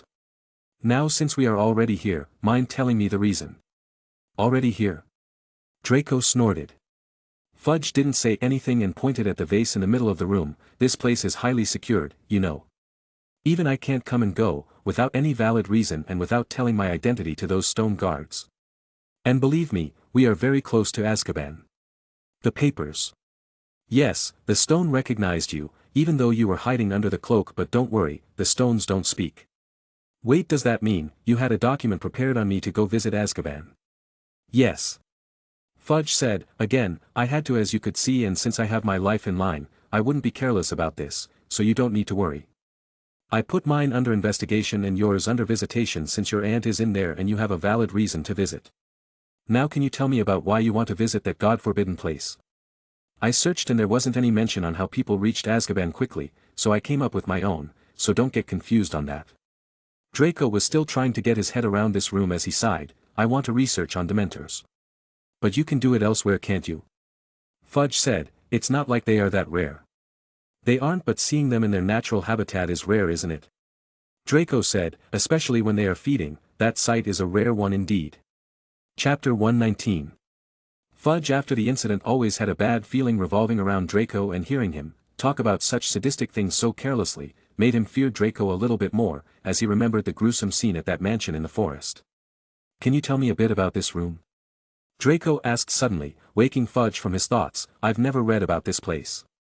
It's because the place doesn't exist, Fudge said. The moment we get out of here, we forget about the place. Like the Federalist charm, right? Not exactly, since there are no secret keepers. Fudge said, there is a similar stone statue in my office, well, at least a miniature version of it. The statue is there for the sole reason of giving permission and access to the people. As long as your reasons are valid, the statue wouldn't reason and give you the papers, which you've to exchange at the gate, and after you get the papers you remember the place. I felt with this secret thing it will fit in with the story, along with how it never mentioned again. Do we really have to go through such a long procedure? Don't ask me, I am not the one who created it. Fudge shook his head, walking towards the vase. You only talked about getting in, Draco asked, so how do we get out? Fudge didn't say anything as he signaled Draco to come closer. Fudge grabbed Draco's shoulders and put his hands on the vase. The vase sucked both of them in as both of them teleported to Azkaban. Reaching there, Draco forgot his question as he never even remembered the place, to begin with. Draco looked in awe at the fortress, in front of him. Azkaban has existed since the 15th century and was not originally a prison at all. The island in the North Sea upon which the first fortress was built never appeared on any map, Muggle or Wizarding, and is believed to have been created, or enlarged, by magical means. The fortress upon it was originally home to a little-known sorcerer who called himself Echrisdes. Evidently extremely powerful, but of unknown nationality, Echrisdes, who is believed to have been insane, was a practitioner of the worst kinds of dark arts.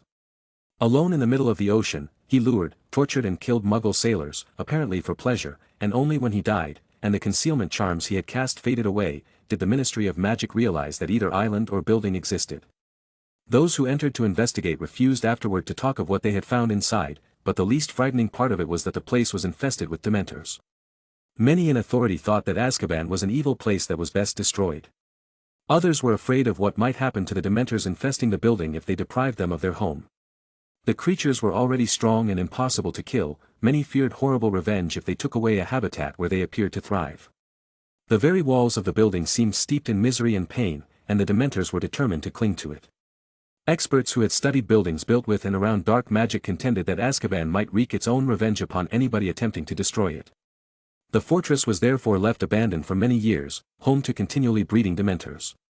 Once the international statute of secrecy had been imposed, the Ministry of Magic felt that the small wizarding prisons that existed up and down the country in various towns and villages posed a security risk, because attempts by incarcerated witches and wizards to break out often led to undesirable bangs, smells and light shows. So after different ministers came and went, they finally decided on using the Dementors and created a prison here in the middle of nowhere. Even though there weren't any wizards in this place other than the prisoners, the place was safe as the Dementors in this place were enough to keep them in check. The effect of the prison is so secure that many believe, that as long as the Dementors were there, the prison could even be built in an open space rather than an island. As Draco was looking around, suddenly a Dementor came flying out of the place looking at them. Draco couldn't help but feel cold and weird looking at the Dementor as it came closer.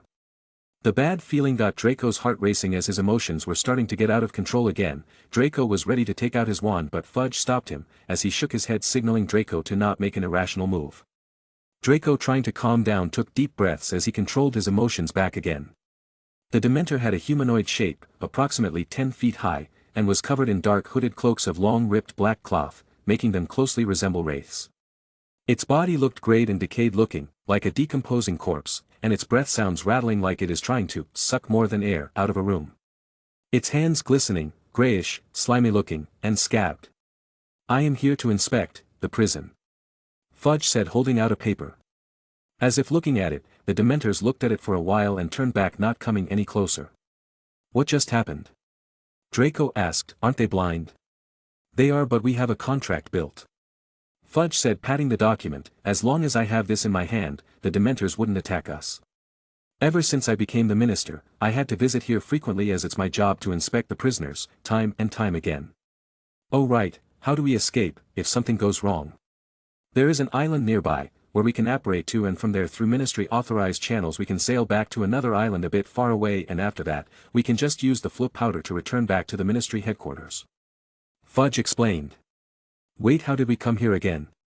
"Don't ask," Fudge said, walking towards the entrance of the prison. "No one knows, even I don't." Draco was still struggling to remember what was going on, but as Fudge said, he couldn't remember anything at all. They kept walking inside the fortress, the place filled with Dementors riddling around. "Why aren't they attacking us?" "The permit, they can sense it," Fudge said. "You don't have to worry about other details than that." Draco didn't ask any further questions as one by one they passed through several prison rooms. Inside each prison, the wizards and witches looked lifeless, some yelled in agony whereas some just stayed silent staring into nothingness. As they were walking deeper and deeper into the prison, the denseness of the Dementor increased as they kept floating around. The temperature inside was extremely cold and freezing as Draco tucked himself properly. Fudge didn't speak much along the way and kept silent as he kept walking forward, but he suddenly stopped. "This is the maximum security area, most of the prisoners here are you-know-who's follower," Fudge said, trying to scare Draco, but the other party wasn't even looking at him. A bit frustrated, Fudge leaned over to the fence and pointed his fingers towards a cell opposite of them. "That is your aunt's cell, don't you want to visit her? Would you allow me to? I can make an exception. I am not really in the mood," Draco said. "Also, I don't really have times for family reunions." Fudge muttered some words as he looked back at Draco once again. "I am sure you've done your research by now, so shall we leave?" Draco looked around the place one last time, as he looked at every cell one at a time carefully and nodded. "I am fine with going back." Chapter 120. "I am fine with going back," Draco said. Fudge wasn't even here for checking on the prisoners, so he was glad to leave this hell of a place. He had to tell a lot of lies to get here alone with Draco, without being escorted by the Aurors, and to add to that, he was sure there will be some questions and doubts raised on some of those suspicious old-timers. As they were returning back, without Fudge noticing, Draco quickly shoots something from his hand. A letter came flying out of his pocket as soon as Draco touched it and escaped far away from them. Fudge wasn't able to notice anything, and as for the Dementors, they were as good as blind. "I can't understand you," Fudge suddenly said, "but now everything is over, isn't it?" "If you're talking about your deals, then yes," Draco said, "as long as you don't speak out, that is." "Seriously, what do you think of me?" "No, that's not even that important," Fudge said. "Why are you doing all this? Do you think controlling me is equivalent to controlling the ministry?" "No." Draco cut Fudge off. "If it was, would blackmailing you be so simple?"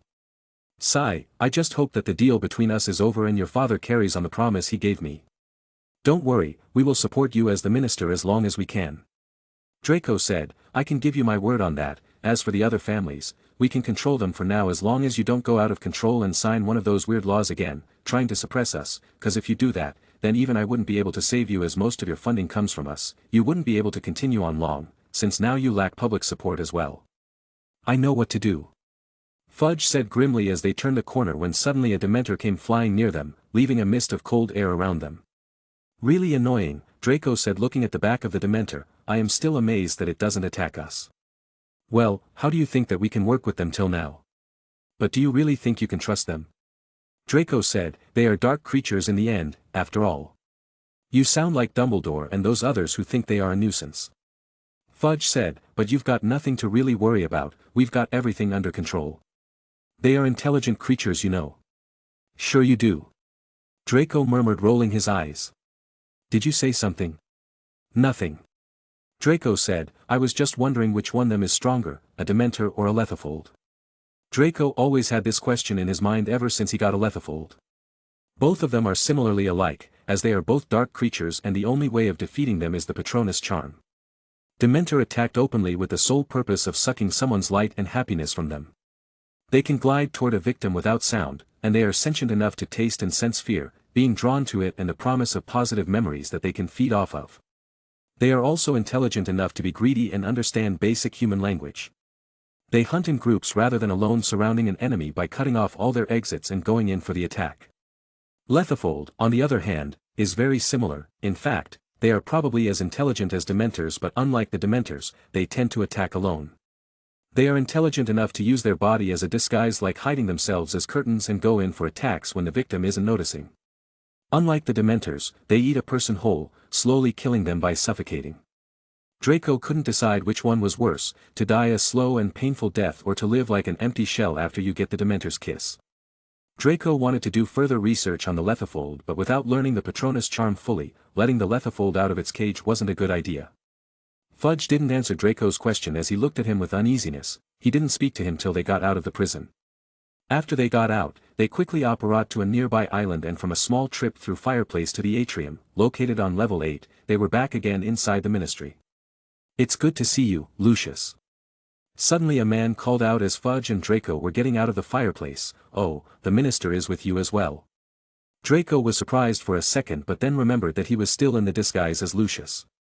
Draco didn't say anything to the man as the other party kept waiting for a response. We are a bit busy right now, we will talk to later, Mr. Smith. Fudge said. Draco nodded in response to that and left towards Fudge's office, leaving the man behind in daze. Draco took out a small flask and drank the rest of the polyjuice potion. I nearly forgot about my disguise. Well, you've got to keep that in check. Fudge grumbled, so this is it, isn't it? I have something else to talk to you about. Draco said. What is it again? Is your memory really that bad, or did you really forget about my wand? Draco said in a cold voice. Oh, that, let's talk about that in my office. Fudge said. Both of them entered Fudge's office, which was located on level 1.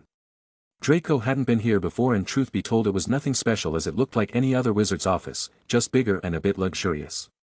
About your wand, I did get the news, but I couldn't do anything about it as it lies a bit away from my jurisdiction. Fudge said, sitting on his chair preparing tea for himself. Tea? He asked. I am fine. Draco said, sitting on the chair opposite of Fudge. You should know my circumstances, don't you? It's the same thing I explained to your father, that day. Fudge said, it's really not possible for me to interfere much on it, especially since I've already reduced as much pressure on you as I can. Laws are made for equality, and with the other masses being dominant we can't treat you differently. As you said before, the public opinion of me isn't really good right now. Along with that, about your circumstances, the thing is solved with Pius dying, isn't it? Pius was more like a warning for me to stay aware of my surrounding. Draco said, and can you guarantee that another Pius won't come up? Pius was an unexpected factor. No one believed that he would go rogue, and believe us, when I say that, we've caught everyone working with him. Fudge said, I can give you my personal guarantee that things like this wouldn't happen again. In fact, weren't you living at peace before this happened? What about other factors like, you know who? Fudge narrowed his eyes as he put his cup down. He's dead and he isn't coming back, so don't even worry about him. Draco noticed a bit of fear in his eyes as he calmed his guard down a bit. I need you to tell me where my wand is. Why would you even need to know that? Fudge said, besides when the ban is over, we will hand your wand over to you. I am not sure, I can trust the ministry fully, Draco said rolling his eyes, and you know that I don't have to explain why either. Sigh. The wand's safe in a vault. Fudge said, I can assure you that no one can touch your wand. In fact, I can give it to you right now. Fudge stood up and walked deeper inside his office and came out with a box in his hands. Draco confused looked at him weirdly as he put the box on the table. What is this? It's your wand of course. Fudge said. As my sign of trust, I will return it to you. So you had it all along with you and you still played naive? Not really. Fudge said, you'll see why in a bit. Chapter 121. Draco not understanding his meaning looked at the box which contained his wand. The box was covered in a vine which enclosed it. Trying to open it, Draco pulled on the vine but it didn't break nor did it unfold it. He pulled harder but there wasn't any result whatsoever. It's a magical vine. Fudge said, no magic or physical strength can remove it, the plant will simply wither away after 6 months and you can access your wand. I told you didn't I, it's useless whether the ministry has it or not, no one can access your wand. So I can take this right? Draco said holding the box. Sure if you want to, but is it really necessary? I'd rather keep it on my side rather than trust this with someone else. Fudge nodded, I have already explained your circumstances to Dumbledore and Karkaroff, so you can rest easy and go to school. With your talent, I believe you can manage fine without a wand for half the semester, can't you? Draco didn't bother replying as he put the box in his robe and walked out. We'll keep in touch. Fudge mumbled something but Draco didn't bother to listen as he headed back home. Inside Azkaban, the moment Draco and Fudge left, the letter that was sent by Draco started floating around the place, finally landing inside the cell 390. The man inside the cell was startled when the letter landed inside the cell, near his foot making him jump a little. Wondering what it was after a moment he picked the letter from the ground. The cover of the letter didn't say much about who the sender of the letter was but the name, Sirius Black, was written carefully on the front cover of the letter. What's this about? Sirius mumbled. Sirius, whose face now had prematurely aged beyond that of a man in his 30s, had a gaunt, sunken face, waxy skin, yellow teeth, and long, matted hair. He looked tired and his face looked lifeless. He flipped the letter around, after a moment figuring that it wasn't a trap of some sort. Sirius tore the cover of the letter and shook it. From inside a page which was folded neatly fell on the ground. Throwing away the cover, he picked up the letter and opened it. Dear Sirius. It's probably rare getting a letter in Azkaban, especially for you since it might have been so long. I want to keep this letter short and simple since I am guessing you're not in the right state in the mind right now. The most important thing I want to inform you about is, your old friend Peter Pettigrew is still alive. I don't have any proof right now but a filthy rat with a finger missing isn't that hard to identify. After that night, where you thought you killed Peter, he managed to escape leaving his finger there as a distraction. And to confirm your suspicion, Peter has been staying in his rat form all these years hiding in the Weasley family, and right now his owner is one of Weasley's child Ron Weasley, who is in the same class as your godson Harry Potter. Both of them share the same house, Gryffindor, and the same room. Now stay calm and think, don't you realize that this is more of a coincidence? Now the reason why I sent you this letter, I need help. You don't have to know my identity yet, but just know that I am the only thing that's keeping your godson alive and away from Pettigrew, but now I've some trouble of my own. I am sure you want your revenge and by proving your innocence you can live happily ever after with your godson as well. But for this, you need my help, whether you admit it or not. After you escape this prison, you'll be nothing but a convicted criminal on the run, and you'll have no chance of getting in Hogwarts, as I am sure the ministry wouldn't think twice about releasing these filthy dementors to search for you. I guess you've already figured what I want you to do by now. For now, escape the prison by using your animagus form. The dementors wouldn't be able to detect you, though you might need to get a bit thinner to do so and have at least a bit of stability. After escaping, rush back to the Black House. The house is under my control and the Fidelius charm is activated once again so you can stay there without any hassle as you're one of the secret keepers. Finding that place isn't that hard for you. I know you might have some questions and I will guarantee you that it will all be answered when you reach the Black House. I will be waiting for your escape. Your well-wisher. The letter and the cupboard suddenly burnt away, leaving an old wooden wand as Sirius stared in a daze at it. His mind filled with hundreds of different thoughts. I will miss you. Narcissa hugged Draco, be sure to return back for Christmas. I will try my best, Draco said as he hugged her back. Today was the day, he would return back to Hogwarts, and with how things are going to be, he wouldn't see his family for a full year. Are you ready? Lucius said. Yes. Draco nodded as he got out of the car and headed towards the platform. After you're done with the spell, don't come looking for me unless I say so, and don't send me any letters when I am away in Durmstrang. Draco had already said those words back in his home to Lucius, but he wanted to remind him once again. Lucius sighed and nodded, knowing what Draco meant as he watched Draco head inside the station. What a bother. Draco thought to himself as he kept walking. All the muggles from time to time would stare at him in wonder. Draco had noticed, his Vela powers were more effective on muggles as they had no sense of magic whatsoever, and with his white hair and beautiful heavenly look, he looked like some sort of otherworldly prince walking around.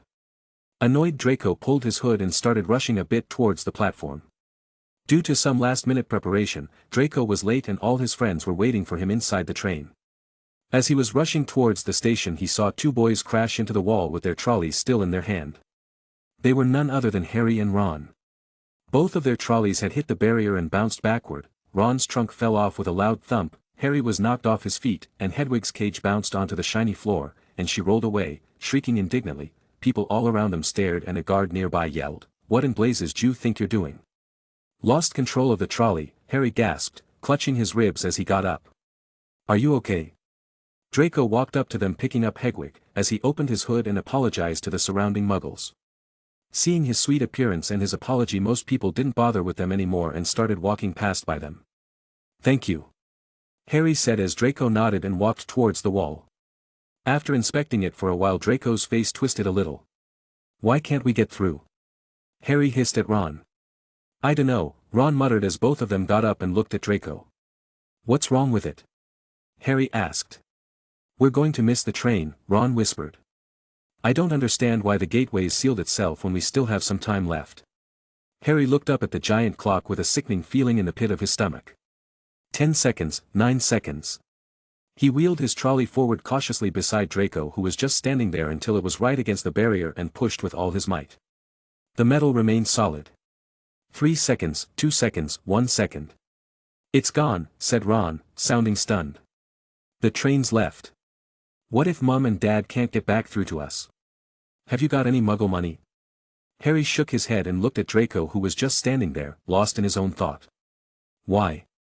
Draco questioned himself. With everything fixed with Dobby, there wasn't a reason for him to seal the path like in the original, but maybe it wasn't Dobby, to begin with. Chapter 122. If Dobby wasn't the perpetrator, who could it be? Draco and his guard, holding his suitcase firmly, looked around the place, wondering if there was any enemy around them. He couldn't take his wand out, as according to the law he wasn't supposed to have one, and if he was seen waving his wand around this place filled with a muggle, he was sure to get into trouble. He looked around for a while, but other than some muggles running around, he couldn't sense any wizards nearby. With so many people around, a detection spell would be useless as well. Draco was thinking about what was going on when he felt a tap on his shoulder to find Harry staring at him. "What?" he asked. "Have you got any muggle money with you?" Harry asked, looking desperate. "I have galleons, but I don't have any muggle money," Draco said, realizing why Harry was panicking. Harry sighed in worry as Ron walked up to the wall and pressed his ear to the cold barrier. "Can't hear a thing," he said tensely. "What are we going to do?" "I don't know how long it'll take Mum and Dad to get back to us." They looked around. People were still watching them, mainly because of Hedwig's continuing screeches, and Draco's look were still pulling in some attention. "I think we'd better go and wait by the car," said Harry. "We're attracting too much attention." "Harry," said Ron, his eyes gleaming. "The car. What about it? We can fly the car to Hogwarts." "But I thought. We're stuck, right? And we've got to get to school, haven't we? And even underage wizards are allowed to use magic if it's a real emergency, Section 19 or something of the restriction of thingy," Ron said, looking at Draco as if he was hinting something. "But your Mum and Dad," said Harry, pushing against the barrier again in the vain hope that it would give way. "How will they get home?" "They don't need the car," said Ron impatiently. "They know how to apparate. You know, just vanish and reappear at home. They only bother with flu powder and the car because we're all underage and we're not allowed to apparate yet." Harry's feeling of panic suddenly turned to excitement. "Can you fly it?" "No problem," said Ron, wheeling his trolley around to face the exit. "Come on, let's go." If we hurry we'll be able to follow the Hogwarts Express. Harry was about to storm off but stop as he looked at Draco. You can come with us, since the train has already left, staying here would be pointless. Draco thought about it for a while. It was indeed true that the train had already left and staying here might prove to be fatal in case the person who sealed the train dares to attack him. Sending a letter to his father would be quicker and easier, but again it would be more bothersome to explain these things to Lucius. Are you sure? Draco asked, looking at Ron, who was looking at them from a bit far away. Harry looked at Ron, who sighed. It's fine, he said as he headed outside the station. Harry and Draco too marched off through the crowd of curious muggles, out of the station and back onto the side road where the old Ford Anglia was parked. Ron unlocked the cavernous trunk with a series of taps from his wand. They heaved their luggage back in, put Hedwig on the back seat, and got into the front. Draco got in the back seat as he looked at Ron. Do you know how to drive? I do. Ron mumbled. Check that no one's watching, said Ron, starting the ignition with another tap of his wand. Harry stuck his head out of the window. Traffic was rumbling along the main road ahead, but their street was empty. Okay, he said. Ron pressed a tiny silver button on the dashboard. The car around them vanished, and so did they. Harry could feel the seat vibrating beneath him, hear the engine, feel his hands on his knees and his glasses on his nose, but for all he could see, he had become a pair of eyeballs, floating a few feet above the ground in a dingy street full of parked cars. Draco sat back in the seat, ready to take action in case anything goes wrong. Let's go, said Ron's voice from his right. And the ground and the dirty buildings on either side fell away, dropping out of sight as the car rose. In seconds, the whole of London lay, smoky and glittering, below them. Then there was a popping noise and the car, Harry, and Ron reappeared. Uh-oh, said Ron, jabbing at the invisibility booster. It's faulty. Give me your wand. Draco said hurriedly, snatching over Ron's wand and pointing it at the invisibility booster. Waving his wand in a particular direction, Draco chanted, Reparo, and the booster was fixed once again, turning the car completely invisible. Seeing the car fixed again, Ron and Harry breathed a sigh of relief. Draco sighed in relief as well, since these days, to avoid having Ryan predict his movement, he needed to get out of being in the newspaper for a while. Hold on. Ron yelled, and he slammed his foot on the accelerator. They shot straight into the low, woolly clouds and everything turned dull and foggy. Now what? Said Harry, blinking at the solid mass of cloud pressing in on them from all sides. We need to see the train to know what direction to go in, said Ron. Dip back down again, quickly. They dropped back beneath the clouds and twisted around in their seats, squinting at the ground. I can see it. Harry yelled. Right ahead, there. The Hogwarts Express was streaking along below them like a scarlet snake. Due north, said Ron, checking the compass on the dashboard. Okay, we'll just have to check on it every half hour or so, hold on. And they shot up through the clouds. A minute later, they burst out into a blaze of sunlight. It was a different world. The wheels of the car skimmed the sea of fluffy cloud, the sky a bright, endless blue under the blinding white sun. All we've got to worry about now are airplanes, said Ron. They looked at each other and started to laugh. For a long time, they couldn't stop. They only stopped as Ron's wand was thrown back to his lap again, as both of them finally remembered that Draco was with them there too. Harry turned to look back at Draco, who seemed to be writing something. What are you doing? He asked. Writing a letter to Theodore and the rest, as they might be worrying about me. Draco said a simple answer as he folded the letter and put it inside a cover. Taking out a wax stamp from his suitcase, Draco sealed the letter. Can I use your owl? He asked. Sure. Harry answered, looking outside the car's window. Ron and Harry as though they had been plunged into a fabulous dream. This, thought Harry, was surely the only way to travel, past swirls and turrets of snowy cloud, in a car full of hot, bright sunlight, with a fat pack of toffees in the glove compartment. Want some? Harry asked Draco, who had just sent Hedwig off with a letter, who started flying down towards the train. No thanks. Draco said, shaking his head. By the way, I've always wondered, where's your owl and luggage? Harry asked again, aren't books enough to fill the suitcase? I don't remember being on such friendly terms with you. Draco said as he folded his arms, raising his eyebrows, and also, are you sure that this is a good way to reach Hogwarts?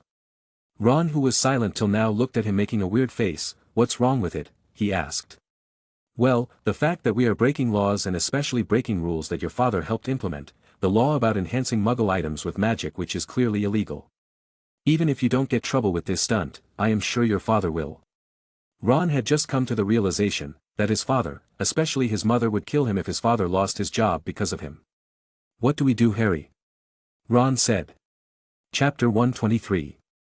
What do we do, Harry? Ron said, panicking a little.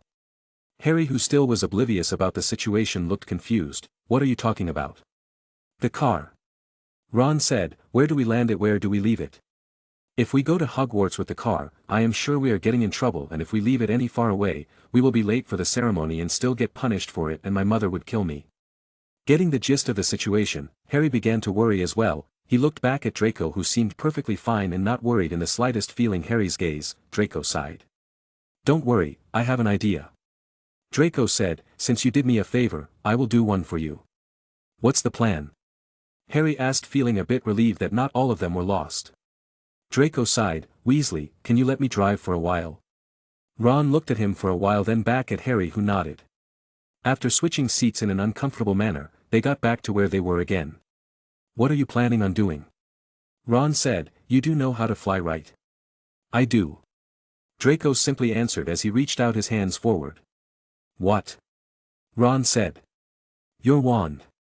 Ron, understanding, gave his wand to Draco with a bit of hesitance. "So it's true, huh?" Draco stayed silent as Harry asked again, "Did they really take your wand?" "How many of you know?" "Only us." Harry said quickly to avoid misunderstanding. "Will you be fine without a wand?" "I can manage." Draco said, flicking Ron's wand couple of times, producing several sparks as he touched the steering wheel of the car again and again. Worried that Draco might ruin the car, Ron hurriedly said, "What are you doing?" "Fixing some things." Draco said, "The vehicle is lacking in a lot of things, so I am making the current spells on it stable at the very least." "How's that going to help us?" "Write a letter to your parents that the car is going to be parked outside of Diagon Alley. I am enchanting it in a way that it will land there on its own." Draco, seeing Ron's unsure face, snorted. "I am better at spells than you think, Weasley." "It's not that." "Ron, I am sure Mr. and Mrs. Weasley have already figured that we took the car, so there is no point in lying. Let's tell the truth instead." Harry said, "I am sure they will understand our situation." Draco handed a quill and paper to Ron, who still looked confused. Not paying attention to him any further, he continued to drive the car. After a couple of hours, Ron finally finished writing the letter. As he was about to ask how he was going to send them, Hedwig came flying towards them and entered the car through an open window with a small piece of paper on its feet. "It just says, okay," Harry said, taking the paper and handing it to Draco. Draco nodded and didn't pay much attention to it, while Harry and Ron looked at each other, shrugging their shoulders. They sent Hedwig back with the letter as they sat in silence. Day turned to night, and with the train below them, Harry was sure they were reaching Hogwarts in a few minutes. "You have a plan for landing, right?" he asked Draco. "I do." Draco said, taking out a pocket watch and his danger-predicting ball, which showed no signs of dangers at all. Draco put all the items back as he kept driving in silence. "So?" Ron said, getting a bit frustrated. "Wait half an hour and you'll get your answers," Draco said. Harry kept chatting with Ron, to avoid conflicts between him and Draco while they waited. "Get ready," Draco said. "Ready for what?" Without replying, Draco turned the car visible again. He slowed the car and started lowering it down. Ron and Harry were about to speak up once again when they suddenly saw a light blinking on top of the train. Wondering what it was, they got closer, only to find Theodore waving his brightly lit wand on top of the train. "Don't tell me." Draco slowly pulled near Theodore and waved his hands. Theodore, annoyed, just looked at him with mild annoyance as he sarcastically waved back. Draco clicked a button on the car and the trunk of the car opened up. One by one, Theodore slowly used levitation spells to bring luggage from the trunk towards him and lowered it inside the cabinet. From within, Hermione and the rest of the girls, including Ginny, pulled the luggage in. Harry and Ron, surprised, looked at Draco, who was focusing his best on maintaining stability and his speed, as they finally realized that he had planned it all from the very beginning. The last item was Draco's suitcase, which was the easiest to pull, and they got a hang of it quickly. "Don't tell me that we are going in the same way as the luggage," Ron said, gulping as he looked down from the car. He couldn't bring himself to believe enough in Theodore to pull him over to the side safely. Harry too had the same thoughts going on his mind as he looked very nervous. "No, you idiots," Draco and Theodore said, and at the same time. Harry and Ron looked at Theodore, who was not on top of the train anymore but was flying alongside them on his broom, with another broom on his hand. Theodore handed the broom to Harry as he nodded. Harry, understanding what they were planning, smiled as he looked at Ron. Ready? Ron looked nervous as he nodded and looked at Draco. Don't destroy the car, he said, jumping out of the car with their broom. You ready? Theodore asked Draco, who nodded. Let's go up. Both of them started flying high, and with the last bit of wand flicking, the car started driving on its own. Draco, finding the right moment, quickly jumped off the car, where he was quickly caught by Theodore. Draco looked back at the car, which started turning invisible again and disappeared. You do know how to get into trouble. Theodore snorted. Well, what can I say, it takes a certain talent. Draco said, climbing back on the broom carefully as they met up with Harry and Ron. So are we going to land on the train? No, rather than doing that, it will be safe to land when the train stops. Draco said, just make sure to fly on the right side and just group in with the other students. Also, throw away the broom after we land. Harry nodded as they kept flying to the side. You did what I told you to do, right? Yes, I and the others managed to enchant the sweets that lady brings and lace it with a sleeping potion. Theodore said, give or take, I am sure most of the students are asleep. And we didn't cause much noise, so I am sure most people don't know about it. Even if they did, who are they going to blame? Draco said, looking around the train. In this darkness, even I wouldn't be able to recognize myself. Are you sure it's safe? If it isn't, then we can obliviate them. Aren't you good at it? Theodore grinned as they rode the broom silently alongside Harry and Ron. And as the train was about to land, they quickly hid near the forest and came out like regular students, mixing in with the students.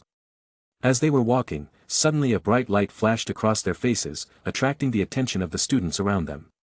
All the students realized that it was none other than Draco and Harry. The students, who seemed like first years, started surrounding them, as they kept chanting their name.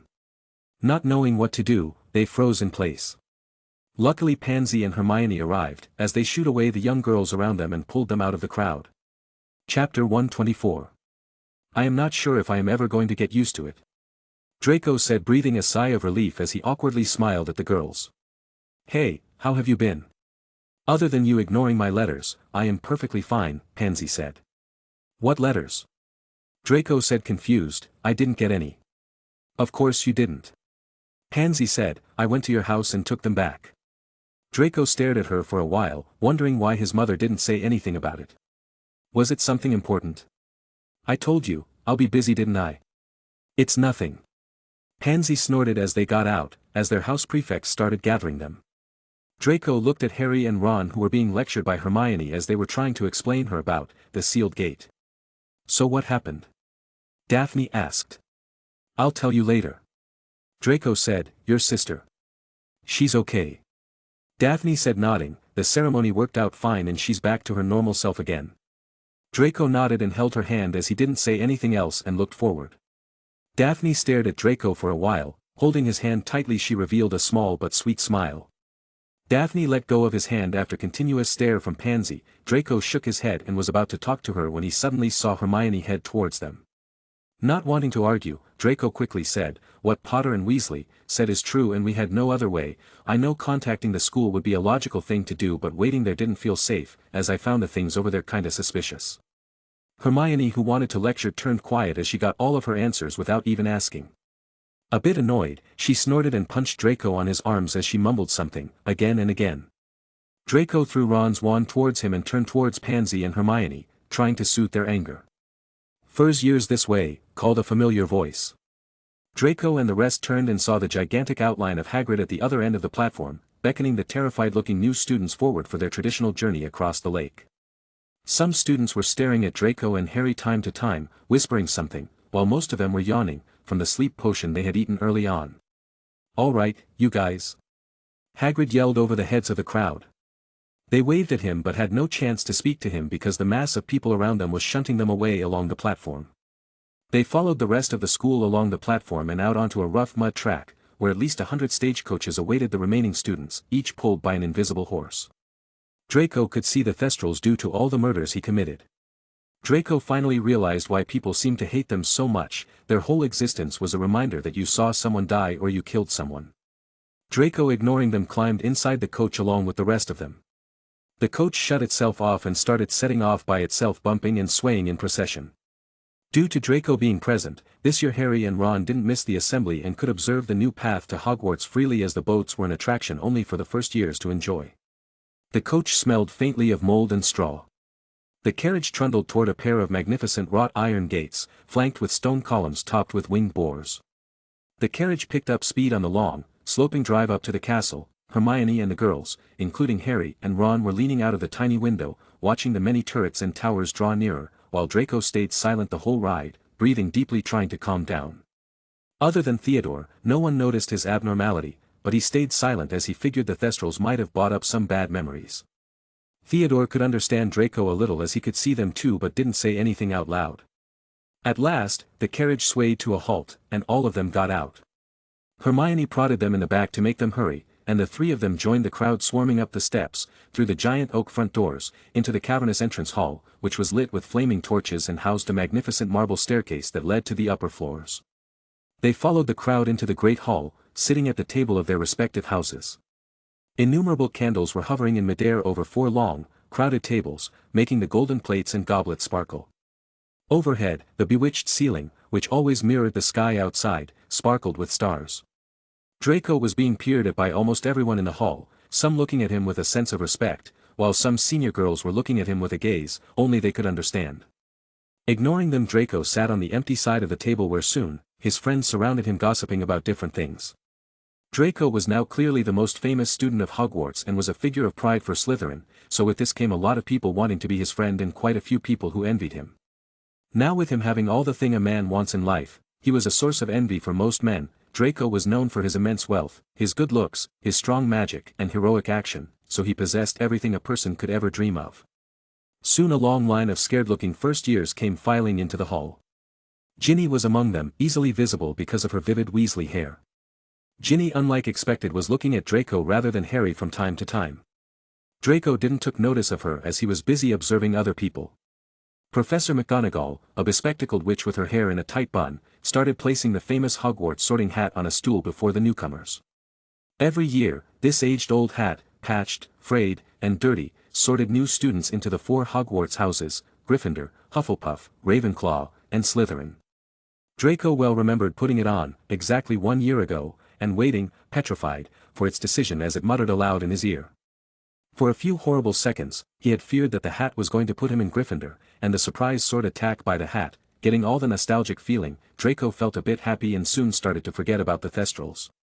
Draco's eyes wandered towards Professor Dumbledore, who sat watching the sorting from the staff table, his long silver beard and half-moon glasses shining brightly in the candlelight. He wasn't looking at Draco like the others as he seemed calm about the whole situation. Several seats along, Draco saw Gilderoy Lockhart, dressed in robes of aquamarine. He was staring at Draco from time to time, not forgetting to give his signature smile towards him. Draco knew that Lucius had obliterated his memory, so to Lockhart, all the things in the newspapers were rumors and he had never met Draco before. And there at the end was Snape, who looked at him in a weird way. Knowing that look, Draco figured a talk with Snape was unavoidable, so he didn't gaze at him further, as he chatted with his friends, ignoring the first years, as he had no interest in them yet. One by one the sorting hat placed the students on their respective houses as the new student was walked towards their houses under cheers of their new housemates. Soon Ginny's turn came as she sat on the chair and McGonagall placed the sorting hat on her head. Soon after being placed, the hat announced her house, surprising a lot of people, including Draco. Chapter 125. Slytherin, the sorting hat announced, shocking the Weasleys, Draco, Harry and many Gryffindors. Wait. This must be a mistake. Percy stood up from his table. The Gryffindor table was a noisy mess. No one had ever expected a Weasley to be ever sorted in Slytherin. Mr. Weasley, please retain your silence. McGonagall said, looking at Percy fiercely. There aren't any mistakes at all, she said, but she still was unsure of what was wrong, so she looked at Dumbledore for answers. Percy, clenching his fist, looked at Ginny, who was a bit shaken up by the revelation. The Slytherins who had been annoyed by the antics of the Weasley were smirking. Fred and George were similarly worried for their sister like Percy, and last but not least Ron got the biggest shock of them all as he was just stuck there with his mouth wide open, while Harry and Hermione were trying to calm him down. Dumbledore looked at Ginny through his half-moon glasses and at the hat, as he sighed. There's nothing wrong with the sorting hat, Professor McGonagall, please continue the ceremony. McGonagall nodded and sent Ginny towards the Slytherin table. Even though she wanted to say something, she knew there wasn't anything else she could have done. Unlike the other students, Ginny walked up towards the Slytherin table silently as there wasn't even a single person who cheered for her. Ginny wanted to cry due to the sudden change of her expectation. The one thing she feared the most had come to life. She wasn't a Gryffindor like her family but a Slytherin. There hasn't been a Weasley who was in Slytherin, ever. Don't know if it's true but I couldn't find anyone who was in there. As Ginny was walking towards the Slytherin table silently, suddenly she heard a clap. She looked to see who it was and it was none other than Draco. One by one the students started clapping following Draco, not caring anymore. They would rather please Draco than mess with a first year. Even though there wasn't any cheer of any sort, the clap was still louder than ever. Daphne looked at Ginny who was stuck there looking at them and sighed. She cleared the seat next to her and signaled her to come over there. Draco who was beside Daphne let out a simple smile. Ginny nervously walked over to them and sat in the empty spot, thanking Daphne. Snape snorted while the rest of the teachers had a little smile on their face nonetheless. A couple of Slytherins were jealous wondering why a Weasley would get the special favor of Draco but they couldn't do anything about it. The ceremony continued and other than a handful of students, none of them really caught the interest of Draco. After Dumbledore's regular speech, it was finally the time for the feast. Draco sat eating and chatting with his friends. Ginny, on the other hand, was silent as she just played with her food rather than eating it. Draco had felt a bit of sympathy for Ginny as she was suddenly in Slytherin due to some reason, and he was sure she would have a lot of trouble in the future as well. Draco wasn't close to her at all, so other than a little help he wasn't interested in taking care of her full time. At the time, Draco noticed a couple of gazes at him which made him feel a bit weird. These days his sensitivity had increased a lot, even though he wouldn't feel weird about the gazes most of the time since it was getting pretty normal these days, but gazes with certain intent in them was clearly distinctive. He looked around, to find the Weasleys staring at him, their sister being in Slytherin. Draco didn't find it weird at all that they would be concerned about her. He looked around the Ravenclaw table to find a girl staring at him. She had straggly, waist-length, dirty blonde hair, very pale eyebrows, and protuberant eyes that gave her a permanently surprised look. She had an aura of distinct dirtiness that made her seem a bit weird as she kept staring at him with a look of interest. The way she looked at him was different than the way the other girls were looking at him, as if he was some sort of exotic animal. Draco realized that she was none other than Luna Lovegood. He had forgotten that she was admitted to Hogwarts this year as well, like Ginny. Draco awkwardly waved at her, wondering what was going through her head, while she slowly waved back as well. Not figuring what was wrong with her, Draco decided to avoid her for now. "So Draco, is it true?" "What is?" "You were ignoring our whole conversation, weren't you?" Millicent said. "We were talking about you-know-who. Was he behind the whole thing that happened?" Draco shook his head. "I don't know, that's what Pius said, but it could be anything. It's really creepy how he is still influencing our lives." Blaise said. "They don't call him a Dark Lord for nothing." "Well, that's not really important now, is it?" Pansy interrupted. "The thing is over and we are free. Let's not talk about you-know-who or anyone else for today. Frankly, I am quite tired of it." "She is right, you know," Theodore said, yawning. "All this talk makes me less hungry, so let's talk about other things. By the way, how was your guys' vacation?" "Mine was simple as always," Blaise said. "I didn't go any place since Mother decided that it wasn't safe." "Your mother?" "Oh yeah. She wanted me to apologize to you for her absence in the whole fiasco. Even though the whole thing was an important movement for us purebloods, we couldn't be present." Blaise said. "Mother doesn't like to participate in this sort of stuff."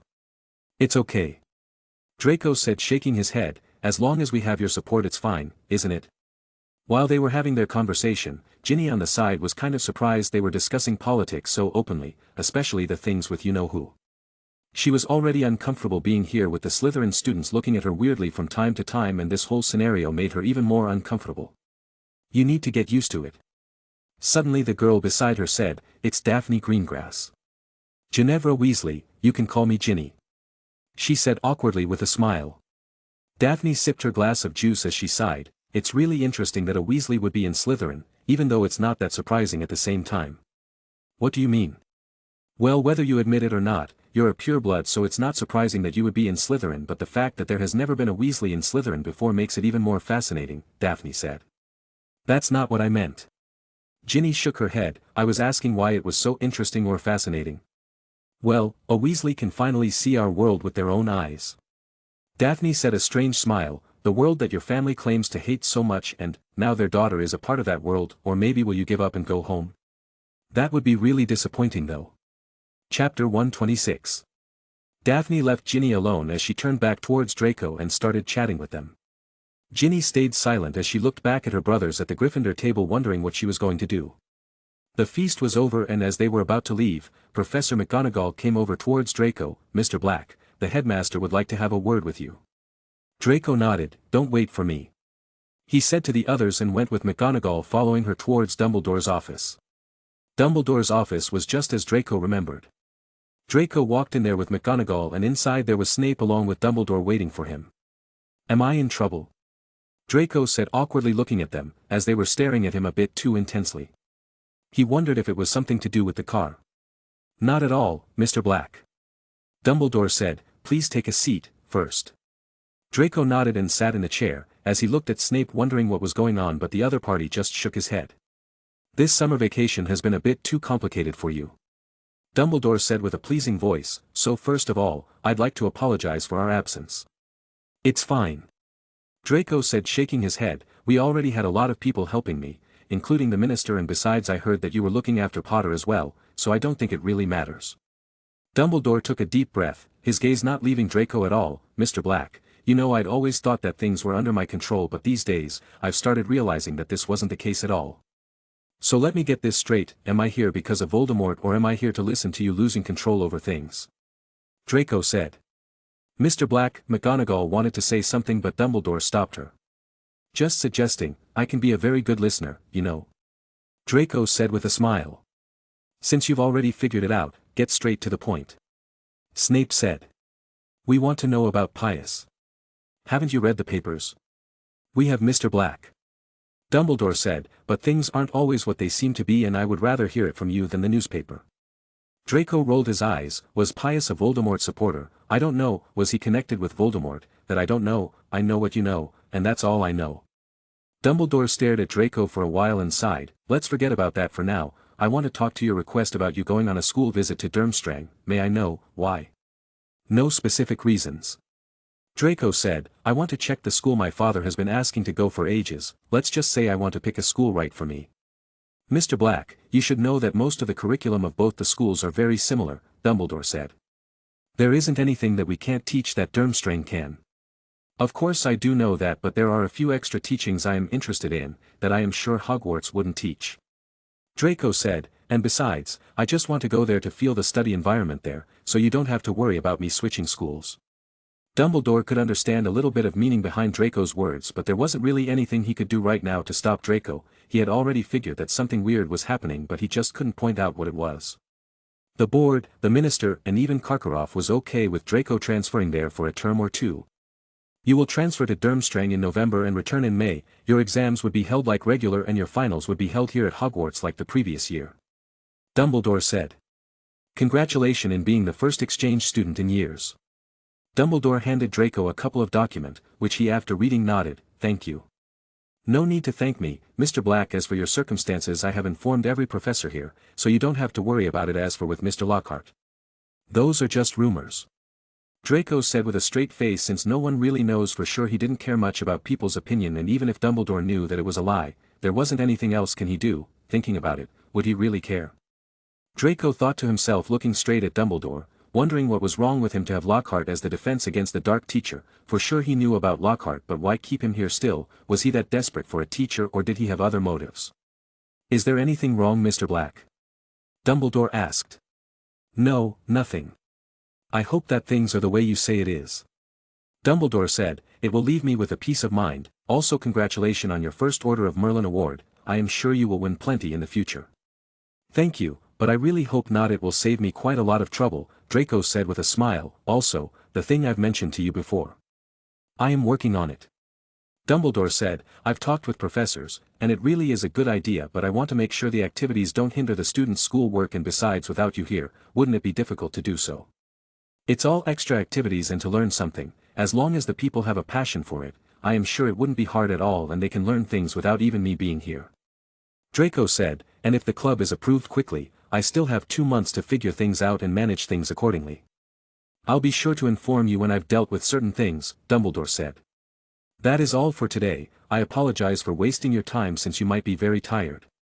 "It's not a problem at all," Draco said. "If that is all, then I'll be taking my leave." Draco stood up and left for the door with Snape following him from behind. Is it okay for you leave things like this? McGonagall said, with things getting so complicated once again and that child being the center of it, shouldn't we at least ask more questions? I've got the answers that I wanted. Dumbledore said, he's really a clever kid, and one of the more intelligent ones. The only difference I can see is that one of them wanted to prove that he is different while the other wants to prove that he is the same but superior. I wonder what's worse. McGonagall didn't understand what Dumbledore meant as she stayed quiet, trying to find the meaning behind his words. Draco sighed walking outside Dumbledore's office. Talking with him was always annoying since he couldn't lie completely but had to maneuver his way around the topic, talking in metaphors without completely telling the complete answer as well. Are you done sighing?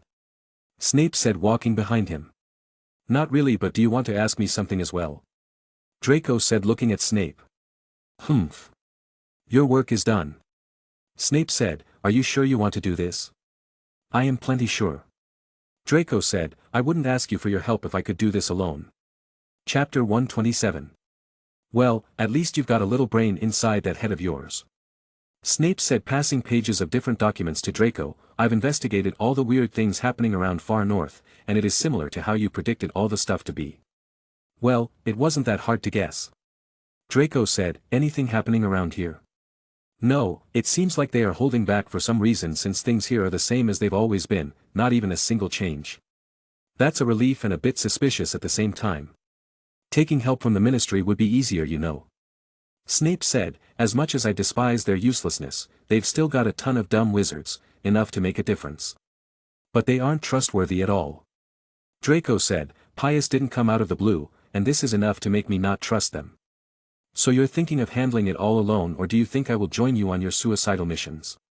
Of course not. Draco said, if we act on it now, the enemy would be alerted much sooner than expected, which I don't want. Right now all I need to do is make sure that I know his every move. Mind telling me about the enemy? That I don't know as well. Looking at Snape's suspicious face, he silently rolled his eyes. I've trusted you enough with all these information that no one else knows, so what makes you think that I'll hide this from you? And such a piece of vital information at that. All I know is that he is in Durmstrang, and that's the truth. So you want to go there on a suicide mission? Snape snorted, things aren't that easy. I know. Draco said, but this is the only way I have predicted numerous situations, but none of them seems to work out well. Draco waved the document Snape gave to him, and with this, I am sure you realize, that this isn't a simple matter. Sigh. Just when I thought there was only a single source of trouble. Draco shrugged his shoulders. Hey, besides me, Potter is another target, and I am sure that he wouldn't be able to do a better job than me, so I am the best choice we've got. Snape looked at Draco with his dull expression. You need to realize that we can't do this alone. Don't worry, I have already planned things out.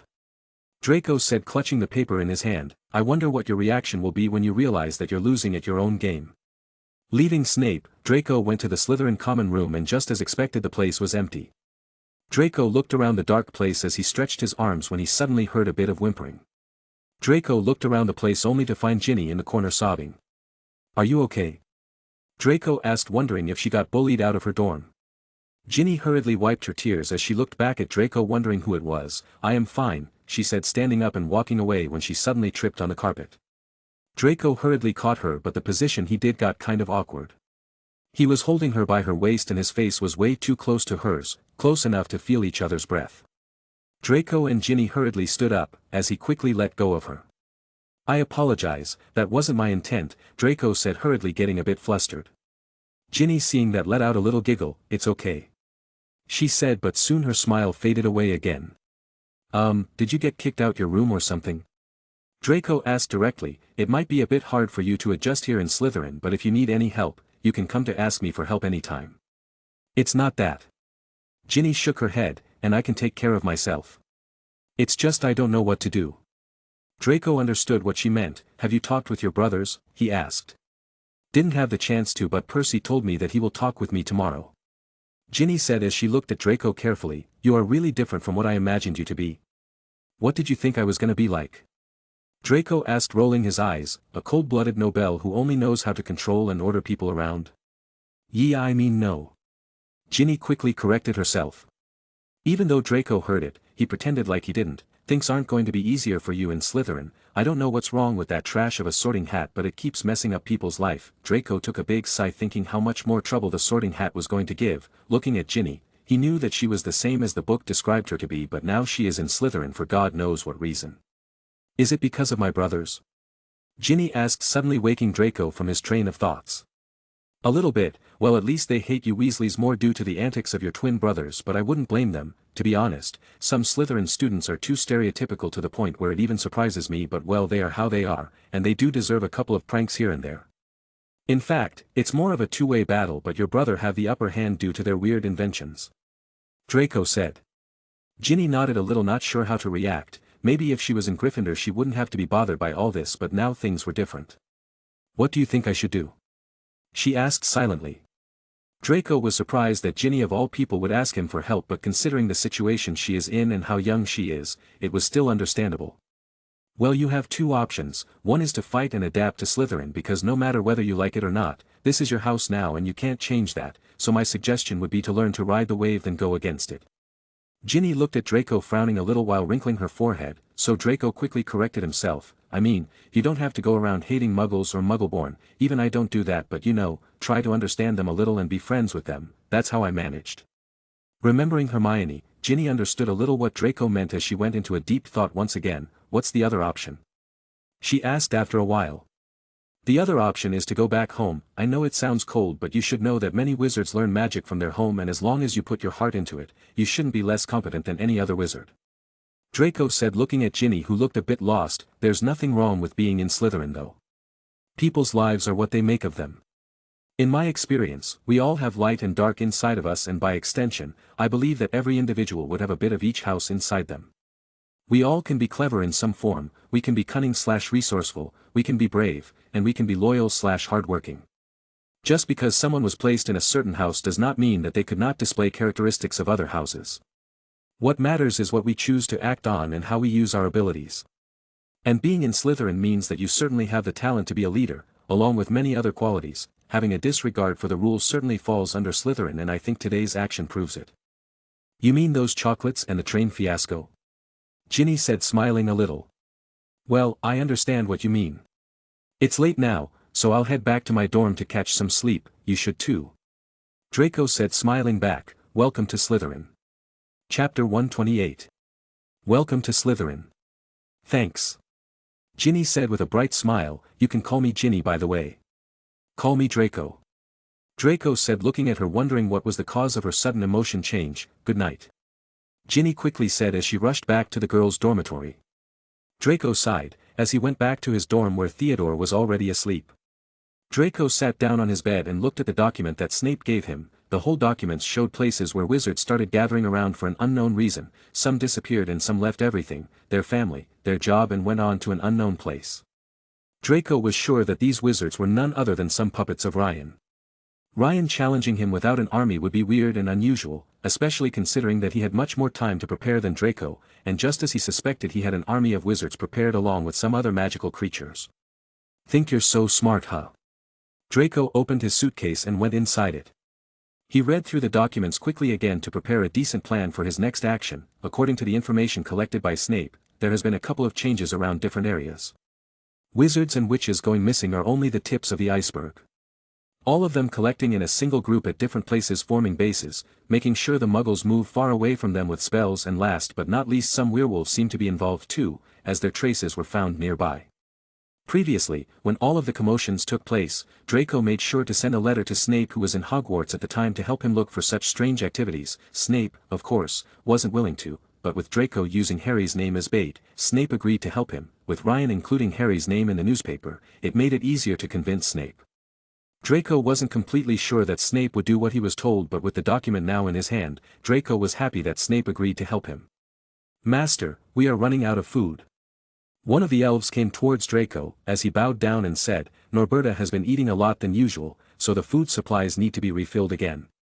Even though it was possible for the elves to go through the door and appear at the Grimmauld 12 place for replenishing supplies themselves, but Draco didn't allow it, as it might hamper security. I will make sure to bring some food. Draco said, nodding. How's the thing with the fertilizer going? It's going well, Master.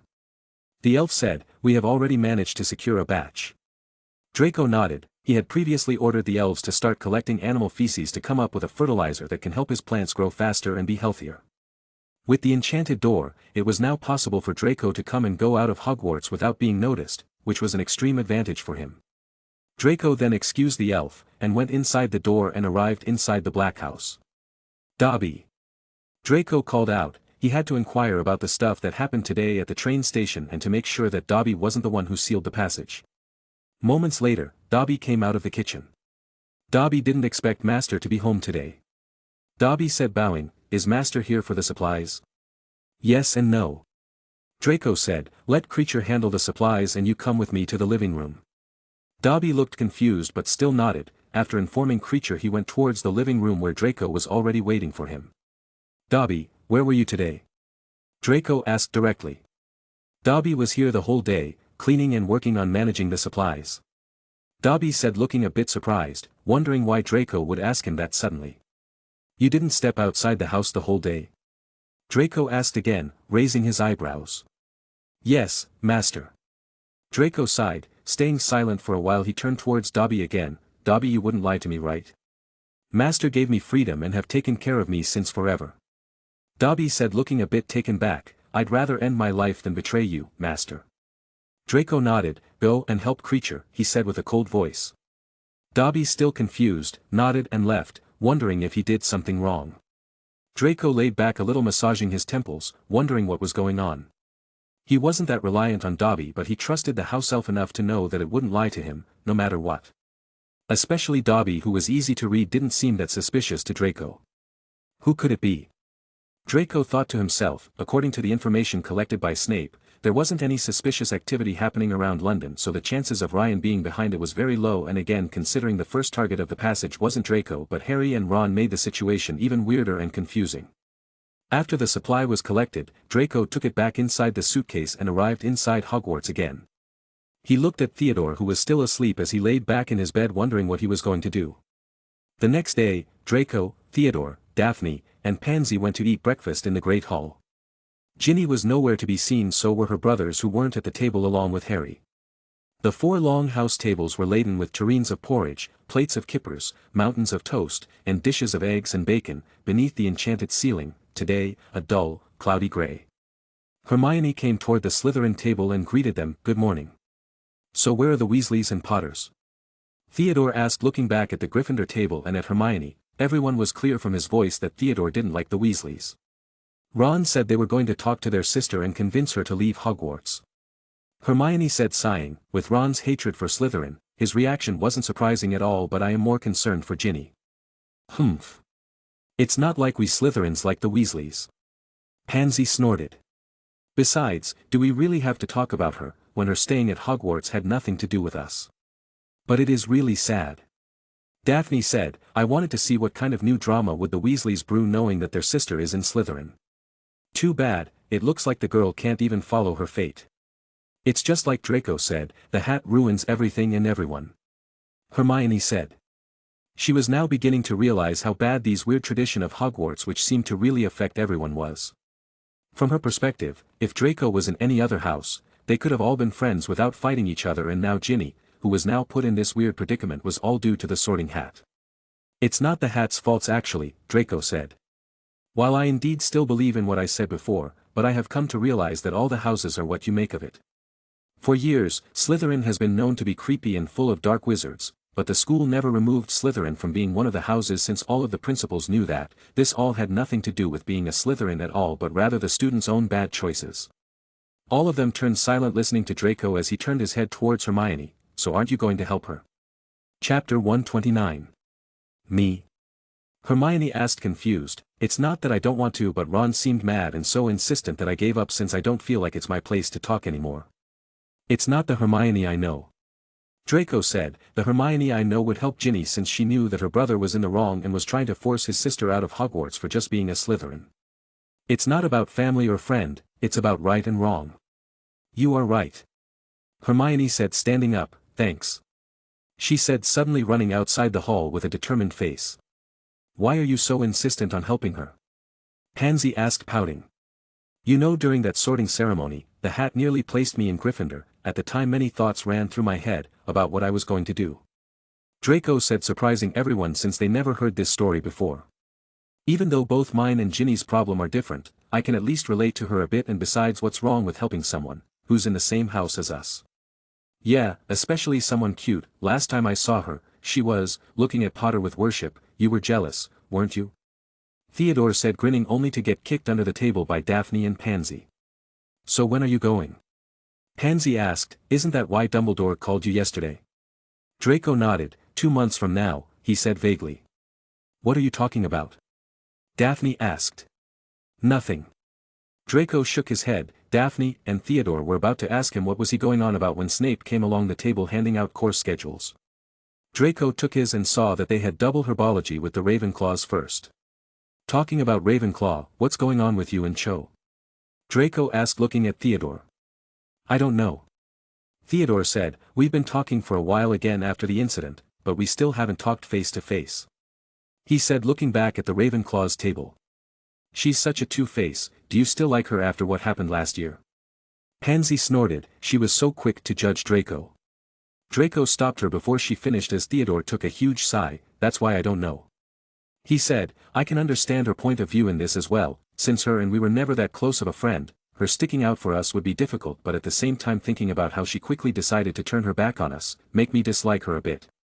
People take time to change. Draco said, besides, she isn't even in the same class as us, so she has her own friends and reputation to maintain. I would probably do the same if I was in her position for people who I barely know. But you guys saved her from the troll, doesn't she feel even a little bit of guilt? Daphne added. She does. Theodore said, every letter she sent me contained the word sorry, and that's why she can't even face us directly right now. Let's not talk about her. Theodore said, ending the conversation. After that, they left the castle together, crossed the vegetable patch, and made for the greenhouses, where the magical plants were kept.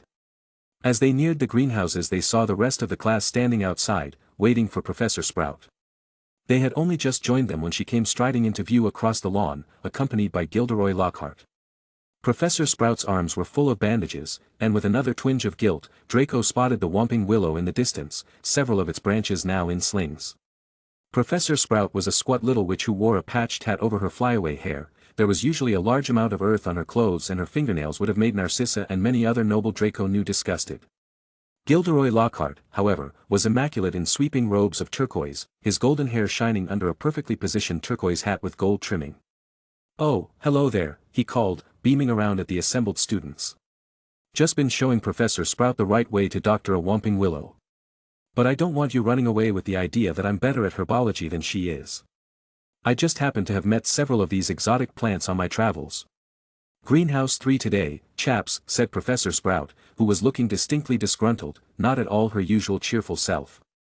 There was a murmur of interest. They had only ever worked in Greenhouse 1 before. Greenhouse 3 housed far more interesting and dangerous plants. Professor Sprout took a large key from her belt and unlocked the door. Draco caught the usual whiff of damp earth and fertilizer mingling with the heavy perfume of some giant, umbrella-sized flowers dangling from the ceiling. He was about to follow Theodore and the girls inside when Lockhart's hand shot out. Mr. Black.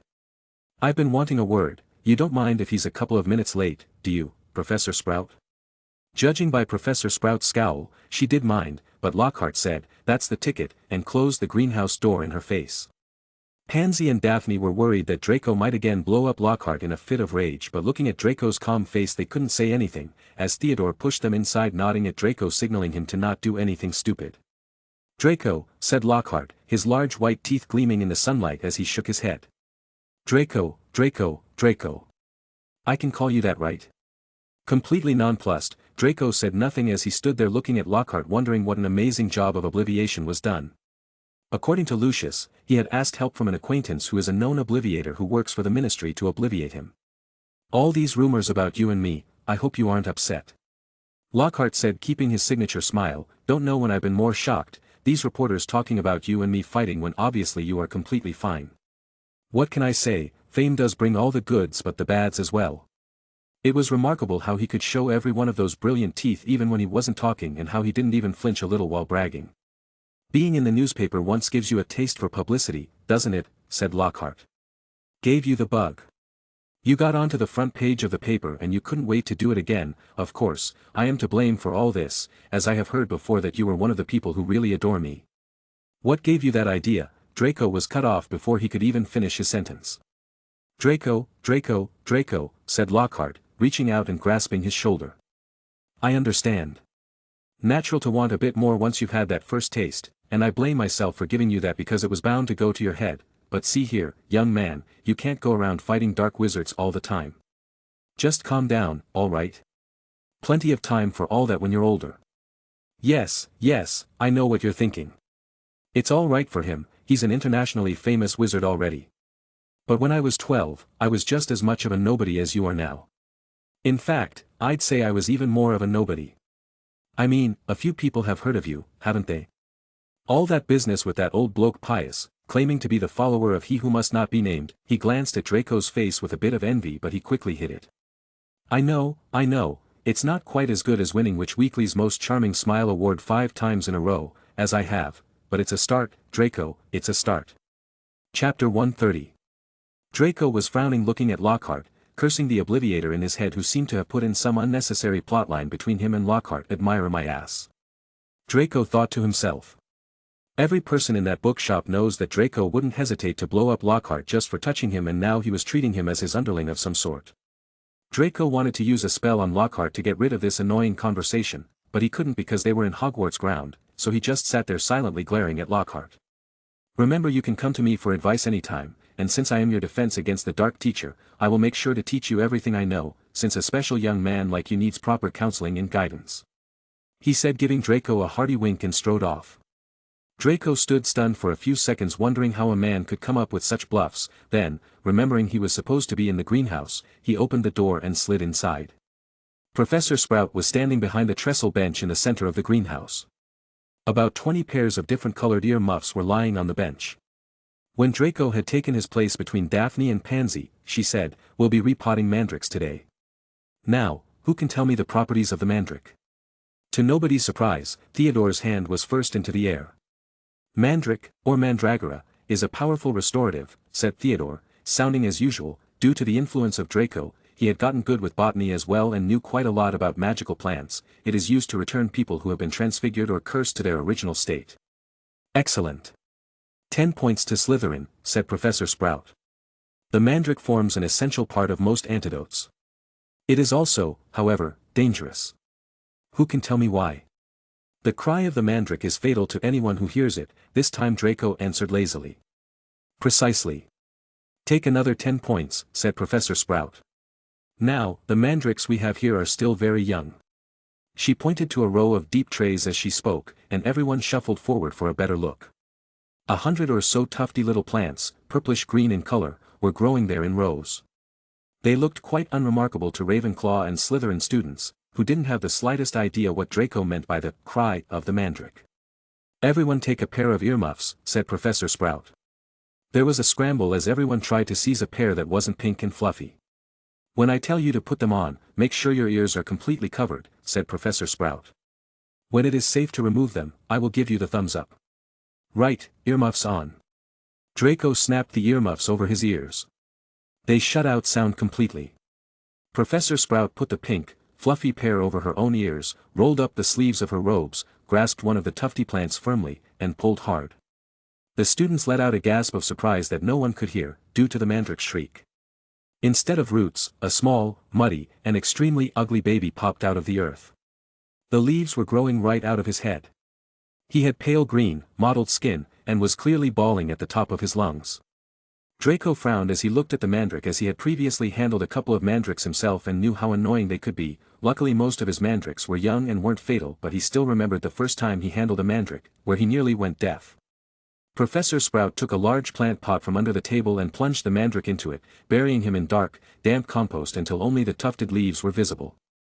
Professor Sprout dusted off her hands, gave them all the thumbs up, and removed her own earmuffs. As our mandrakes are only seedlings, their cries won't kill yet, she said calmly, as though she'd just done nothing more exciting than water a begonia. However, they will knock you out for several hours, and as I'm sure none of you want to miss your first day back, make sure your earmuffs are securely in place while you work. I will attract your attention when it is time to pack up. For to a tray, there is a large supply of pots here, compost in the sacks over there, and be careful of the venomous tentacula, it's teething. She gave a sharp slap to a spiky, dark red plant as she spoke, making it draw in the long feelers that had been inching sneakily over her shoulder. Millicent and Blaze quickly pulled Theodore away, as he was the only one they could trust enough to work with them expect Draco. While Pansy, Daphne, and Draco were joined at their tray by a very attractive girl with dark eyes and long dark hair, from Ravenclaw named Padma Patil. Draco had seen her before but he had never held a conversation with her. Padma Patil. She introduced herself, know who you are, of course, the famous Draco Black, and you are Pansy Parkinson, the Seeker of Slytherin and your Daphne Greengrass. She raised her hand for a shake but Pansy just ignored her as she said, are you a half-blood? Yes. Padma said awkwardly, suddenly remembering that she was chatting with Slytherins. Seeing Draco, she got a bit excited and forgot about it. She thought that they were going to ignore her, but to her surprise, Pansy shook her hand and so did Daphne and Draco.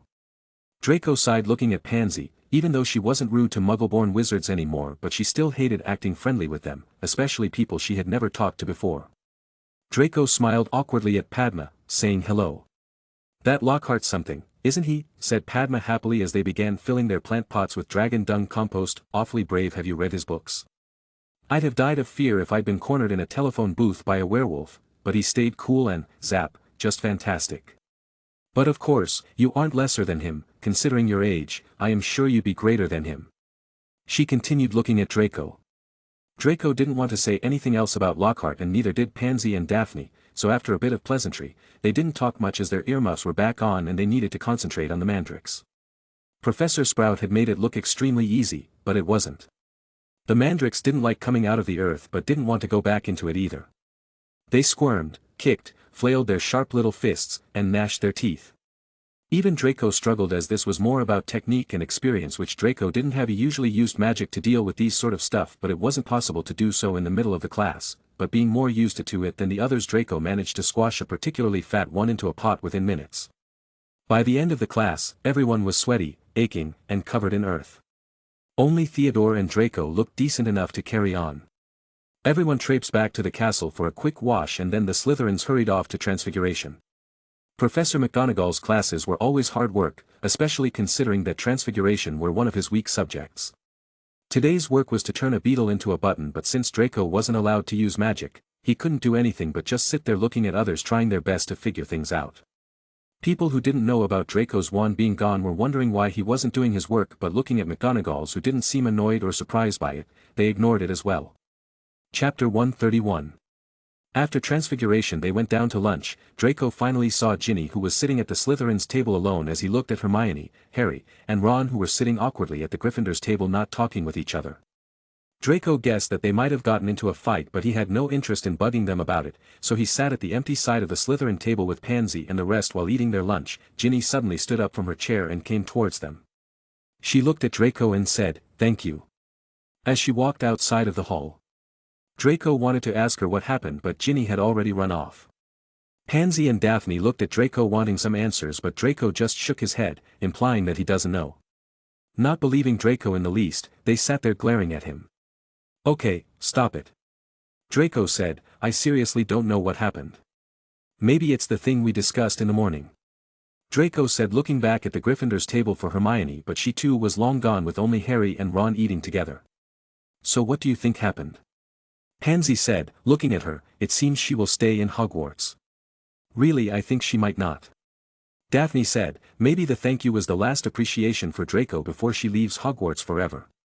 "Well, whether she stays or leaves, it has nothing to do with us," Draco said. "Oh, I thought you were concerned for her," Theodore said sarcastically. "Won't you be sad if she leaves?" "I honestly don't care," Draco said rolling his eyes. "As I said in the morning, I did feel pity for her but that's it. Besides I don't even know her that well for me to chase her around and meddle in her affairs. I feel like, I've already done enough." "Finally, that's the Draco I know," Pansy said with a smile. "What we got this afternoon," said Theodore changing the subject. "Defense against the dark arts," said Daphne looking at Draco. "What is it?" Draco asked looking confused. "Will you be okay?" she asked carefully. "You do remember that Lockhart is the one teaching us, right? How could I forget?" Draco said rolling his eyes again. "It's not like, I haven't been reminded of it 1,000 times now." Sigh. "She is just concerned you know." Theodore said, "After what happened in the bookstore, everyone is." Don't worry, I won't lose my cool like the last time. Draco said, besides I didn't kill him today, so trust me on this one. Sigh. I wonder why would they hire a teacher like him. Pansy said, Hogwarts has really fallen from its grace. With these books, I feel like we are in a literature class rather than defense against the dark. Well, at least, you know. Draco said, sighing, looking at the girls around him, who were excitedly waiting for Lockhart's class. From Slytherin to Ravenclaw, everyone was the same. They finished lunch and went outside into the overcast courtyard.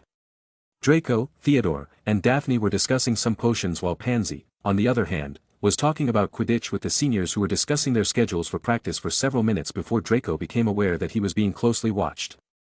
Looking up, he saw the very small, mousy-haired boy he'd seen trying on the sorting hat last night staring at him as though transfixed. He was clutching what looked like an ordinary Muggle camera, and the moment Draco looked at him, he went bright red. All right, Mr. Black.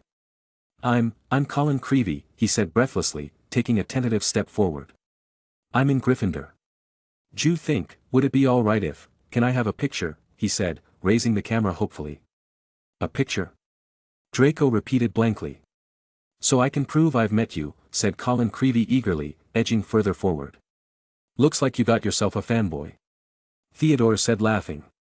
While Draco was a bit weirded out, Colin, on the other hand, was nodding furiously, I know all about you. Everyone's told me. About how you created all those potion formulas and managed to defeat an army of dark wizards alongside Aurors and everything, and how you got your wand taken away. Colin said all of it in a single breath as he still continued, and a boy in my dormitory said if I develop the film in the right potion, the pictures move. Colin drew a great shuddering breath of excitement and said, it's amazing here, isn't it? I never knew all the odd stuff I could do was magic till I got the letter from Hogwarts. My dad's a milkman, he couldn't believe it either. So I'm taking loads of pictures to send home to him. And it'd be really good if I had one of you, he looked imploringly at Draco, maybe your friend could take it and I could stand next to you. And then, could you sign it? A mudblood? Flint, who was chatting with Pansy, suddenly came forward towards them. You don't really know your place, don't you? He nastily snorted. Draco frowned, looking at his behavior as he looked at other people who had the same annoying arrogant look like Flint. I think I can handle it myself, Draco said, looking at Flint. Even though he didn't really like the guy, he didn't want to bother himself with him. Flint, who was living up to his reputation of having troll blood and was failing classes often, he even got held back this year, so Draco knew that it was better to talk with his animals rather than Flint, who seemed to be the walking, living definition of the word idiot. Flint looked at Draco for a while before arrogantly snorting and walking away with rest of the Quidditch players following behind him. Draco looked at Colin, who seemed confused and scared. As for you, Draco said, gaining the attention of Colin quickly, were you the one who took the picture of us at the train? Yes. Colin said, getting a bit scared, I was just excited to see you, that's all. Oh, so you were the one. Theodore said, coming forward, taking his wand out, tell me what you saw. I didn't see anything, I swear. Colin quickly said, backing off a bit, I saw you as you were passing by and took a picture. I wanted to take it silently but I forgot that I had the flash on. I am sorry. Sigh. Stop it. Draco said, looking at Theodore, who put his wand down, while he still had the smug look in his face as he then turned towards Colin again, leave, and don't let Flint catch you again, I am sure he won't take what happened here lightly. Colin quickly nodded and ran off. Was that really necessary? Daphne said, coming forward, and what were you really planning on doing with him? Nothing much really. Theodore said, just wanted to use an obliviating spell, in case he saw things that weren't meant for him to see. Leave it. Draco said, sighing. Watch out. Pansy whispered as Draco looked behind his back. Lockhart, who was putting his hands on Colin's shoulders, was dragging him towards them again. I apologize, but I couldn't help but hear your discussions. Lockhart said, Mr. Flint there told me that you were signing photos here. Draco's lips twitched, wondering why Flint had to go towards Lockhart. Lockhart left Colin and came towards Draco as he puts his arms around his shoulders. Come on then, Mr. Creevey, said Lockhart, beaming at Colin. A double portrait, can't do better than that, and we'll both even sign it for you. Colin, still afraid, didn't know what to do. Draco sighed and nodded at him, getting an okay from Draco. Colin quickly fumbled for his camera and took the picture as the bell rang behind them, signaling the start of afternoon classes. Off you go, move along there, Lockhart called to the crowd, and he set off back to the castle with Draco, who was wondering if he could kill Lockhart and get away with it, still clasped to his side. Theodore was holding back his laughter while Pansy and Daphne looked worried as they saw Lockhart drag Draco away again. Chapter 132. A word to the wise, Draco, said Lockhart paternally as they entered the building through a side door. I covered up for you back there with young Creevy. If he was photographing me, too, your schoolmates won't think you're setting yourself up so much. Deaf to Draco's murmurs, Lockhart swept him down a corridor lined with staring students and up a staircase. Let me just say that handing out signed pictures at this stage of your career isn't sensible, looks a tad bighead, Draco, to be frank. There may well come a time when, like me, you'll need to keep a stack handy wherever you go, but, he gave a little chortle, I don't think you're quite there yet. They had reached Lockhart's classroom and he let Draco go at last. Draco yanked his robe straight and headed for a seat at the very back of the class, where he busied himself with piling all 7 of Lockhart's books in front of him so that he could avoid looking at the real thing. Draco right now didn't look charming at all, instead, he looked like an old witch planning to cast a curse on someone. The rest of the class came clattering in, and Theodore, Daphne, and Pansy sat down on either side of Draco. Since they had the defense against the dark arts with Gryffindors, Harry, Ron, and Hermione came as well along with other Gryffindor second years. Hermione sat in front of Draco while Harry and Ron sat across him. Looking at Harry's face, Draco figured that he wasn't the only one getting harassed by Lockhart. When the whole class was seated, Lockhart cleared his throat loudly and silence fell. He reached forward, picked up Neville Longbottom's copy of Travels with Trolls, and held it up to show his own, winking portrait on the front. Me, he said, pointing at it and winking as well. Gilderoy Lockhart, Order of Merlin, 3rd class, honorary member of the Dark Force Defense League, and 5-time winner of Witch Weekly's Most Charming Smile Award, but I don't talk about that. I didn't get rid of the band and banshee by smiling at her. He waited for them to laugh, a few people smiled weakly. While Draco, on the other hand, was cringing harder than anyone. I see you've all bought a complete set of my books, well done. I thought we'd start today with a little quiz. Nothing to worry about, just to check how well you've read them, how much you've taken in. When he had handed out the test papers he returned to the front of the class and said, you have 30 minutes, start, now. Draco looked down at his paper and read. 1. What is Gilderoy Lockhart's favorite color? 2. What is Gilderoy Lockhart's secret ambition? 3. What, in your opinion, is Gilderoy Lockhart's greatest achievement to date? On and on it went, over 3 sides of the paper, right down to 54. When is Gilderoy Lockhart's birthday, and what would his ideal gift be? Draco, who didn't have any interest in this so-called test, didn't answer a single question as he played around with his quill. Half an hour later, Lockhart collected the papers and rifled through them in front of the class. Tut, tut, hardly any of you remembered that my favorite color is lilac. I say so in Year with the Yeti. And a few of you need to read Wanderings with Werewolves more carefully. I clearly state in Chapter 12 that my ideal birthday gift would be harmony between all magic and non-magic peoples, though I wouldn't say no to a large bottle of Ogded's Old Fire whiskey. He gave them another roguish wink. Theodore was now staring at Lockhart with an expression of disbelief on his face. Seamus Finnegan and Dean Thomas, who were sitting in front, were shaking with silent laughter. Hermione, on the other hand, was listening to Lockhart with rapt attention and gave a start when he mentioned her name. But Miss Hermione Granger knew my secret ambition is to rid the world of evil and market my own range of haircare potions, good girl. In fact, he flipped her paper over, full marks. Where is Miss Hermione Granger? Hermione raised her hand. Excellent, beamed Lockhart. Quite excellent. Take 10 points for Gryffindor. And so, to business. Draco quickly called out to Hermione, still wondering why she was so focused on Lockhart, even when he had warned her several times.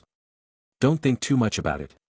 She said, even if what you say is true, I still don't want to fail my classes. Getting relived a little, Draco looked at Lockhart, who bent down behind his desk and lifted a large, covered cage onto it. Now, be warned. It is my job to arm you against the foulest creatures known to wizard kind. You may find yourselves facing your worst fears in this room. Know only that no harm can befall you whilst I am here. All I ask is that you remain calm. In spite of himself, Draco leaned around his pile of books for a better look at the cage. Lockhart placed a hand on the cover. Dean and Seamus had stopped laughing now. Neville was cowering in his front row seat. I must ask you not to scream, said Lockhart in a low voice. It might provoke them. As the whole class held its breath, Lockhart whipped off the cover. Yes, he said dramatically. Freshly caught Cornish pixies. Theodore couldn't control himself. He let out a snort of laughter that even Lockhart couldn't mistake for a scream of terror. Yes. He smiled at Lockhart. Well, they're not very dangerous, are they? Theodore choked, still trying to hold his laughter in. Don't be so sure, said Lockhart, waggling a finger annoyingly at Theodore. Devilish tricky little blighters they can be.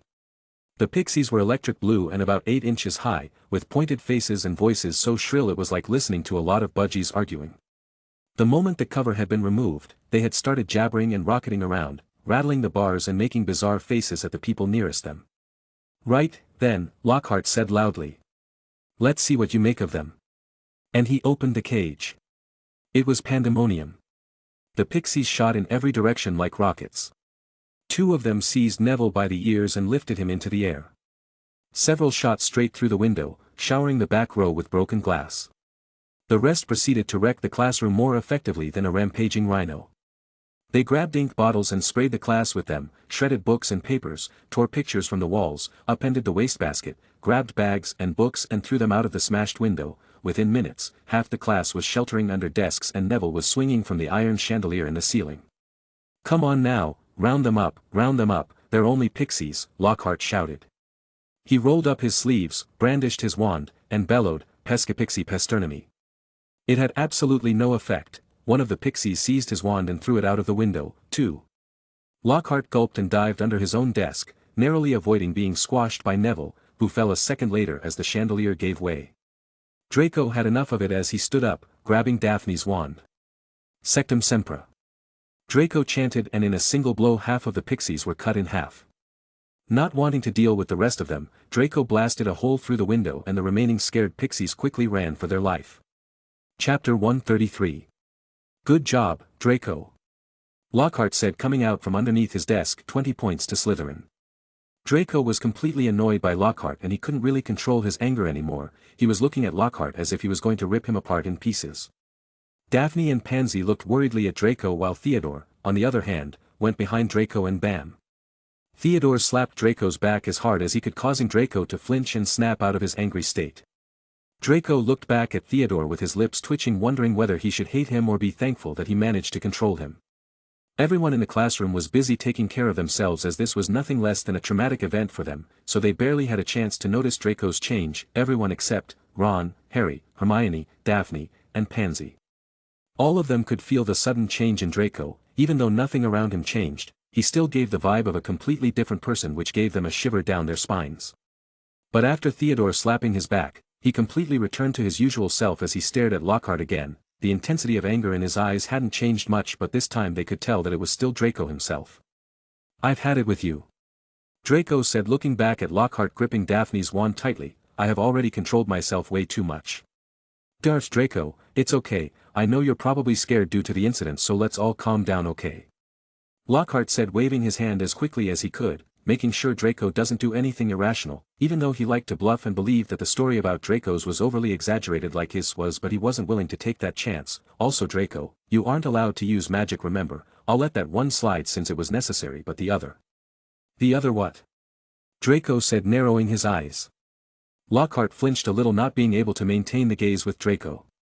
He gripped his wand tightly as well, looking around at the other students, who were wondering what was going on and what was going to happen. Lockhart knew that he couldn't sacrifice his reputation in this classroom being afraid of a second-year wizard. He knew if he backed down, all the rumors already spreading around about Draco blowing him up would be valid and people would start doubting him. Mr. Black, I suggest you keep your wand down, otherwise Lockhart said, thrusting his chest out, looking at Draco bravely, otherwise I will have to take some necessary action. I admit you're a good student, but that doesn't give you the right to disturb classes and disrespect your teacher. Draco, don't. Hermione came, pulling Draco's robe, wanting him to stop, and so did Daphne and Pansy. Draco, he's not worthy for you to get in trouble for. Pansy said, leave him be, since the pixies didn't harm anyone, just let it go. Yeah. Draco, beside you already know what kind of person he is. Daphne added, it's better to get used to him rather than keep arguing and fighting with him every day, and besides he is a teacher, so we are at a disadvantage here. Draco, seeing the girl's face, began to calm down a little as he glanced at the cocky expression on Lockhart's face, looking as if he had got a one-up on Draco. Fine. Draco said as he dropped all of his Lockhart's books down on the ground. What are you doing? Lockhart asked, getting confused. Similar to him, all the other students were confused as well. I am boycotting your classes from now on. Draco said, smirking, I have had enough of your stupidity. Today's the first class of this year and you've already shown us what you're capable of, hiding under the table because you were afraid of a couple of little pixies. Are you sure you defeated vampires? I did indeed do those things. This time I was testing the capability of my students, of course. So you needed to hide under the table for that? Draco asked mockingly. The rest of the students were silent, wondering the things Draco just said. Before Lockhart could come up with another excuse, Draco didn't even let him finish as he chanted, Incendio. The book on the ground immediately caught on flames. You're free to join. Draco said, leaving the classroom. All the students were confused, wondering what to do and what was going on. It's an open invitation, you know, Theodore said as he picked up his book and dropped in on top of the fire. The fire grew larger as another pile of the book was added. In a similar manner, winking at Lockhart, Theodore left the classroom as well. Pansy and Daphne looked at each other and sighed. They too picked their books and burned them along with the rest and left. One by one, the Slytherin students stood up from their seats and threw their book on the fire and walked away. Since Draco was their idol, following them was the more efficient way than following Lockhart. The remaining Slytherin girls were a bit hesitant at first but figured it would be better to support Draco than betraying the Slytherin group as a whole. Soon only Gryffindors were left, who didn't know what to do. Some looked at Lockhart, who was standing there like a statue. Some looked at each other wondering whether they should join Slytherin in this mess or not. One of those people were Harry and Ron, especially Harry, who already had enough of Lockhart bothering him, and with this class, he was sure there was nothing better Lockhart could teach him. Harry took a step forward carrying his books as well, only to be stopped by Hermione. Hermione, let me go. Harry said, it's my only chance. Don't do it. Hermione said, Draco has the strength to back up what he said, but do you? Harry stayed silent for a while looking at Hermione, but all of the Slytherin students are gone. I am sure I am better than quite a few of them. You are, but have you looked at the Gryffindor students? Hermione said, the girls are head over heels for Lockhart at the moment and the guys are just too scared to make a move. Believe me, you don't want to stand out. But, Harry looked at Ron, who just shook his head. Don't look at me, I am already in enough trouble because of the car. Ron said, not looking at Hermione at all. Besides, even though I find Lockhart annoying, I don't think we should trust Draco on this. He is sure to get in trouble because of it. A student boycotting a class in Hogwarts, I've never heard of it before. So aren't you going to go? Harry asked Hermione, isn't Draco your friend? He is, and I am sure he already understands why I won't join him as well. Hermione said. Harry just stood there not knowing what to do, as he finally let go of his books, sighing. The bell rang and one by one all the Gryffindor students left the messy classroom, one by one looking at Lockhart, who seemed like he was stuck in place, not moving at all. That was cool and all, but do you think we aren't going to get in trouble for it? Theodore said to Draco as they were walking towards the Slytherin common room, I am sure someone's going to stop us before we even reach the common room. Do I look like I care? And besides, if something does happen, I can deal with it when the time comes. Draco said, leaving that aside, why did you slap my back? Chapter 134. Even though Draco was glad that Theodore stopped him before he did something irrational, he still wanted to know why Theodore did it. You were losing yourself again, weren't you? Theodore said, the slap was a shot in the dark, I didn't really know it would work. So you're going to tell me what happened, right? I don't know. Draco said, the Vila blood in me has been causing some trouble, I guess. That could be it, but you had the problem even before, remember? Theodore said, the time when you nearly blew Weasley's head off, so I don't really think that's the problem of the blood, and again, I have known you for a couple of years and I have never seen you act like that before we got into Hogwarts. Draco shrugged his shoulders, well, I don't know. Draco trusted Theodore, but he didn't want to drag him into this mess. Draco, of course, knew that his original wand was the problem, but he didn't know what was wrong with it. Not unless he meets with Ryan, of course. Theodore wanted to ask him something further, but they were suddenly interrupted by Daphne and Pansy running behind them. So you burned the book as well? Draco said, looking a bit surprised. Of course. Pansy said, walking in front, but will this be okay? Don't worry about that. Draco said, so who else left the class? Since they all followed me, I at least need to take a bit of responsibility. Responsibility? You. Theodore snickered, those words sound weird coming out of your mouth, especially when you can't even control yourself. Oh. Shut up. All of them reached the common room and soon the Slytherin students who left with Draco started coming in as well. All of them sat around the place wondering what was going on, as Theodore and Daphne told them to stay. Soon Draco came out of his room with a couple of papers in his hands. "First of all, I want to thank all of you for following me out here." Draco said, "I know it's a risky decision, which we don't know the outcome to, but seeing your trust in me, I am really pleased." All the students seemed happy. They all have been trying to gain the attention of Draco since last year and finally finding what they reached for felt very pleasing. No one really paid too much attention to what they did back at the classroom since it didn't matter that much as they could just use Draco as a shield. As long as Draco was in front of them, they knew no one can push them around, so standing behind him was the safest place in the whole school right now. "I don't want you to worry about what happened back in the classroom since Lockhart's a fraud anyway," Draco said. The students started gossiping around suddenly after the revelation, but Draco stopped them. "You might be wondering what proof do I have or why am I making such claims? Simple. I hate his guts. As for the proof, time will tell, and unless you're brain dead you will be able to recognize that he is phony." The murmur died down and the group of Slytherin students were looking at him carefully. "So now that's all done, I'll get to the point," Draco said, passing the documents to the Slytherins. "This past month, I've been thinking of opening a club for people who would be loyal to me. I know, sounds far-fetched, but to those people in the club, I'll be teaching them everything that I know, every knowledge that I've ever gathered, whether it's potions or spell. I'll teach them all to you guys in exchange for one thing, loyalty. That's all I ask of you. And since it's a good time and a good place, I'll be opening the club from here on out." "But is the school going to agree?" one of the girls asked. "Tracy, right?" Draco said, to which the girl nodded enthusiastically. "I've already talked to Dumbledore about this and I am sure he will be fine. Since he is a busy man, as long as he doesn't say no, we can take it as a yes.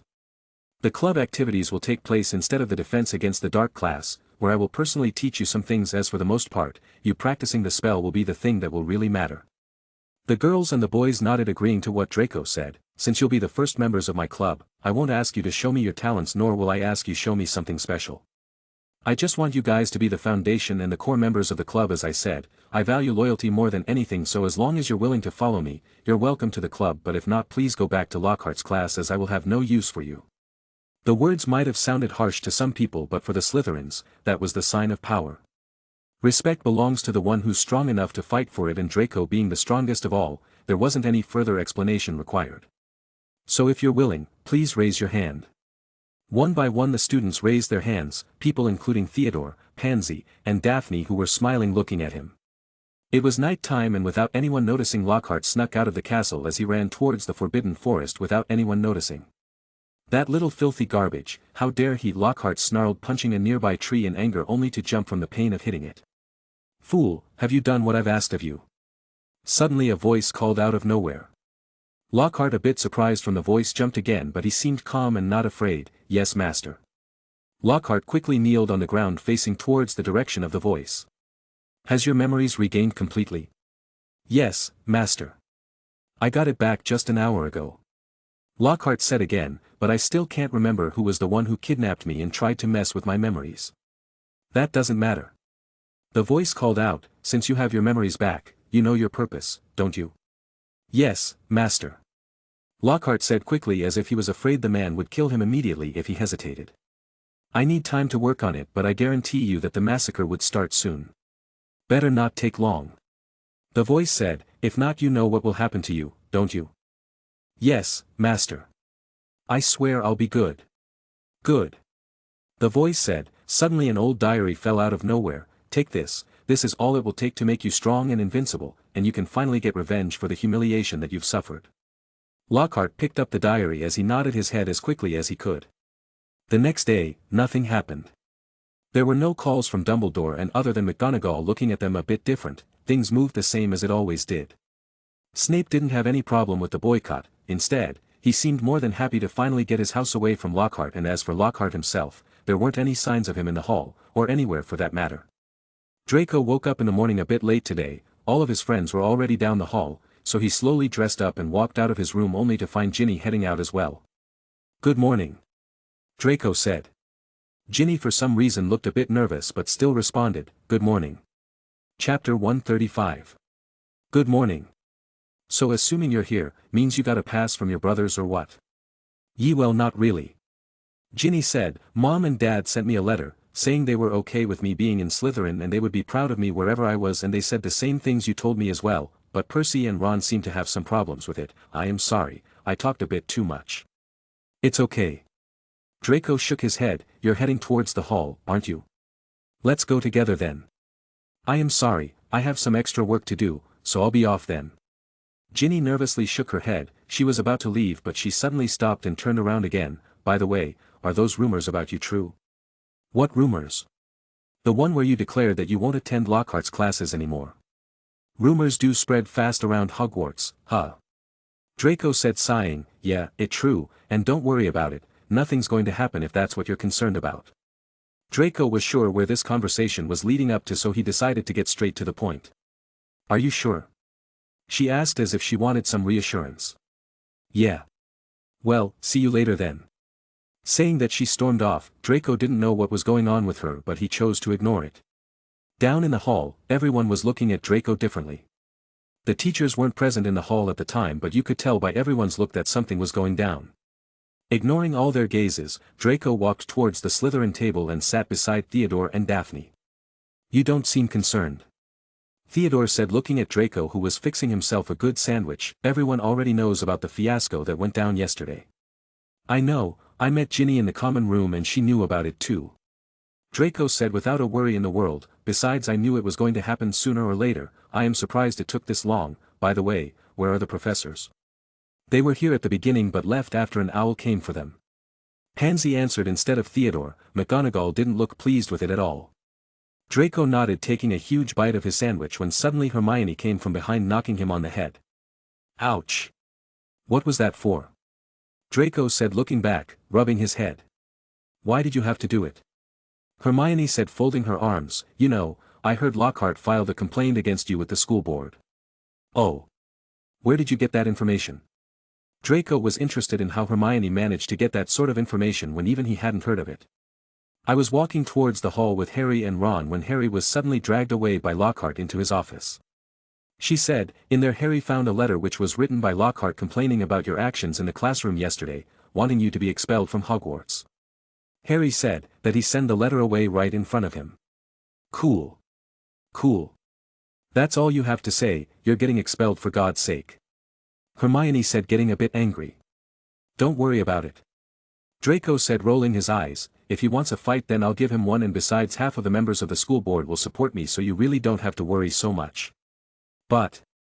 Sigh. Even though I might have acted irrationally, I still have the power to back it up, and you know that. Draco said, Lockhart doesn't have the right to teach us anything, he doesn't have the right to teach me anything. Also I suspected something like this might happen, so I've already sent a letter to my father explaining him about the things that went down in detail. And for the third time, don't worry. Trust me, I've got it. Look at Pansy and Daphne, they don't really worry much because they trust me enough, and that's what I need you to do as well. Hermione stayed silent for a while as she sighed and started walking away. You're not still mad at me, are you? Draco called out. No, I'm just hungry, Hermione said, walking towards the Gryffindors table. So, what are you going to teach today? Pansy asked, changing the topic. Seeing Draco's face, she already understood that he was tired of talking about this topic already. All the Slytherins in our class are excited about it. It's not going to be something complicated. I will start teaching spells, which will be necessary for them to pass the exams first, Draco said. I can't have them failing their exams with me teaching them. So we'll go around that first, then after that, I'll start teaching them some real spells. Will you be able to? Pansy asked. Don't worry, this guy will be enough for the basics. Draco said, patting Theodore, who brushed up Draco's hand, looking at him weirdly. Again, what are you guys talking about? You'll know soon. Draco said, shrugging his shoulders. Surprisingly, the class went good as usual. Some of the professors just ignored Draco as if he wasn't there, and some, like McGonagall, kept staring at him as if they want to say something but didn't. And since Draco didn't have his wand, there weren't any reasons for the teachers to talk to him either. It was the end of the potion class when Snape suddenly asked Draco to stay. Theodore and the others looked at Draco, since after this they had their club activities. Draco whispered something in Theodore's ear as he nodded and went out with the rest of the people, leaving Draco and Snape alone in the lab alone. Okay, I know I messed up and I know the consequences, but I can handle the situation, so you don't have to worry about me. Draco said in a lazy tone. He was already tired of telling everyone the same thing as everyone asked him the same questions. Snape snorted looking at him, narrowing his eyes. You do know that this could get you expelled, right? Even though I don't like Lockhart, he is still a teacher. I know. Draco said. By the way, why hasn't Dumbledore taken any action, or anyone for that matter? I thought he would be the first one to jump on the bandwagon for calling me out and pointing my wrongs. With Lockhart complaining against you with the school board, this wasn't something that Dumbledore could handle alone anymore. Snape said, looking grim as usual, so he asked us to remain calm and silent until the judgment is made by the board. So no professors will be talking to you about this mess. Best they can do is ignore you for now. I see. Draco nodded. Well, no matter what Lockhart says or does, it's not going to work, at all, so I don't really have to be concerned about it. Remember, Draco, being confident and full of yourself is two different things. I know. Draco said, and will know that Lockhart isn't qualified to be a teacher, and that's something I've got going on for me. If anyone questions me, they'll just have to prove them that. I hope you can, otherwise you'll not only be dragging yourself but also all the students who followed you. Snape said. Draco nodded in understanding, getting out of Snape's office. He then walked out towards the common room, where everyone was waiting for him. Since they didn't really have any special place prepared for them, they had to work with what they had. Chapter 136. Since everyone is here, I am going to start our lesson right away. Draco said, today's lesson is going to be very simple. In fact, I won't be teaching you anything for now. Draco signaled Pansy, who started distributing thick binders among the students who were looking at them curiously. This is something that I've worked on for quite some time and is basically a guide for what you need to do in order to at least pass your exams, Draco said. Even though learning is important, we can't have you failing your classes, so this will help you at least pass your exams. Is this similar to the one you gave to Longbottom from Gryffindor? Blaise asked. Yes. Draco nodded. I want all of you to at least learn the spells and potion recipes that'll be required to pass your exams for this year. After you learn that, we can start working on your spells.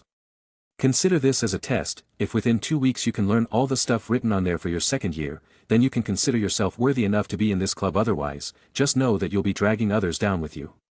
So put your all into it and try and pass this test of mine to prove yourself to me, that you're at least a hard worker. Everyone seriously nodded. That's it for today then.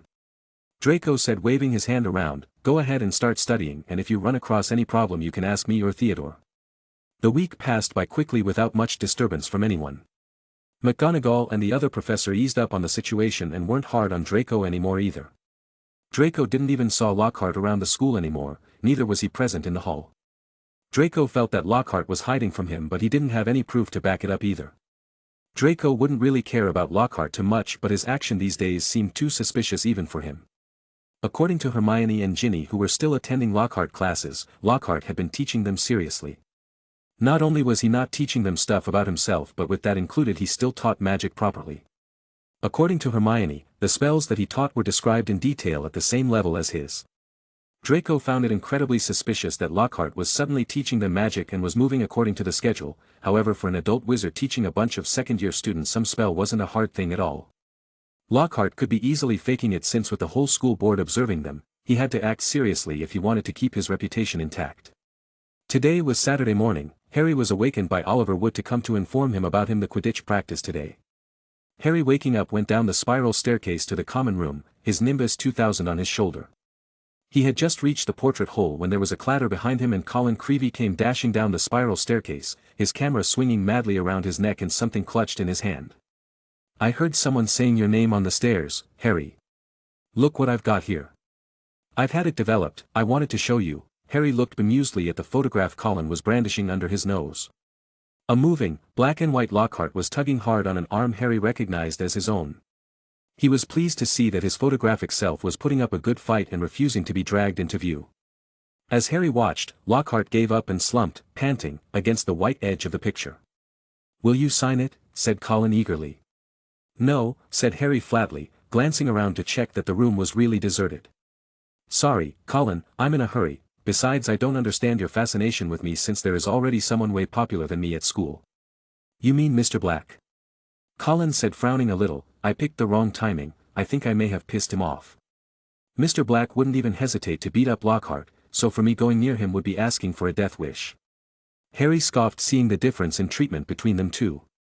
He started wondering if he had fought harder against Lockhart would Colin leave him alone as well. By the way, where are you heading, Harry? Quidditch practice, Harry said as he climbed through the portrait hole. Oh, wow. Wait for me. I've never watched a Quidditch game before. Colin scrambled through the hole after him. It'll be really boring, Harry said quickly, but Colin ignored him, his face shining with excitement. You were the youngest house player in 100 years, weren't you, Harry? Weren't you? Said Colin, trotting alongside him. You must be brilliant. I've never flown. Is it easy? Is that your own broom? Is that the best one there is? Harry didn't know how to get rid of him. It was like having an extremely talkative shadow. No, I am not the youngest player. There is a girl on the Slytherin team who is months younger than me. I see. I don't really understand Quidditch, said Colin breathlessly. Is it true there are 4 balls? And 2 of them fly around trying to knock people off their brooms? Yes, said Harry heavily, resigned to explaining the complicated rules of Quidditch. They're called bludgers. There are 2 beaters on each team who carry clubs to beat the bludgers away from their side. Fred and George Weasley are the Gryffindor beaters. And what are the other balls for? Colin asked, tripping down a couple of steps because he was gazing open-mouthed at Harry. Well, the quaffle, that's the biggish red one, is the one that scores goals. 3 chasers on each team throw the quaffle to each other and try and get it through the goal posts at the end of the pitch. There are 3 long poles with hoops on the end. And the 4th ball is the golden snitch, said Harry, and it's very small, very fast, and difficult to catch. But that's what the Seekers got to do, because a game of Quidditch doesn't end until the snitch has been caught. And whichever team Seeker gets the snitch earns his team an extra 150 points. And you're the Gryffindor Seeker, aren't you? Said Colin in awe. Yes, said Harry as they left the castle and started across the dew-drenched grass. And there's the keeper, too. He guards the goal posts. That's it, really. But Colin didn't stop questioning Harry all the way down the sloping lawns to the Quidditch field, and Harry only shook him off when he reached the changing rooms. Colin called after him in a piping voice, "I'll go and get a good seat, Harry," and hurried off to the stands. The rest of the Gryffindor team were already in the changing room. Wood was the only person who looked truly awake. Fred and George Weasley were sitting, puffy-eyed and tousle-haired, next to 4th-year Alicia Spinnet, who seemed to be nodding off against the wall behind her. Her fellow chasers, Katie Bell and Angelina Johnson, were yawning side by side opposite them. The Weasley twins were very worried about their sister being in Slytherin, so they couldn't really sleep these days well. Their pranks against Slytherin have decreased, but that seems to have taken all the fun out of them, as these days they just sat there quite making their usual jokes from time to time. In fact, the whole Weasley family was like that. Percy has been more and more strict and Ron just seems lost sometimes. Chapter 137. Harry still remembered what happened a week back, where everyone except the Weasley twins wanted Ginny out of Slytherin. In fact, they wanted Ginny to stay at home rather than be anywhere near the Slytherin students. Harry couldn't help but wonder what he would do if he was in Slytherin, but deep inside he knew that he would rather stay in Hogwarts than going back to the Dursleys again. Harry was trying to stop Ron and the others from pressuring Ginny, but no one was listening to him at all. Luckily Hermione arrived and managed to fend off Ron and Percy, who were hellbent on talking Ginny out of Hogwarts. Just when the situation was getting tough, Ginny pulled out a letter from Mr. and Mrs. Weasley, who clearly gave Ginny the pass to stay in Hogwarts. Harry didn't know what Ginny had told them, but he couldn't help but feel surprised that the Weasley family, who hated Slytherin so much, would allow them to stay in Hogwarts. After that, Ron and Percy gave up, and Ginny was allowed to stay in Hogwarts once and for all. Even though this caused a fight between Ron and Hermione, and caused Ron to stop talking with Ginny, he was still concerned about his sister's safety. He and the Weasley's brothers walked around Ginny every chance they could get, in case someone tries to bully her, but for some reason, no one really bothered.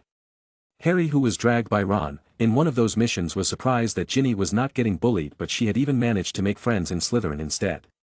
Harry soon realized that this was all because of Draco. For some reason all the Slytherin seemed to follow Draco's order, like how they all walked off Lockhart's classroom. Harry didn't know what to feel of the situation, as in one hand he was happy that Ginny was able to live a normal life, but on the other, he couldn't help but feel the distance between him and Draco grow further and further. "There you are, Harry, what kept you?" said Wood briskly, making Harry snap out of his thought. "Now, I wanted a quick talk with you all before we actually get onto the field, because I spent the summer devising a whole new training program, which I really think will make all the difference." Wood was holding up a large diagram of a Quidditch field, on which were drawn many lines, arrows, and crosses in different colored inks. He took out his wand, tapped the board, and the arrows began to wiggle over the diagram like caterpillars. As Wood launched into a speech about his new tactics, Fred Weasley's head drooped right onto Alicia Spinnett's shoulder and he began to snore. The first board took nearly 20 minutes to explain, but there was another board under that, and a third under that one. Harry sank into a stupor as Wood droned on and on.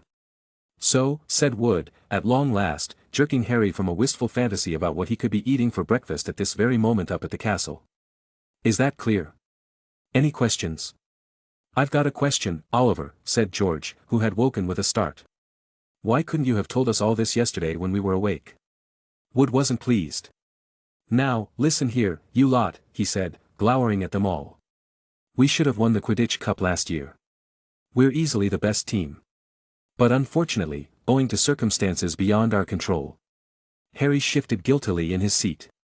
He had been unconscious in the hospital wing for the final match of the previous year, meaning that Gryffindor had been a player short and had suffered their worst defeat in 300 years. Wood took a moment to regain control of himself. Their last defeat was clearly still torturing him. "So this year, we train harder than ever before. Okay, let's go and put our new theories into practice." Wood shouted, seizing his broomstick and leading the way out of the locker room stiff-legged and still yawning. His team followed. They had been in the locker room so long that the sun was up completely now, although remnants of mist hung over the grass in the stadium. As Harry walked onto the field, he saw Ron, Hermione, and Ginny sitting in the stands. "Aren't you finished yet?" called Ron incredulously. "Haven't even started," said Harry, looking jealously at the toast and marmalade Ron had brought out of the Great Hall. "Wood's been teaching us new moves." He mounted his broomstick and kicked at the ground, soaring up into the air. The cool morning air whipped his face, waking him far more effectively than Wood's long talk. It felt wonderful to be back on the Quidditch field. He soared right around the stadium at full speed, racing Fred and George. "What's that funny clicking noise?" called Fred as they hurtled around the corner. Harry looked into the stands. Colin was sitting in one of the highest seats, his camera raised, taking picture after picture, the sound strangely magnified in the deserted stadium. "Look this way, Harry." "This way," he cried shrilly. "Who's that?" said Fred. "No idea," Harry lied, putting on a spurt of speed that took him as far away as possible from Colin. "What's going on?" said Wood, frowning, as he skimmed through the air toward them. "Why's that first year taking pictures? I don't like it. He could be a Slytherin spy, trying to find out about our new training program." "He's in Gryffindor," said Harry quickly. "And the Slytherins don't need a spy, Oliver," said George. "What makes you say that?" said Wood testily. "Because they're here in person," said George, pointing. Several people in green robes were walking onto the field, broomsticks in their hands. "I don't believe it." Wood hissed in outrage. "I booked the field for today. We'll see about this." Wood shot toward the ground, landing rather harder than he meant to in his anger, staggering slightly as he dismounted. Harry, Fred, and George followed. "Flint!" Wood bellowed at the Slytherin captain. "This is our practice time. We got up specially. You can clear off now." Marcus Flint was even larger than Wood. He had a look of trollish cunning on his face as he replied, "Plenty of room for all of us, Wood." Angelina, Alicia, and Katie had come over, too. There was one girl on the Slytherin team, Pansy, who stood separate from the rest of them, facing the Gryffindors, leering to a man. "But I booked the field," said Wood, positively spitting with rage. "I booked it." "Ah," said Flint. "But I've got a specially signed note here from Professor Snape.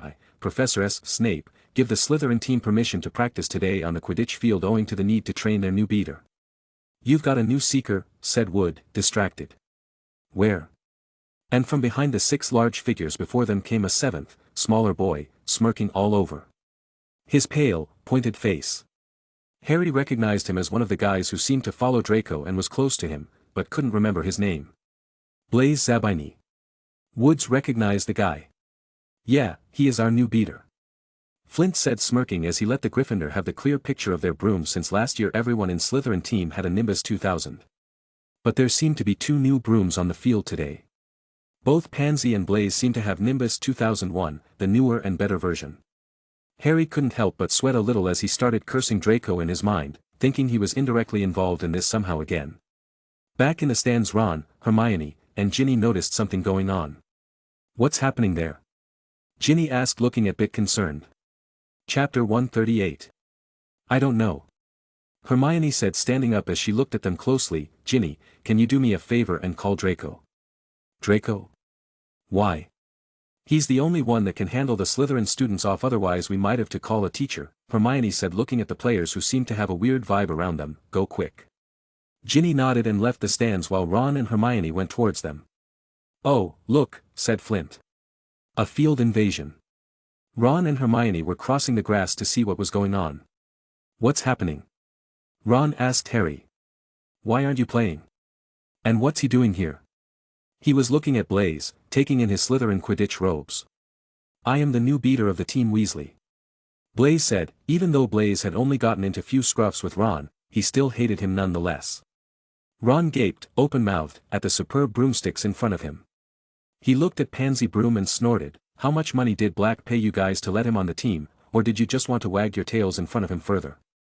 Harry and Ron, who knew Ron's problem of not shutting his mouth, frowned along with Pansy and Blaise, and Flint in particular. These days he's sick of everyone bowing down to Draco, even though he wanted to openly retaliate against him, but seeing that no one in Slytherin had any intention to. Draco being a powerful pure-blood wizard and still hanging around with mudbloods made him disgusted. Even though the whole school seemed to respect Draco, Flint could only see a wizard who had lost his way whenever he saw Draco, so being looked down by Ron as being Draco's lackey, pissed him off. "Little Weasley, do you really think I am all forgiving like Black?" Flint said, narrowing his eyes. Taking out his wand, without any hesitation, he chanted a spell and sent Ron flying away. "Ron!" The Weasley twins yelled, going to help their brother along with Harry and Hermione. "Stop it, Flint!" Pansy called out, but Flint didn't even look at her. "Not so fast, Mudblood," Flint said, smirking as he shot another spell. Hermione, afraid, closed her eyes, only to open her eyes a moment later to see Flint on the ground screaming in pain. Same morning, and Draco was sleeping late since he didn't have any classes today. He had stayed up the whole night practicing spells and potions again, so Draco was planning on sleeping the whole day away when suddenly someone started knocking on the door. Draco, who was still sleeping soundly, didn't care much about the knocking as he slept peacefully. The knocking sound kept getting frequent and louder as Draco lazily opened his eyes and looked around. Theodore was nowhere to be seen, so he had no choice but to get up and open the door himself. Still half asleep, Draco opened the door slowly, only to see a panicky Ginny. "What's the matter?" said Draco groggily. "Quidditch," Ginny said, huffing, seeming completely tired, "in the Quidditch field." "I know today's Quidditch and I think you're misinformed. I don't play, Pansy does," Draco said, rubbing his eyes with a huge yawn. "We need to go," Ginny said, being impatient. Draco squinted at the window. There was a thin mist hanging across the pink and gold sky. Now that he was awake, he couldn't understand how he could have slept through the racket the birds were making. "Where?" Draco croaked. "It's the crack of dawn. I'll explain it to you on the way," Ginny said, pulling Draco, who was still in his night suit. Draco lazily was being dragged down the hall by Ginny, who was pulling him furiously and quickly as she could. Both of them reached the stairs when suddenly Draco pulled her back when she was just about to fall from the end, as the stairs suddenly shifted away. "You need to be careful," Draco said. "You see, rule number 1 is to not run towards the stairs as they shift." Draco was going to continue the joke, but seeing Ginny's serious face, he didn't. "So mind telling me what happened? Running around like this without any explanation is weird, you know. Slytherins and Gryffindors are arguing." Draco narrowed his eyes. "You have your wand, don't you?" "Yes." Ginny nodded. "Give it to me," Draco said, reaching out his hand, "and you can back to your dorm." "But do what I say," Draco said a bit sternly. Looking at Draco, Ginny gave up and gave her wand to him, returning back to the dorm slowly, while she looked back at Draco, who went dashing forward without saying anything else. Just as Draco reached the ground, he suddenly heard Flint scream Mudblood and shoot a spell at Hermione. Recognizing it was a dark spell, Draco quickly chanted, "Protego Duo." The spell quickly bounced off from Hermione. Flint, in shock and dismay, looked at Draco when suddenly he was hit by a spell, causing him to ache all over his body. Draco, of course, didn't use an unforgivable curse, but just a small version of the Hiatus curse, not completely dark and powerful magic, but still painful as hell. "Draco!" Pansy called out, wanting him to stop, but Draco didn't show any sign of doing it. On the other hand, Ron was getting up from being knocked out of the spell. Ron suddenly looked pale and sick as he started vomiting a huge slug. The Gryffindors quickly realized that it was some sort of slug vomiting charm. The Weasley twins wanted to help but they didn't know any spell that could help Ron right now. Draco glanced at Weasley, looks like even I can't save something from fate itself. Draco thought to himself as he got closer to Flint. The Weasley twins helped Ron who was vomiting slugs get off the ground, as they looked at Flint angrily only to be shocked finding him on his knees. Hermione snapping out of her shocked state quickly went over to stop Draco thinking a horrible thought in her head. Draco stop, you can't use the don't use it. Draco looked at her for a bit as he slowly said, if it was the Cruciatus curse, he would already start screaming much more from the pain. Besides, why would you even think that I will use that curse? Without replying Hermione pointed at the Slytherin students who seemed a bit afraid looking at Draco. Draco seeing their reaction rolled his eyes, not bothering to explain anything to them, he went over to Flint, still using the spell. You've been really getting on my nerves lately. Draco said to Flint who was squirming on the ground due to the stinging pain, look at me. Flint looked at Draco with a bit of resistance and hatred. Good now apologize to Hermione and Weasley over there or else Draco increased the amount of pain he was causing, making Flint scream out, now be a good dog and apologize. Flint just stared at Hermione and Draco with hatred, gritting his teeth. Well, you're only making it harder on yourself. Draco said increasing the pain by another fold making Flint scream out in pain, as he rolled around the ground like a fish out of water. All the Gryffindors Quidditch team, who were angry at Flint just a moment ago couldn't help but feel pity for him now. Some even wanted to stop him, since this was just plain open torture but no one dared to do so.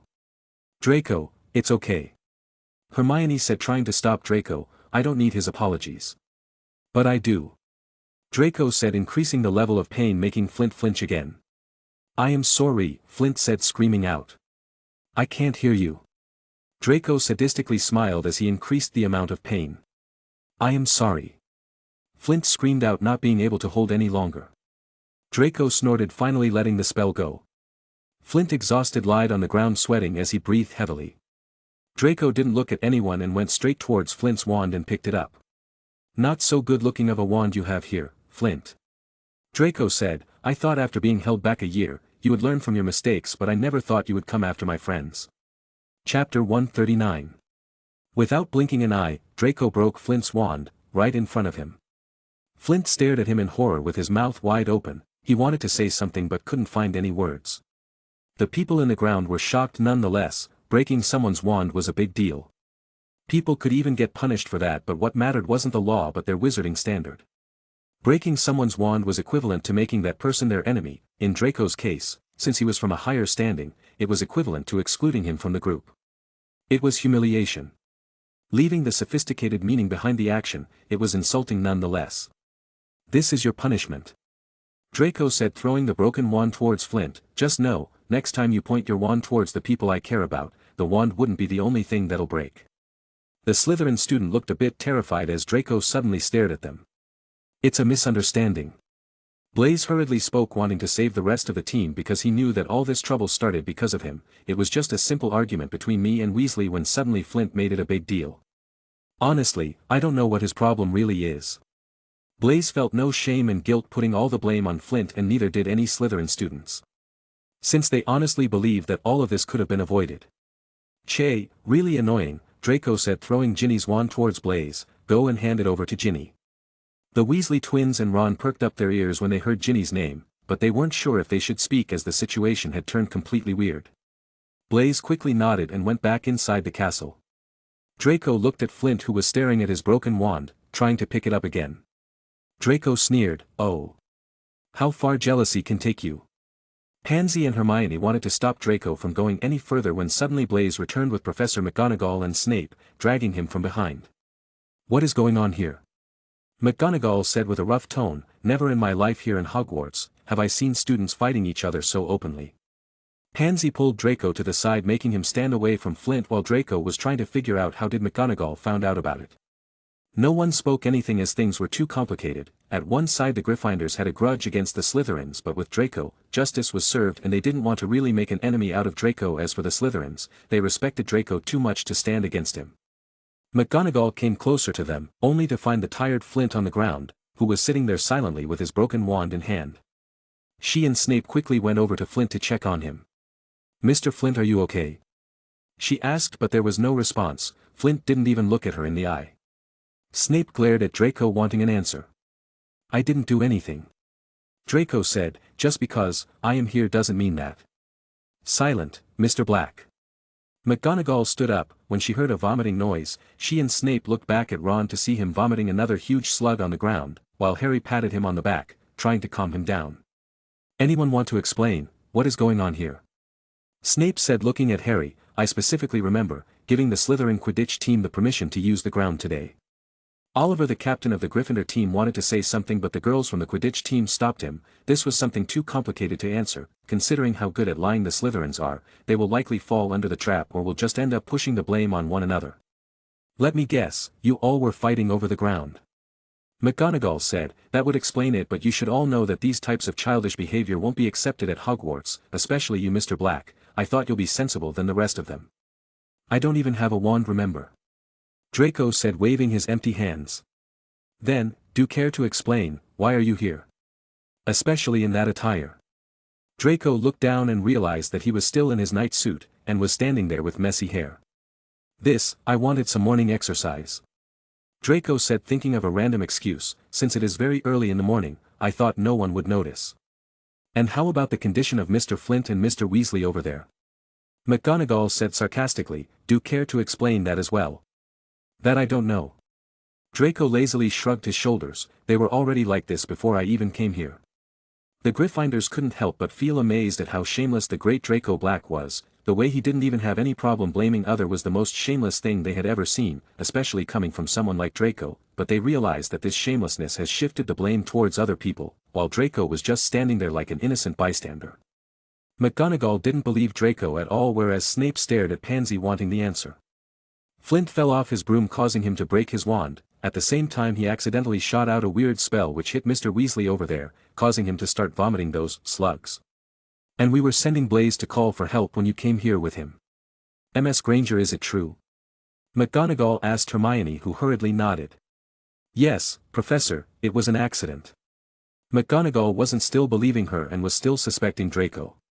Snape, even though he didn't want to make Slytherin seem bad, was looking at Draco, wanting the real answer from him. You can check his wand. Draco said, shrugging his shoulder. Even if it's broken, you can still check what spell was shot from it, right? If I had my wand, I can show you. Snape sneered and picked up the broken wand from Flint's hand, causing him to finally move his eyes. I'll be sure to do that, he said, as he turned to the two guys in the Slytherin team and towards the Weasley twins. You two, take him to the hospital. Weasleys, do I need to send you an invitation to send your brother to the hospital wing? The student gathered up and picked Flint and Ron, and headed back inside the school. All of you head back to your dorm. As for you, Mr. Black, change into your robes and follow me to the principal's office, McGonagall said. Hermione and Pansy looked a bit nervous as they looked at Draco, but he, on the other hand, shook his head as he signaled them to go. Nodding one by one, they finally left. This is outrageous, McGonagall said, first with Professor Lockhart and now in the playground. I admit that you might be the best among all the other students in Hogwarts, but that doesn't give you the right to act the way you are doing right now. Professor McGonagall, please calm down, Dumbledore said as he stared back at Draco, who was sitting in front of him. Do care to explain? As I said, I was just exercising, Draco said, looking back at Dumbledore. And? If you want to know about Lockhart, then it's all true, Draco said, but it's not out of personal vendetta or anything similar to that. He's just not that qualified for teaching anyone, myself included or excluded, whichever you prefer. McGonagall seemed like she wanted to say something, but she held back.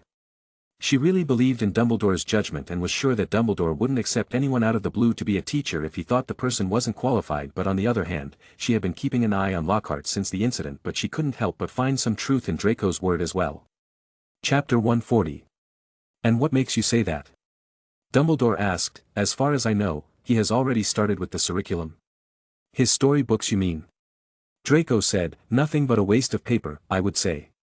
The story might be interesting, but if that's what we're learning this whole year, then I would like to be happily expelled. I can see your concerns in that, but these days Professor Lockhart has been teaching what a second-year student should be learning, Dumbledore said. It's all an act, Draco said. After complaining against me with the school board, he needs proof to show that he isn't incompetent, doesn't he? Dumbledore stayed silent for a while. So what do you plan on doing then? If Professor Lockhart can prove that he is qualified, wouldn't that be bad for you? It will, but that won't happen. Draco said, I am sure you have your suspicions or you're just pretending to not see it, but you don't have to worry about me in the least, and as for the students who followed me, I'll be sure to take full responsibility of them. Dumbledore kept quiet as both he and Draco stared at each other for a while. Fine, I'll give you the benefit of the doubt. Dumbledore said, sighing, you can run your club openly after this, and if any of the students fail in the class, it will be up to you to take that responsibility. But be sure to remember that every action will evidently have its consequences. Draco didn't know what he was talking about, and before he could ask, Snape entered the room, with Flint's broken wand in hand. It was Flint who chanted the slut-vomiting charm. Snape said, placing the broken wand on the table in front of Dumbledore, as for Flint himself, he hasn't said anything, I am guessing the trauma from the fall has severely affected him. Dumbledore nodded, Mr. Black, you're free to go now then. Draco nodded and stood up from the chair, nodding at Dumbledore. He walked out of the room with Snape following him out. So mind telling me, what is going on? What do you mean? Flint didn't just cast the slut-vomiting charm, but he chanted different jinx at the time as well, suggesting that it wasn't an accident. Or are you telling me that a falling person can chant a complex curse and a jinx subconsciously one after another? Magic is amazing, isn't it?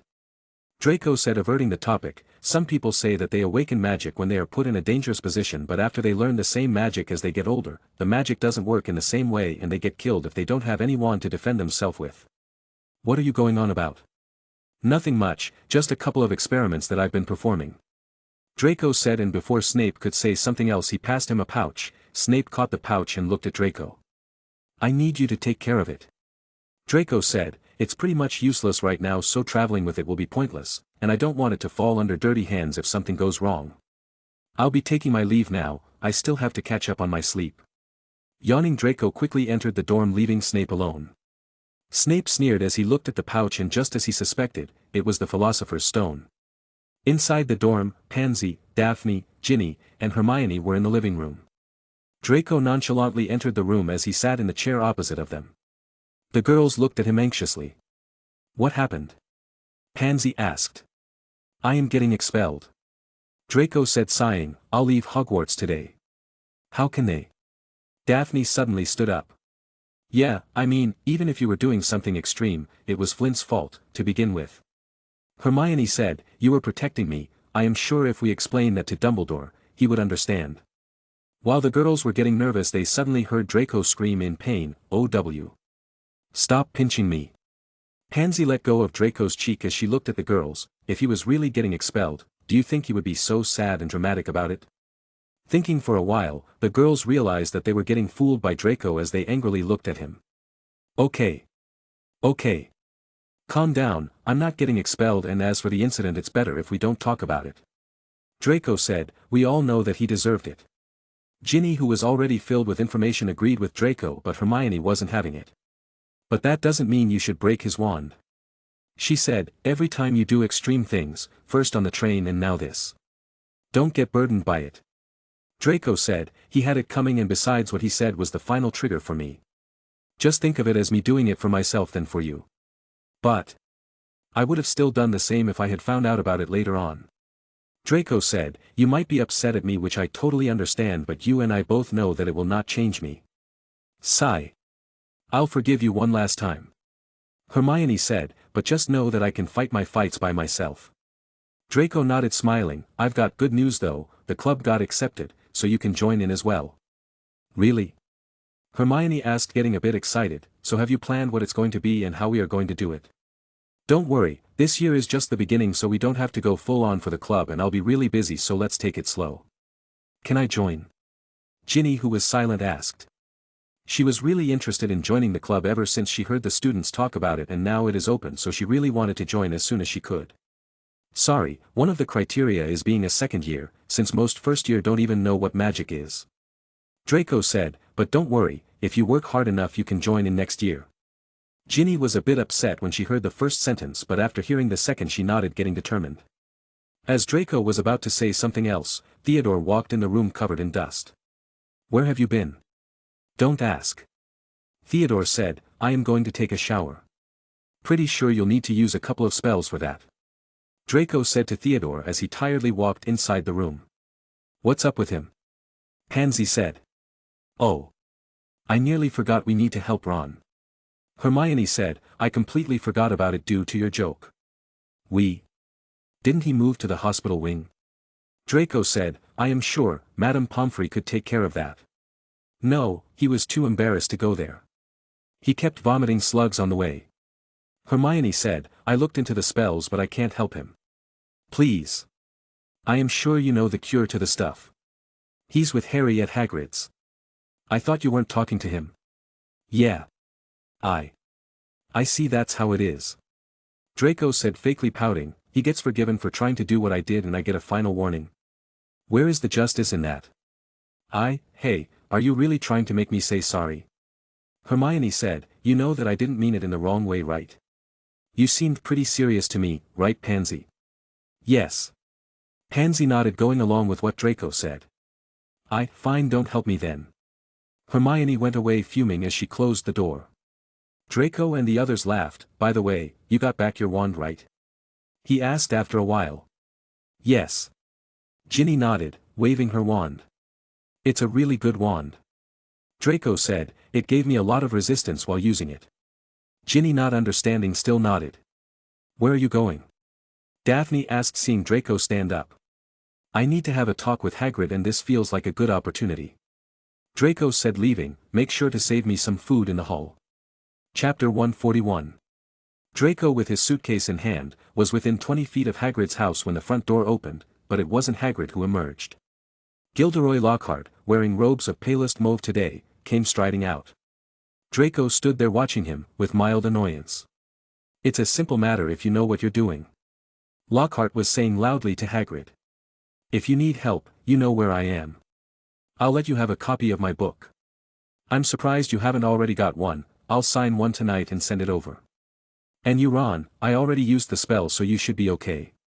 Well, goodbye. And he strode away when he saw Draco standing in front smiling at him. Oh. What a pleasant surprise. Draco said, I thought we would never meet again as you kept hiding your face from me. Hiding? Me? Lockhart snickered, you can come to my office anytime you want to visit me. I am sure you want to apologize, but I am not really that forgiving. But if you were to kneel and ask for my forgiveness, then I might consider it. Well, someone is still full of himself. Draco said, rolling his eyes, I don't want to waste my time further talking with you. Humph. This isn't the end of it, Black. Lockhart said, walking away, I'll make sure to tear the wall of pride you've built. I'll wait for that. Draco walked up to Hagrid's front door as he knocked slightly. Hagrid appeared at once, looking very grumpy, but his expression brightened when he saw who it was.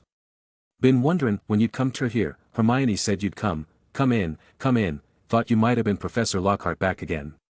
Draco was surprised slightly by Hagrid's reaction, but he decided to ignore it. Walking in, he looked at Harry and Hermione, who were supporting Ron over the threshold into the one-roomed cabin, which had an enormous bed in one corner, a fire crackling merrily in the other. Hagrid didn't seem perturbed by Ron's slug problem. Better out than in, he said cheerfully, plunking a large copper basin in front of him. Get 'em all up, Ron. Lockhart has worsened the situation even further. Harry complained as Ron vomited multiple amounts of slugs at the same time. I don't think there's anything to do except wait for it to stop. What made you think I'll come here?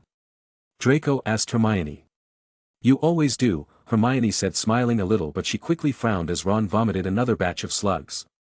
Please, tell me you have got a solution for it. Draco sighed, making a disgusted face as he looked at Ron, who looked extremely pale. Harry looked at him in hope but was disappointed when he saw Draco shaking his head. If it was like before, I had a potion for it, but now, the spell's something that I can't handle. Draco said, you said Lockhart used a spell, right? Yes, Harry said slowly, getting a bit nervous. The spell seems to have mutated into something I haven't seen before, so the best course of action is going to Madame Pomfrey. Draco said, I could experiment a bit, but I don't know what action would come out of it. It might solve the problem or even worsen it. Hermione and Harry sighed, looking at Ron, who just shook his head. I'd rather go to Madame Pomfrey's. Harry nodded, I'll take him there. Take this. Draco said, passing a small vial of potion. It's not the cure, but it will give him enough strength to walk for a while on his own. Harry nodded and passed Ron the potion, who after drinking it immediately started to light up. His pale skin turned normal and he seemed completely normal, even the vomiting stopped. I am fine, Harry. Ron said, looking surprised and happy. It really stopped. I wouldn't stay here if I were you. Draco said, taking out his watch. You've 5 minutes before you start going back to the way you were, and you might end up a tad bit weaker, so you better run. Ron, not knowing what to say, stopped to stare at Draco, wondering what the potion he just drank was, while Harry on the other hand quickly responded and started dragging him out of the hut, leaving them without asking any further questions. What was that potion? Hermione asked anxiously. A bit of diluted REM blood. Draco said, enough to give a good enough adrenaline rush for such events, but has a side effect of weakening the person after drinking it. It shouldn't do much harm as it is diluted, but considering Weasley's situation, he would probably suffer a bit. Well, he wouldn't have to suffer if he just went straight to Madame Pomfrey's. Rather than just diluting it, Draco had previously experimented with his blood, mixing it with the REM's blood. The result wasn't what he had expected before, but it at least gave the solution a sort of temporary healing effect, making the person feel good and well, even in serious situations. Draco required more test subjects to continue to find its effects, so he used this opportunity to test it on Ron, so he could study the potion's effect on him for a bit. I told him the same thing, but he wouldn't listen to me at all. Hagrid said, if he had just gone to Madame Pomfrey to begin with, none of this would have happened. By the way, Hagrid, why was Lockhart here? Draco asked. Givin' me advice on gettin' kelpies out of a well, growled Hagrid, moving a half-plucked rooster off his scrubbed table and setting down the teapot. Like I don't know. And bangin' on Abu some banshee he banished. If one word of it was true, I'll eat my kettle. It was most unlike Hagrid to criticize a Hogwarts teacher, and Draco looked at him in surprise. Hermione, too, was surprised as she asked, do you really believe that, Hagrid? I mean, don't you think like the others? He was the only man for the job, said Hagrid, offering them a plate of treacle toffee, and I mean the only one. Gettin' very difficult to find anyone for dark arts job. People aren't too keen to take it on, see. They're startin' to think it's jinxed. No one's lasted long fair a while now. So tell me, said Hagrid, jerking his head at Draco. I really think what you did was good, a waste of time to learn under him if you ask me. Draco smiled a little, remembering what he actually came here for. Hagrid, you mentioned the kelpies, right? Can I take care of that? Hagrid looked at him for a while. You want it? He asked. Yes. Draco nodded. As you know, kelpies are barely surviving due to all the muggle activities these days, so I'd like to keep a pair in hand just in case something happens, and besides the way they're acting out, something's gotta be wrong with them. Sigh. You can take them, but make sure to not harm them in the process. I have been trying to figure out what was wrong with it, but I got nothing. Hagrid sighed. By the way, how's Fluffy? He's good. Draco said, he helped me a lot over summer and I think we've bonded pretty well. Hagrid nodded. Wait. What are you talking about? Hermione said. Fluffy? Do you mean that 3-headed dog on the 3rd floor? Do you have it? Don't worry about it. Draco said, it's not a big of a deal, besides once you get to know him, he's really good. Get to know him? Where are you even keeping him? Hermione asked again. It's a secret, I guess. Draco said slowly, but looking at Hermione's face, he realized that he wasn't going to get away with it. Fine. I'll tell you, follow me. Chapter 142. Hermione stood up and walked towards the door, waiting for Draco. You do have the right equipment for it, right?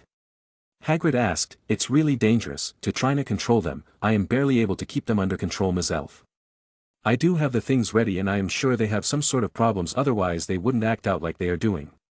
Draco said, I am used to handling tough situations like this, so you don't have to worry about it. You need my help? Hagrid asked. It's going to be troublesome. I think I can handle it.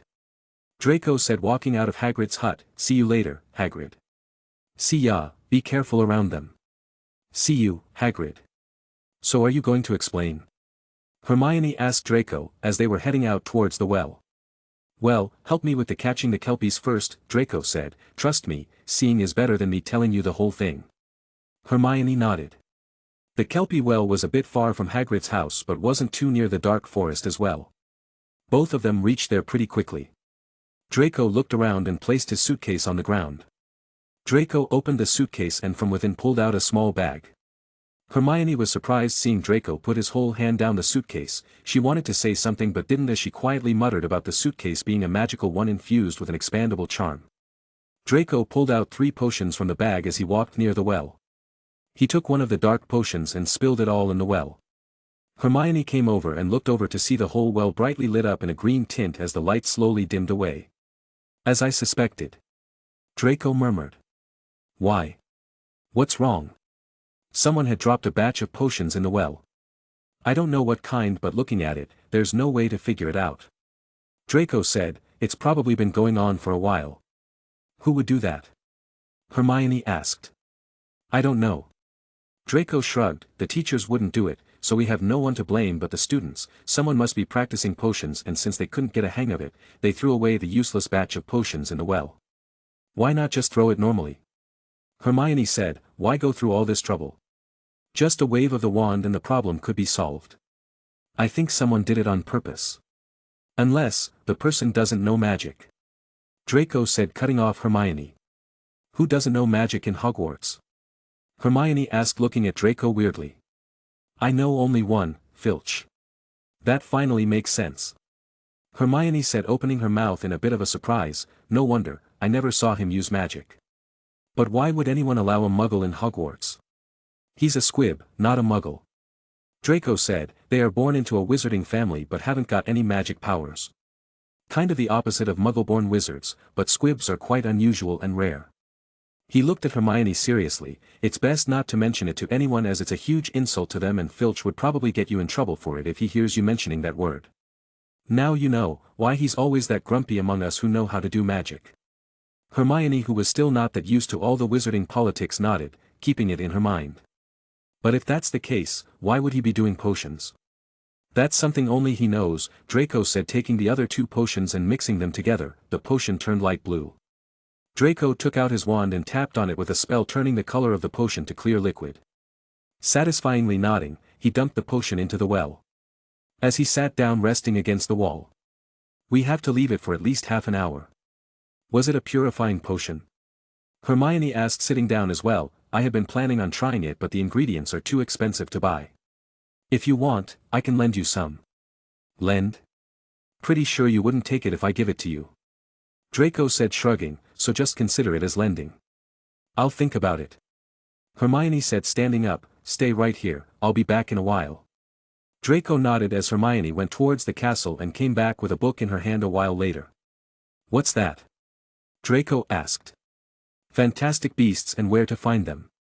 Hermione said as she sat back down and opened the book towards the page describing kelpies. Draco, are you sure you want to do this?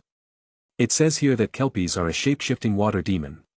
Able to take any form, a kelpie usually chooses that of a horse with a bulrush mane. After luring unwary travelers onto their backs, they drag them underwater and eat them, allowing the entrails to float to the surface of the water. I mean, it's too dangerous, why even go through this trouble? I still want to, and I've my reasons. Draco said, looking unfazed, besides I already know what kelpies are capable of. Hermione stared at Draco for a while, knowing what she says wouldn't matter. She sighed and continued, it says here, that a kelpie can be rendered docile and harmless by using a placement charm to put a bridle over the creature's head. Do you have one? I do. Draco said, taking out a bridle from the suitcase. The bridle was actually prepared for Starlight, but it was too big for her, but Draco decided to keep it in case it comes in use again. You know how to use a placement charm, right? Draco took out his wand and waved it around, chanting a spell, causing the bridle to magically disappear from Draco's hand to appear on top of the book Hermione was holding. Hermione nodded and placed the bridle on the ground and continued to read until something hit her and she looked at the wand in Draco's hand. Whose wand is it? Mine. Draco said, waving it around. It looks unique, right? Yeah. It's really cool. Hermione said sarcastically as she glared at him, you know what I am asking you, right? It's a replacement. Draco said, I needed something for me after my old wand was taken away. It's a secret, so don't tell anyone. I am glad. Hermione said, looking back at the book, since you keep getting in troubles, it's really worrying if you don't have a wand with you. With it, I can at least trust you enough, that you would keep yourself safe. Draco smiled, looking at Hermione, since you worry so much about me, don't blame me if I fall in love with you.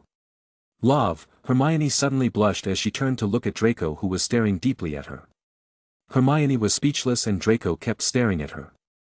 Both of them kept silent, looking into each other's eyes until the peaceful moment was ruined by Draco's clock, making them both flustered again. Draco, cursing his luck, took out the clock and stopped the alarm, as he stood up and looked into the well. The potion had its effect and the water was crystal clear now. Draco at the corner of his eyes saw something swim by. Draco smirked as he knew that it was a kelpie and it probably already got the sense of having someone around. Draco took off his robe but kept his pants on because Hermione looked way too uncomfortable with it. As she wasn't able to even look at him. Hermione, so this is what I want you to do. Chapter 143. Are you really sure? Hermione asked nervously for the 5th time. Yup. Draco said, as long as you keep the suitcase open and be prepared in case of emergencies, I'll be fine. Hermione sighed and nodded, good luck. Draco chanted a spell pointing at himself, as he created a bubble around his face. Draco looked back at Hermione one last time and with the bridle, in his hand, he jumped inside the well. With the bubblehead charm breathing underwater was extremely easy. Diving in he looked around to find nothing, he kept his senses up as he kept swimming when suddenly he felt something move deeper inside the well. Sigh. They really must be planning on killing me, huh? Draco said snorting as he chanted, Lumos Maxima.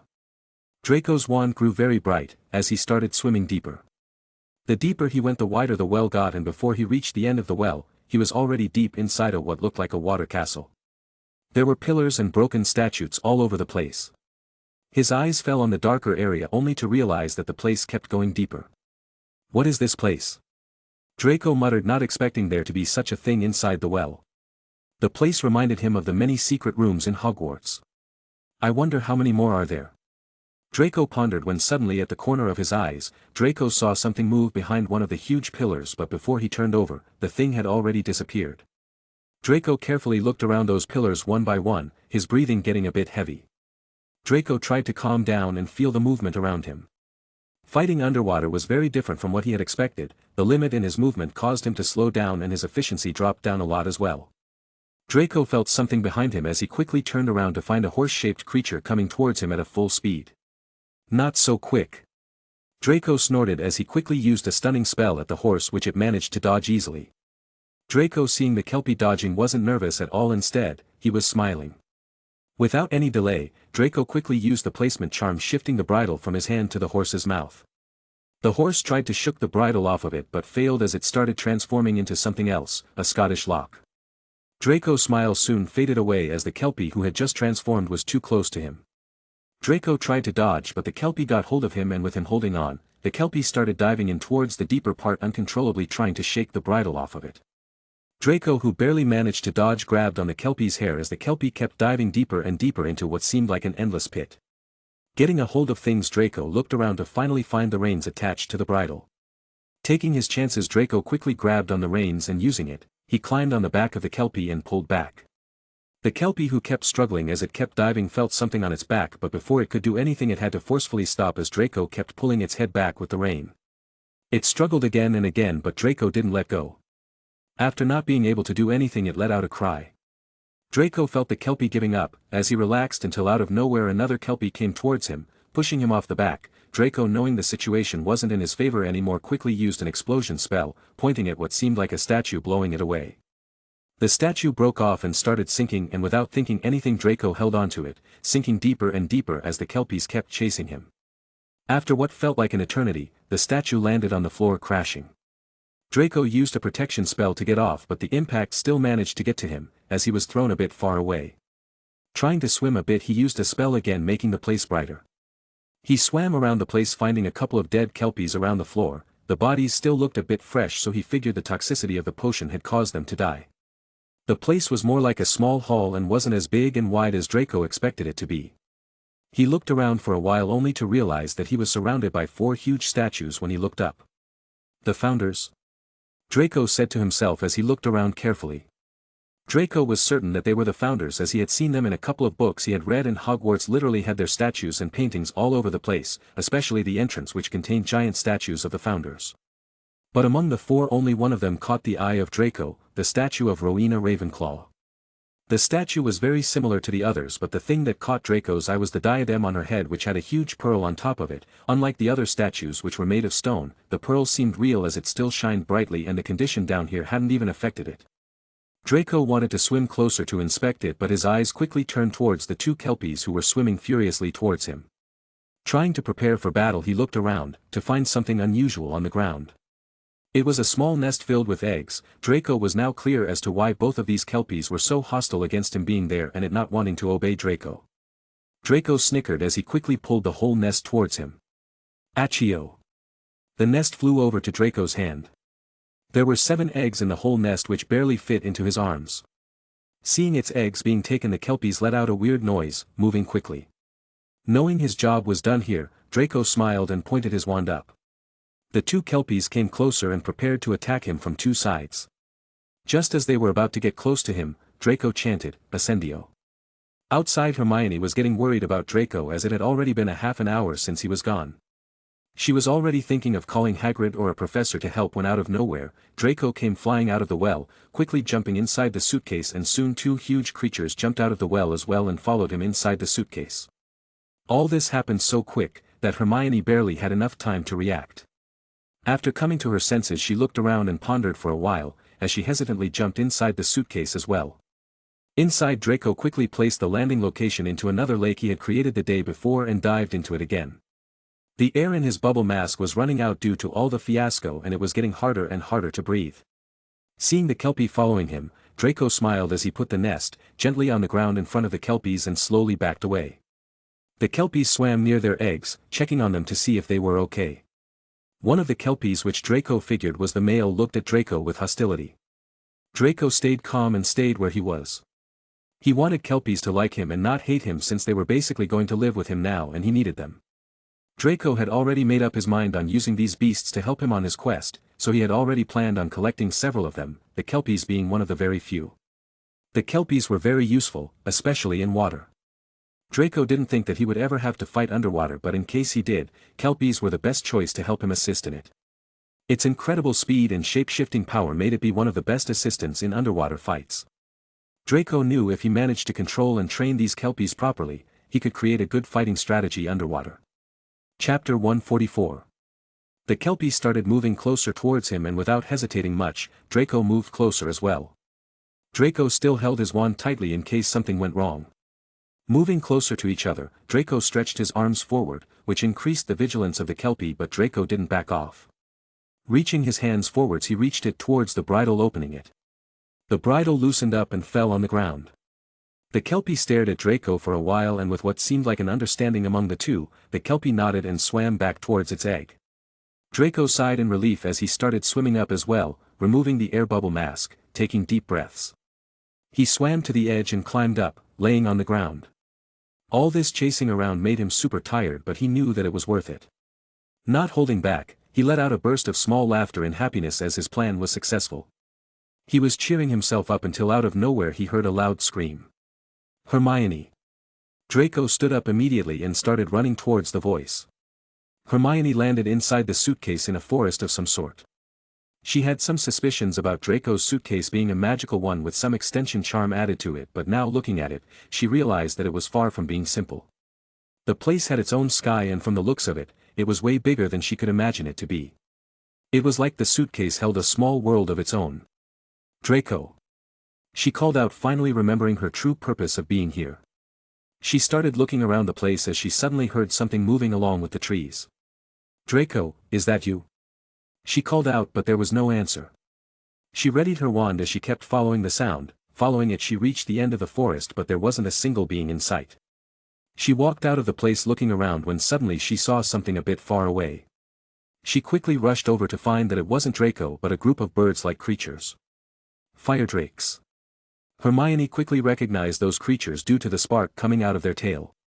Not knowing why it was here, she slowly backed off to avoid them. She kept walking until she saw a golden snidget. Those rare animals were hard not to recognize, as their golden color shined brightly even in the darkness.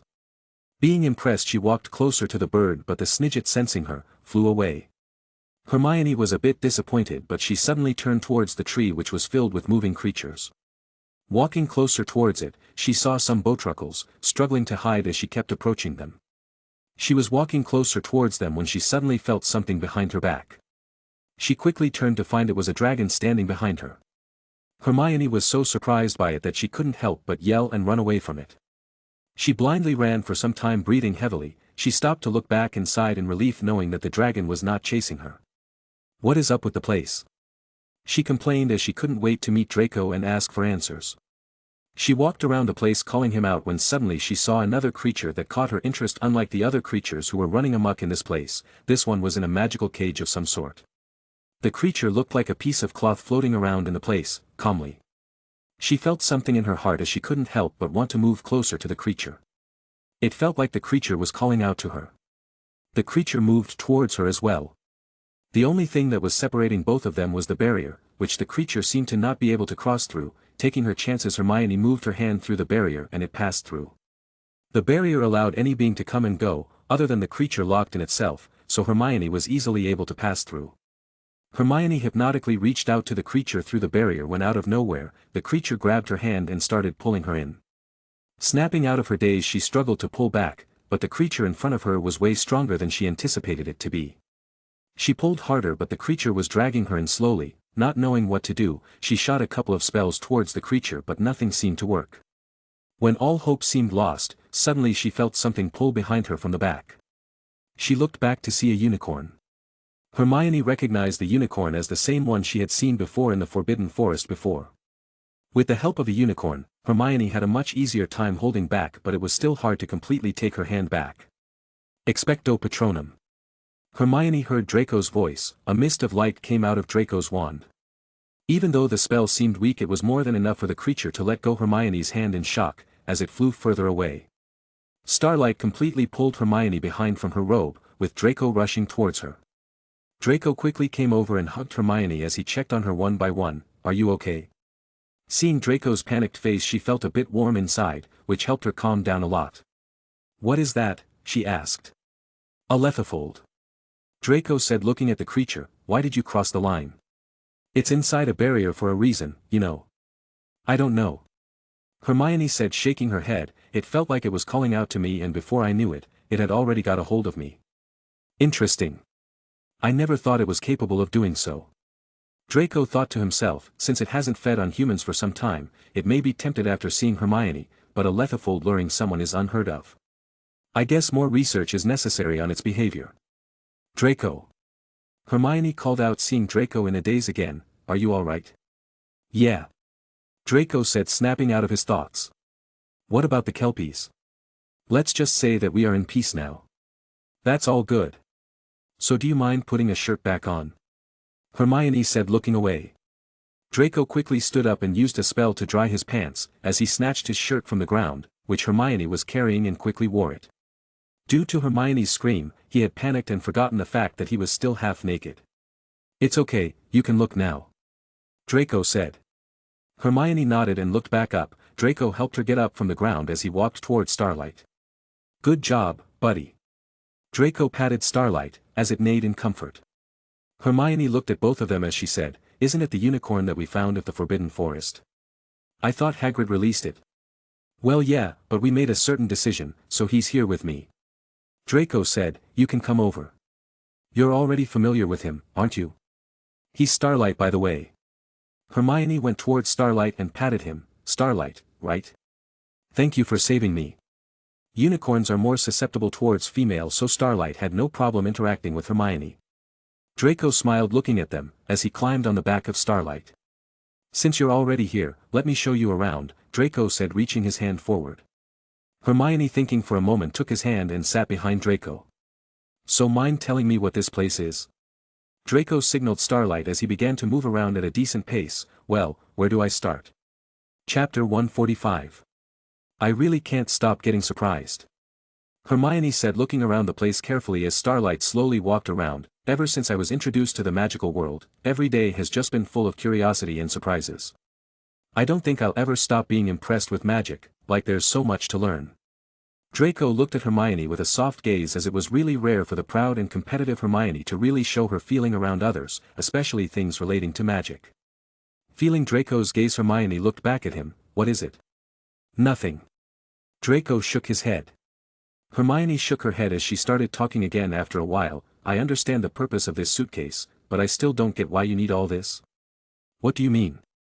"I am talking about these creatures. I get the plants, your potion lab, but I can't understand why would you need all these creatures to be around with you, especially those dangerous ones, while we're in Hogwarts." "Well, it just started with me being curious and wanting to do something. Draco said, I decided on keeping them when I met Starlight. I mean, he was injured, and with Voldemort roaming around in the Forbidden Forest at the time, sending him there again felt wrong, so I tried communicating with him. I don't know what we really talked about, but he wanted to stay with me and I wanted to keep him. Then, came the Murtlap, then Fluffy. Within a short time, I already had 3 creatures I needed to take care of. All this felt a lot, but I recognized their value when the fight broke out during the holidays. You know, there are separate versions of how the fight went down, but in all honesty, if these creatures weren't around, I'd probably be long dead, or at least I think I would.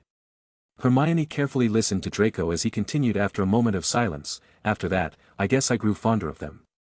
I do have my own selfish reason, but then again, me liking them is really the truth. I might have gone overboard with the Lethifold and Norberta, but I don't really regret it. They are very honest, you know. Unlike humans, they don't lie and stay true to their nature. As for why I have them around with me, I guess you could call it protection, but I don't know who's protecting who, and besides, I really don't have a place to keep them other than the case. Sigh. If they get out, they could cause a lot of trouble, can't they? Hermione said, especially Norberta, she's already a big dragon, won't she? Don't worry about that. Draco said, she's really trustworthy. She didn't chase after you or bother you, right? Yeah, but... Hermione, all these aside, I am trusting you to keep this a secret, okay? Draco said seriously, if people find out, not only me but all my creatures would be taken away as well. So you can't tell it to anyone, not even Potter and Weasley. I know. Hermione nodded, seeing Draco's serious face. Let's go, let me show you my lab, Draco said, patting Starlight, signaling him to stop as they had already reached his lab. It looks small, but it's big from within. Draco got off Starlight and helped Hermione down as well. They both went inside the small hut, which really wasn't small from the inside. Hermione looked around curiously at all the potions on the walls, different books, and the place filled with lab equipment. The place reminded her of the potion classroom, but more advanced and friendly looking than the damp and cold classroom of theirs.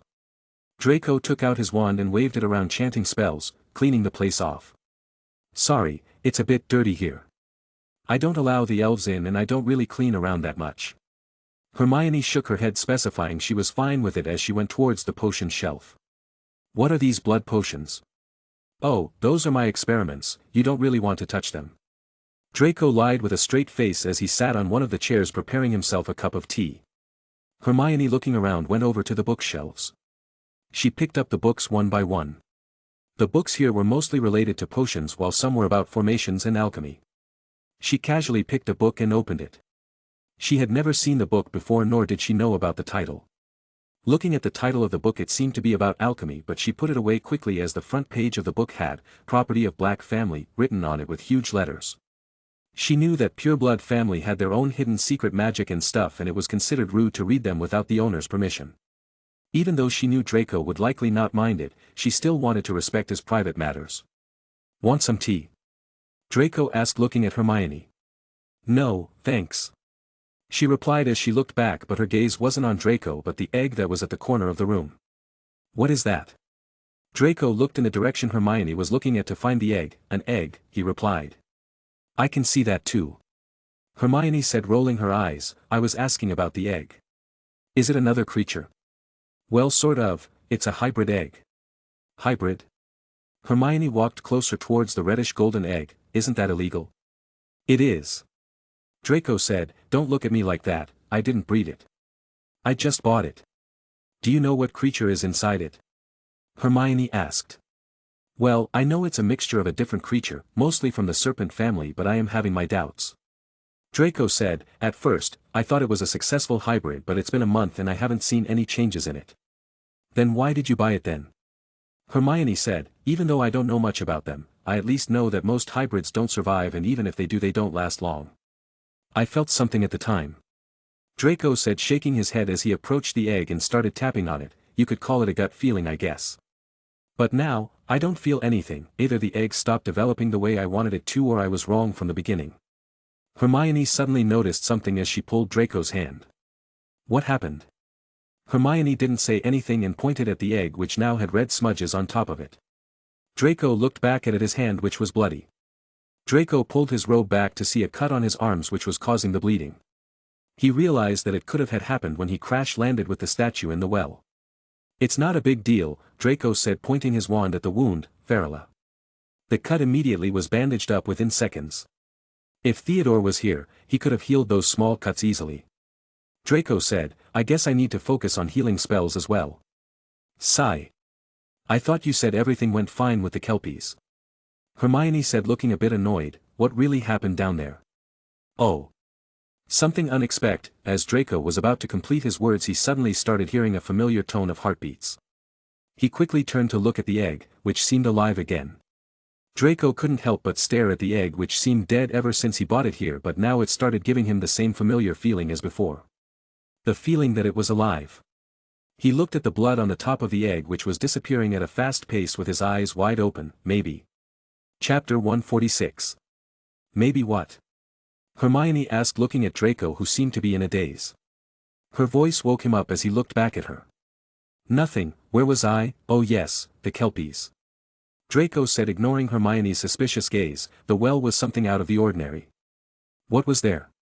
Hermione asked curiously, as it was rare for Draco to not expect things. The well was far deeper than I expected it to be. In fact, there was a whole room down there. Draco said, it was quite beautiful. To be honest, there were huge statues of the founders, but I didn't really have the time to check it out. Must be one of the secret rooms then. Hogwarts has never lacked one. Hermione said, so what about your cut? How did that happen? I don't know. I was too busy being chased by the Kelpies. Draco said, trying to shorten the conversation, but seeing Hermione's gaze he continued, I did find their nest and I might have taken it away to make them chase me and follow me inside the suitcase. Sigh. Why go through all the trouble? Hermione said, shaking her head with her arms crossed, didn't you say you bought the couple of animals you have here? Why can't you do just the same? I am sure buying would be easier and safer than what you're doing. I could, but I am glad I didn't do that. Draco said, the room was worth looking at, and the Kelpies, well, the potion which polluted the well had already killed the rest of them, leaving the only two of them alive. If I hadn't gone there, I am sure they would be all gone by tomorrow. Hermione stayed silent when at that moment someone started knocking on the door. Draco got out to find that it was one of the elves who did it. I am sorry, Master. The elf bowed, I didn't know you were here. It doesn't matter. Draco shook his head, go over to the new pond and check on the Kelpies there. They were in a polluted source of water before and I am sure they are weak. Go look over them and take this potion with you, make sure to drop a spoonful of it every day in the water. Yes, Master. The elf nodded and took the potion as it quickly went away. What was that? Hermione asked, looking at the elf's back. A house elf. Draco said, they sleep during the day as I stay here most of the night, so it's hard to find them this time around. They usually take care of the animals here since I don't really have the time to handle them myself. Hermione nodded as she sighed, I can't really understand all this. She looked at Draco with a bitter smile, the more I try to understand the wizarding world the complicated it seems to be.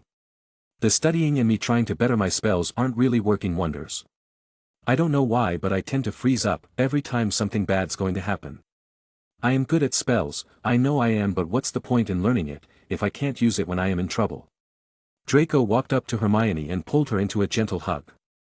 He slowly caressed her bushy brown hair. Hermione didn't fight back as she enjoyed Draco's warmth and relaxed her head on his chest. Since the current Draco was quite taller than her, it felt a bit awkward at first, but she quickly got used to it. Don't think too much about it. Draco said, you're one of the smartest which I've ever met. If I was in your shoe, I am certain I wouldn't be able to do anything that you are doing right now. People call me a genius, but I am really not one. All I did was take control of the resources which I had from the moment I was born. If you were born in the same environment as me, I am sure you would be able to do much more. Why are you so nice to me? Hermione asked. Oh. Why wouldn't I be? I am serious. Hermione said, I know myself better than anyone. Every step of the way I am doubting you, and when you do something amazing, I feel jealous wishing I could do that. Don't say that you don't know about it because I know you do. I am nice to you because I know that you doubting me is because you care. Draco said softly, as for your envy, I guess that's just your personality I have to deal with, and to be honest, it's interesting that you want to compete against me and not follow me blindly like everyone else. I guess that's what makes you different from the rest and makes you stand out. But even with all that I know, you'll always have my back. Hermione didn't say anything as she smiled brightly, holding Draco closer. And as I told you before, don't be in a hurry to fight. Learning is the most important part, and I know you're very good at that, Draco continued, as for the fights, you just need practice.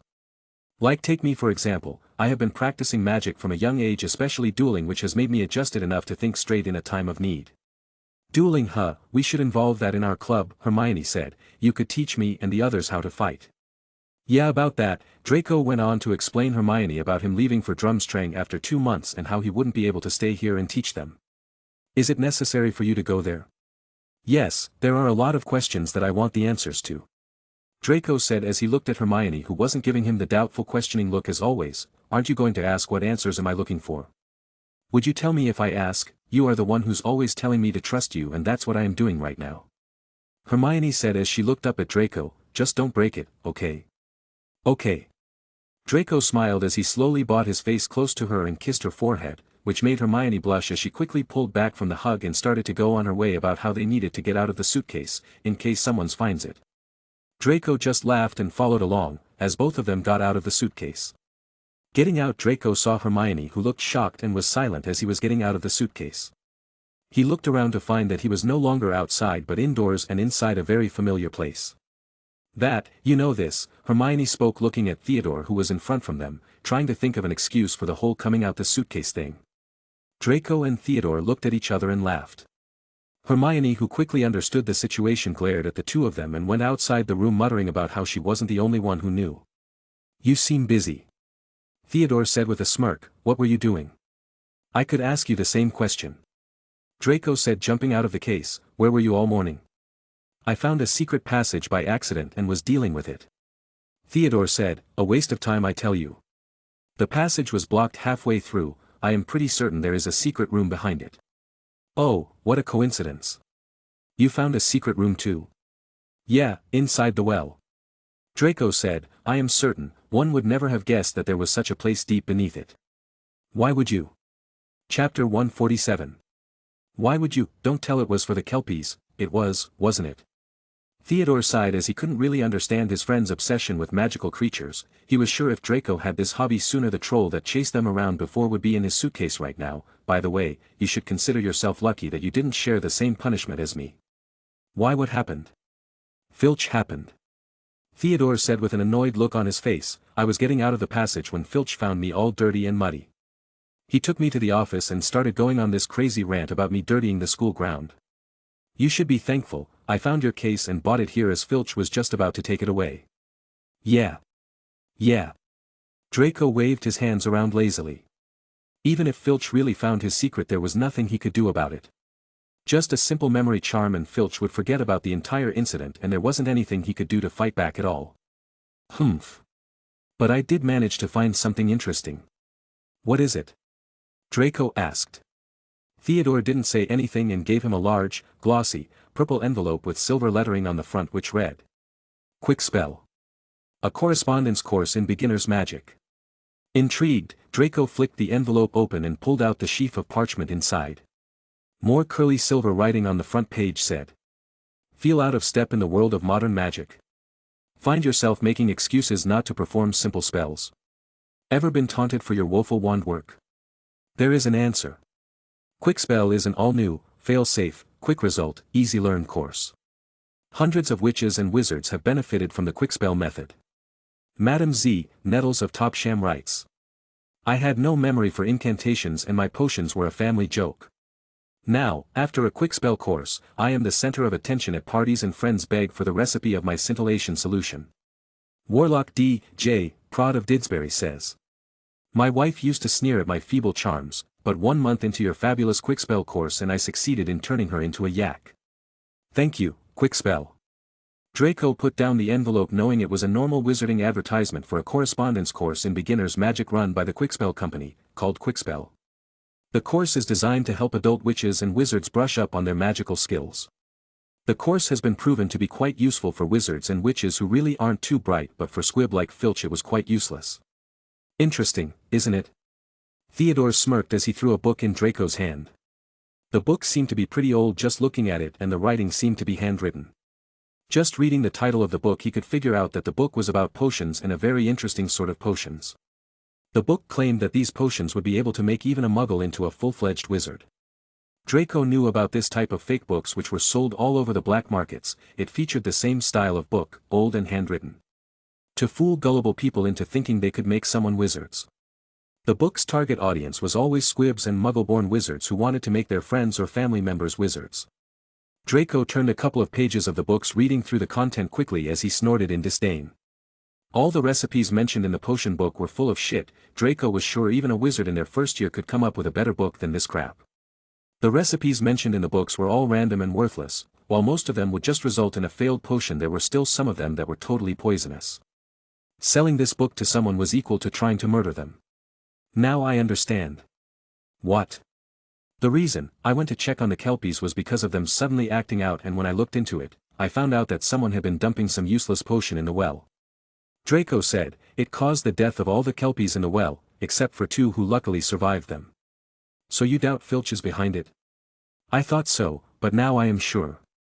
Draco said, waving the envelope and the book, looks like our dear old Mr. Filch wants to be a wizard so badly that he is willing to do all this stuff. So what are we going to do? Theodore asked. I am sure we can't really do much about this. We won't. Draco said, I already cleared up the well so no one would be harmed from his deeds any longer, while the ones that were bound to get harmed are dead anyway. Keep this with you, pretty sure it would come in handy when Filch acts out on us. That was what I was thinking.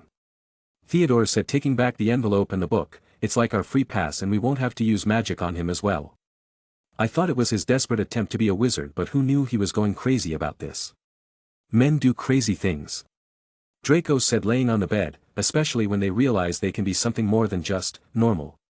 October arrived, spreading a damp chill over the grounds and into the castle. Madame Pomfrey, the nurse, was kept busy by a sudden spate of colds among the staff and students. Her pepper-up potion worked instantly, though it left the drinker smoking at the ears for several hours afterward. Ginny Weasley, who had been looking pale, was bullied into taking some by Percy. The steam pouring from under her vivid hair gave the impression that her whole head was on fire. Draco forced Daphne and Pansy to take some as well due to them getting sick, and Draco's version of the potion was a bit worse but effective enough to revive a dead dragon. Both Pansy and Daphne cried in pain for hours as the side effect went on for quite some time, but the results were much better than normal ordinary potions. Draco was sure that the girls would never catch a cold in their life again, but instead of being thankful, the girls guilt-tripped Draco into owing both of them a favor, which he gave in and obliged to. Raindrops the size of bullets thundered on the castle windows for days on end, the lake rose, the flower beds turned into muddy streams, and Hagrid's pumpkin swelled to the size of garden sheds. Pansy's enthusiasm for regular training sessions, however, was not dampened, which was why Draco was to be found, late one stormy Saturday afternoon, returning to Slytherin common room, drenched to the skin and splattered with mud.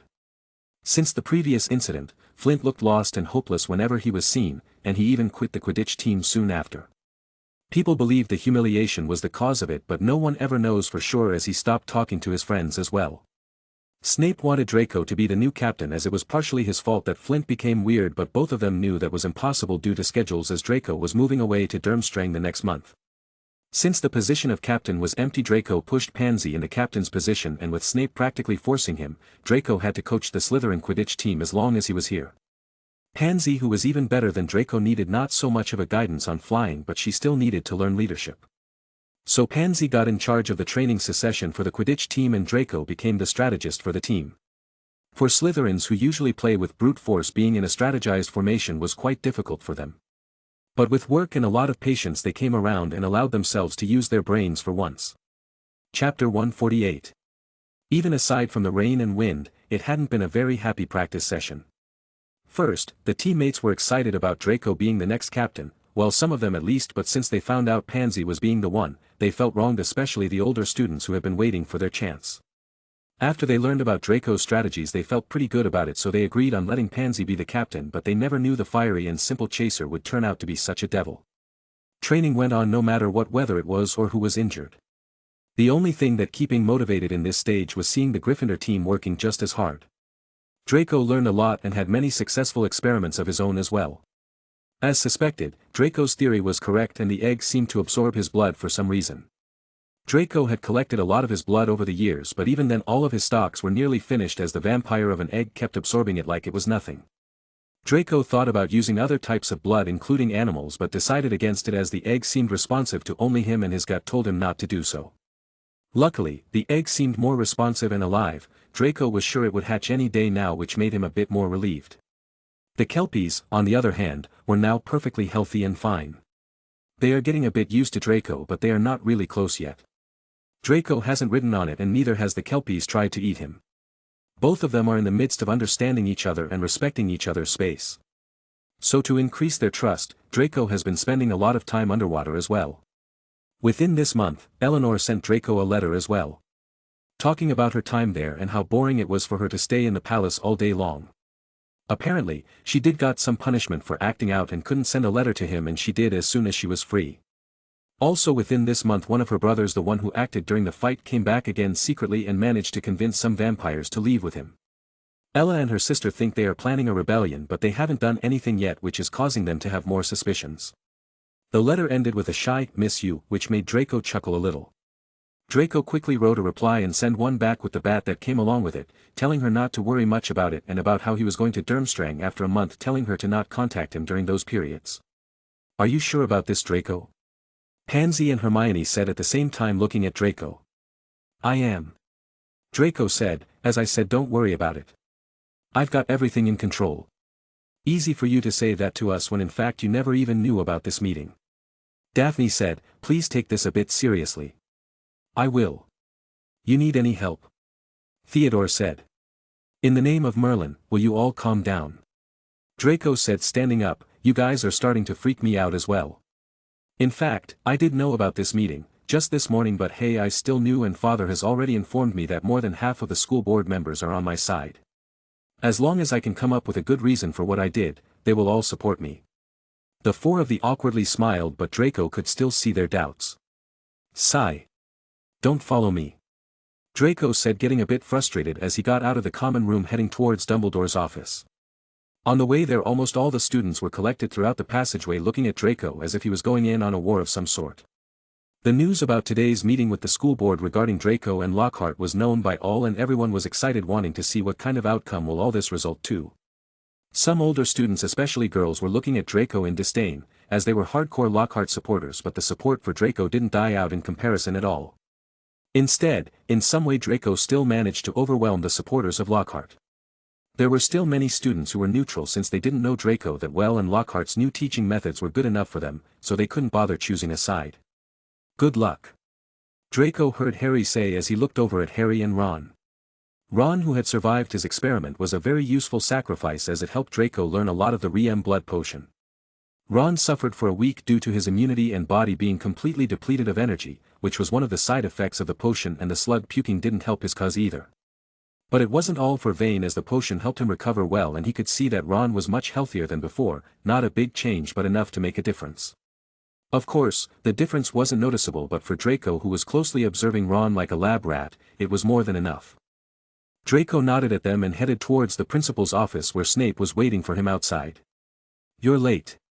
"Sorry, I wasn't exactly in the school's robes when I was informed about it," Draco said, starting to walk towards the office following Snape. "What is happening inside?" "Lockhart's already starting his act," Snape said. "Are you prepared?" "I am." Snape didn't say anything any further and opened the door towards Dumbledore's office. Today the office was a bit different. The pile of useless items were hidden away, and there was a big enough room in the middle where Dumbledore, McGonagall, and the 12 school board members were sitting around listening to Lockhart's speech about how he is a good teacher and Draco, being the student, has no right to insult him. The board members, collectively known as the Hogwarts Board of Governors, are a group of 12 wizards who oversee the running of Hogwarts School of Witchcraft and Wizardry. They hold a lot of power in decision-making in Hogwarts, to the point where even the appointment and suspension of a headmaster is up to the governors, or even shut down the school once and for all if deemed necessary. The board members never had to deal with an issue like this before, as a student boycotting a class and taking a whole house of students along with him was never heard of. They would likely not pay any attention to this sort of complaints, but the accuser being a famous wizard beloved by many and the accusee being the upcoming rising young wizard, they had to pay attention to this case. "Mr. Lockhart, since we heard your side of the story, how about we hear Mr. Black's?" Dumbledore said, noticing Draco. "Please do come in."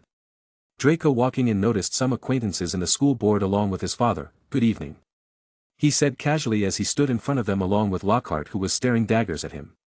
Mr. Black, we have heard the whole accusation of Mr. Lockhart, who claims you insulted him in the classroom, burned his books and walked away, encouraging your fellow Slytherin classmates to do the same. An old board member asked. Is it true? Yes. Draco admitted to it without any hesitation, making the board members a bit shocked by his boldness. They had assumed that Draco would at least put up a fight. Some even started speculating if Draco was really giving up, including his father, who looked a bit uncomfortable at the moment. Did you boycott his classes purposefully? Yes. Chapter 149. May I ask why?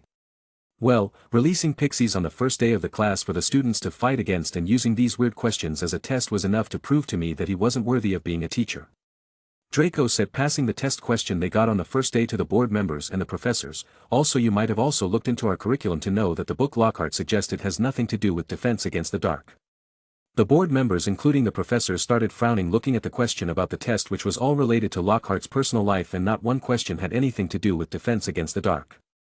Lucius smiled slyly, looking at the questions. Dumbledore, it's really sad to see Hogwarts fall to such level. Lucius said in a mocking tone, we send our children here to learn about magic, not about some famous wizard's favorite food. Lockhart's face turned red. Nobody knew if it was from embarrassment or anger. On the other hand, the board members couldn't agree more to what Lucius just said. Even McGonagall was staring at Lockhart in disgust. Mr. Lockhart, do you have any explanation for this? Dumbledore said calmly, looking at Lockhart as if he wasn't bothered by it. Is there anything to ask more? Lucius said, waving the paper in his hand, I think this is enough to prove his incompetence, or is it that you still want to defend this man? Draco didn't say anything, but he was thinking the same thing as Lucius. Draco knew how sly Dumbledore was, so it wasn't far-fetched for him to try to save Lockhart's ass in this situation to save his own. Dumbledore wasn't rash. In fact, he was still calm, and like a kind old man he gave a bright smile to Lucius. Mr. Malfoy, I know all this seems wrong, but I believe every story has two sides, he said, and just like how we can't act against Draco here just because of the accusation of Mr. Lockhart, in a similar manner I suggest we listen to what Mr. Lockhart has to say to defend himself. Of course I do. Lockhart said as he gave a small cough and started acting perfectly as he gave his signature smile to the board members. The reason for the questionnaire was for me to test how attentive my students were to their studies, and at the same time I wanted my students to get to know me. You see, I believe that students and teachers must have a good connection, which would make it easier for the students to understand me and for me to teach them. What about the pixies then? The pixies were also a part of a test to know how my students would act in a serious situation.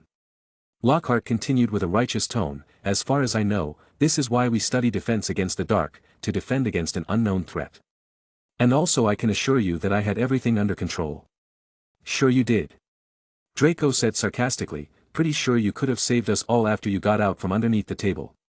Dear Draco, I know you have some personal hatred against me. Even though I don't know why. Lockhart said, dismissing what Draco just said, but that doesn't mean you can disturb my class.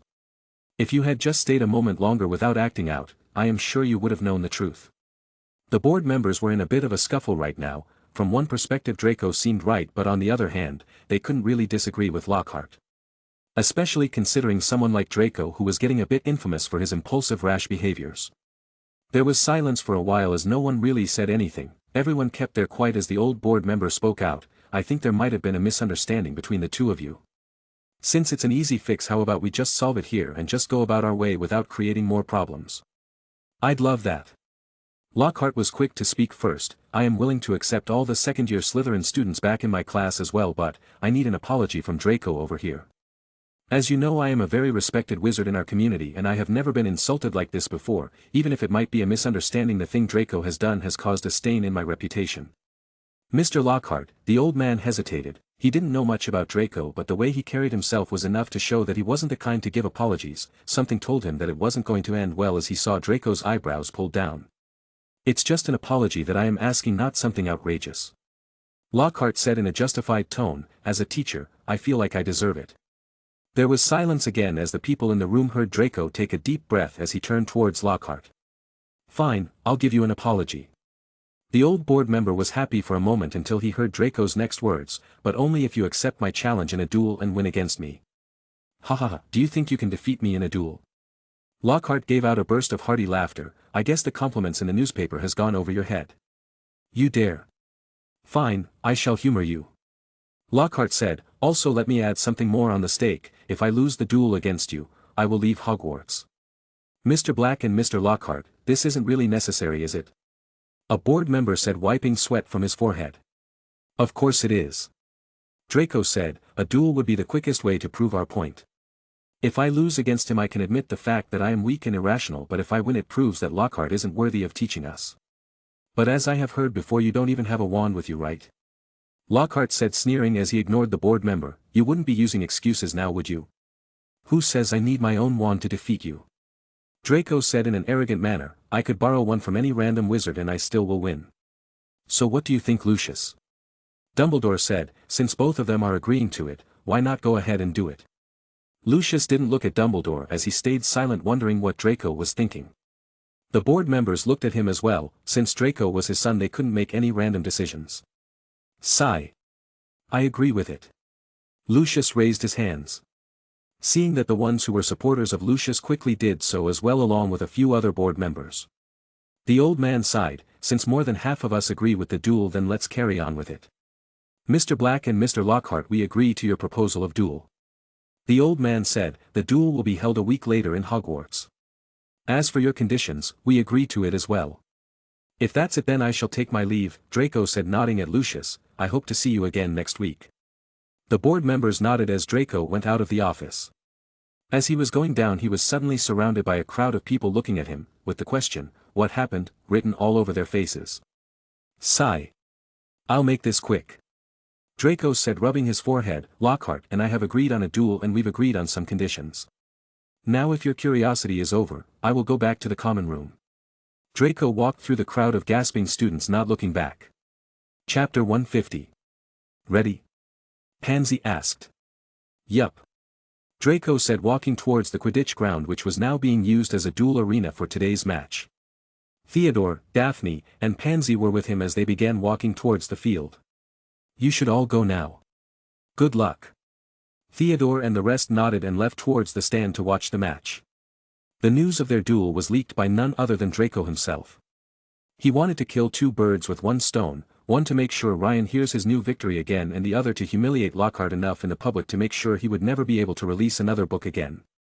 Unknown to Draco, Lockhart had the same idea as him, and to humiliate Draco, he had sent letters about the duel to all the reporters he knew to get the maximum coverage over his glorified victory over the so-called genius. This week had been a stressful one for all the professors, who had to barricade the school to prevent more letters from flooding in. Thousands of wizards and witches all over Europe wanted to see the match between the two of them. Several reporters wanted to get the view of the duel, but Dumbledore and the board members decided against letting them in. The fact that it was a duel between a teacher and a student made the so-called duel meaningless. The board members had already figured the fragile ego of both the parties, and not wanting to hurt anyone they decided against it. But a certain reporter had managed to sneak herself in through her animagus form and was secretly hiding in the shadows. In the stands, all the students of Hogwarts were sitting with excitement and anxiousness written all over their faces, along with all the professors and the board members quietly watching the field, waiting.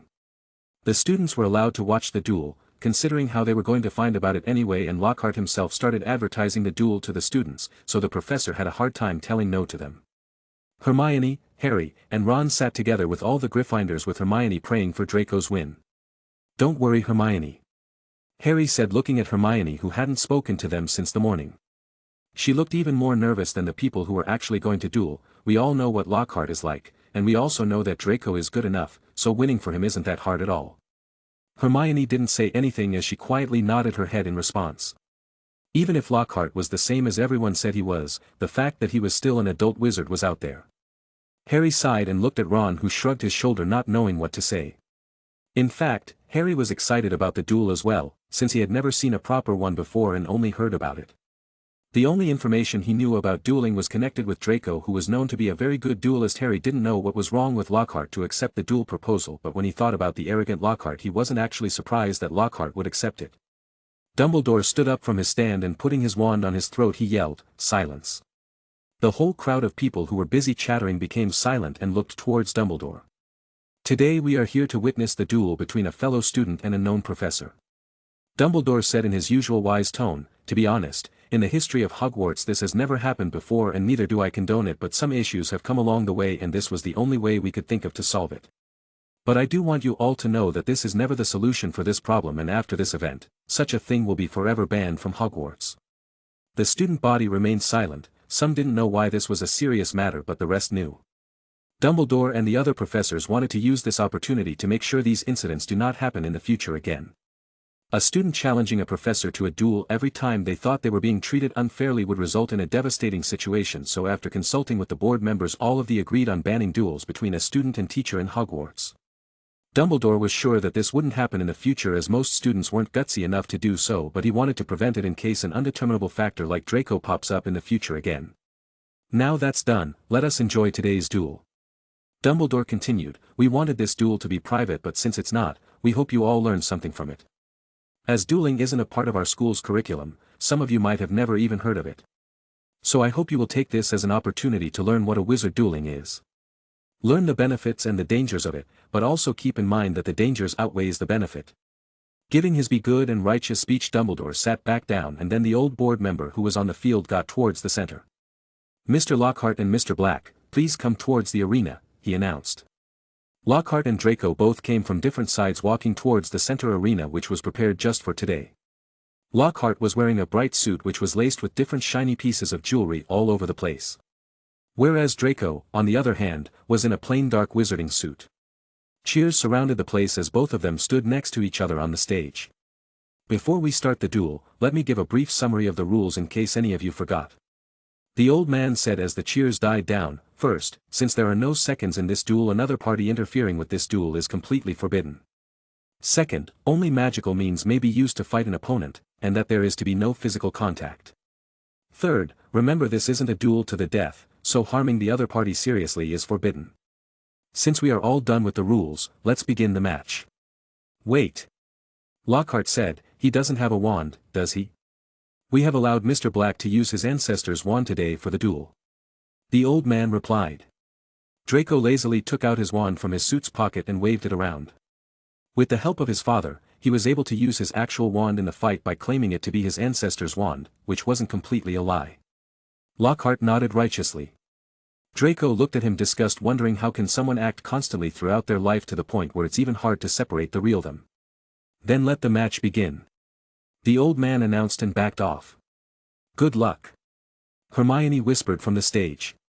The crowd went silent as now everyone clearly focused on the duel. You still have a chance to back off. Lockhart said, coming closer, you can beg for forgiveness, you know. Cut the crap. Draco said, doing the same. Lockhart and Draco turned to face each other and bowed, at least, Lockhart did, with much twirling of his hands, whereas Draco jerked his head irritably. Then they raised their wands like swords in front of them. Both of them swung their wands above their heads and pointed them at their opponent. Draco cried, Expelliarmus. There was a dazzling flash of scarlet light which made people feel that Lockhart was done for when suddenly they heard Lockhart scream, Protego. Chapter 151. Draco's spell got deflected and vanished away. Draco along with all his friends were surprised as to what just happened. They all expected Lockhart to fall off, even Draco did. He wanted to use it to finish the match quickly, but he never guessed Lockhart could use a Protego spell. Even though not common, Protego was a very difficult spell to master, as even some workers in the ministry weren't able to conjure a proper Protego spell. Even Draco himself wasn't completely able to use the spell to the point Lockhart was using right now. Petrificus Totalis, Lockhart quickly launched a spell which Draco blocked without even blinking.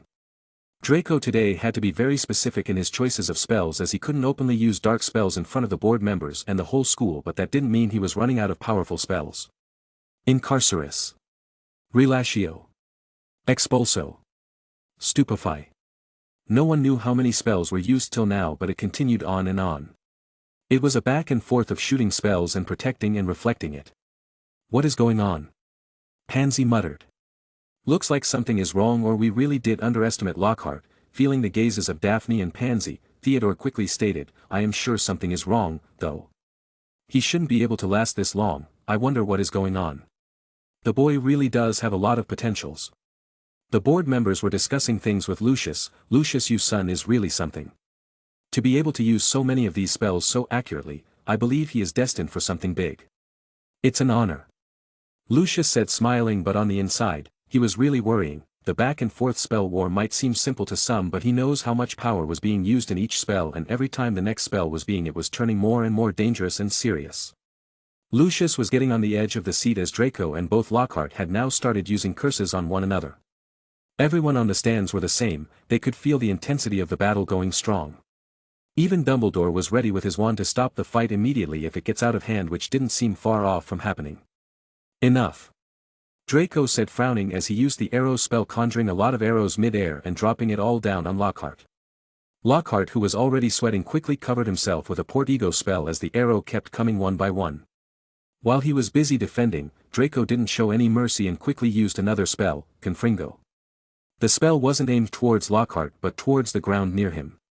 The shockwave created from the explosion spell pushed Lockhart away on towards the ground where the remaining arrows kept falling towards him. Lockhart covered his face in fear when suddenly he heard Draco. Reducto. Draco used another spell, vanishing the arrows, and quickly used another spell, Accio, taking Lockhart's wand away from him. There was silence in the crowd, even the old man serving as the referee was frozen in his spot.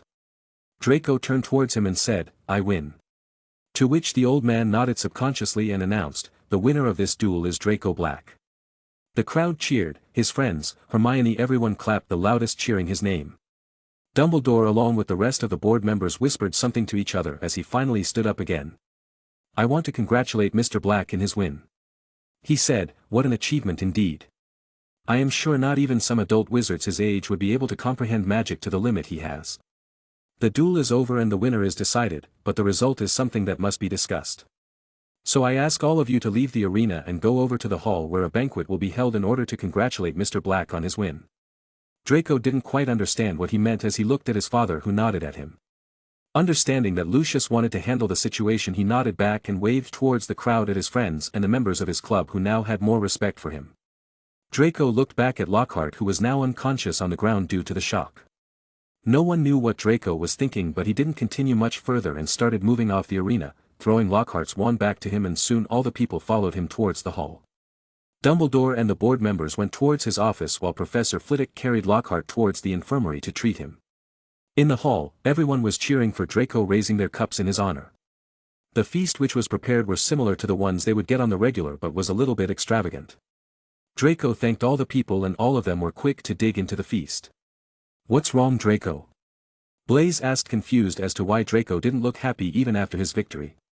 "Something is really wrong," Draco said subconsciously. "What is?" "Nothing." Draco shook his head. "Are you sure?" Theodore asked. "I am also quite confused about Lockhart's sudden rise in power. Either he somehow got really strong so quick or he was hiding his powers all along. I think," before Draco could continue, he felt hands on his shoulder. He looked back to find Snape looking at him. Following Snape out of the hall, he asked, "What is it?" "Dumbledore wants you in the office." Draco nodded. "Godfather, is it just me or is the result really quite unexpected? You winning isn't enough." "It is, and I was already certain of my victory, to begin with."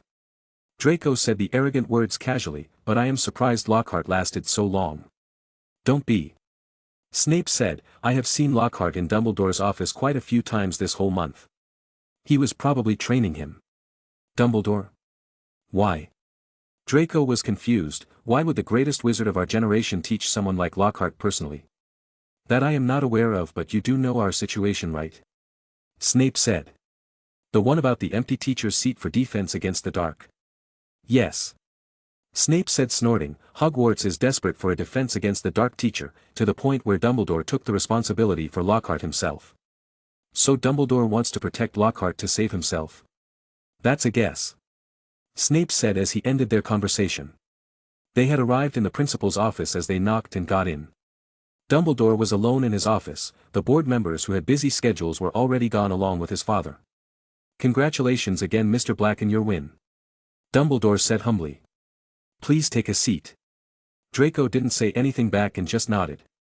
"You must be tired from the duels, so let me get straight to the point," Dumbledore said. "We have decided that we can't honor your deal with Mr. Lockhart." "Why?" "As you may or may not know, our school is really lacking a defense against the dark teacher," Dumbledore said, "and finding a quick replacement would be very difficult, so we want Mr. Lockhart to teach the subject for the rest of the year. And the next year, I assure you that there will be a new teacher filling in that position." Draco knew that Lockhart was going to leave Hogwarts the next year either way, so it didn't really matter. In fact, he was quite shocked that Dumbledore was being honest for a change. Chapter 152. I know what you might want to say, but today was enough to prove that Lockhart was still worthy enough of being a teacher. Dumbledore continued, as I said back in the field, even adult wizards can't compare with you in terms of spells, so if we were to search for a teacher worthy enough to teach you, we might not even find the correct teacher in years. And you are moving away towards Durmstrang within 2 weeks now, so Mr. Lockhart being here shouldn't really be much of a bother to you. Humph. Even if I agree, would Lockhart do so? He has already agreed in staying here to teach for this year. Well, someone is shameless. Draco said, indirectly hinting at something, but Dumbledore's expression remained the same, sigh. So what do I get in return for letting all this go? A favor. Dumbledore said, you can ask me for anything, and as long as I am capable of doing so, I will do it. Draco stayed silent for a while. Fine. But I don't want the students who are in my club to attend Lockhart's classes. In turn, I guarantee that they wouldn't fail their exams. Fine.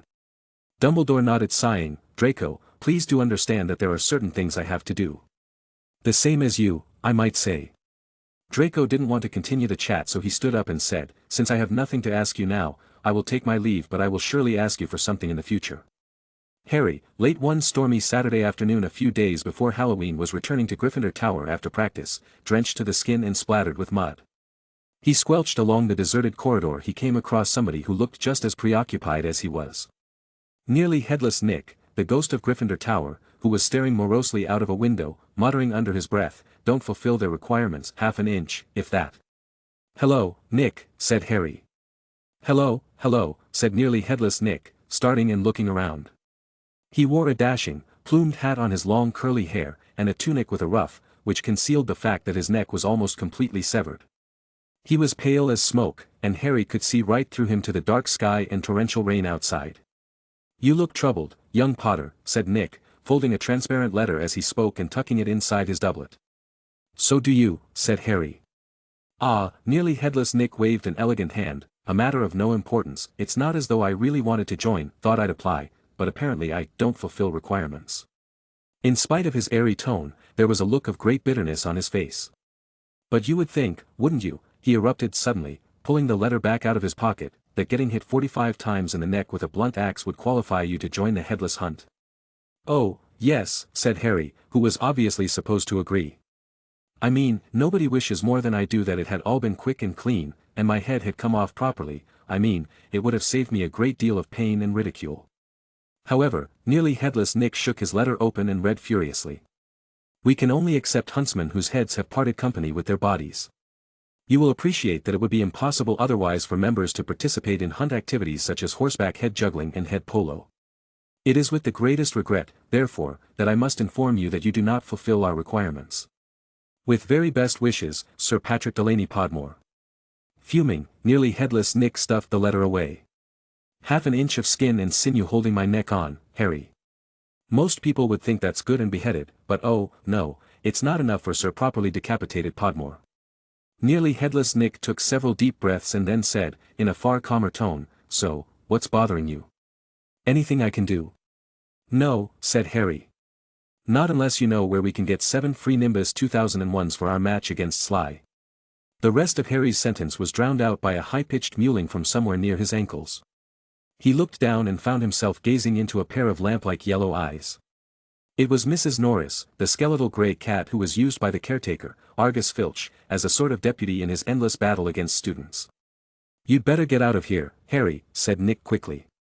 "Filch isn't in a good mood. He's got the flu and some third years accidentally plastered frog brains all over the ceiling in Dungeon 5. He's been cleaning all morning, and if he sees you dripping mud all over the place." "Right," said Harry, backing away from the accusing stare of Mrs. Norris, but not quickly enough. Drawn to the spot by the mysterious power that seemed to connect him with his foul cat, Argus Filch burst suddenly through a tapestry to Harry's right, wheezing and looking wildly about for the rule-breaker.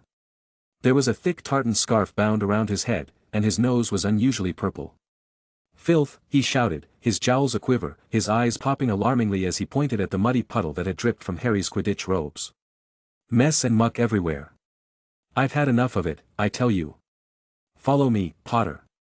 So Harry waved a gloomy goodbye to nearly headless Nick and followed Filch back downstairs, doubling the number of muddy footprints on the floor.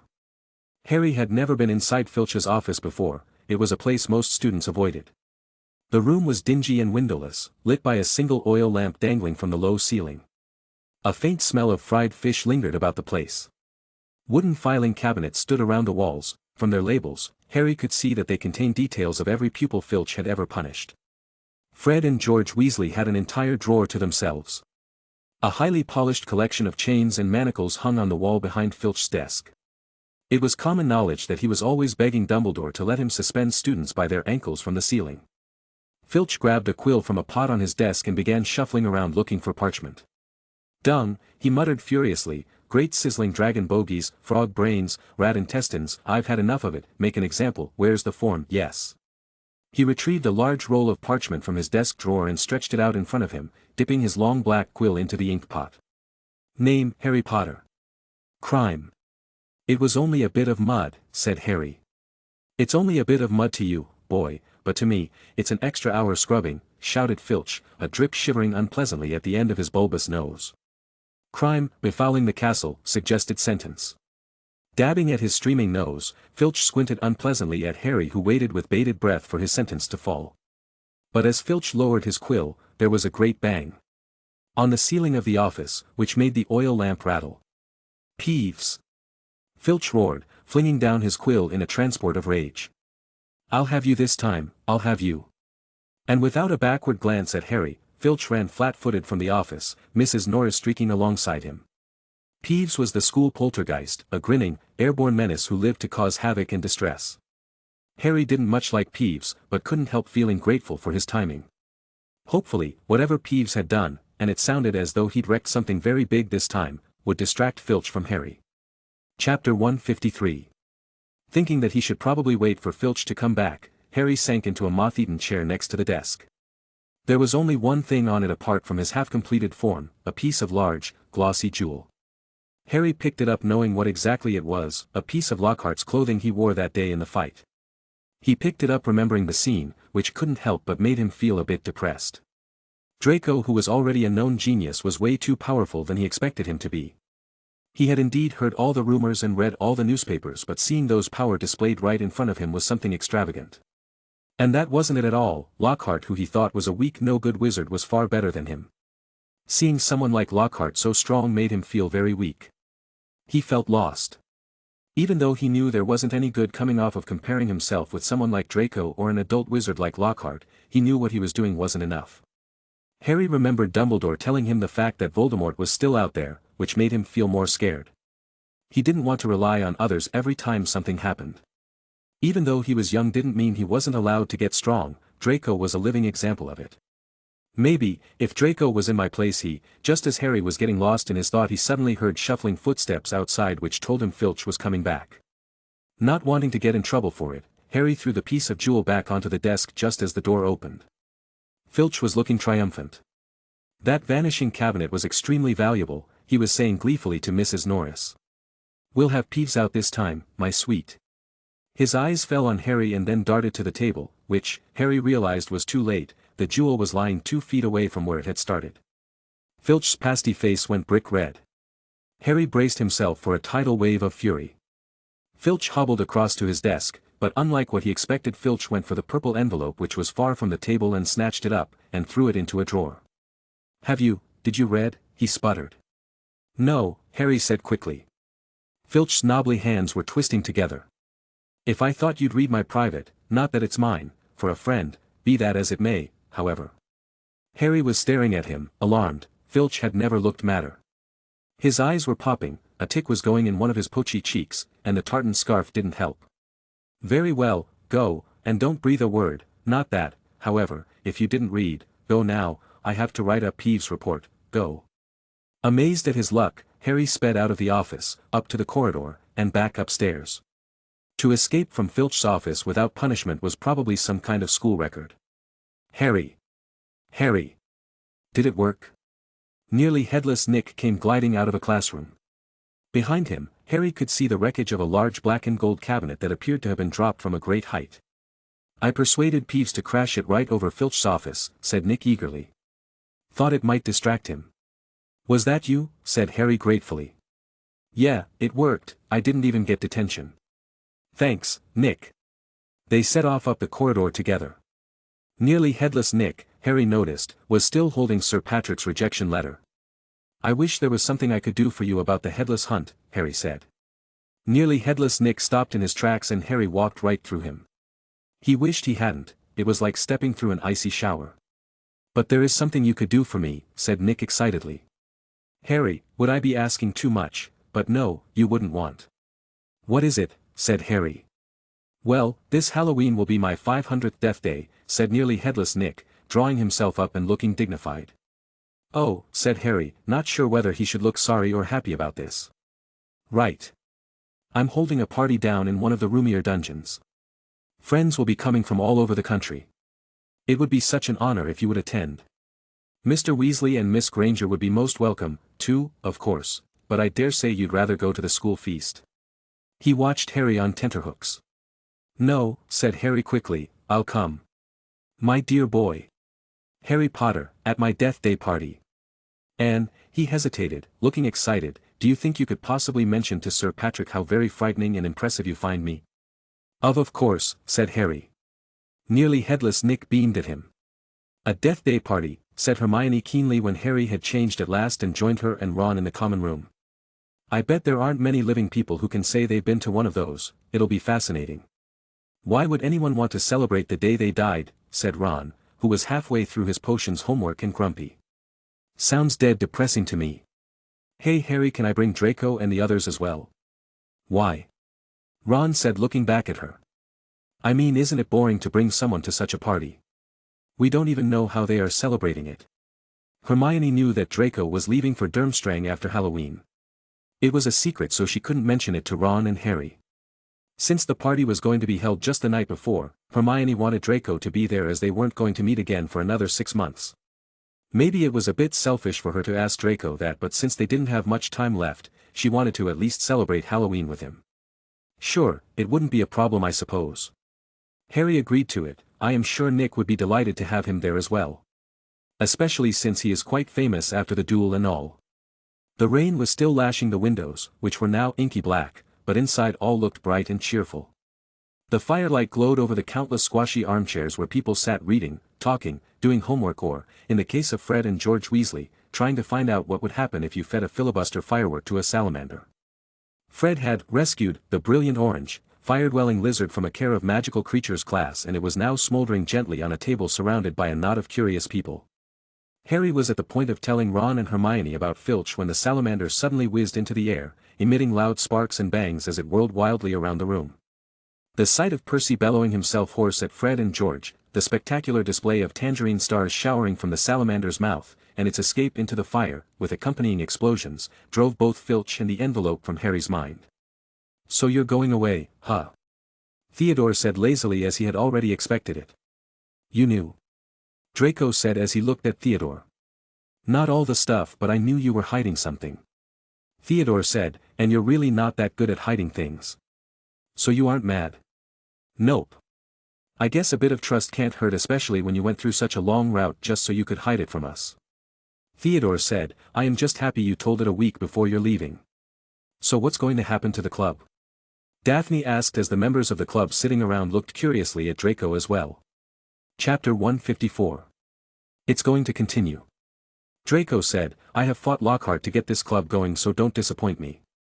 You guys did pretty well on the test I gave you, so I have no doubts that you're going to pass the exams this year, just don't start being lazy.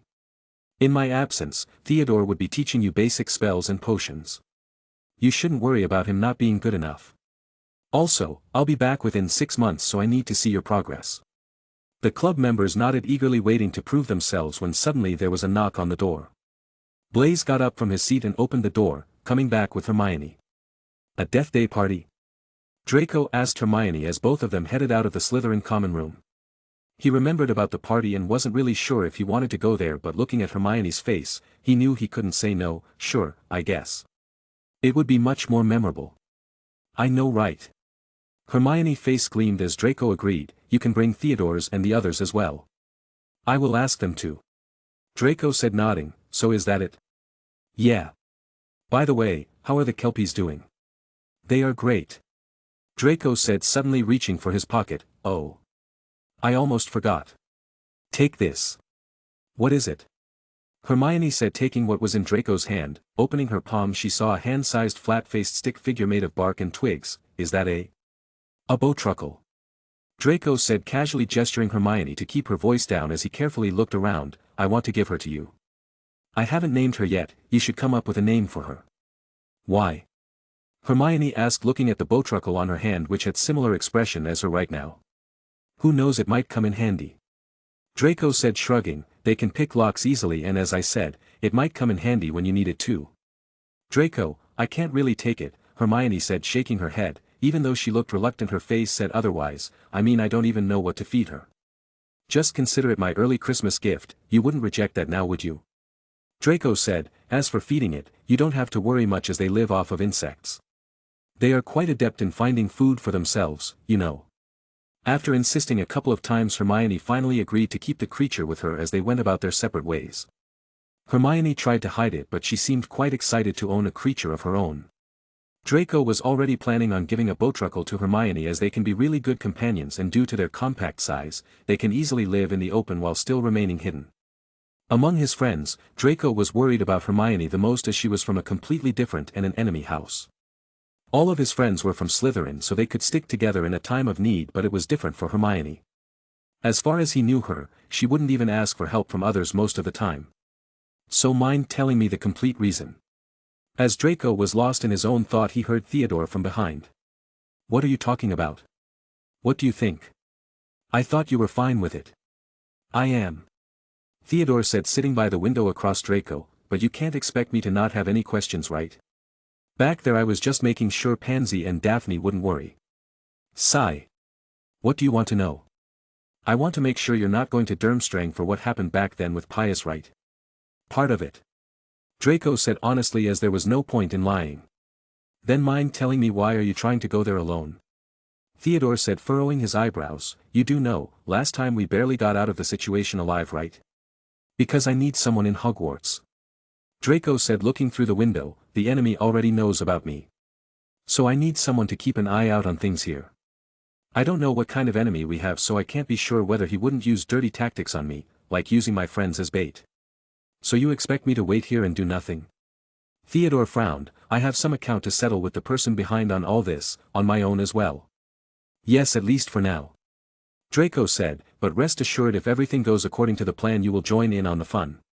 By the time Halloween arrived, Harry was regretting his rash promise to go to the Death Day party.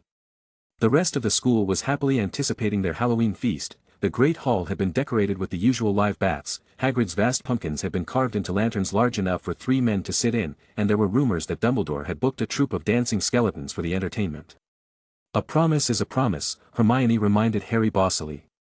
You said you'd go to the Death Day party.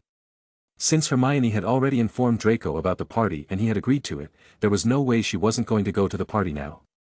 So at 7 o'clock, Harry, Ron, and Hermione walked straight past the doorway to the packed Great Hall, which was glittering invitingly with gold plates and candles, and directed their steps instead toward the dungeons. You are finally here. Draco said, walking over to them. It's really cold here, you know. Where's Pansy and the rest?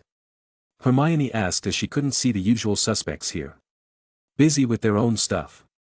Draco replied, you know how I feel about Halloween, right? Hermione, remembering Draco's hatred for pumpkins, nodded, smiling.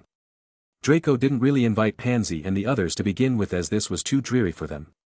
If the party is as bad as Draco remembered it to be, he was sure Hermione would feel tired and leave here alongside him. Let's go then. Harry said, we might miss the Death Day. It feels really weird to say that. The passageway leading to nearly headless Nick's party had been lined with candles, too, though the effect was far from cheerful. These were long, thin, jet-black tapers, all burning bright blue, casting a dim, ghostly light even over their own living faces. The temperature dropped with every step they took. As Draco shivered and drew his robes tightly around him, he heard what sounded like 1,000 fingernails scraping an enormous blackboard. Is that supposed to be music? Ron whispered. They turned a corner and saw nearly headless Nick standing at a doorway hung with black velvet drapes. My dear friends, he said mournfully. Welcome, welcome, so pleased you could come. Oh. Mr. Black, it's really a pleasure to see you here. You were great in the duel. If I say so myself, you must be one of the great ones in this era. He swept off his plumed hat and bowed them inside. "It's my pleasure to be here, Sir Nicholas," Draco said, nodding humbly.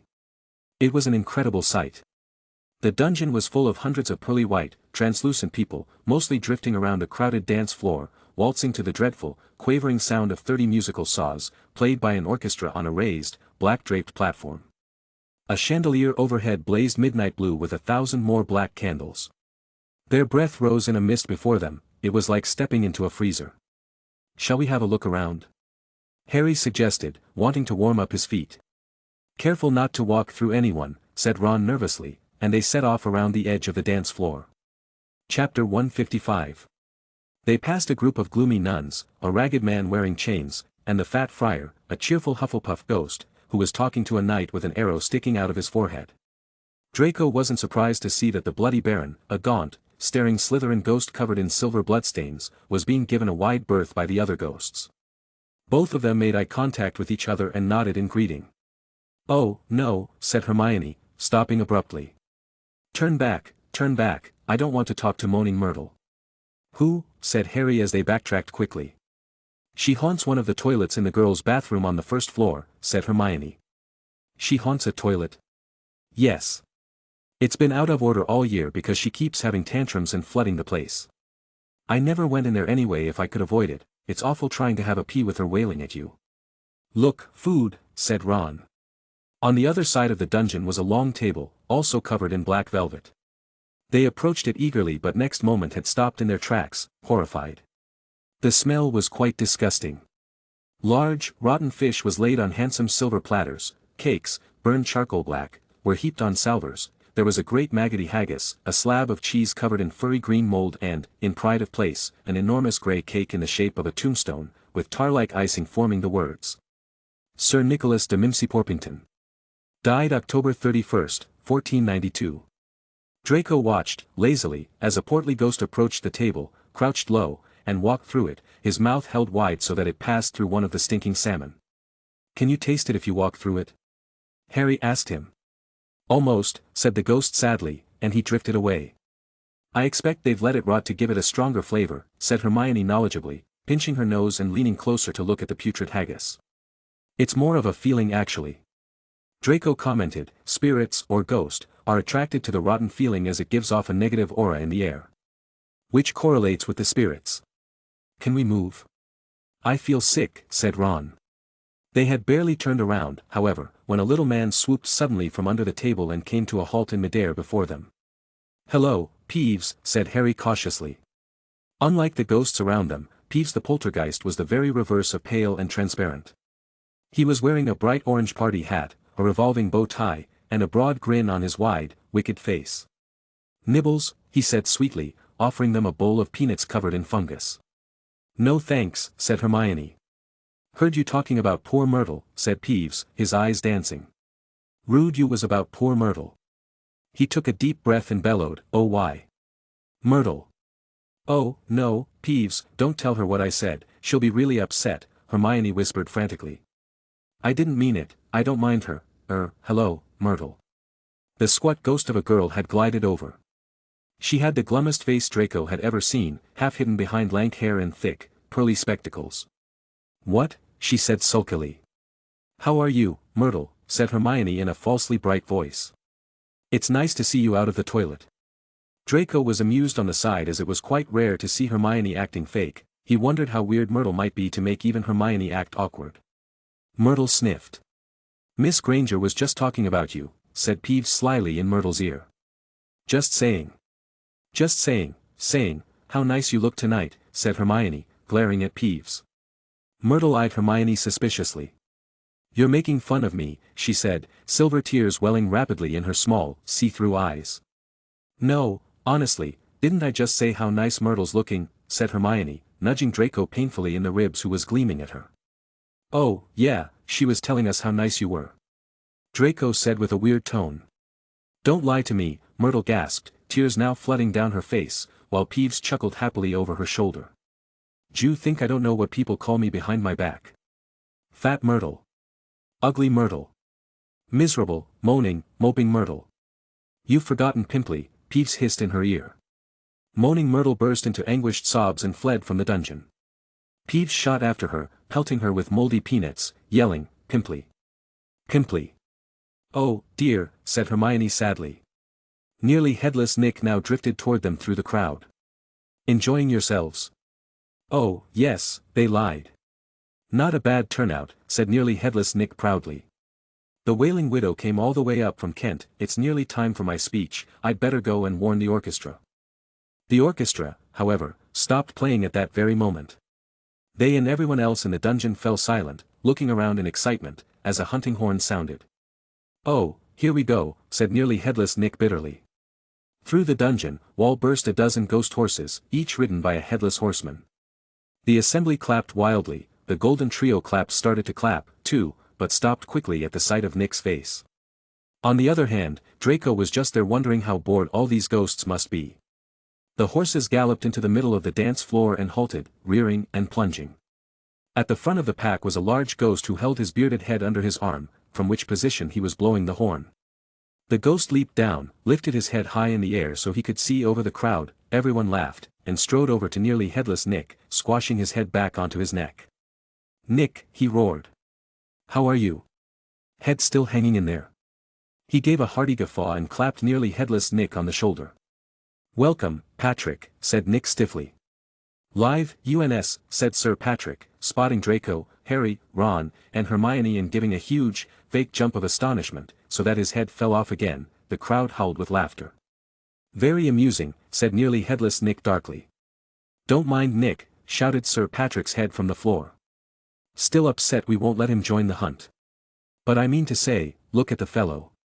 "I think," said Harry hurriedly, at a meaningful look from Nick, "Nick's very frightening and "Ha!" yelled Sir Patrick's head. "Bet he asked you to say that." "Did he?" Draco asked with a smirk, to which Harry stayed silent. "If I could have everyone's attention, it's time for my speech," said nearly headless Nick loudly, striding toward the podium and climbing into an icy blue spotlight. "My late lamented lords, ladies, and gentlemen, it is my great sorrow." But nobody heard much more. Sir Patrick and the rest of the headless hunt had just started a game of head hockey and the crowd was turning to watch. Nearly headless Nick tried vainly to recapture his audience, but gave up as Sir Patrick's head went sailing past him to loud cheers. Draco was very cold by now, not to mention hungry. "I can't stand much more of this," Ron muttered, his teeth chattering, as the orchestra ground back into action and the ghosts swept back onto the dance floor. "I never thought I would say this, but I agree with Weasley," Draco said. "I'd rather sit back with pumpkins all around me than here." They backed toward the door, nodding and beaming at anyone who looked at them, and a minute later were hurrying back up the passageway full of black candles. "I am sorry, your last night here turned out to be such a disaster." Hermione apologized, looking a bit sad. "Don't worry about it," Draco said. "As I said, it's all about experiences, isn't it? And I am sure no amount of memory charm would ever make me forget this one." Hermione smiled a little as they kept rushing towards the hall in case there was still some food left. "Pudding might not be finished yet," said Ron hopefully, leading the way toward the steps to the entrance hall. Suddenly Harry stopped as he heard something. "Rip, tear, kill." Chapter 156. It was the same voice, the same cold, murderous voice he had heard in Lockhart's office. He stumbled to a halt, clutching at the stone wall, listening with all his might, looking around, squinting up and down the dimly lit passageway. "Harry, what are you?" "It's that voice again, shut up a minute. So hungry, for so long." "Listen," said Harry urgently, and Ron and Hermione froze, watching him. "Kill, time to kill." The voice was growing fainter. Harry was sure it was moving away, moving upward. A mixture of fear and excitement gripped him as he stared at the dark ceiling. How could it be moving upward? Was it a phantom, to whom stone ceilings didn't matter? "This way," he shouted, and he began to run, up to the stairs, into the entrance hall. It was no good hoping to hear anything here. The babble of talk from the Halloween feast was echoing out of the great hall. Harry sprinted up the marble staircase to the first floor, Ron and Hermione clattering behind him. Draco stood there for a second, finally deciding to go with them. "I have a really bad feeling about this," he thought to himself.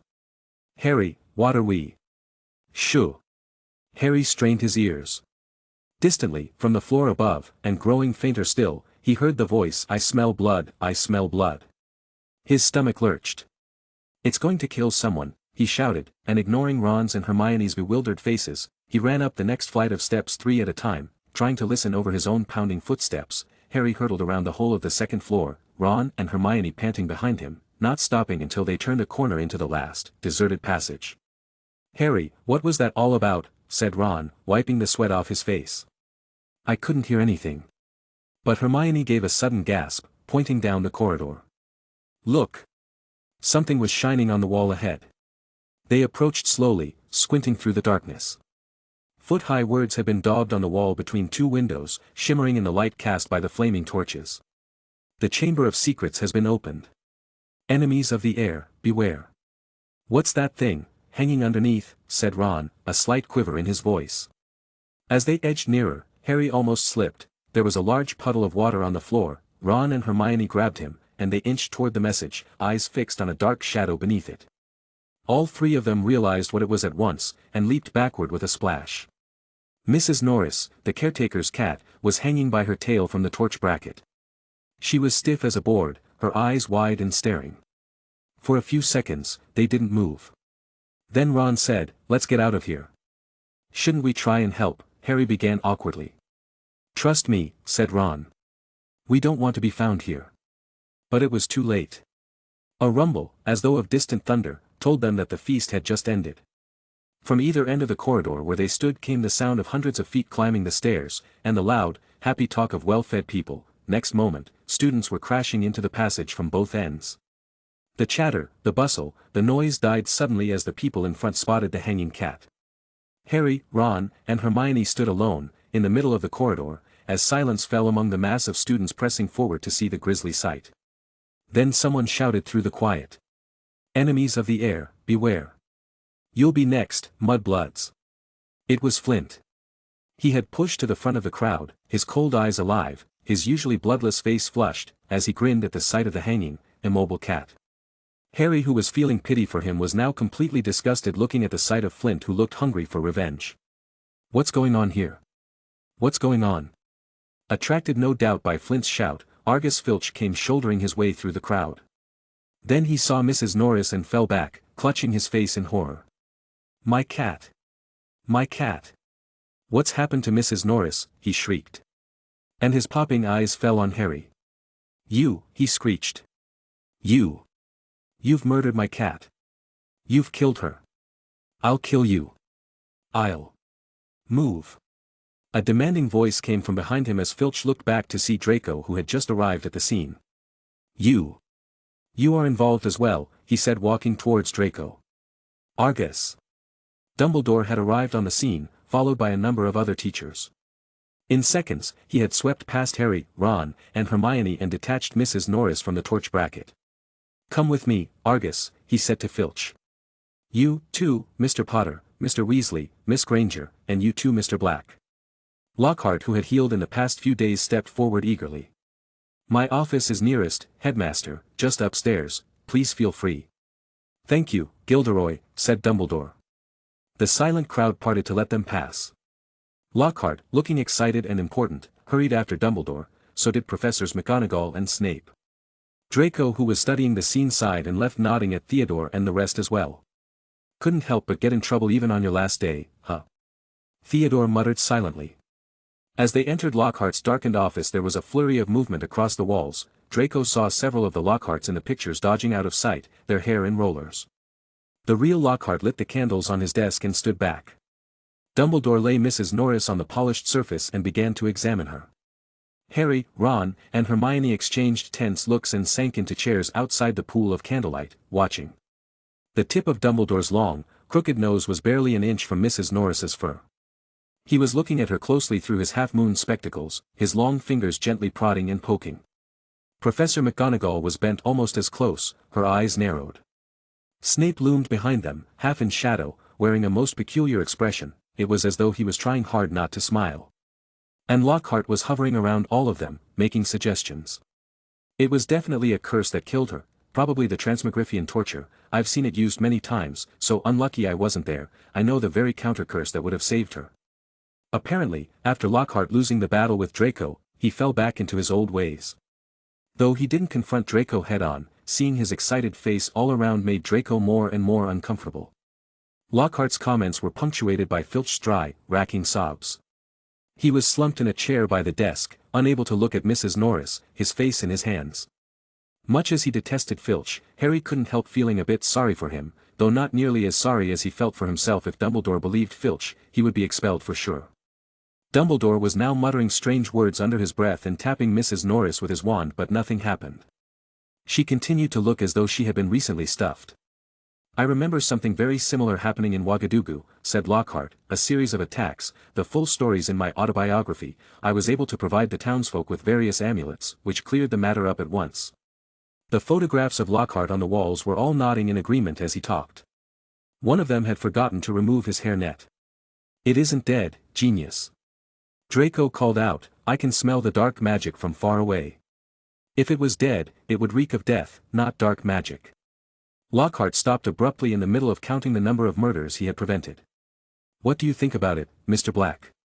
Dumbledore said with interest in his eyes. "It's not like you haven't figured it out," Draco said. "It's petrified." "What leads you to believe so?" Dumbledore asked. "The same conclusion as yours."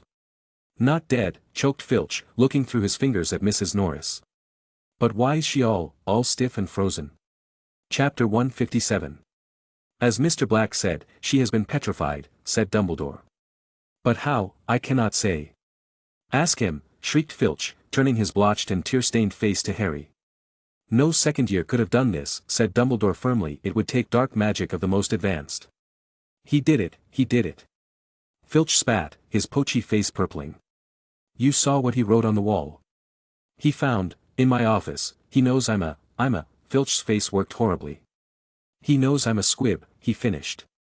"I never touched Mrs. Norris," Harry said loudly, uncomfortably aware of everyone looking at him, including all the Lockharts on the walls. "And I don't even know what a squib is." "Rubbish," snarled Filch. "He saw my quickspell letter. It had disappeared before, but now I am sure who is the culprit behind it all." "I don't even know what letter are you talking about?" Harry refuted. "If I might speak, Headmaster," said Snape from the shadows, and Harry's sense of foreboding increased. He was sure nothing Snape had to say was going to do him any good. Potter and his friends may have simply been in the wrong place at the wrong time.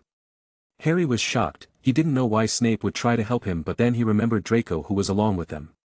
"But we do have a set of suspicious circumstances here. Why was he in the upstairs corridor at all?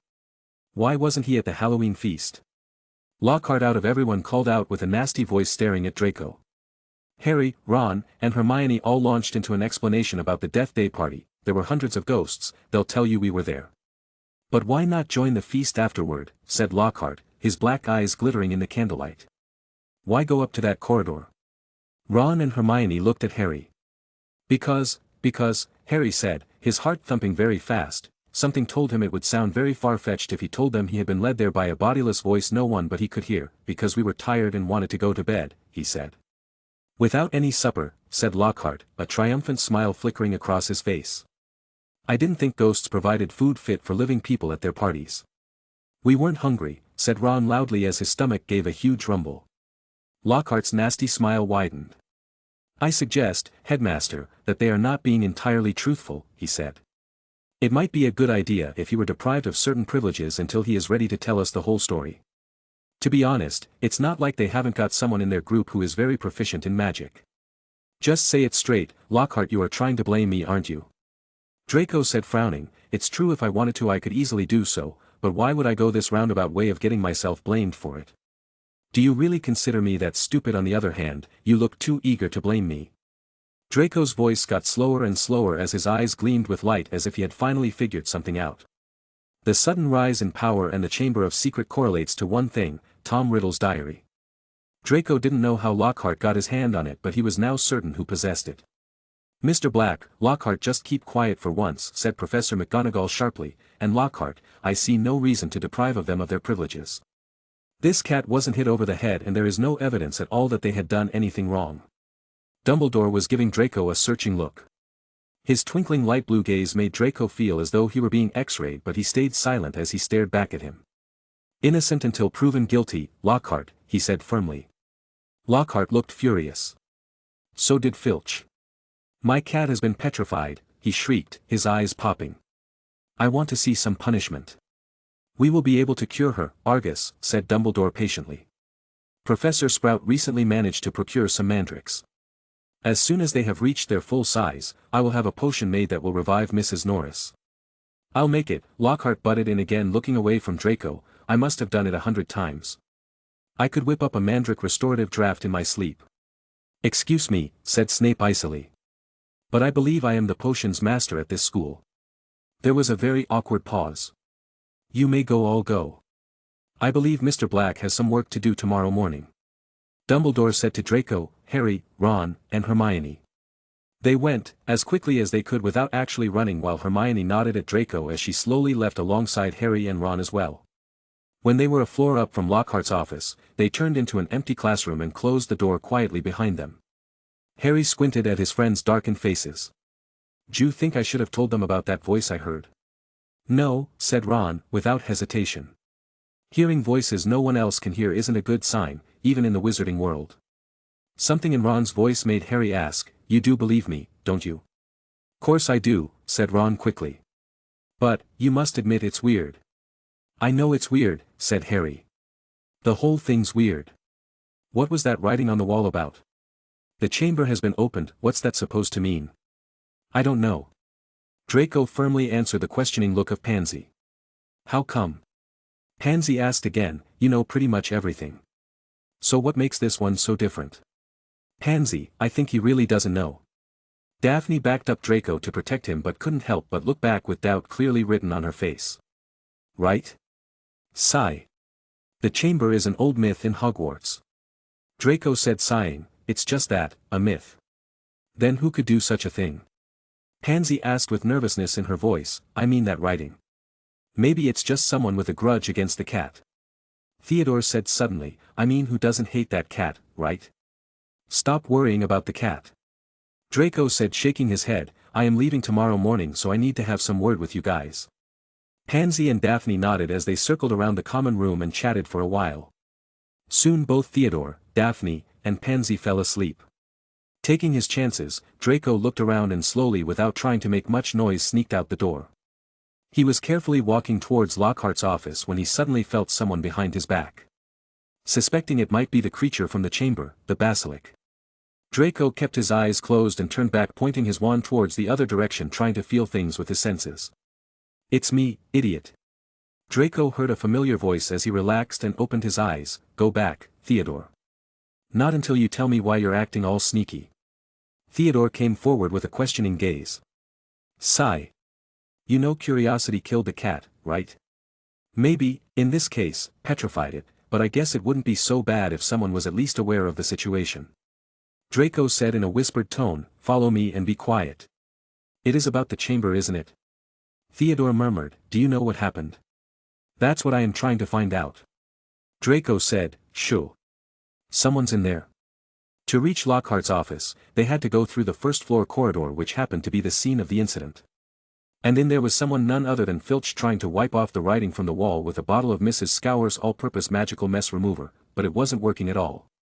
Filch, getting frustrated, threw the whole bottle on the writing as he started madly scrubbing with all the strength he could muster. "Knock him out," Draco whispered. "A plate of memory charms coming right up." Theodore nodded and went forward, with his wand. Chapter 158. Knocking out Filch, Draco and Theodore moved towards Lockhart's office. "You sure he is still in there?" Theodore whispered with uncertainty, "I mean, it's already really late." "We'll just have to see." Draco said, "Even if he isn't there, I still need to search his office for something." "What?" "Something that is really necessary," Draco said vaguely as he suddenly turned white when he heard murmurs from within Lockhart's office. They moved in closer and slowly, suspecting if someone was in the office with Lockhart, but the more they listened the more it seemed like Lockhart having a conversation with himself. "You stay here," Draco said to Theodore, "in case something unexpected happens, be my backup." Theodore nodded as he stayed in position with Draco preparing his wand out as he barged into Lockhart's office. "Stupefy," he chanted at the first sight of Lockhart, knocking him out. The portrait around him seemed confused and shocked, but before they could react, Draco quickly chanted another spell and covered all of them up. "You can come in," Draco said as Theodore came in and locked the door from within. Both of them tied Lockhart to a chair as Draco sat on top of the desk in front of him. Renovate, Draco chanted as Lockhart woke up frightened and scared. He wanted to scream but before he could his tongue was tied by a curse, Mimblewimble. Draco stretched his wand to Lockhart's neck. I will not hesitate to blow your fucking head off if you mumble a single unnecessary word. Do you understand me? Lockhart quickly nodded as if his life depended on it. Draco undid the curse as Lockhart moved his mouth around, trying to feel his tongue again. I will not ask you more than once, just give me the diary. Draco said with seriousness, it doesn't belong to you. How do you know about it? Lockhart said with his eyes wide open, oh how's that even possible? Do you really want to make me repeat myself? Draco said frowning as he raised his wand back up again. It's in the third drawer of that cabinet. Lockhart said pointing to a cabinet at the corner of the room, I swear, Draco I didn't mean it. I mean, I know we have our differences but please I didn't really mean it. Draco didn't say anything and just walked towards the cabinet and pulled the third drawer. In there was a black diary. Draco sighed in relief as he picked it up but he quickly frowned again as he noticed some strangeness in the diary. It wasn't a regular one but more of a wizard diary.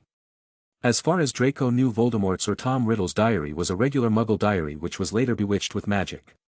Draco turned the pages to a random spot and as expected it wasn't the diary he was looking for as it was filled with words from the front to the last. The diary basically wrote all about Lockhart revenge plans on Draco for tarnishing his reputation.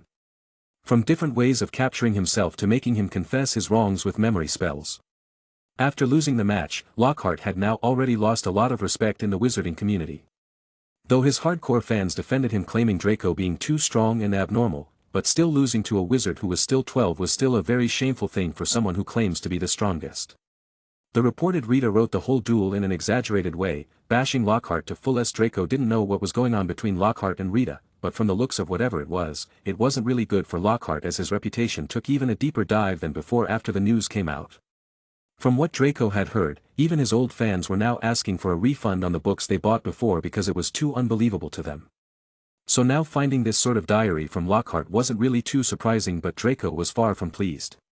He threw the diary right across Lockhart's face, which caused him to cry out, not my face. Since he couldn't do anything but squirm around. Where is the diary? Draco asked clearly angry as he grabbed Lockhart's collar. I gave it to you.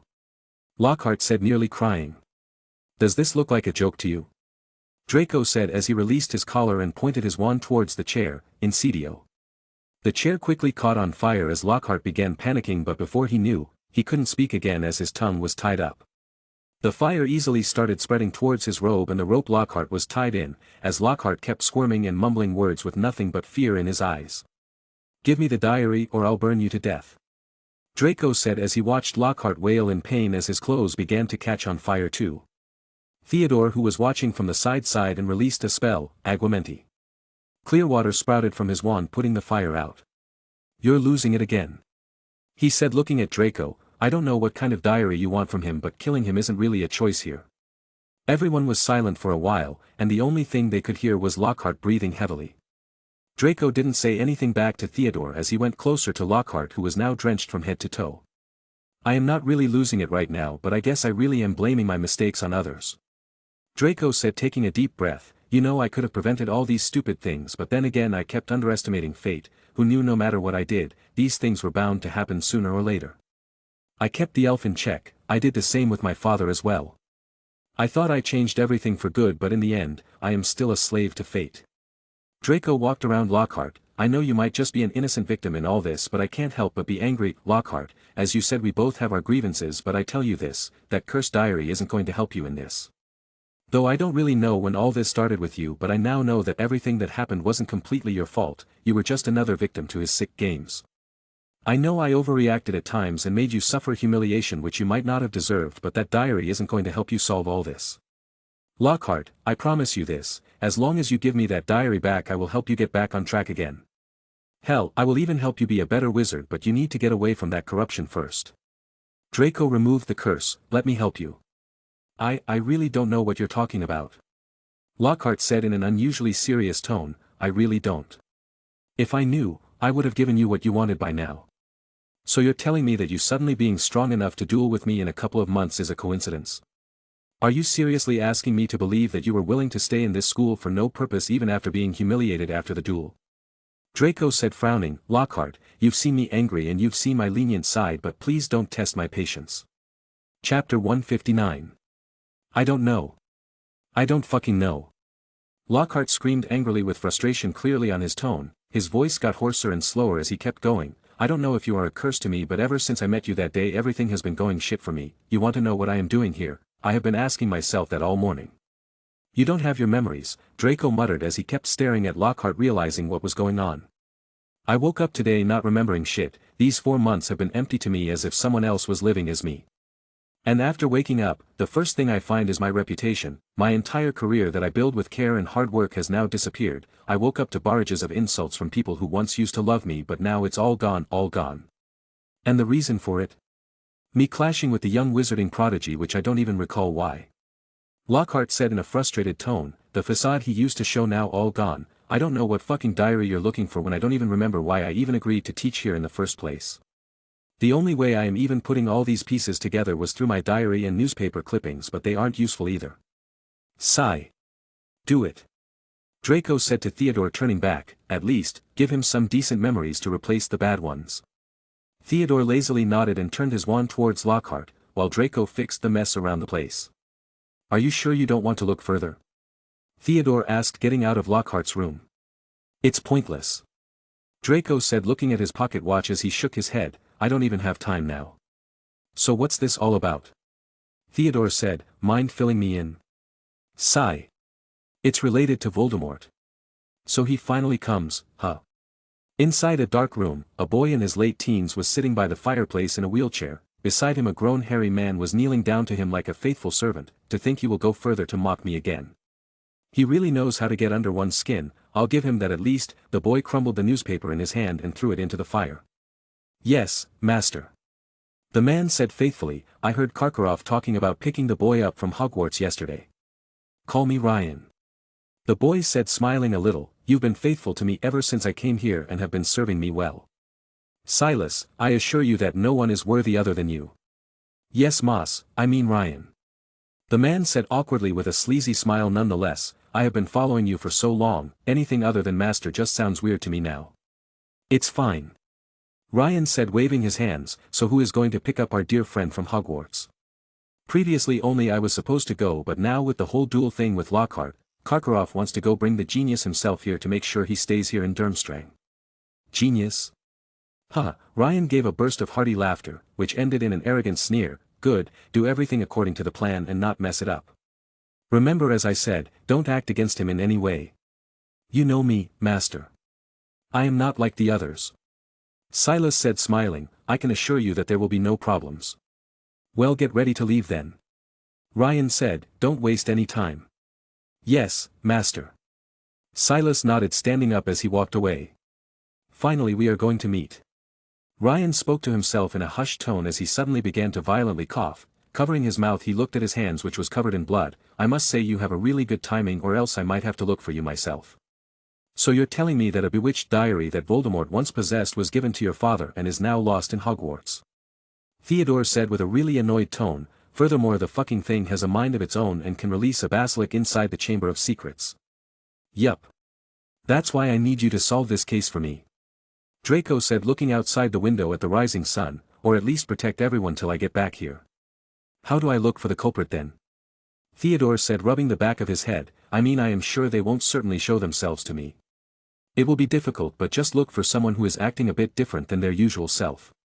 Draco said, maybe someone who is now suddenly good at magic, or someone who looks too afraid. Mostly keep an eye out on Ginny. From what I know with the slug vomiting incident and the diary, fate will likely try to bite me in my ass again. Ginny? Fate? Since when did you become a big believer of fate? Theodore asked, yawning. You're acting like you know everything that's going to happen. Wait. Don't tell me you're interested in divination now. Something like it. Draco said, smiling, but do remember what I said. Also, if you get your hands on the diary, promise me that you'll inform me right away. Really? Fine, I promise. You don't want to do another oath, do you? Not necessary. Draco said, let's go back, I need to say my goodbyes now. Where did you go? Pansy asked, seeing Draco and Theodore casually enter back into the common room. I was about to go look for you. The yesterday's incident still had her shaken up, so she couldn't help but worry. Daphne, who was beside her, still had a worried face as well. Come sit with me. Draco said, smiling, I have something to tell you guys. What is it? Daphne asked, looking a bit confused. You see, something happened and there are some incidents that took place yesterday that I wasn't really expecting. Draco said, though I told you guys to not worry, but now it seems like I won't be around to handle the situation like I was expecting anymore. What are you going on about? Yesterday's incident. Draco said, I know some things but you guys have to trust me on this one, okay? So you did know, huh? Pansy said, pouting, at least you decided to come clean before you leave. The situation is really serious. Draco said with a self-deprecating laugh, I thought I could handle it before I leave but I couldn't do it. Seeing Draco like this, Pansy and Daphne looked at each other and turned to look back at Draco seriously. The incident is caused by a basilisk that's hidden inside the Chamber of Secrets. Draco said, and I am sure it won't be the first incident hereafter as well. Basilisk? The basilisk is a giant serpent, also known as the King of Serpents. Draco said, they are huge and well, they are able to kill their victims with just direct eye contact, that's all you need to know about them. But you said Filch's cat didn't die. Because it was indirect, you saw the puddles of water around the place, didn't you? Though not a lot of people know this, indirect eye contact with the basilisk leads to petrification. Hence, the situation with Filch's cat. The basilisk is being controlled by someone but I don't know who.